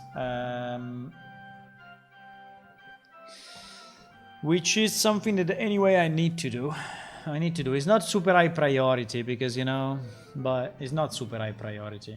But at least here we have the right foundation. Okay, so we have the right foundation to update my HP and update my mana when they are coming. So now let's see if that works. If that works, I think we are done for this part. Well, we can still check if my mana goes down now that I'm a normal player. But I think, I hope it does. If it doesn't, well, means there is some other mess somewhere. But in theory, HP and mana should work exactly the same way. Maybe it's just the GMs that are not consuming mana. Hopefully.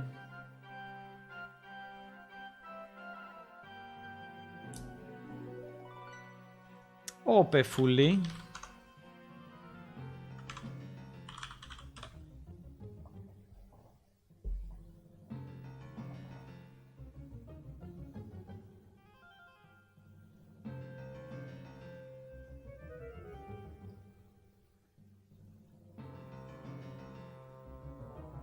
Okay.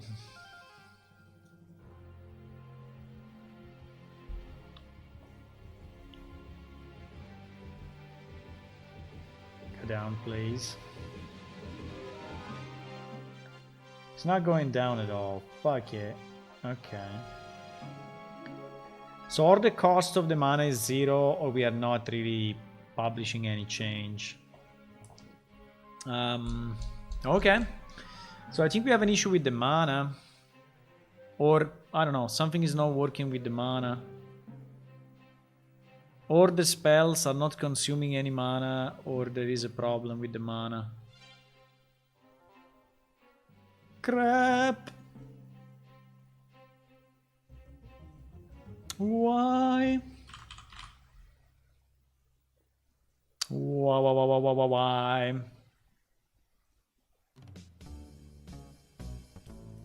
Okay, we launched the server in debug mode, and what we want to know and what we want to see is I think we can just go really at the source, so meaning going when we cast the spell.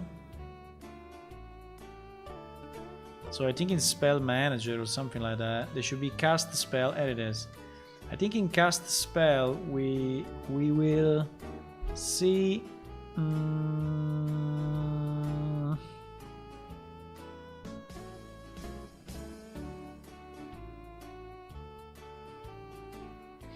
I think it will be the like this spell cast spell.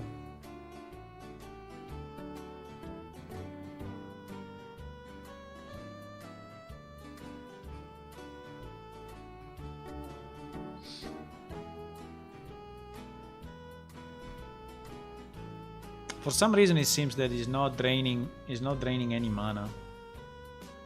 It can be also the fact that the spell is actually not draining any mana, so that I don't know.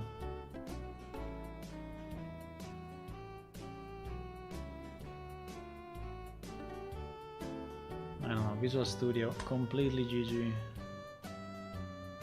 Pum pum pum pum pum. Pum pum pum pum pum pum pum. Okay, so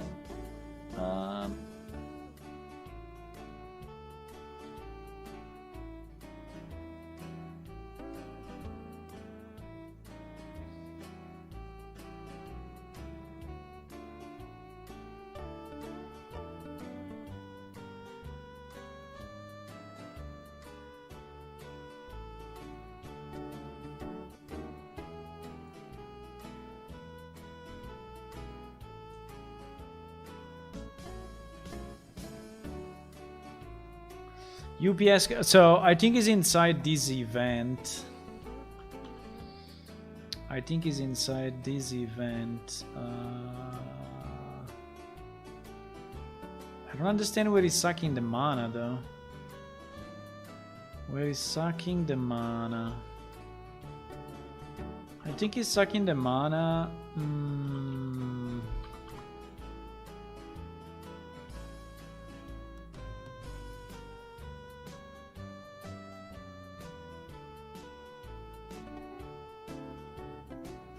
Maybe inside of this.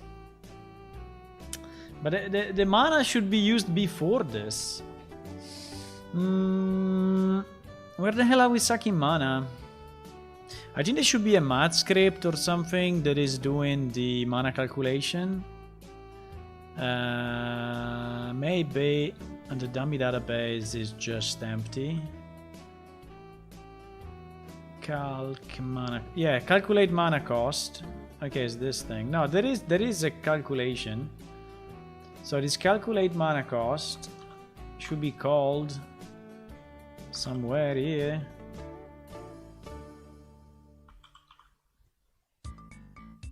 Wow, calculate mana cost is not any, and it's not in here. Okay.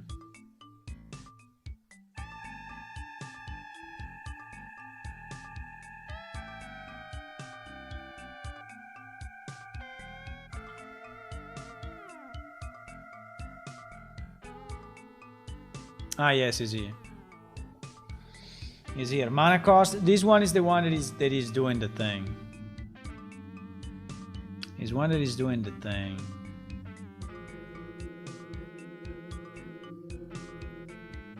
Drain full mana amount, you see? So in theory, it should be doing it here. but it's not doing it. Okay, let's see. I mean, maybe he's doing it, but something else is happening. I don't know. Oh my god, what is this thing? Go.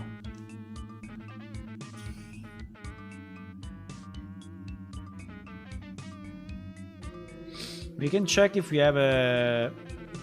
if we reach this point.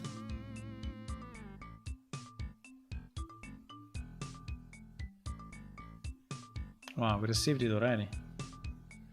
150. Okay, at the moment it's 150. So we can check here and there if, you know, the spell is actually consuming any mana. What the fuck? Okay, now it's not casting anything. Why?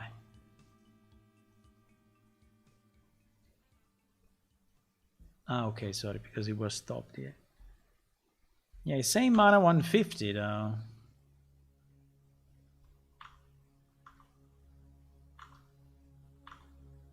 No, I don't get it.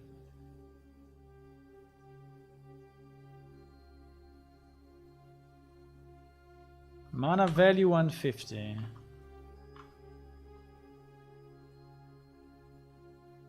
You don't have? What I don't have?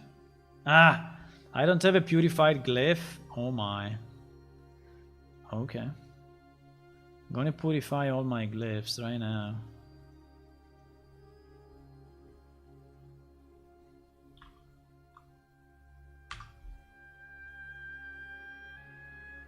What happened?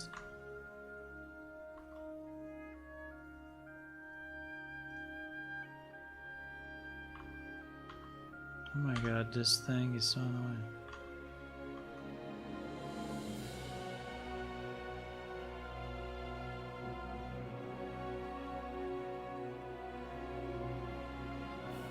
Yeah, 150, man. 150.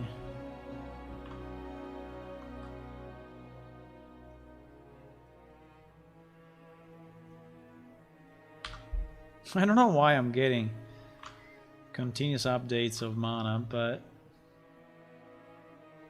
I'm just waiting the purification of the glyph, because now that I downgraded myself to player, I cannot actually cast the spell.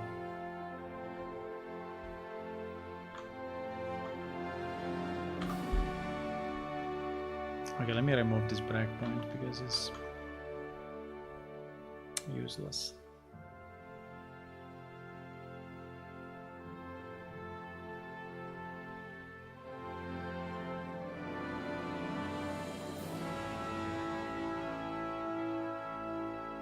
Okay, now I have my thing.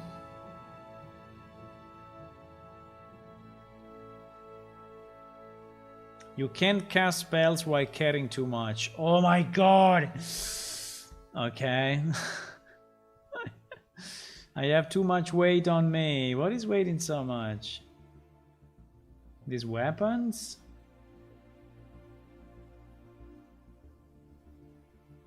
Weight 0. All these things are weighting 0.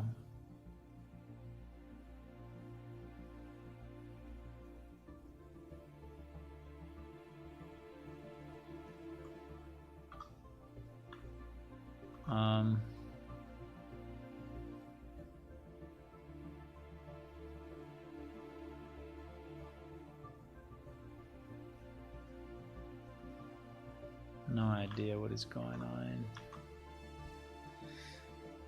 I cannot cast because I have too much weight on me.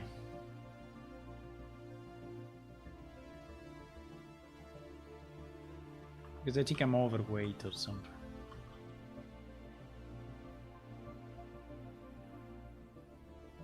Okay, it's casting now.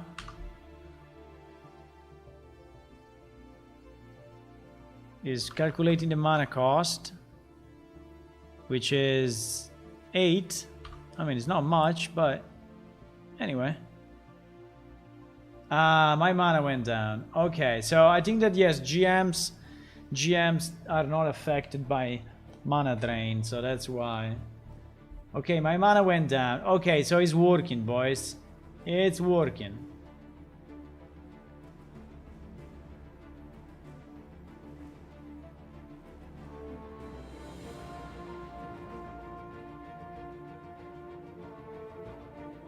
I don't know if mental stamina and physical stamina are actually working on that, but it seems working. Okay, I think we spent enough time. If there are any bugs when you will test the alpha, please let me know, but it seems that it's working in group and in non-group, so I think it's fine. We did all the changes. We are updating only when needed, so oh my god, this was a big change, boys. Holy moly. I need a pause of 10 minutes. I need a pause of 10 minutes. You know what we will do for 10 minutes? We will play a game. We will play a game. So I show you Gwent, okay? Which, by the way, is made by the same people that did Cyberpunk.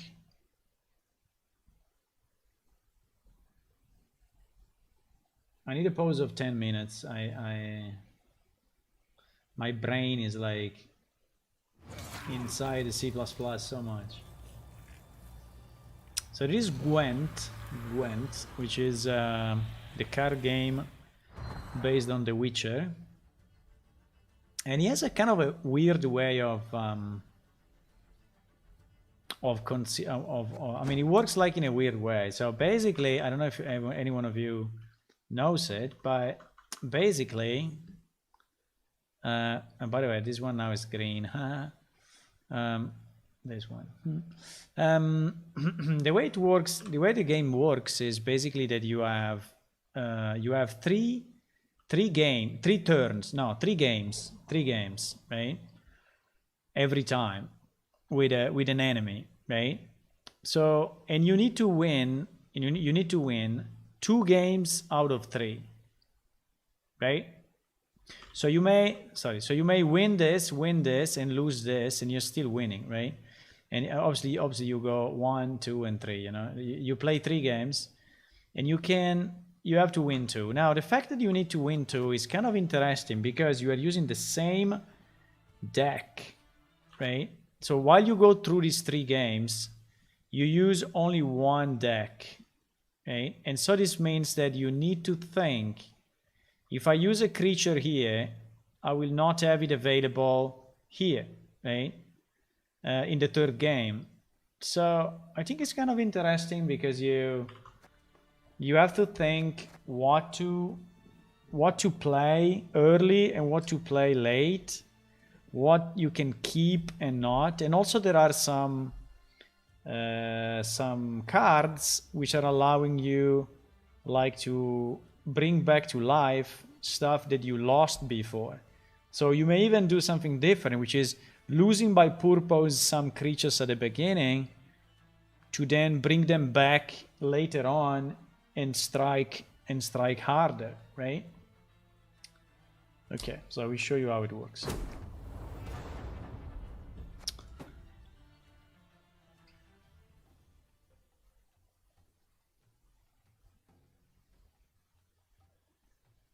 So we're playing a standard game with pretty much a standard deck. I did some change. Well, no, I did. This deck actually did a number of changes. But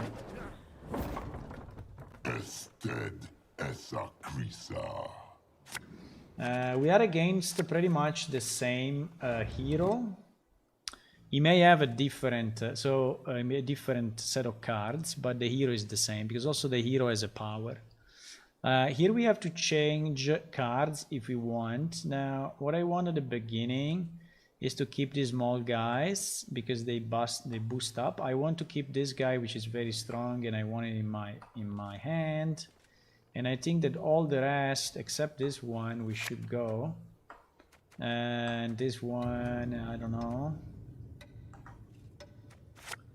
Okay, like this is probably better. Okay, so we may change up to 3 cards. Alright? So every player has 2 rows, right? 1 row is the ranged, like the archers, and another row is the melee, so the people in close range, right? Now this thing is used, but so I'm putting like this guy here. His HP is 1, so if he receive 1 damage, he's dead. Okay, but he spawns his brother here, and this creature has all these abilities, but his main ability is when you put down a creature with a higher number, this guy is boosted. Okay, it boosts up. So for example, now if I put down a number 3. What is this thing? I cannot kill it, huh? This guy will be boosted, okay? So if I put down this, since he's higher, they will be boosted automatically to 2, which is very nice because I got 2 points for free. Right? Now the card of this guy, I don't know exactly what is it. After 3 allied units are destroyed, awaken this beast of 12. Oh my god. Okay, so when you lose 3 creatures, this big monster of 12 strength is coming out. I think I already know what this guy is doing a bit, but okay, let's put down this one, which is damaging the opponent's row. Okay, so I think if I put it here, I do no damage. Yes, because I don't want to do damage to this egg, because this egg, when it's destroyed, is generating a monster. And yes, this guy is playing a deck that is basically destroying his own monsters and generating new ones that are more powerful.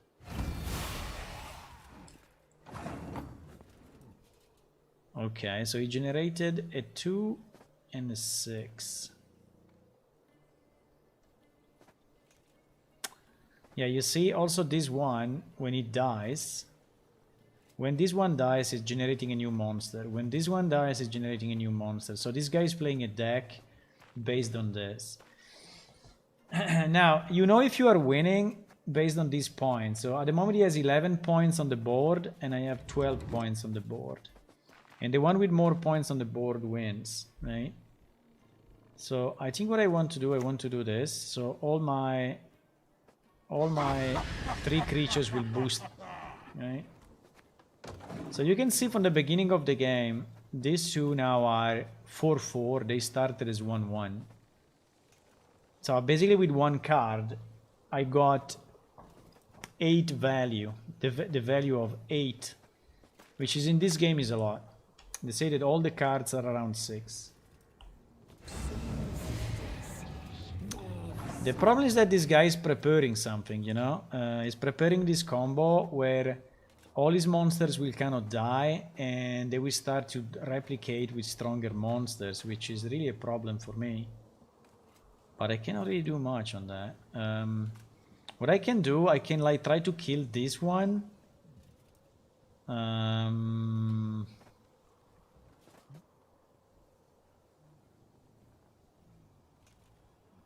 Or this one, I don't know. It's not very easy to kill anything there because they are all... I don't know what to play. If I play a 5, all mine will go up, so it's very nice. So I think I will play this. We don't have dominance though. Fuck it, let me do this. And then now that we have dominance, I'm doing 4 damage, and so I can destroy this guy.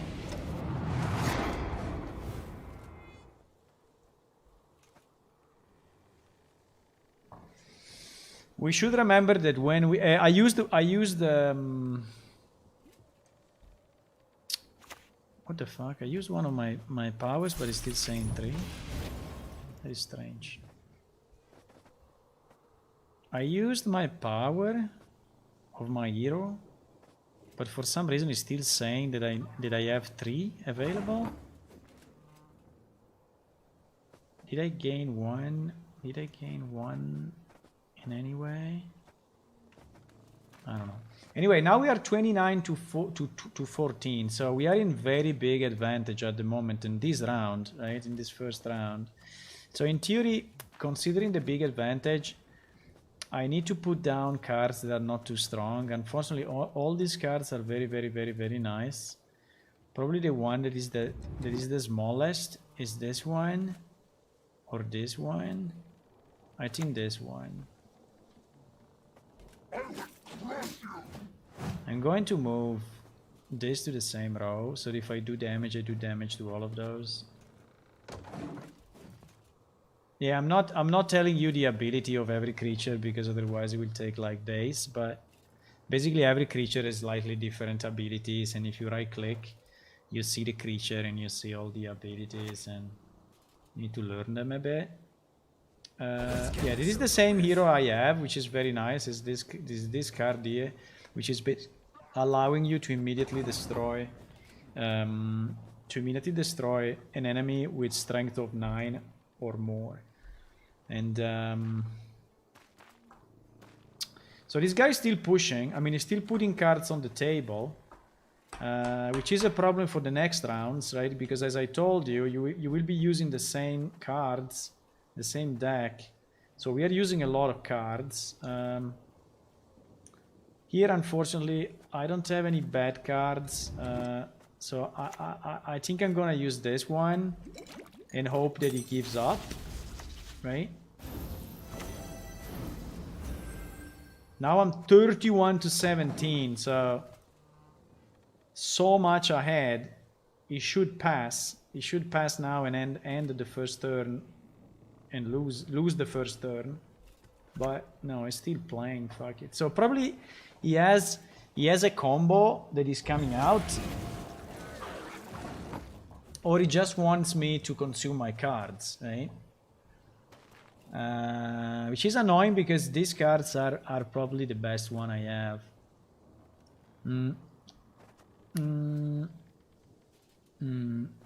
So we have dominance because we are at 8. So I can do 2 damage to someone. No. I put it in the wrong row. This row. One thing that you can do, you can pass if you want, and so you are not obliged to play a card. But if you pass, then you are not gonna play anymore in this turn, and so the other guy can put down the 3 cards and beat you.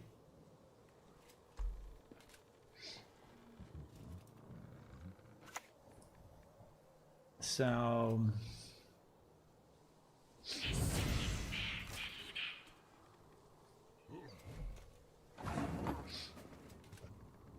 he's still pushing. It's 25 to 36. I think he will use all his cards.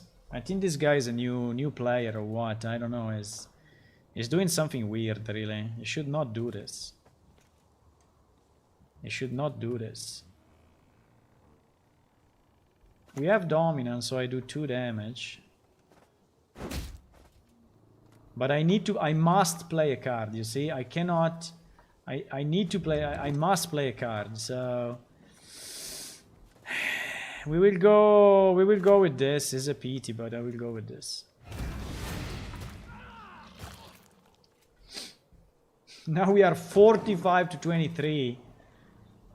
The problem is that I'm using a lot of cards. He should pass now. Yeah, you see, he passed now, which is very good because he forced me to use a lot of good cards. He has 2 cards in his hands, and I only have 1. So I'm passing. I'm winning this round, but he starts the next round with 1 extra card.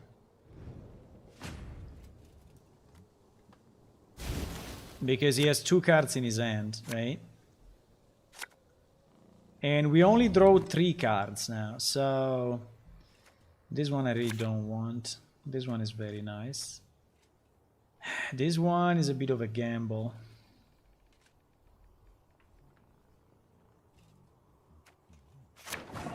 Fuck. I got a spell. I'm a bit in trouble, but let's see. I have this creature which is very nice, is 9, but he has, you see, he has 5 cards, so with 5 cards he can do a lot. I think he can win this round.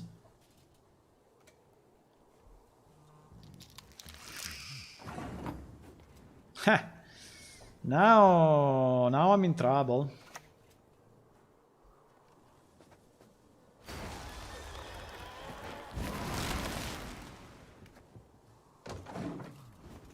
I'm in trouble because I have one spell. There is a spell, and there is a creature which is very low. Is only 3, so I still have 3 powers of my leader, of my general, but okay, that was good.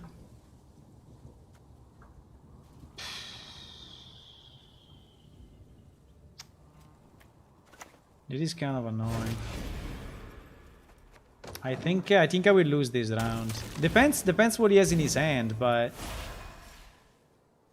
depends what he has in his hand. He has 3 cards. 3 cards at the minimum is you know 9 points. So one trick that I can do. Oh no, I cannot boost an enemy. Fuck, I cannot boost an enemy. So now I need to decide. Should I pass and keep at least 1 card? Or should I play this card, which is 3, which is nothing, boost it like twice, so it will go to 9. So we will go to 18, and he needs to put down 8. I think I will risk it. Not your lucky day. I think I will risk it. I think I will risk it. Also because we won the first round, so if we win, we win. So I need to put down 11 points. No, 12 points. Holy shit. Holy shit. We need to put down 5 points now. Oh my god. Okay, GG. 25. How we did that? I have no idea. But anyway.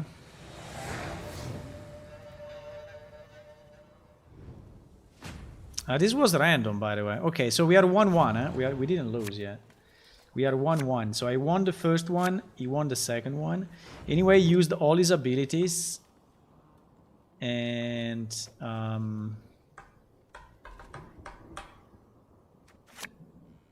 okay, much better. And this one. Okay. And you see that the next turn you only get 3 cards, which is very, very, very, very little. You only get 3 cards. So it's very risky. What is this thing? Deploy. Consume 3 allied units. Ah, this one was the one that he wanted to use before, but he didn't have it in his hand. Because this one is destroying 3 units, and together with the other monster, it would have generated that big monster. There I can consume a 9.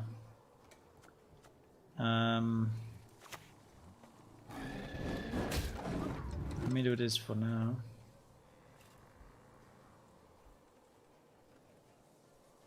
At the moment is balanced, but you see he has 3 cards and I only have 2. And that's the real problem.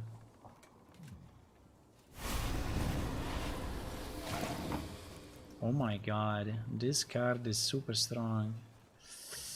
Okay, so it's time to revive this guy, which is the maximum that we have. Right? So we will revive.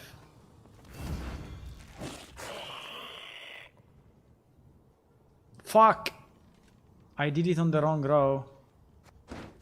Fuck! Can I take it back? I cannot, huh? No, no, no, no, no, no, no, no, no, no, no.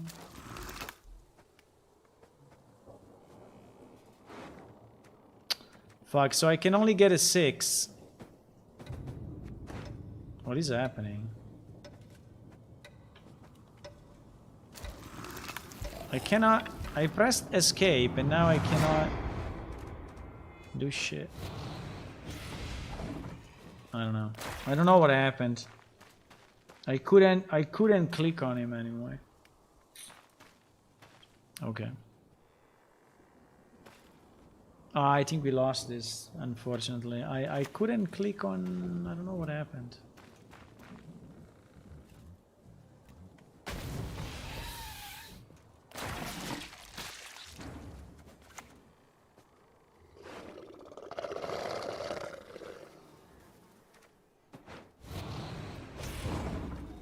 So we are at 10, he's at 9. So if this card is doing anything, like 1 damage, 1 anything, he won. He's waiting though. Yeah. He's boosting by 6, so he won. GG. I messed up with the click on that thing. I don't know what happened. I couldn't see the cards anymore. GG. So you see how it works. Basically, he won 2 rounds and I won 1 round. It was very close though. It was very close. Very close.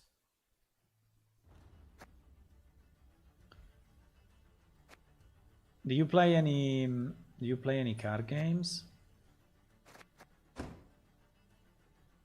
We can buy one keg, which has some cards in it. There is a kind of an in-game currency that you can use when you're winning or when you're doing stuff. You get this currency and then you can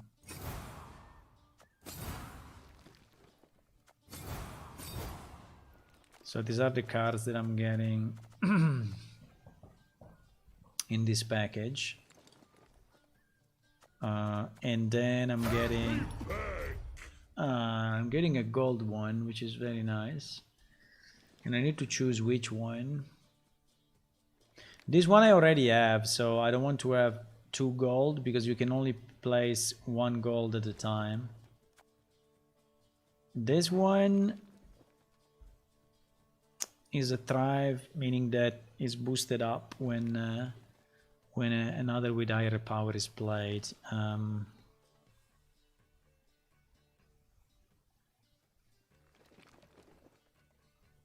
Wow, this is very nice though. So at the end of your turn, if there is frost on both enemy rows, summon this unit from your deck to the range row. This is very nice. So basically if you are casting frost, you are doing 4 damage, and if you have this one in your deck, you get another 4 out, and so you go to 8. It's kind of nice.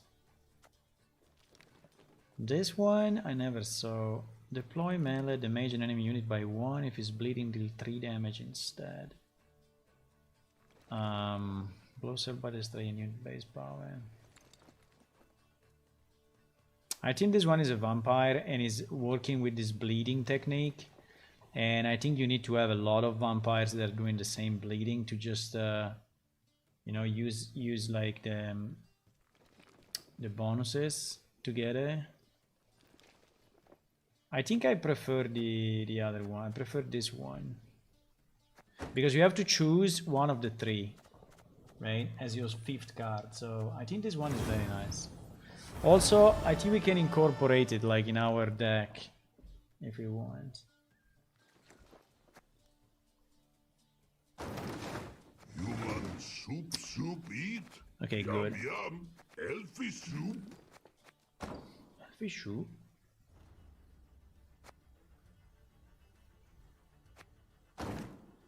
Okay. Did you like it, or what do you think about it? Do you play any card games, or what?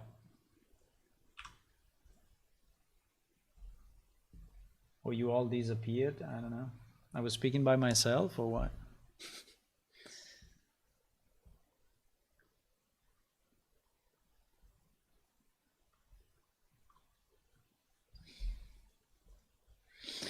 Okay, so let's say that we have this one done.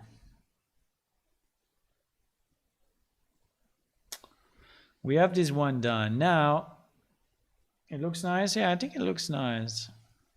The problem with card games, at least the commercial ones, is that to be really good at it, you need to spend money because they are changing cards very frequently, and if you don't stay up to date with the latest, it's not really working well, you know. So, but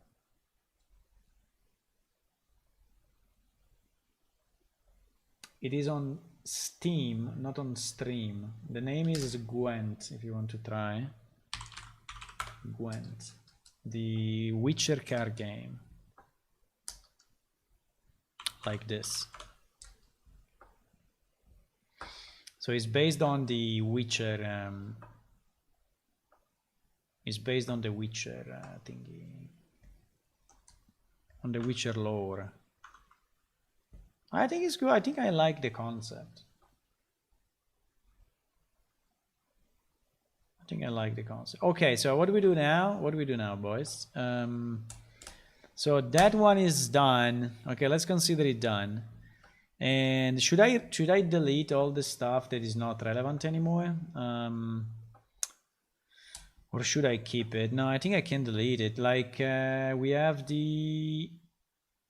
this big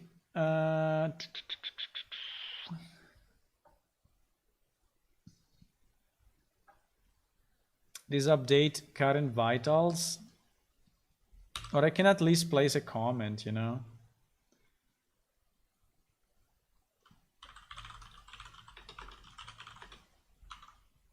I can do this, and then we will delete it one day. I mean, sooner than later, but maybe I can keep it until we see that everything is working. Okay, so yeah, the other thing I wanted to do was to fix this one.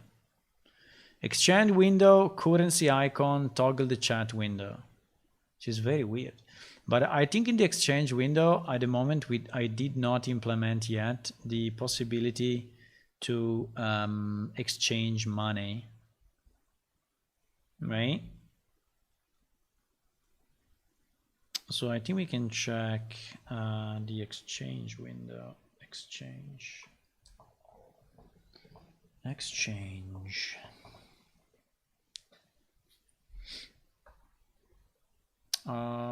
This buttons here, I guess.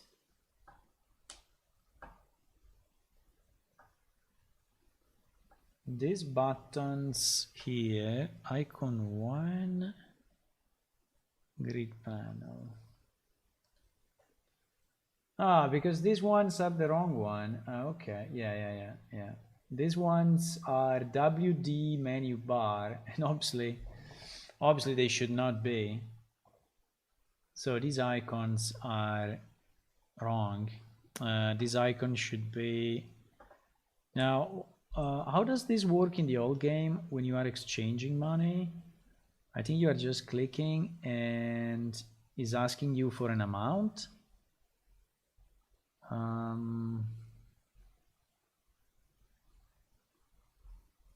Can't recall the game name.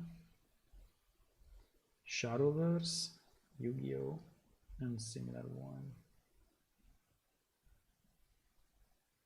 Okay.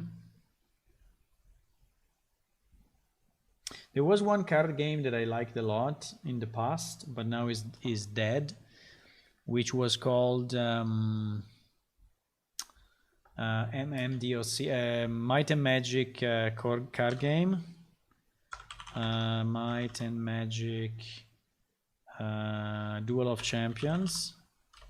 But unfortunately, the game has been closed a long time ago, so it doesn't exist anymore. It's been closed, I think, 4 or 5 years ago. And it was very, very, very, very nice game. I really liked it. It was working on the concept of lanes. So you had the lanes as well, horizontal lanes, vertical lanes, and uh, and you could move the creatures on the lanes. I mean, there was so many possibilities. They were super fun to play. Super fun to play. It was like playing chess a bit, but the problem is that they completely closed it, and because it was not making enough money, and unfortunately they didn't release this thing in a public whatever. So it's really dead. You know, it's really dead. You cannot even revive it. I mean, you can make another one which is similar. So I was thinking to do it actually. I was thinking to make clone, like a clone of this game. And I think that somewhere I also have the download of the cards, because I think that they said they gave the cards as a kind of a download, but I don't even remember where that can be. I don't know, but I think you can find still the original art somewhere. And making the game should not be that hard, you know. It's just a card game, so a card game is very simple at the end. Yeah, it's based on the Might and Magic series, yes. So it was the card game of the Might and Magic series that I played as well, yes.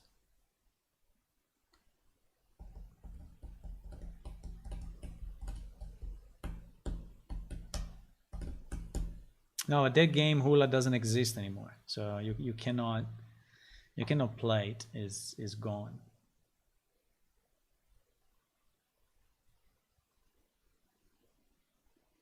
The Elder Scroll, the Skyrim card game, that one I don't remember.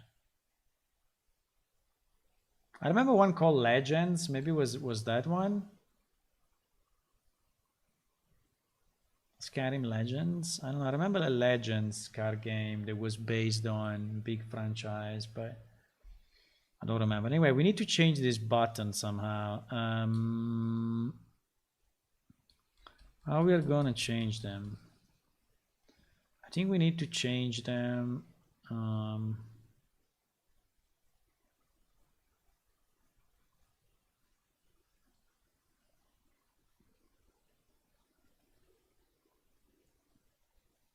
By the way, is this exchange even working?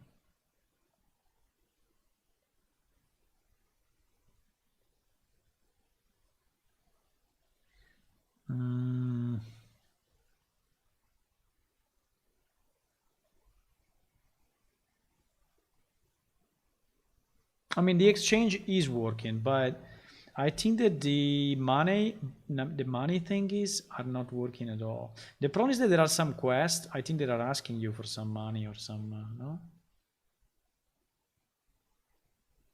Legends? Yeah, I think it was Legends.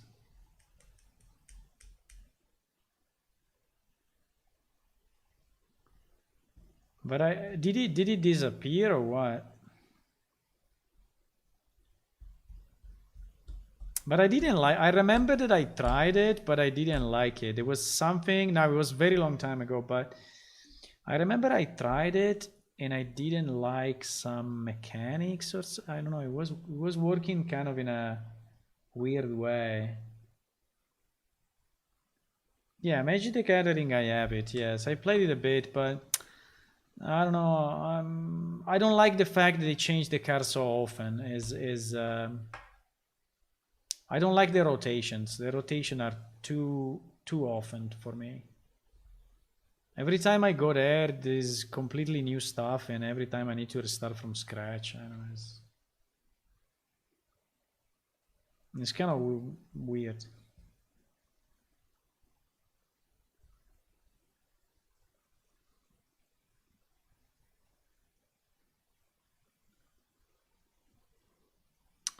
How do I open the exchange window? I think I need an NPC though, right?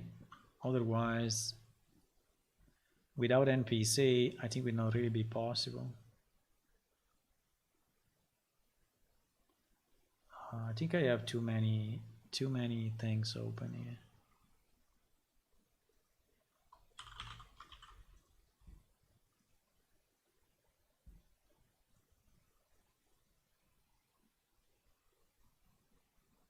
Okay, let's load in some NPC and let's try to check this exchange window, which is probably broken.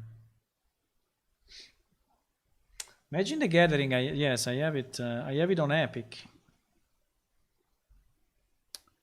I have it on the Epic thingy, right? I think it's on Epic.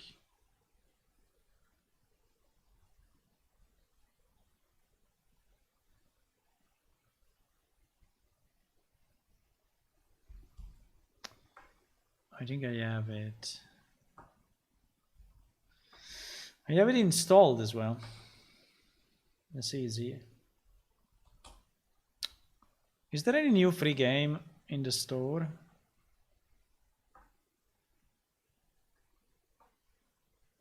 Ah, yes, there is this one. Crying Sons. What is it? Crying Sons. I think I remember this one. No. Oh, yes. I remember the graphics, but anyway. Anyway, it's free, so I think we will get it, okay?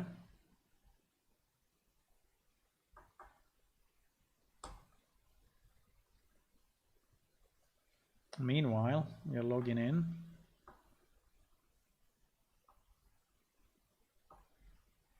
Legends. I don't remember how it was, but I think it was weird. Didn't like something about it. I don't remember it though.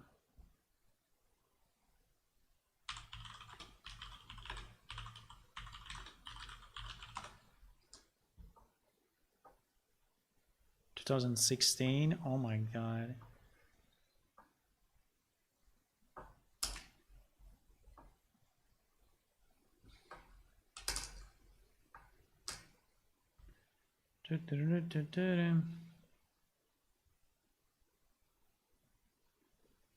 Ah, yes, I think I remember it,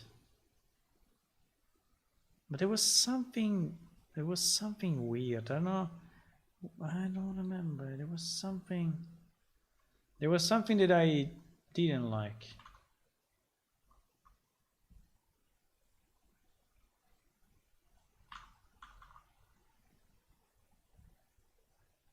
Sorry, I'm doing 2 or 3 things at the same time, but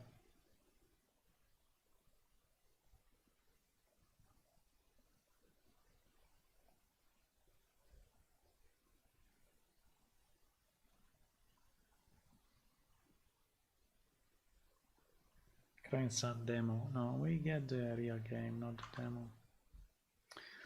Okay.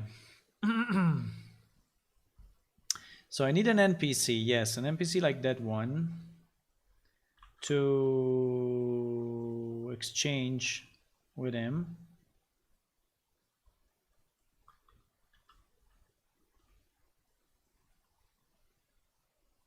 Sell, buy, talk, exchange, no, exchange, banking. I cannot exchange with him. I need to talk and then trade. Okay. So there is the exchange window. And yes, the icons here are displayed properly somehow. I don't know how, because actually, how can they be displayed right if we don't have a setup? Because we have this position here, 13.0 chat, 13.0. Okay. Okay. Yeah, but this one definitely are not working. So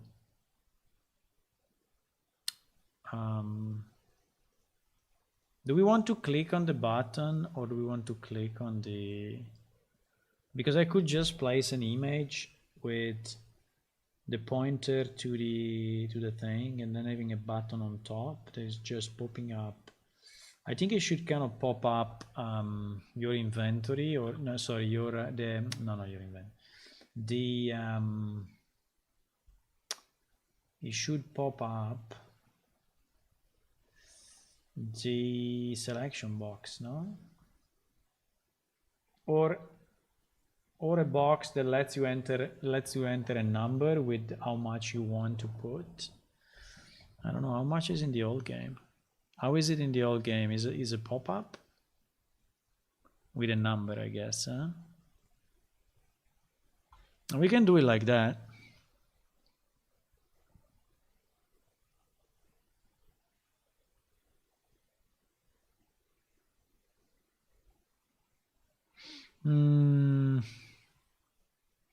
Where do I have the old game? I have it under PS distro.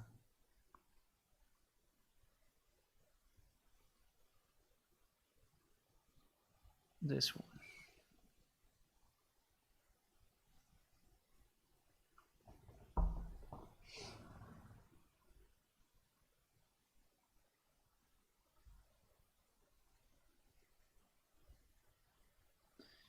Yeah, we are searching people that can actually paint or do some digital drawings, let's say.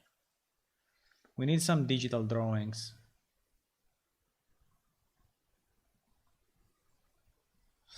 Yes, for free.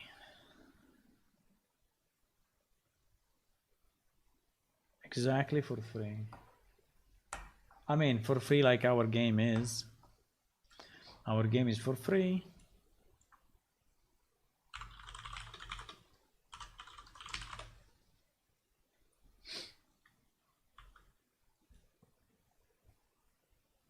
Who is this guy? Okay, so if I speak with him,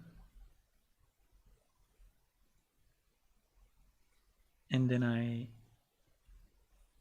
give him some items. How can I give him some items?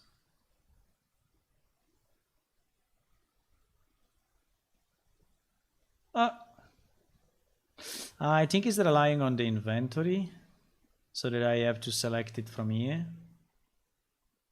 I need to select it from here.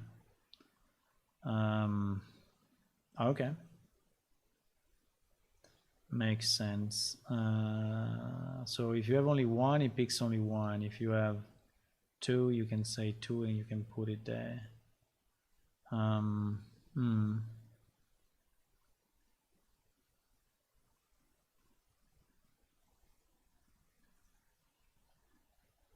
You have to put it on top of the... Yeah, but I think we can just, you know, I think we can just click on... Because the idea of doing it here from the inventory is that it's basically removing it from the inventory. And so is ensuring that you are offering the right value. If we just select on top of the... I have to think about it a bit, but do we already have something like that? I think we have already something like that for the split stack, but I don't think we can enter a number.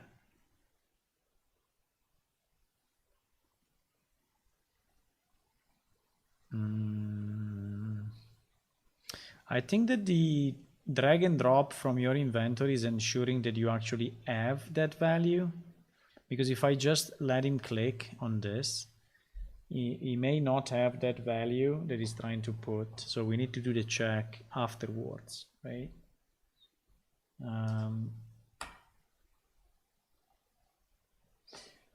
Yes, like some cover art.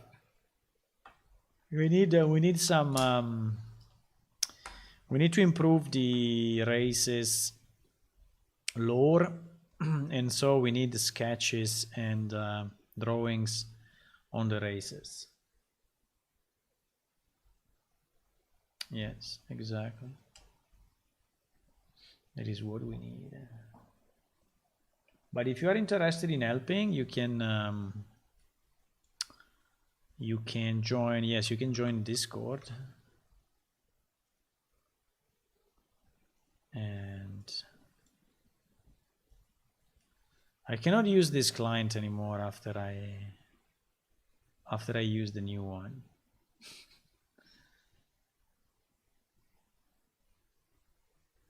Even if, you know, for some parts, you know, like if I look at the characters, I think somehow the rendering here is even better.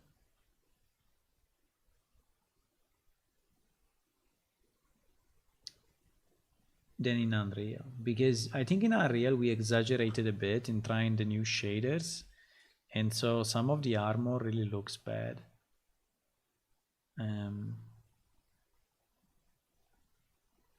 So I think like this character looks better here in the old game, apart from the face, but I think it looks better in here than in the new game. I don't know, but this is just a matter of shaders anyway, because the textures are the same, so it's just a matter of fixing the textures. Okay, so I think what we need to do, we need first of all to change these buttons because these buttons have no sense, and then check if in the inventory we can actually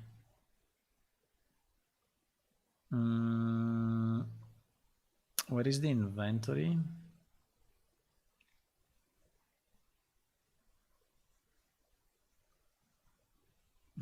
We can see if in the inventory these ones are working. These ones are actually images. Okay, so I don't think you can click on this vertical box.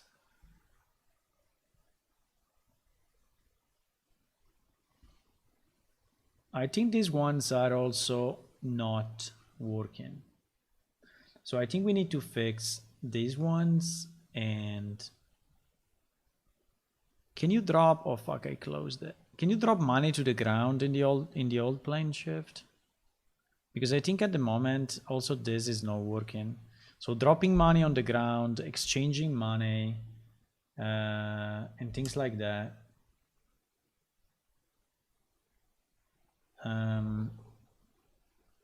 I think is all not working in Unreal. Right? Because I think I just decided it was not high priority at that time, but now it starts to be, I think now it starts to be needed. I think I will change this bug and I will make it a bit more I think I will change it.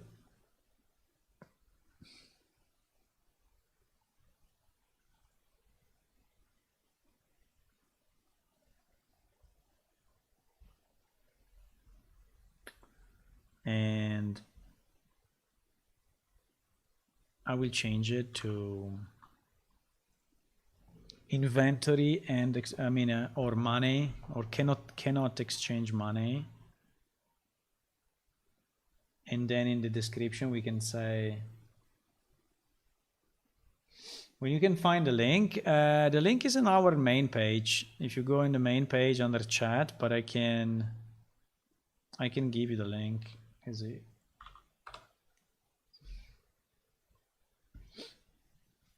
Look at the picture of the day.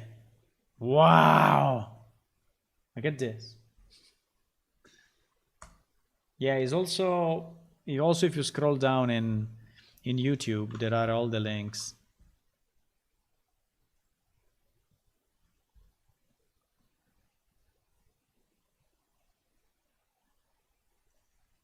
I mean, it's a bit everywhere actually.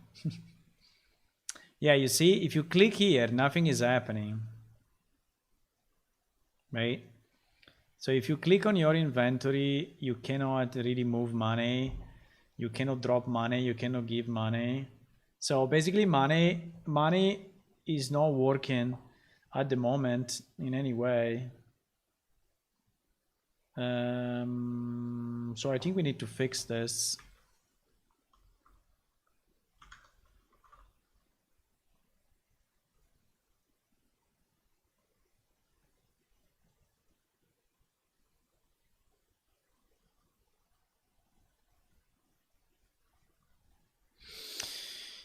Okay, so I think I will change this bug to be a bit more complete, and we can say exchange, so money not tradable,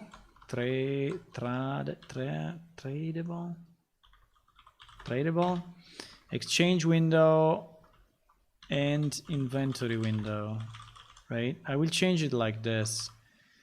And I will say 1, while trading with player character, attempt to trade better for money. Click on coordinate chat window, find a way to give currency. 2, from inventory window, not possible to click on money to drop it. Or drag it to exchange window, right? So these 2 things need to be done.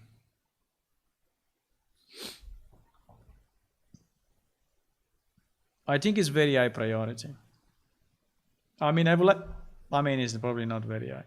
I think it's high priority, but I would like to fix it before releasing the next update. Okay, I think it's a bit late though, guys. I don't think I can start this job now. After how many hours? Let's see if this time we can raid someone. But we only want people on... Fuck. We are only 1 people on Twitch. Because on Twitch we can raid people. But... all the others are on YouTube. I don't think you can raid with YouTube. But I think you can raid with... Is anyone online? No, no one is online of the one that I look for usually. Okay. Is there anyone Unreal Engine enabled? Science Ec Technology.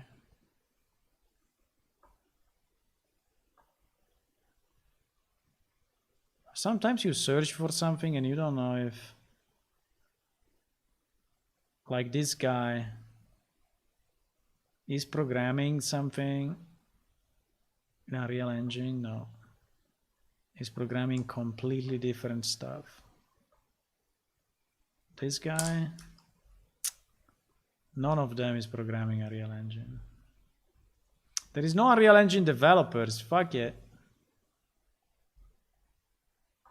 On Twitch. Now I wanted to pass the ball, but cannot. Okay, guys, I think I'm gonna go. I think it was a good stream. We streamed for I don't know, 7 hours, 8 hours. How many hours we streamed for? We streamed for 10 hours. Wow, 10 hours 03. Holy moly, 10 hours. Okay, but I think we did good progress. So one of the 2, well, I mean, I would say the biggest thing I wanted to do tonight is done, and was a very hard one and complex to do. So I think is yeah, I think it's good. So I will stream tomorrow for sure. And tomorrow I think we can finish this money window, and then we can finally release the new alpha. Okay. At least that's the idea. So for now, I will say bye-bye and see you soon. And if you are new to the stream, please click on follow on Twitch and subscribe on YouTube. And also, if you want to support the development of the game, you can check our Patreon site, which is patreon.com/planeshift. Where you can access our Discord supporter channel, where you can get some videos that I post sometimes, and we can also access the alpha downloads and all the different updates. Okay, see you boys next time. Bye bye.